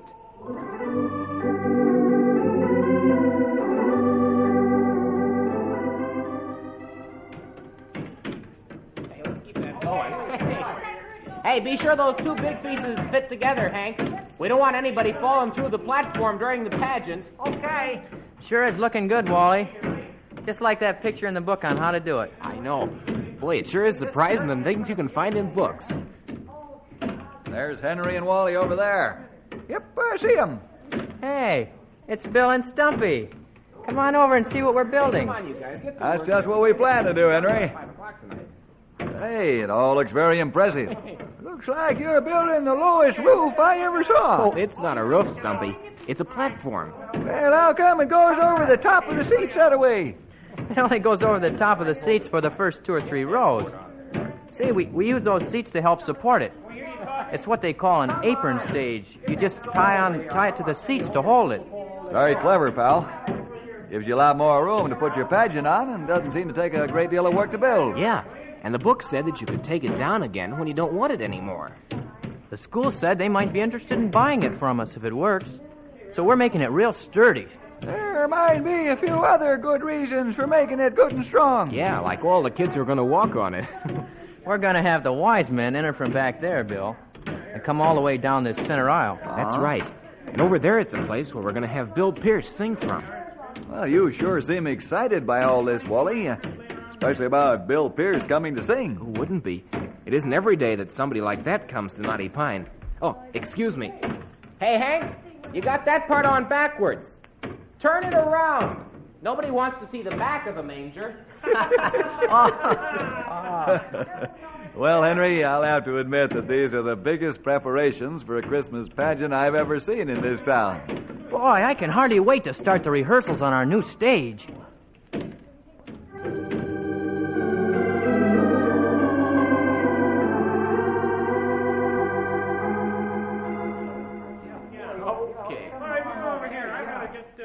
Now listen to this, Henry. Okay, Johnny, play the sheep. No, the sheep. The sheep. The lion ate the sheep. Well, anyhow, we have some good sound effects records of sheep to use in the shepherd scene. Sounds like Johnny's getting carried away with those records we bought. I'll say. Hey, Johnny, how about it, huh? Let's cut the corn.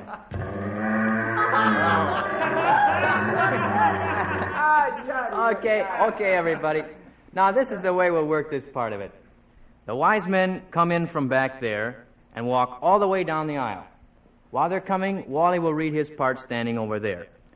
Now, let's try it. Get into your places. Okay. How about some sheep?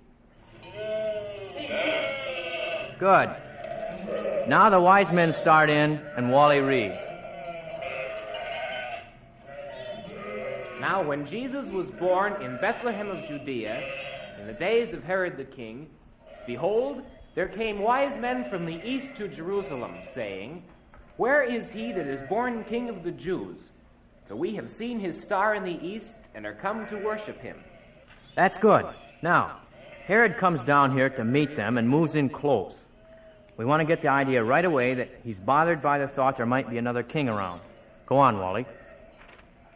When Herod the king had heard these things, he was troubled, and all Jerusalem with him. And when he had gathered all the chief priests and scribes of the people together, he demanded of them where Christ should be born. Wait a minute. Johnny. Hey, Johnny. What do you want? We didn't need all that noise in there. I thought you might like to have all the people of Jerusalem gathering together. It drowned out Wally. So, everybody's heard the story a million times anyhow. I was just trying to make things a little different. Well, we don't need the Christmas story made any different. It's just right the way it stands. Boy, the way you guys act. It's just a story. What do you mean, just a story? Oh, listen, gang.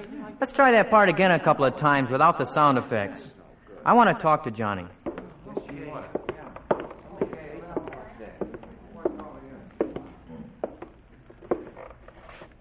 Now, what's the matter? Do you really believe what you just said, Johnny? Well, sure I do. My father says Christmas is just one big racket made up by businessmen to sell a lot of stuff at the end of the year. But what about the first Christmas? What does your father say about that? I don't know. I think he thinks it's all just a big story, that's all. You think it is too, huh? Well, why should I go against my father? He's been around. He ought to know. Well, there are a lot of men who've been around, just like your father, and a lot of them think that the Christmas story really happened. Yeah? So? A lot of them don't, too. And they also think that the baby born on that first Christmas was important to them. As a matter of fact, still is important to them. I know the whole story, Henry. I read the script you wrote for this pageant. Most of it is taken right straight out of the Bible, Johnny. Doesn't that mean anything to you? Nope. My father says the Bible isn't any different from any other book. That's a funny thing to say. Why? Well, because lots of books are different from other books. Huh? Sure, you don't read the dictionary the same way you read Tom Sawyer. They're completely different. And the Bible's completely different, too. Well, he probably didn't mean it just that way. What makes a Bible so special? Haven't you ever read it? No. We don't have one at home. Well, we read from it every week at club meeting. Don't you feel something special about it then? I never listen. I don't understand all the these and thous. Listen, Johnny. I want you to do me a favor. Will you do it? Maybe. I want you to take this little Bible of mine home, and I want you to read... The whole thing? I'm afraid that'd take too long, but I want you to read just the Gospel of John. Here, I'll mark it for you. Read it all the way through 3 or 4 times. This is Christmas vacation time, so you don't have anything to keep you from it. Okay, so I read it. Then what? Well, then I want you to come back and tell me what you think. Tell me what you don't understand. Maybe we'll take a little time and talk about it then, okay? Sure. I'll give it a try. Only, What? Well, I hope my father don't get wind of this. I don't think he'd like it if he knew I was reading the Bible.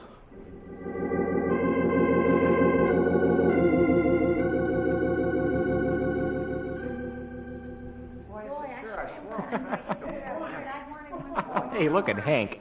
That beard makes him look like a real old man. That's the idea, Wally. Once everyone gets into their costumes and wigs and beards, they probably won't even recognize anyone. Boy, I wish I was something more than a narrator. Don't I get anything to disguise myself? Maybe we can give you a long robe. Will that be all right? It's better than nothing. Oh, say, I just remembered. I wanted to talk to you about a word you say in the pageant. Am I making a mistake? A little one. How do you pronounce M-Y-R-R-H? M-Y-R-R-H. Myra. That's the way you say it in the pageant, too. What's wrong, huh? Uh-huh. It's myrrh, like gold, frankincense, and myrrh. Oh, myrrh. Got it. Is that all? For now. Have you seen Johnny around today? I think he was back by the record player a few minutes ago. Hey, did you get him all straightened out? He's got a lot of things to learn about God, Wally. We can all help him a lot by praying for him and showing him what Christ does for us in our lives. Gotcha, Henry. I'm going back to see if he's still there.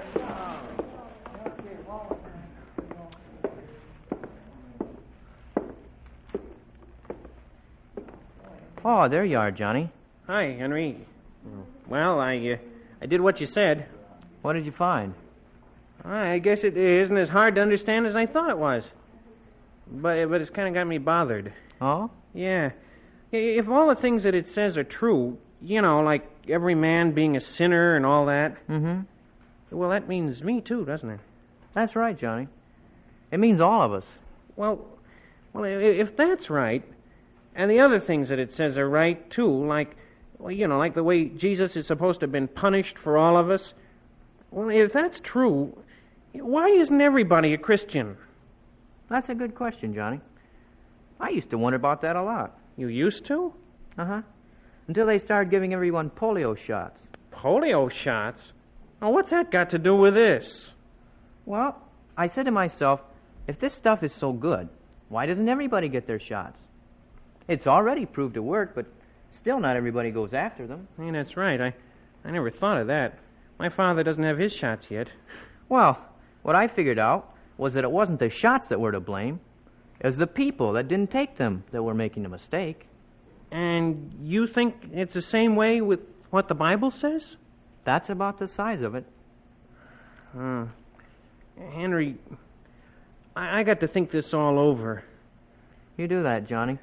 I don't want to push you or anything, but maybe if you listen to the Christmas story with the idea that this was a man who lived a perfect life and died the death of a bad man just for you, well, maybe it will make more sense to you. All right, I'll do that, Henry.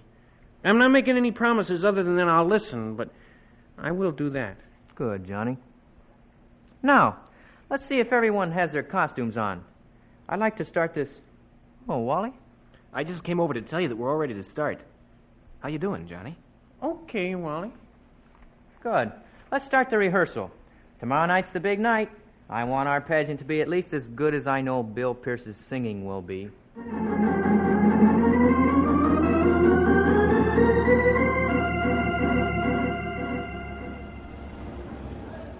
come on, Johnny. We just got a few of these posters left, and then we can get back to the school. Boy, this sure was a good idea of Henry's, huh? To change the posters every 3 days. People see the same poster over and over, and pretty soon it's just like they don't see it at all. I know. It gets to be kind of like a piece of furniture. But this changing bit sure takes a lot of work. Oh, it's worth it, though. We want to get as many people to come out and see it as possible. Hey, you know, it sounds like you're really getting excited about the pageant, too. Well, Henry and I have been having some pretty good talks about all this stuff. I think he just might have the right idea about things. I think he has, too. You know, I'd be lost in more ways than one if I didn't have Jesus Christ as my friend and my Savior. But if I could only get away from thinking it was all kid stuff. That shouldn't be hard. Well, look at Ranger Bill, or Stumpy. Or how about some ministers? I know. Wait till you see Bill Pierce tonight. You know, the guy that makes all those records? None of those fellas are kids, you know. I'll see. It all makes pretty good sense to me, but... Hey, look out! Hey! Wally!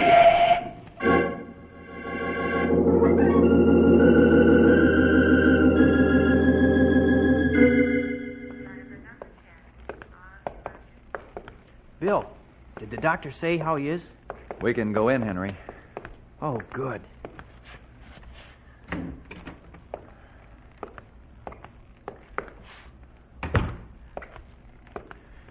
I'm afraid there's little hope of his leaving here for a good many weeks. Oh, no. In here, behind this screen. Hello, Wally. Hi, Henry. Bill? Hi, Wally. I guess I let you all down, didn't I? No, you didn't, Wally. It was just an accident. That driver couldn't stop. That's all. I know. But I should have been looking where I was going. I had those posters. Well, I guess you can get somebody else to do the narrating tonight. I guess I'll have to do it. I'm about the only one who knows how things are supposed to go. Breaking in somebody else would just take too long. We sure are sorry that you'll have to miss the pageant. The pageant? Bill Pierce? And everything. Well, it's not like you've really missed it, Wally. I mean, you've been in on it from the beginning. Yeah, but it's not the same. I know. So, here I lay, with my leg hanging in the air, while all you guys are having a good time at the pageant. Yeah, and the doctor says you'll be here for a couple of weeks. No, I don't care about a couple of weeks. All I want to do is be there tonight. I know how you feel, Wally. But you can help out tonight if you really want to. Me? Hey, what can I do? Well, we all agree that this is to be more than just a show tonight, don't we? I mean, don't we all hope that something important might happen in the lives of those who are attending? Sure. We hope that everyone will get a better idea of how wonderful it was of God to come to earth and save us. Now, from what I've seen of the pageant, I'd say that it's very well handled to accomplish this purpose. I hope so. But we must always remember one thing, and that is that it's God's job to redeem people, not man's. That's what Jesus' whole life was about, wasn't it? Right. Now, what I'm suggesting, Wally, is that if you really want to continue to help the pageant tonight, you can, right here, by praying that God will act in the hearts of the audience and show himself to those who attend.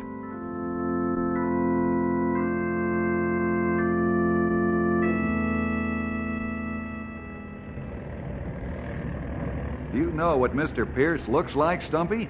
Well, I've seen his picture on a few phonograph record jackets, but I can't say as I ever met him myself. Too bad Wally or Henry couldn't have come here to the airport to meet him. And, of course, Wally is in no condition to do it. Yep, poor feller. And Henry had to practice Wally's part. Oh, well, I think we can... Say, look over there, that big feller with the glasses looking around. Ain't that him? I don't know for sure. Let's go ask him.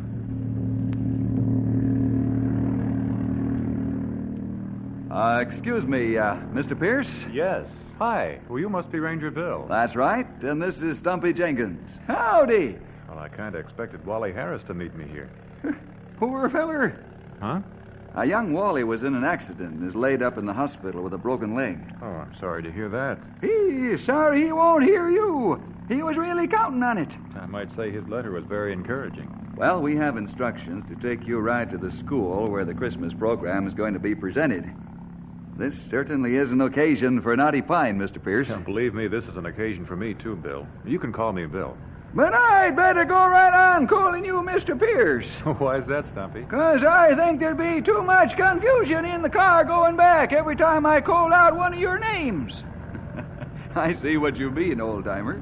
As a matter of fact, the ride to the school is going to kind of remind me of the little old box I got sitting on my desk at home. Well, I guess I don't quite understand. Well, just like our car is about to be, it's full of bills.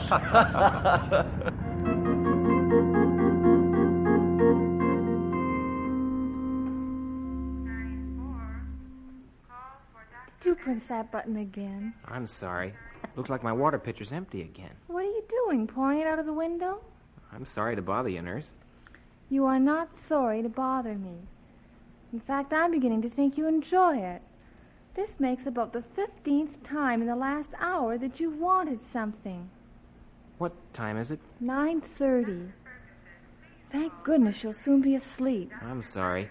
It's just that, well, being here... I know. It is hard the first few days, but you'll get used to it, and it'll be over in no time. No, it's not that. It's the pageant. You mean the one over at the school tonight? That's the one. I was supposed to be in it, till this happened. That's a shame. I hear it's pretty good. Wouldn't you know, I'd have to work the evening shift tonight. Oh, well, it's probably all over by now anyhow. Now I see why you kept buzzing for me. You were a little lonely, weren't you? I guess so. Christmas is like that, you know. If you're out in it, everything is exciting and fun. But if you're cooped up inside a hospital like you are, it all seems a little drab. I guess that's why the patients like it so much when people come to sing carols. Hey, listen. Why, it's impossible. It's way past visiting hours. Oh, what's the meaning of all this? I'm sorry, nurse, but it's been cleared with the supervisor. We've come to bring Wally a special visitor. What? The pageant went just swell, Wally. Boy, it sure did. And we thought that before he went back to Chicago, maybe you'd like to meet Bill Pierce. Would I? I mean, would I? I knew he would. Well, I'm sure happy to meet you, Wally. I'm just sorry you weren't up to being in the pageant. Oh, I don't mind much. Anyway, not now, Mr. Pierce.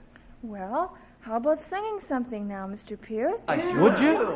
Hey, I don't... Well, if the nurse doesn't mind, it might be too much like the groaning she hears all the time. Oh, no, that wouldn't be it at all. Come on, would you sing a song, Mr. Pierce? Okay. How about There's a Song in the Air? Hey, I'd like that a lot. Yeah. Okay. Let's listen. There's a song in the air, there's a star in the sky, there's a mother's...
Hollywood, the Raleigh Cigarette Program starring Red Skelton with Ozzie Nelson and his music, Harriet Hilliard and Wonderful Smith.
Played by Ozzie Nelson and his band. And now, here is Metro-Goldwyn-Mayer's newest comedy find, the star of our show, Red Skelton.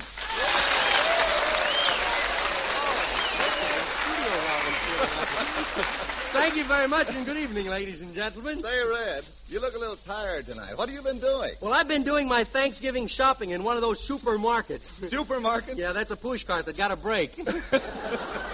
You know, all the Hollywood celebrities go there. I go there just to see them. Bob Hope, Fibber McGee and Molly, and Burns Now. They were all there this week. Say, Red, were they busy while you were there? Yeah, they were so busy, and what a crowd. I bought a pound of grapes, and when I came out, I had a gallon of wine. Oh, by the way, Red, did that earthquake we had the other night, did that damage the market you go to? Yeah, I was there at the time, and you know all the beans on one side of the store? And all the corn on the other side? Yeah. Well, what happened about the earthquake? In the middle, succotash. Say, some of those supermarkets are really particular, aren't they? Yeah, I'll say they are. The one I go to, I walked in the other day and I says, give me some lamb chops without panties. The guy looked at me and he says, how old are you, bub? Hiya, Red. Oh, hello, Harriet. Say, did you enjoy going shopping with me in that supermarket? Oh, I certainly did. But tell me, why do you always go shopping in your bare feet? Well, you can never tell when some lady's going to drop her change. I was a little embarrassed running around that store, though, in my bare feet. It's such a high-class place, you know. Oh, I'll say it's a high-class place. It's the first market I've ever seen with a cigarette girl. Yeah, she was cute, too. But I thought she was a little bold. Yeah, so did I, going around yelling, cigars, cigarettes, Hillside 4185. That was probably her license number, you know. Gee, the price of food certainly has gone up, hasn't it? Oh, I don't think so. I got a dozen eggs for 65 cents. You paid 65 cents for a dozen eggs? Yeah, that's all. For 27 cents more, I could have got the yolks, too. Oh, and the stores are so crowded with everybody shopping for Thanksgiving. Yeah, you know, I went to this store to get a turkey, and I had to stand in line an awful long time. Well, you weren't the only one who had to wait a long time, were you? No, there was a pilgrim in front of me.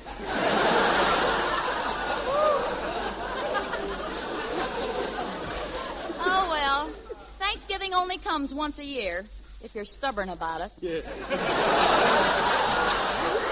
Hiya, Red and Harriet. How are you, Ozzie? Say, did you go shopping at the supermarket? No, I have jokes about the Piggly Wiggly. Now, you were, too, in that supermarket because I saw you in the vegetable department. Were you shopping? No, I was just grazing. You know, Red, it's amazing the fruits and vegetables you can get at this time of the year. Oh, say, you know how the California people are always bragging about how big their vegetables are? Yeah. Well, I fooled them. How? Well, I pointed to some watermelon and I said, give me some of them cucumbers. The guy says, them ain't cucumbers, them's peas. Well, I like to shop too, Red, but I sort of have to pick out what I want. Yeah, well, you know, that kind of stuff got me in trouble in a market once. Well, how do you mean? Well, they had a big sign that says, "Don't pinch the peaches." A blonde came in, and that's all I remember.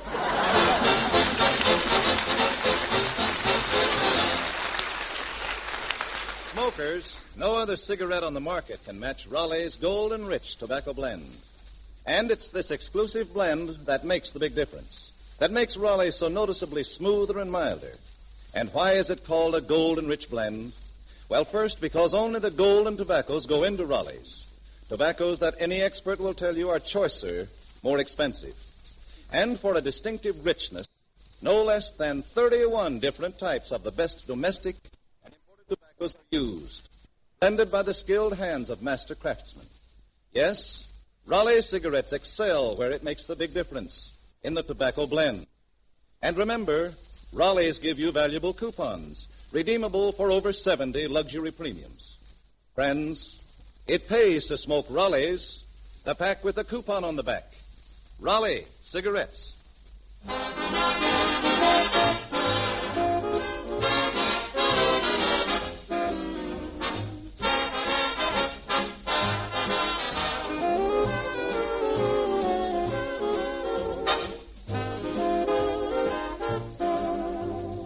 Of course you recognize Why Don't We Do This More Often?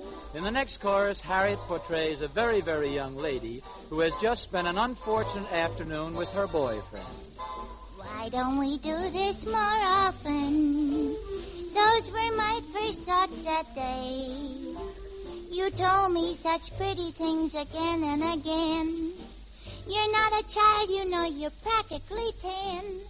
You acted like such a big shot when you ordered ice cream cones for 2. You didn't have a dime, I had to pay the bill. I don't like you and I always will. And you say, why don't we do this more often? Well, why don't you act your age, Superman? Well, I guess trouble knows no age limit. Harriet and I had a weird experience one evening. It all started harmlessly. We were driving along in our car, and she turned to me and said, Why don't we do this more often? Just what we're doing tonight. Gee, but it's great to get the fresh country air. Let's get off the beaten path and just drive anywhere. We'll ride right on till we're tired and stop at some quiet hotel. A cozy little inn, a spot nobody knows, the kind you only see in moving picture shows. Why we don't do this more often, Ozzie can tell you the rest. Why don't we do this more often? The memory gives me a fright. Our hotel was the Biltmore, so I was told. It was built more like it was plenty old. When I woke up the next morning, I phoned the clerk and I said, Hey, how do you get hot water in this chicken coop? He said, go down to the dining room and order soup. That's why we don't do this more often. After what happened that night, can you blame us? After what happened that night.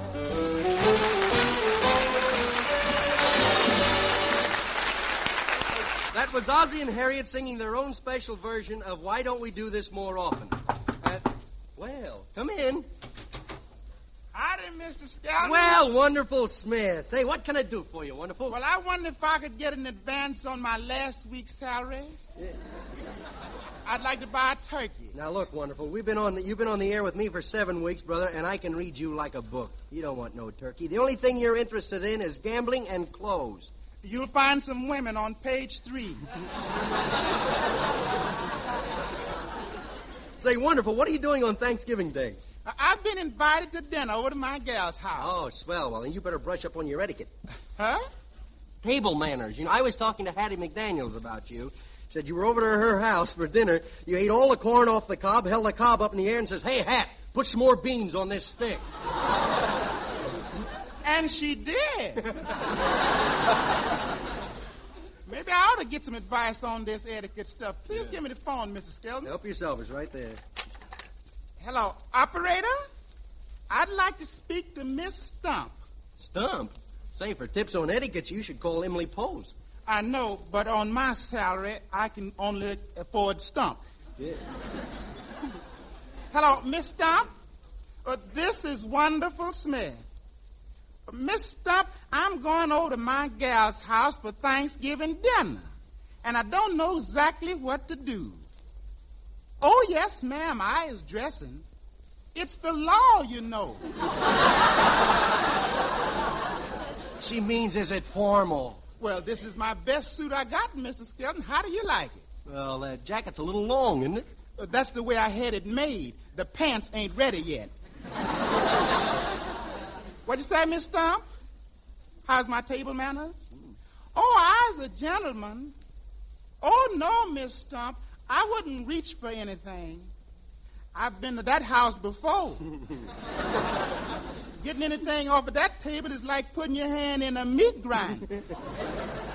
Only difference, with a meat grinder, you get your arm back. Well, goodbye, Miss Stump. Well, see you later, Mr. Skelton. Okay, Wonderful. Goodbye there now. So Wonderful's going out to dinner, huh? Yes. Oh, I almost forgot. Listen, gang, you're all invited over to my house for a Thanksgiving dinner. Oh, Red, that's wonderful. Thanks. Now, look, you can all bring your wives, bring your friends, and if anybody knows a turkey, you can bring him, too. Say, what do we do after dinner, Red? Well, we'll play games like the last time. Okay, but this time you wash and I'll dry. Yeah.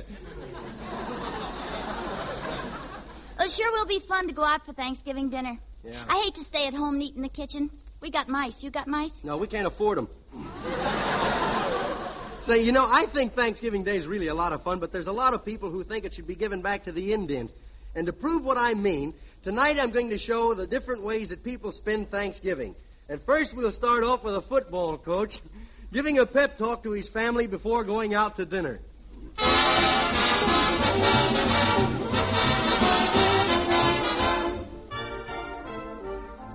Now listen, gang.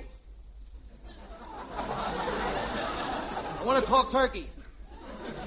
This year we're going to a kickoff over at Aunt Lucy's. Last year they were over here on our home grounds. And what happened? They got all the white meat, all the dark meat. We wound up behind her. Now this year, I want you to get in there and block those potatoes. Because after dinner's over, all it counts is who's got the most bones. Now we're going over there and eat. We're going to eat hard. There's one thing I want you to remember. As soon as you hear dinner served, I want you to spill coffee all over the tablecloth. What for, Pop? I understand they're no good on a wet ground. All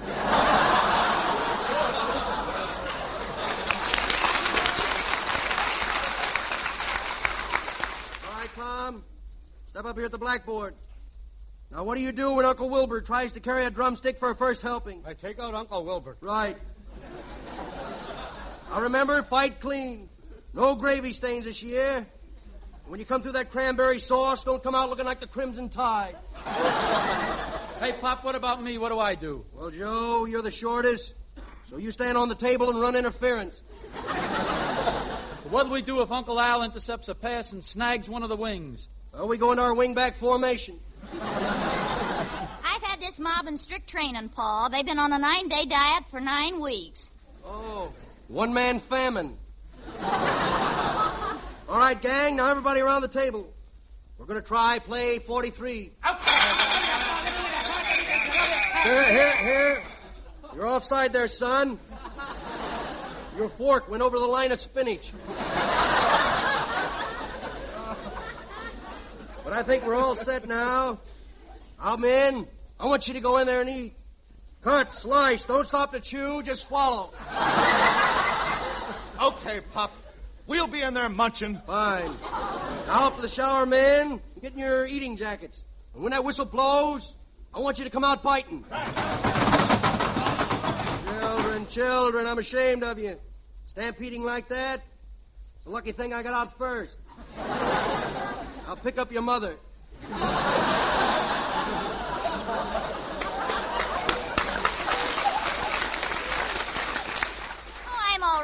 eat with one hand. Tell me, Pa, confidentially, do you think we'll have a chance to carve a name for ourselves this Thanksgiving? With this squad, we're cinched to wind up in the gravy bowl.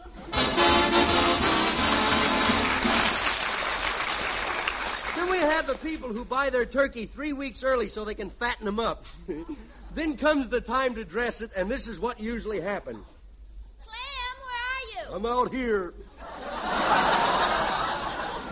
Is the turkey ready? No, we're talking things over. Clem, you've got to do something about that Adam's apple. It's getting bigger every day. You're looking at the turkey. This is me over here. You gotta stop picking on my Adam's apple. It ain't that big, you know. Oh, they went in the collar again. Well, hurry up and dress that turkey. You know, I hate to kill him.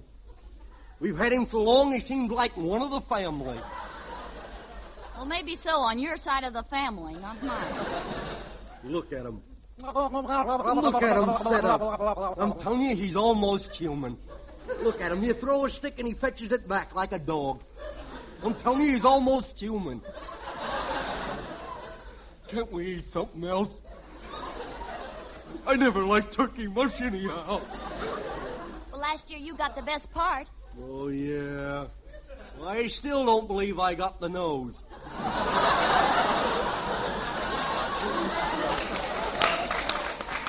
And if it was, let's not get nosy again this year, Bob. Now, you're going to kill that turkey. No, I can't. I can't do it. I can't do it. Oh, here, put your head on my shoulder. I can't kill him. You're crying.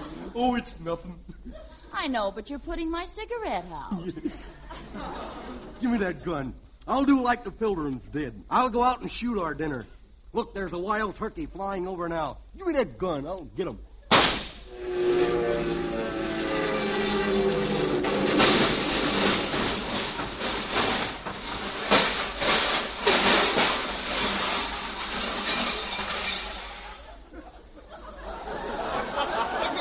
Turkey or a hen turkey? Wait, I'll ask the pilot. He's getting out now.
Ozzie Nelson and the boys playing Take the A Train, and very good, too, if they do it. I mean, no, I'm kidding.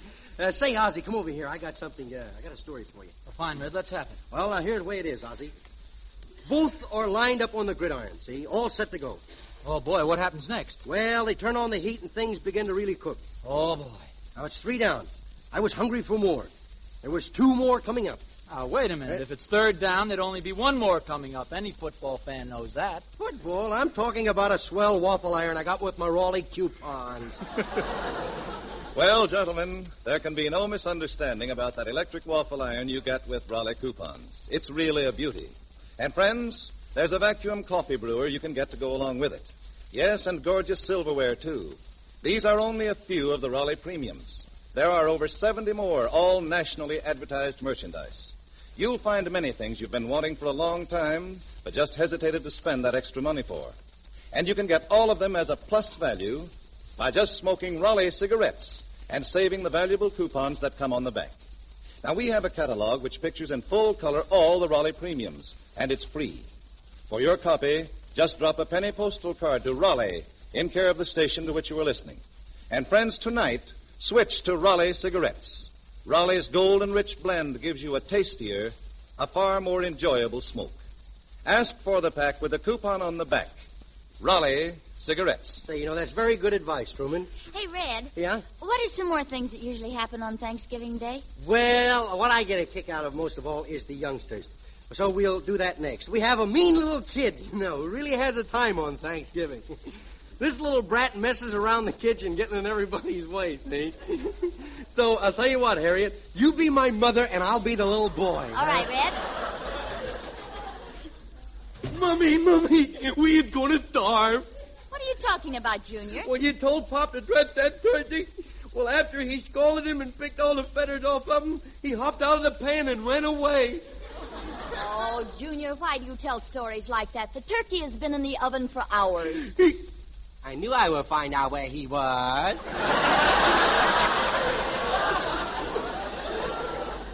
Gee, Mom, I'm kind of sorry we killed that old turkey. You are? Yeah. He put up a great fight, though, didn't he? 3 times he took the axe away from Pop. Mm-hmm. Ma. Yes? You think Pop will be out of the hospital by Christmas? Yes, but he won't be able to shave his neck for a while. Now go away. Dinner will be ready in a few minutes. Can I have this, Mom? Put that celery down. I like celery. Company! Halt! I'm hungry. Could I have a piece of jelly bread? Sure, here's the bread. You'll have to spread the jelly on your face yourself. Yeah. Junior, stop eating that table. Junior, I told you to stop. Oh, you broke my arm. You broke my arm. You hit me and broke my arm. I didn't even touch you. I hit my own arm. Oh, Did you hurt yourself, Mom? No, now you sit here on this stool. Okay. You're a bad boy. I know it. You're a very, very bad boy. Yeah, I'll say I am. Last night I set fire to Eddie Peabody. Mommy. What is it? Can I have Veronica late for Christmas? I thought you wanted electric trains. What do you think I am, a dope? Listen, you just sit on your stool and be quiet. All right. Mommy. Yes? Where'd I come from? Be quiet. Did Buck Rogers bring me? No, you were left on the doorstep in a cage. Yeah.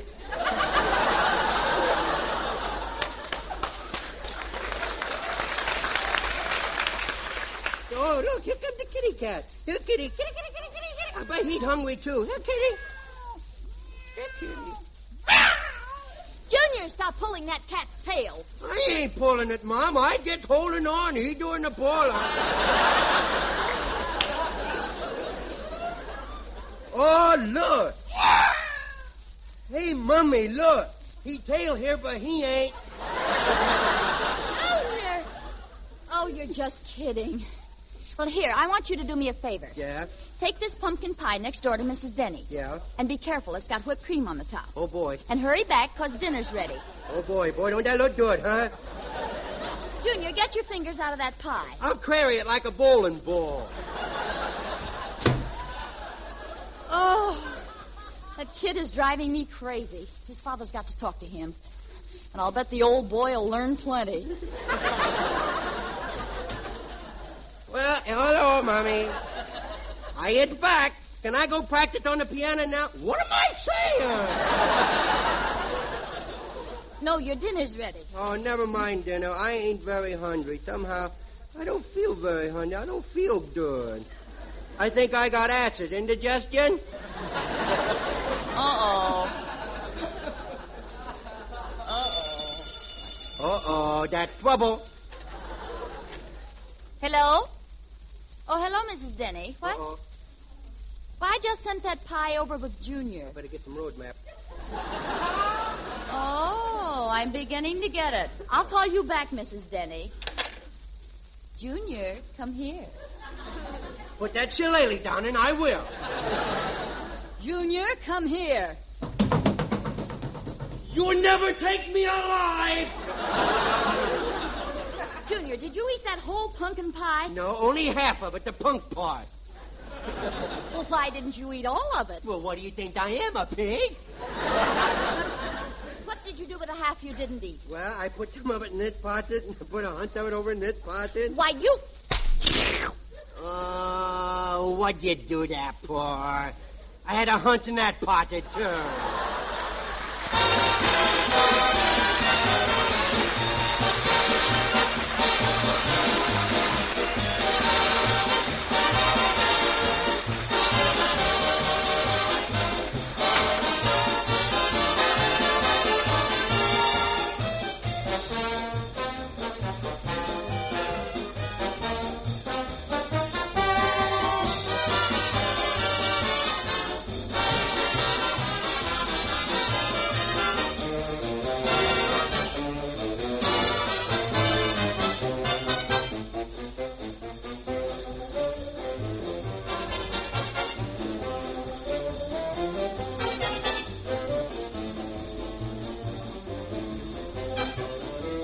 Say, Red, you and I have been talking quite a lot tonight, you know. Yeah, that's right, Brad. Well, I think turnabout is fair play, so here is a word from our companion sponsor. Yes, gentlemen, turnabout is fair play. If you're kind to your pipe will be kind to you. And the best favor you can do both is to smoke Sir Walter Raleigh. You see, Sir Walter Raleigh is extra cool burning, more even smoking, right down to the bottom of the bowl. That's why a Sir Walter Raleigh pipe load is sweeter, cooler, milder. But add to that the fact that Sir Walter Raleigh gives you a smooth, nut-like flavor and a pleasing He-Man aroma, and you've really got something. You've got Sir Walter Raleigh, the quality pipe tobacco of America. If you paid $100 a pound, you couldn't get finer.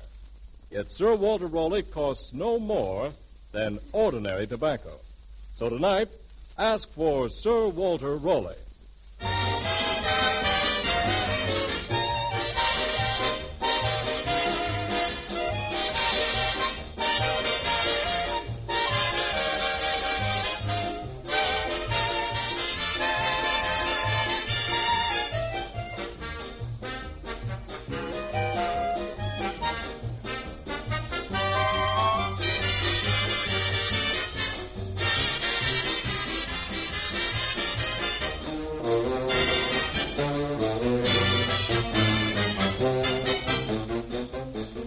We'll all be back at the same time next week. Red Skelton, Ozzie Nelson and his music, Harriet Hilliard, Wonderful Smith, and your announcer, Truman Bradley, who wishes you a most pleasant Thanksgiving. And ladies and gentlemen, I honestly believe we can all help to make this coming Thursday a day of real Thanksgiving for liberty-loving people all over the world if we make an extra effort to buy more United States savings stamps and defense bonds. And now, here's Red Skelton again. Thank you very much, Brad. I'm sorry, ladies and gentlemen. We're not a little early. We're not a little late. We're just right. Goodbye now. Happy Thanksgiving. Red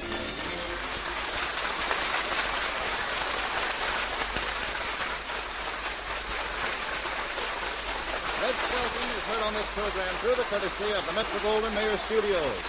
This is the Red Network of the National Broadcasting Company.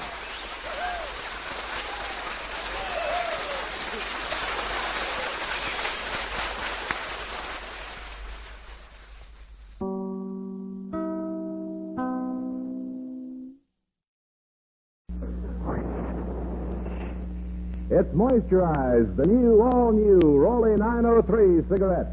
Listen.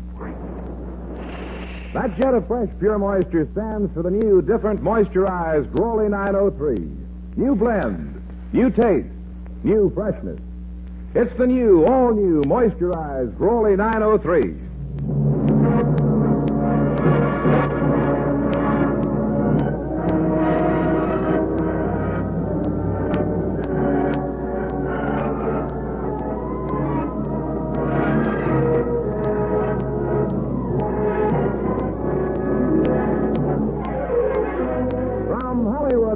Cigarette program starring Red Skelton with David Forrester and his orchestra, our singing star, Anita Ellis, Gigi Pearson, Verna Felton, Pat McGee, and Wonderful Smith, and yours truly, Rod O'Connor.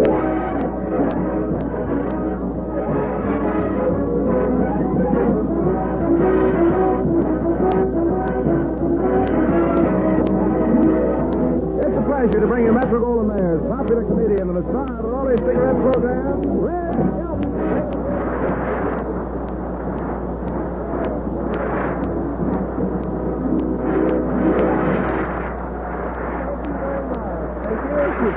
Thank you very much, and Merry Christmas, ladies and gentlemen. They're all over the cast is applauding. Wait till they open up their presents. They won't be... 903, Rod. 903, and Merry Christmas to you, Red. Well, here it is, Christmas Eve. Yeah, and you know what I'm going to give you? Well, no, Red, I haven't the slightest idea. Then we're even. Neither have I. Oh, say, I heard you on the Eddie Cantor program last week. Oh, yeah. Hey, you know who's a great guy, too? Who? Is this Harry Von Zell. He laughs at everything that Cantor says, you know? Well, I can laugh as hard as Harry Von Zell. Yeah, well, let's see. Go ahead. Well, say something funny like Cantor. I'm dead.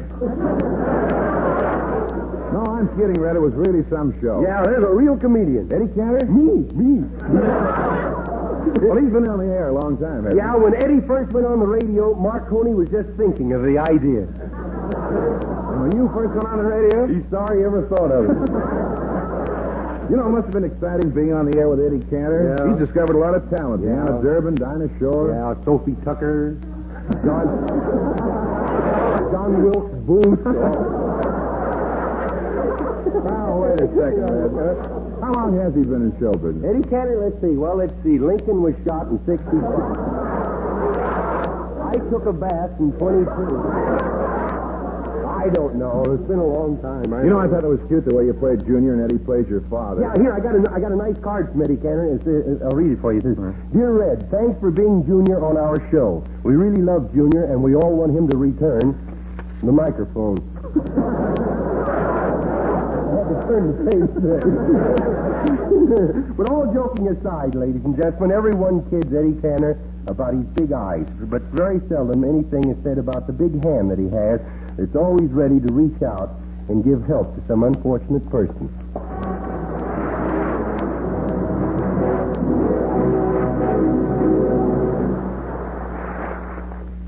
Listen. That jet of fresh, pure moisture stands for the new, all-new Rolly 903 cigarette. It's moisturized to stay fresh longer. It's moisturized to taste better. It's moisturized to smoke milder. Yes, this new Rolly 903 is moisturized by the revolutionary new 903 process. That fresh, clean, beneficial moisture penetrates every leaf, every fiber of Rolly's choice tobaccos. Brings you new mellow taste, new mildness, new freshness. It's the new, all-new Rolly 903.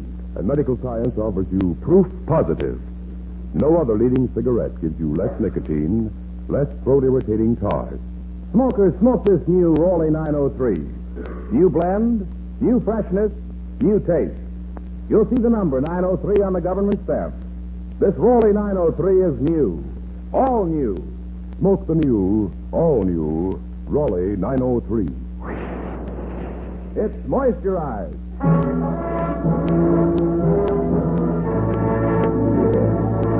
Anita Ellis sings Toyland by Victor Herbert.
tonight, the stories in the Skelton Scrapbook of Satire are about Christmas. If you'd rather have the deeper type of Christmas stories, you can go to the Dickens.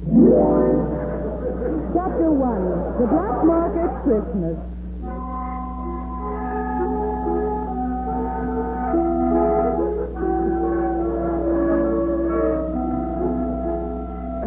Good evening there, friend. Merry Christmas and welcome to the Sweet Tooth Candy Kitchen. Are you Bolivar Shagner? Well, if I ain't, some guy's sure running around with a horrible name, I know that. Well, Ben Rubin, the newsboy, sent me. Oh? Yes, he told me you might have some bubble gum. Not so loud, not so loud. Step into the back of the store, will you? The boys just smuggled it in this morning. The boy? Yeah, you know, the gum runners. Is this a black market? No, this is more of a tattletale gray. But I can't take any chances just talking out in the open. I was run in last week for cutting up extension cords and selling them to nearsighted kids for licorice.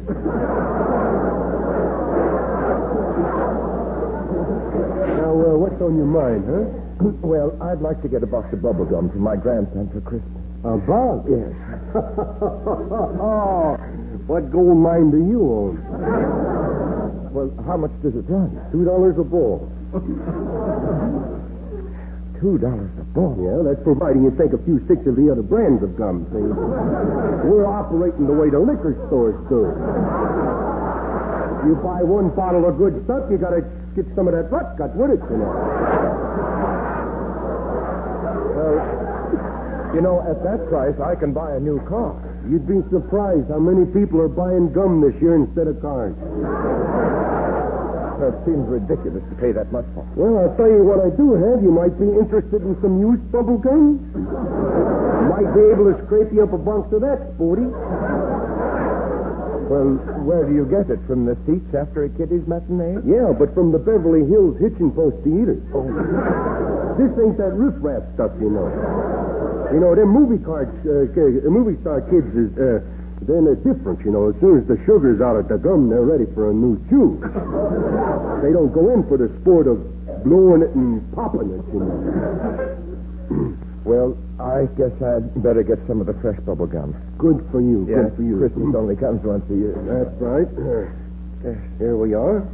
Well, now tell me, are there any instructions with the gum? My grandson's only 4 years old and he's never seen any. Well, all he has to do to blow a bubble is to breathe through the nose and out through the mouth. Now, be sure you get that straight, because if he does it the other way around, he's going to be in trouble.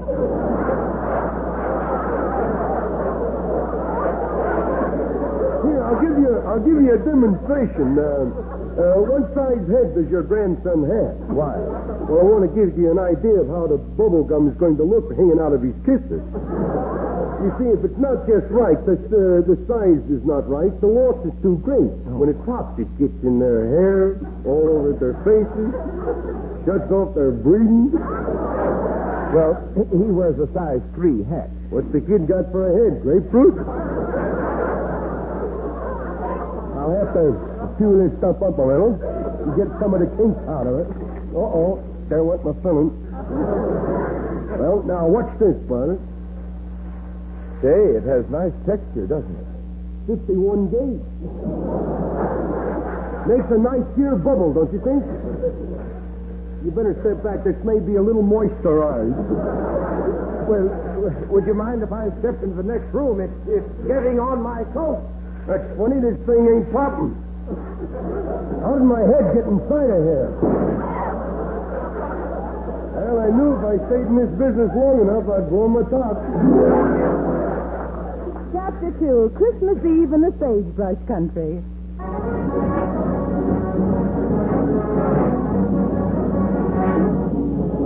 Whoa! Whoa! Oh, come on, horse boy! Hey, Dad, why don't you just say stop? That boy. Hey, don't the town look pretty, huh? I like the way they got them trees decorated. Men hanging from them. Here it is Christmas Eve, and I'm kind of lonesome. Ain't you going to spend Christmas with your dad? No, they won't let me in Alcatraz. Oh, is this still on the rock? He's been there ever since it was a pebble. Well, I remembered you this time, Deadeye. Oh? Here's a little present for you. But don't open it till tomorrow. Why? Because it ain't set to go off until then.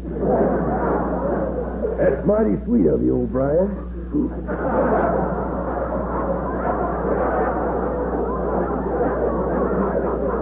I feel pretty bad, though. I didn't get you nothing. How would you like a new car? Why, sure. Well, here's some vitamin pills that'll keep you alive that long. Hey, look, over there's a bank. I'll go in and get some money and give it to you. Oh, the bank is closed. Well, I wasn't going to make out a withdrawal slip. No, forget it, Mr. Deadeye. It's Christmas. You don't have to prove to me that under that dirty shirt beats a good heart. But that's why I want to get you something. But I don't want it. You don't know what it is? 20 years in this state, ain't it? No, it won't be no trouble at all. Look, there's only one cash in there with all that lettuce. Yeah, but that's old Tim Hodnett, one of the best shots in these parts. Careful there, partner. I'm the best shot in these parts. Watch me light my cigarette by shooting it. Rolly, that is. Yeah, it's time to shot, so you better watch your nose. I prefer the difficult shot. Oh, well, things didn't smell too good around here anyway. Well, come on now. Let's go over there, that bank clerk all by himself now. Yeah, well, I'll tell you what. What? You take your deck of cards and deal a poker hand. Now, if I get the best hand, we'll forget about robbing this bank. Okay, that's mighty neighborly of you. Now, there you are. 5 for me and 5 for you. What you got? 3 aces and 2 kings. Well, Santa Claus came early. I got a pair of 6s. Man, a pair of 6s don't beat 2 kings and 3 1s. These do. They got pearl handles. Man, you sure is lucky. Now climb up there and keep them covered. Why, is it cold? Just climbing, will you? Merry Christmas. Well, Merry Christmas. Trick or treat.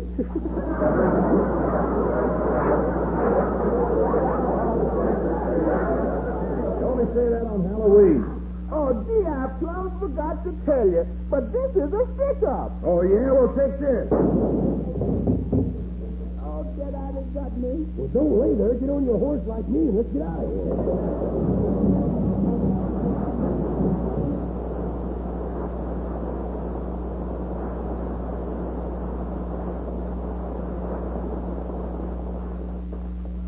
Listen. That Jet of Fresh Pure Moisture stands for the new, all-new Rolly 903 cigarette. It's moisturized to stay fresh longer. It's moisturized to taste better. It's moisturized to smoke milder. Yes, this new moisturized Rolly 903 is unlike any Rolly cigarette you've ever smoked before. It's new, all new. New blend, new freshness, new taste. And remember, medical science offers proof positive. According to tests certified by a jury of 14 doctors, no other leading cigarette gives you less nicotine, less throat-irritating tars. The new Rolly 903 is moisturized by the revolutionary new 903 process. That fresh, clean, beneficial moisture penetrates every leaf, every fiber of Rolly's choice tobacco, brings you new mellow taste, new mildness, new freshness. Smoke the new, all new, Rolly 903. It's moisturized. David Forrester and his Rolly Cigarette Orchestra play a medley of well-known Christmas carols.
Chapter 4, Christmas Eve in a Child's Heart.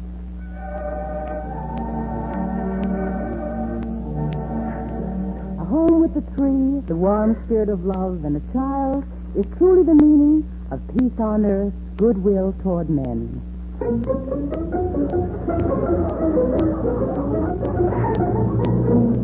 I wonder where Junior is. He never stays away this long. Pat, what did you get Junior for Christmas? I got him what every boy like him should have, my dear. A muzzle with straight jacket to match. Oh, Pat, you didn't. Oh, what's wrong with it? I got him the same thing. By the way, has the boy hung up his stocking? Has he? Every pair he has. Just his high tops and a wind sock from the airport. Open the door. Fasten your safety belts. There he is now. Open it up. Well, where have you been? Where did you get all those presents? Not so loud, not so loud. I think I'm being followed.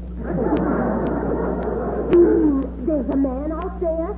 Good heavens. Maybe he wants to kidnap you. No, well, don't look so happy about it. Where have you been, Junior? Down at the corner drugstore. Yeah, have you been worried about me, have you? Yeah. I was down there and I thought I'd never get waited on. Hey, you don't have a charge account at the drugstore, does you? No. You just now. Well, I hope you didn't give them a lot of trouble at the drugstore. They kept me waiting so long that when I finally did get waited on, I fixed them, boy. I bought a box of bobby pins and made them gift wrap. Every one of them. That was very nice of you. What do you think Santa Claus would do if he heard about it? I don't care. I didn't get to see them this year to tell him what I want. And I don't care. Let it get back to him. I don't care. No, let him know I is bad. Let him know I is bad. And he has any ideas of bringing me anything, just tell him to forget about it. I'm going to wait up for him, and when he's not looking, I'm going to grab him and push him in the closet and lock him in there. And then I'm going to be the new Santa Claus. I'm not going to have big, juicy-looking reindeers fuzzy with fans on them. They got great big spikes for horns. And they will sneak up and I'm not looking, they will trample. Oh, no! What's the matter? I scared myself. No, it's all right. No, it's not. I said bad things about Santa Claus. Don't worry about it. He won't forget you. He likes good little boys. That's what I mean. I'm a cook goose. You can serve me for dinner tomorrow. Now, that's enough now. What did you buy for Christmas? What'd you buy me, Junior? Well, it's, you never guessed. Here, look. It looks like a tie box. Well, that's what I thought you'd think it was, and if you're going to be surprised when you open it up. Why? There's nothing in it, nothing. Imagine our little grandson doing his own shopping. You know, Pat, it's things like this that makes me sorry I ever grew up. Oh, you didn't grow up, Grandma. You just grew out. Well, Verna, my dear, we've taken our age gracefully. Still young and hard. And one nice thing about our age, people no longer tell us we're getting old. That's very sweet of you, Pat. Boy, he's bucking for something. You know, Christmas spirit's got him. Only last week, Grandma, he said you helped Paul Revere saddle his horse. I was only telling the boy a bedtime story. Well, Junior, I'll have you know I'm not that old. Oh, no? Hey, the bridge is coming. Good luck, Paul. Drop me a card from Lexington.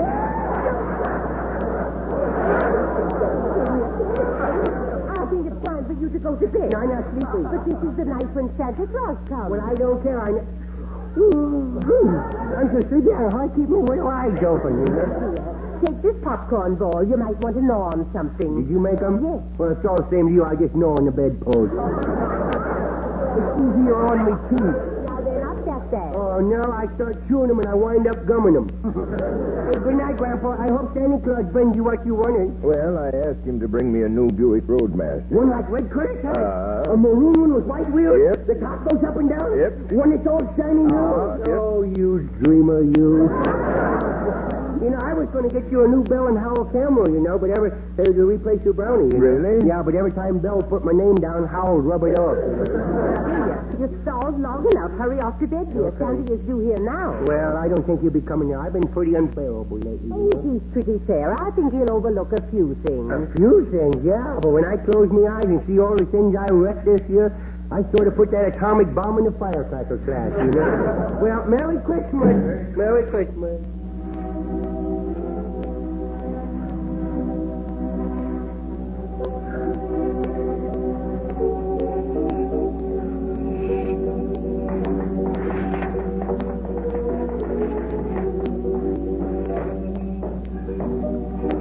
What's that? There's somebody up on the roof. Now they're downstairs. They're downstairs. I better go down and see who it is. I wonder what time it is. Maybe it's a stick-up. The clock's got both hands straight up. Where's me pop gun? I'll sneak down and scare them away. I'll slide down the banister and then they won't hear me. Whoop, I forgot something. More comfortable with pajamas on.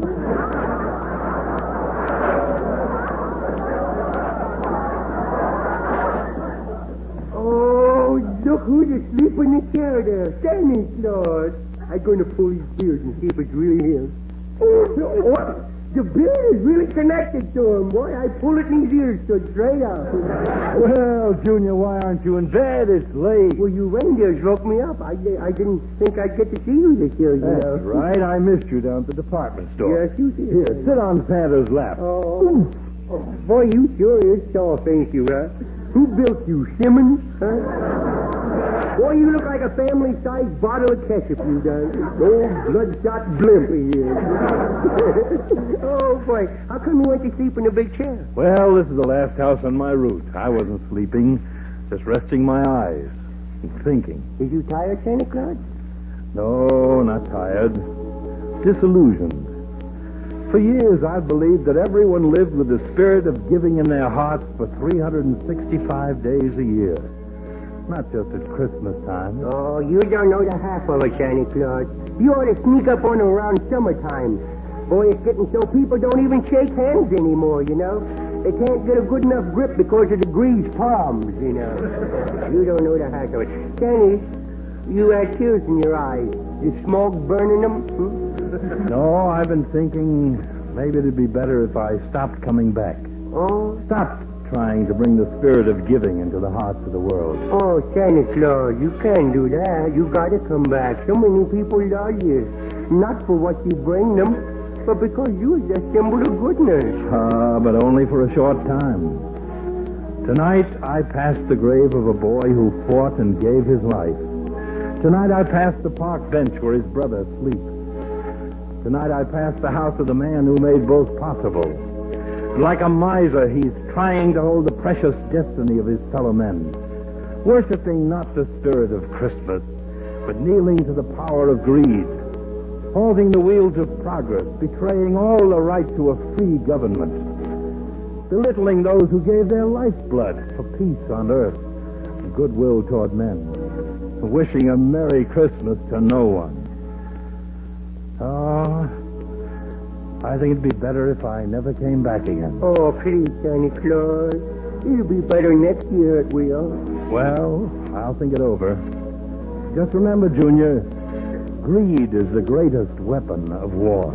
Yeah, I know. Grandma tells you things like her all the time. Well, I must be getting along. Oh? Oh! Say, I almost forgot to ask you. What do you want for Christmas? Oh, well, now, you don't have to bring me nothing. Goodness. I haven't been very good this year, and I won't ask for anything. That'll probably be the best thing I've done this year. Well, I don't think you've been that bad. You is tired, ain't you? Now, just reach in the bag and get whatever you want. There's not much left. Okay, anything will beat that piece of junk you brought me last year, boy. That wasn't junk. It is now, boy. Hey, what kind of book is this? What kind of book Mother is this? Goose. Would you like to have it? Well, Seems like a lot of folks are asking for comic books this year. Yeah, they've been so hard to get during the war. They all went to OCS, you know.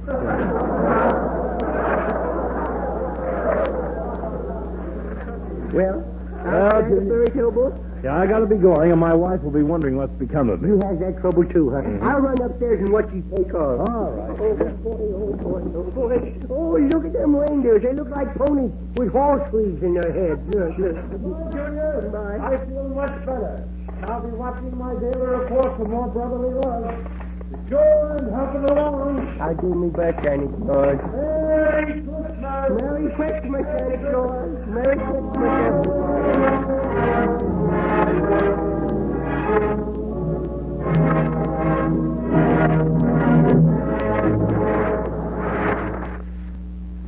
Men, smoke Sir Walter Raleigh, the quality pipe tobacco of America. It's the favorite of men everywhere who appreciate quality pipe smoking. Get smooth, mellow Sir Walter Raleigh.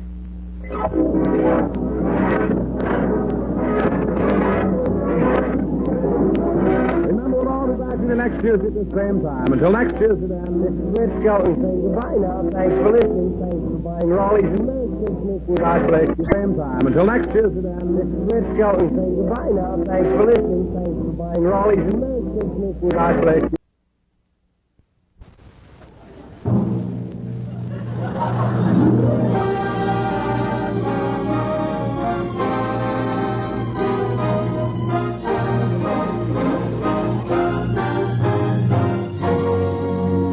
From Hollywood, the Raleigh Cigarette Program, starring Red Skelton, Dave Rose and his orchestra, our singing star, Anita Ellis, Verna Felton, Lorene Tuttle, Pat McGeehan, and yours truly, Rod O'Connor.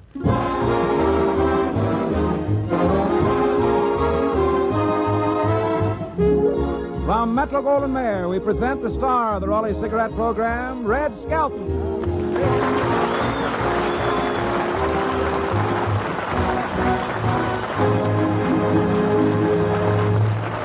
Thank you very much, and good evening, ladies and gentlemen. Hiya, Rod. Good evening, Red.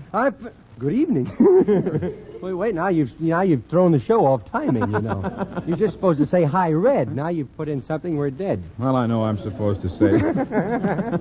We're dead before you said yes, that. Sir. I know I'm supposed to say hi, Red, but I think it's kind of silly standing up here saying hi, Red, hi, Rod, hi, Red, hi, Rod. Well, at least they can't say we're warmongering. You must think you're Walter Kiernan or somebody. Can ad lib or something. Well, if you ever catch me saying hi there, Red, or howdy, Red, or hello, Red, you can have $10 from my salary. Oh, I can't do that, Rod. Why not? 10 from 7 don't go. That's better than what's written here, believe me.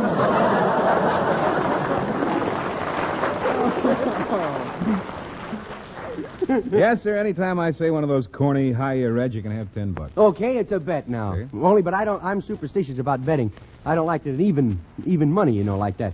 So either make it higher or lower. Or you want it higher or lower? Higher, Red. Higher, Rod. That's $10 you owe me.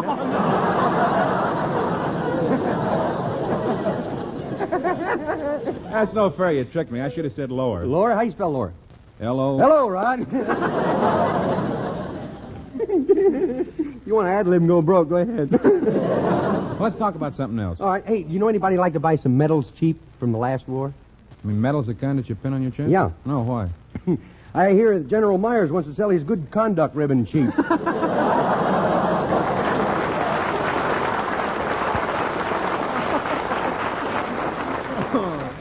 Well, I see you've been following the congressional inquiry. Which one? Howard Hughes, Red. Fine, Howard Hughes, right? You be Abbott and I'll be Costello, huh? You take the high hooper and I'll take the low hooper and I'll be looking for a sponsor before you. Huh? Well, I gave up the bets off. I'll give you the money after the show. Oh, forget about it. Hey, I've got an idea how we can make a fortune, though. Really? Yeah, a new way of making money. You listening? Sure, go ahead. I'm all ears. Yeah.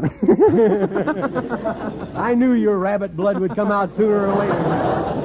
No, I've got a new way of presenting a program. Now, there are a lot of programs on the air nowadays with contests. Mm-hmm. Well, I've got a contest to end all contests. How does it work? Well, it's open to anyone who's listening to the Raleigh Cigarette Program. Raleigh listeners, this is all you have to do, is to send us $10,000 or a brand new convertible coupe or a combination radio phonograph, and we'll send you a statement of 25 words or less saying how we appreciate it.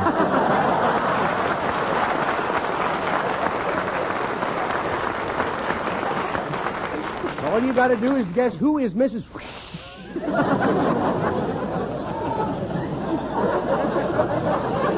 I'm proud of that. That ain't it.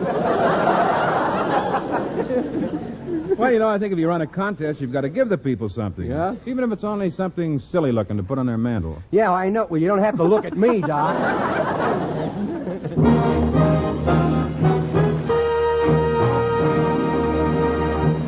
And now here's our beautiful Nita Ellis. And by the way, she's going to be the queen of the Don football team this year. Am I right? She's going to Yes. come down in there. Well, that's what you get for getting kicked around the show business. What are you going to sing tonight, Anita? The stars will remember. So will we.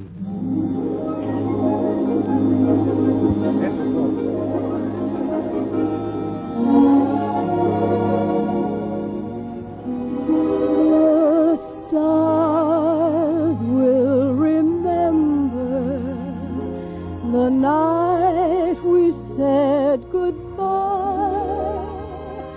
The stars will remember, so will I.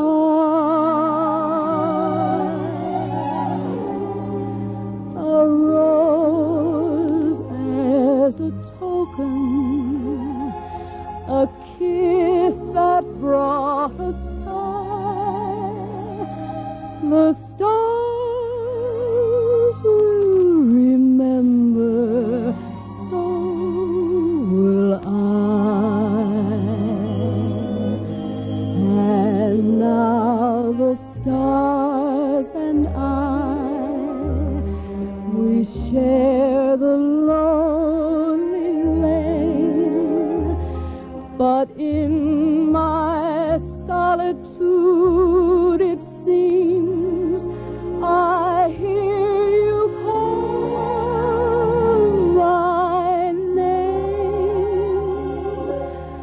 The world may forget you as time goes passing by. The stars will remember, so will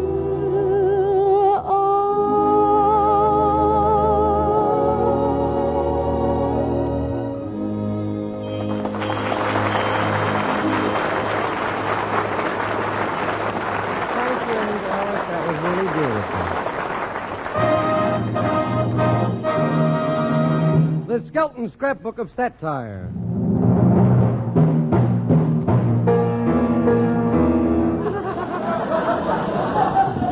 How do you like that? He's got followers now. I hope that piano takes its little hammers and beats both of your heads in with it. Chapter 21 tonight is entitled Radio Fanfares.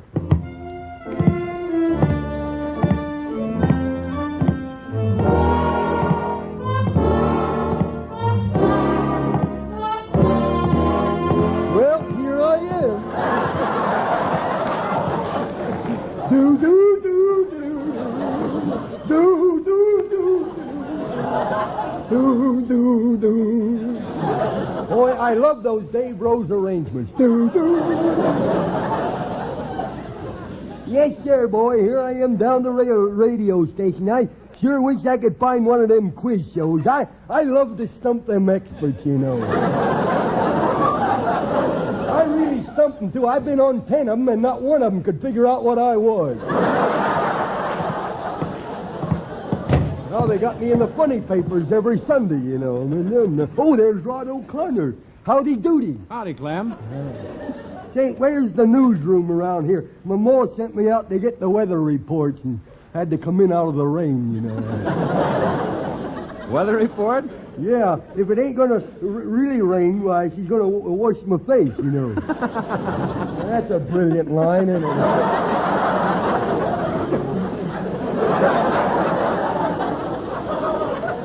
You'll never hear anything like that again, I'll tell you.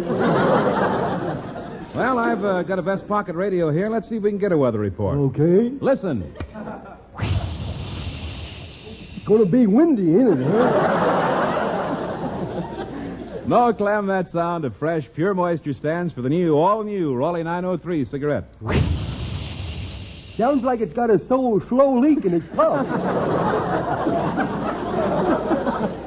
No, it's moisturized to cut down throat irritants. Good. Yes, it's moisturized to cut down those throat-irritating tars present in even the finest tobaccos. Well, I guess that's like me and my ma. We moisturize the milk we sell. You mean pasteurized? No, we don't put pasture in it. We just moisturize. You see, we put water in it. That's to cut down the strain on the churn, you know. Well, but moisturizing with the new Raleigh 903 process is different, revolutionary. Mm-hmm. That's why a jury of 14 distinguished doctors agrees no other leading cigarette gives you less throat irritants than the new, richer tasting yet milder smoking Raleigh 903. Yeah. Well, a lady and her little... Oh, wait a minute, that's the wrong one. Wait a minute. When my ma... Butterfingers, I can't turn one page at a time.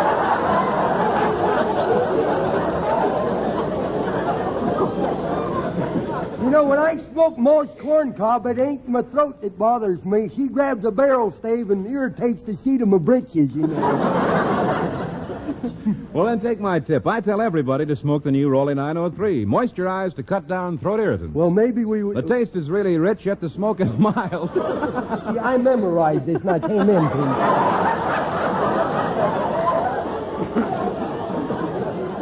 Hey, maybe it can cut down the irritant of my sore nose, you know. I've got a very irritated nose, you know. Well, I noticed your nose was bandaged. What happened? It got bitten. Really? Yeah, I tried to blow the foam off of a mad dog's mouth.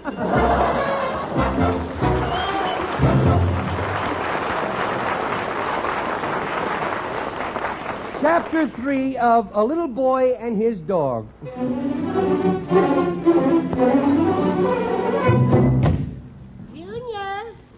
Junior! Now, where can that child be? Oh, Junior!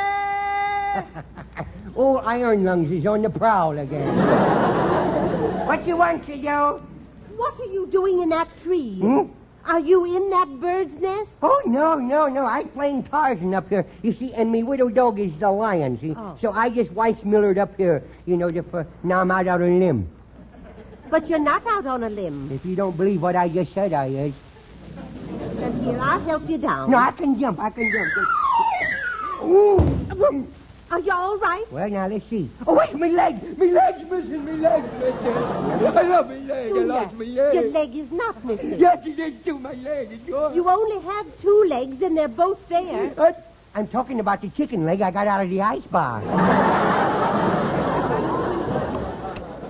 Oh, look, the puppy's eating it. Here, come here. Give me that. Chicken bones is bad for puppies. They'll splinter and make you choke to death. You shouldn't do that. Oh, I give up. Huh? Which reminds me, you'd better bring your dog inside and hide him. Why? Your mother will be home from work soon, and if she sees him before I have a chance to explain, she might not let you keep him. Now, hurry. Okay. Come on, puppy. Come on, boy. Come on, go in the house.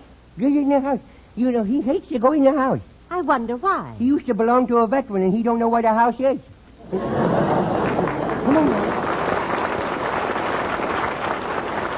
on now. Come on, boy. Now go in the house, please. Go in the house, will you? Please. Look, pick him up and throw him in there, Mo. Okay. Yeah. Now what are we going to do? The dog's inside, but we still outside. Oh, well, open the door real easy and we'll sneak in. Okay. Hurry. Now we're in there and the dog's out. Oh, well, let's try again. Okay. I have him. Now hurry and close the door. Okay. Now, Moy, let me in. I forgot to come in. I saw outside. Oh, now the dog is out again. Well, look, I'll toss the dog inside the house, and then you run in and shut the door fast. Yes? Okay. I don't know where we is now.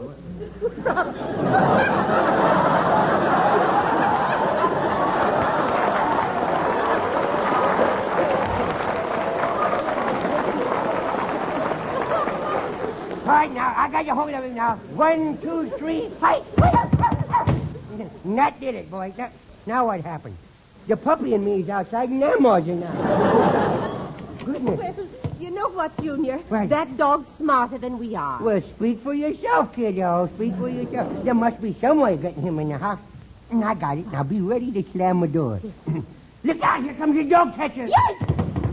We do it! We do it! Boy, here, dog, now get your head from under the rug there. I was only kidding about the dog catcher. Oh, I better phone your grandfather and warn him that there's a dog in the house and to be friendly so he won't get bit. Ah, why, the way he staggers around, the dog couldn't get a good hold on him. Junior, your grandfather does not stagger in. He's been awfully tired lately because he has to take care of this family, and he has quite a load on his shoulders. I got news for you, kid. He's got quite a load, but it's not on his shoulder, boy. Now, you come here. Now, don't you hit me. Don't you dare. Don't you look at me like that. You just gives me the expression like you was mad and you was going to whip me. And I will tell you news. You will tell what? I will tell everybody that you was the Pilgrims on Plymouth Rock. Why, I was not. I'm not that old. Oh, no? Hey, Verna, Miles Standish, he's upset because Priscilla turned him down. Poor lad. I'll have to introduce him to Pocahontas. That's enough. Now, you keep an eye on that dog while I go and fix dinner. Boy, I sure get you all mixed up. Here, stop barking now. My, you are the funniest looking widow dog I ever seen in my life. Did you ever know how funny looking you was? Look at yourself in the mirror. Go ahead. Oh, don't be sad about the way you look.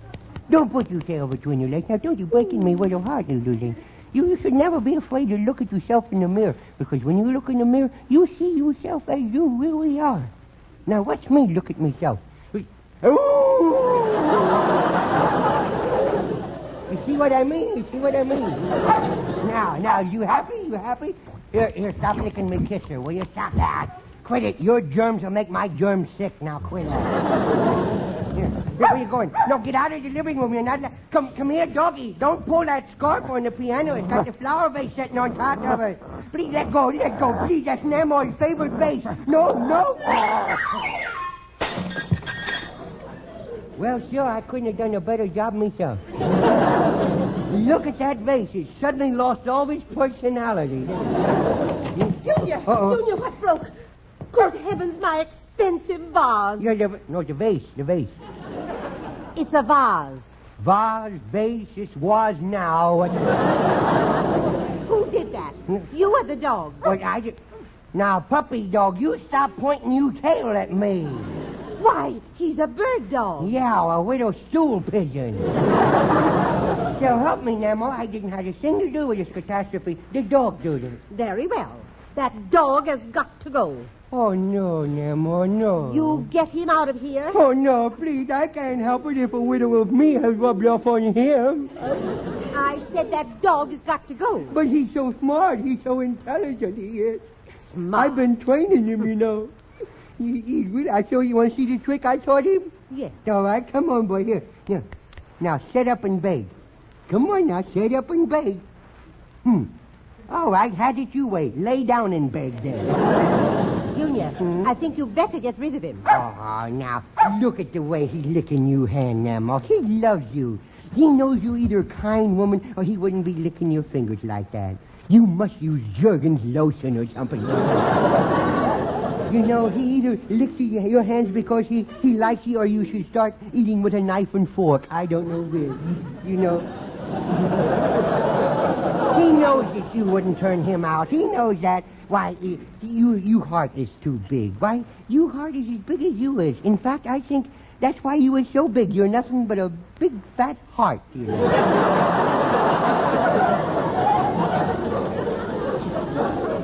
Well, I guess I can give him one more chance. Let me keep him. No. Now, wipe away those tears. Okay, I'll wipe away the tears. Boy, someday she's going to find out about this onion in my hanky, and I'm going to be a dead duck. Now, if you really want to keep that animal, you hurry and hide him until I have a chance to talk to your mother. Huh? You know she doesn't approve. Right, Captain. Come on, puppy. Come on. Right. Oh, somebody's at the door. I will see who is at the door. Welcome to Nightmare Alley. Mummy dog. Oh, thank you, Junior. I forgot my key. Oh. Hello, Lorene. Hello, Mother. A dog. Well, that's a fine way to speak to your mother. Now, be quiet, Junior. Mother, you know the trouble I've always had with dogs. Where did he come from? I don't know. Where did I come from? If I had the return address, you wouldn't be here now. Boy, you sure does love me, don't you, huh? Junior, where did you get this dog? Well, he followed me home. Oh, I know that gag. He followed you home because you had a bone in your hand. Well, naturally I has a bone in me hand. Me fingers would be awful flabby without it. Oh, take him out of here. You know I'm allergic to dog hair. They make me sneeze. Choke! You went me. Choke! He thinks you barking at him. There now, puppy. Now, don't be afraid of Mummy, please. Now, she's not as dangerous as she looks. That's only lipstick on her mouth. She ain't bit a dog in 2 years, she hasn't. Oh, I'm going to sneeze again. I can't help it. Junior, get that dog out of this house this minute. Why, because you're anemic? Allergic. Oh. And what's more, we can't afford to keep him. Now, he'll eat us out of house and home. Oh, no, he won't. He's a very light eater. He only eats lights, in fact. Maybe the dog won't eat too much, Lorene. No, he won't. Of course not. Look, I'll open the refrigerator and see that nothing will tempt him in the least. Here, look in there, puppy. Look in the eye.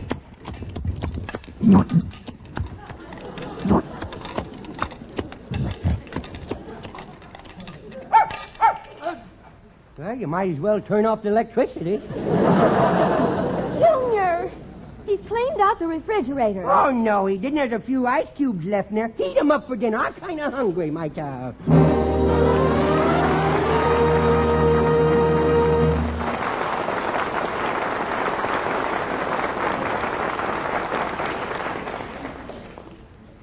Listen.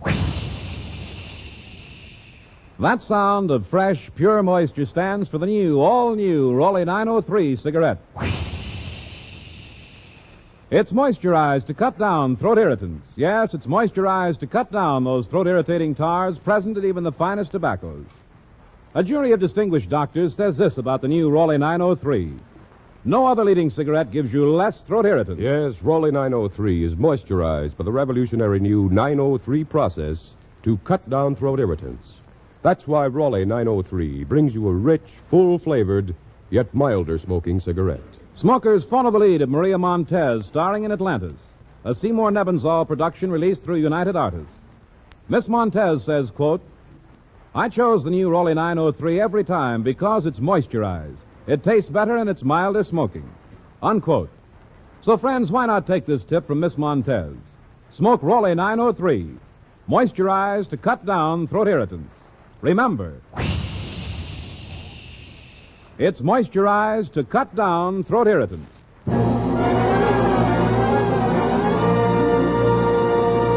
Dave Rose and the Raleigh Cigarette Orchestra play the Serenade from Student Prince.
Chapter 1947, entitled An Award.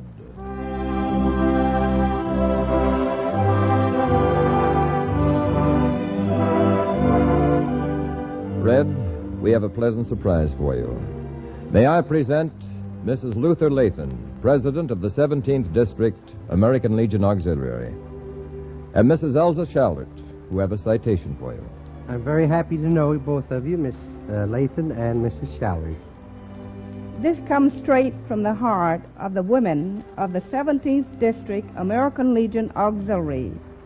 We feel no one deserves this very special present more than you. And with it goes our everlasting gratitude to you. And now Mrs. Shallert will make our presentation. Thank you.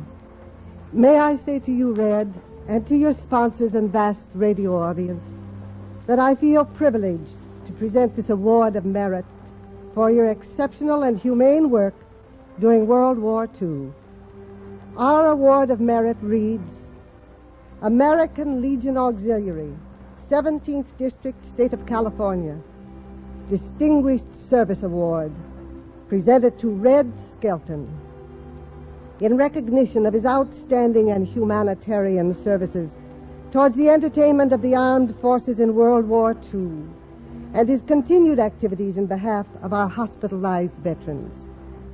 Signed, Mrs. Luther Lathan, President, Mrs. William Cobley, Secretary, dated this 25th day of November, 1947.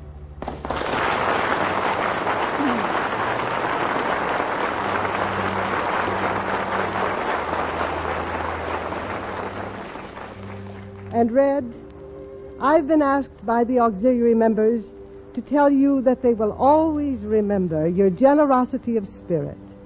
Also your willingness to go to the far outposts where there were small units of the armed forces who needed a chance to laugh to overcome their homesickness in those early trying days of the war. We felt you were unique in these efforts, and furthermore, you have continued your great work in this vital post-war period. Thank you, Red Skelton.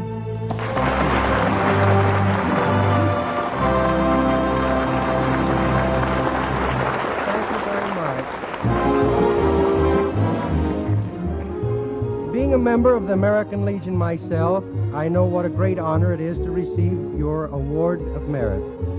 I don't feel that I've earned the right to this award because anything we do enjoy, we can't consider it an effort.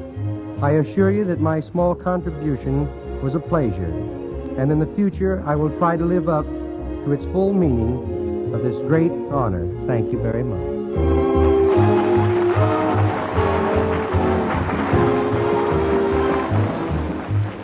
Thanks for being with us tonight, and we hope you liked our program well enough to be with us again next Tuesday night. So until next Tuesday, then.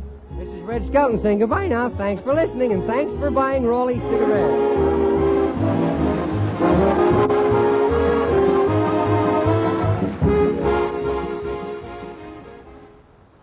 Sir Walter Raleigh, the pipe tobacco that rates superior on all 5 counts. Check them. A rich, ripe, full-bodied, burley blend. Sir Walter Raleigh pipe tobacco. Mellowed with rum for extra smoothness. Deep down, satisfying goodness. That's Sir Walter Raleigh pipe tobacco. Clean smoking all the way down. No soggy heel. Leaves only a clean, dry ash. And that's Sir Walter Raleigh pipe tobacco. Crimp cut for slow, even, cool burning. Yes, Sir Walter Raleigh pipe tobacco. The brand of grand aroma. Keeps home sweet home. It's Sir Walter Raleigh. Sooner or later, your favorite tobacco. Yes, a favorite with college men, servicemen, businessmen.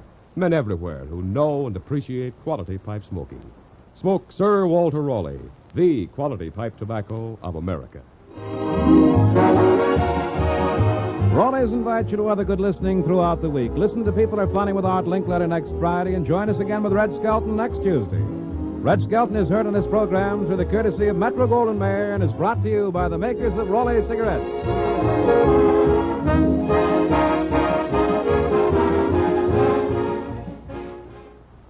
This is NBC, the National Broadcasting Company.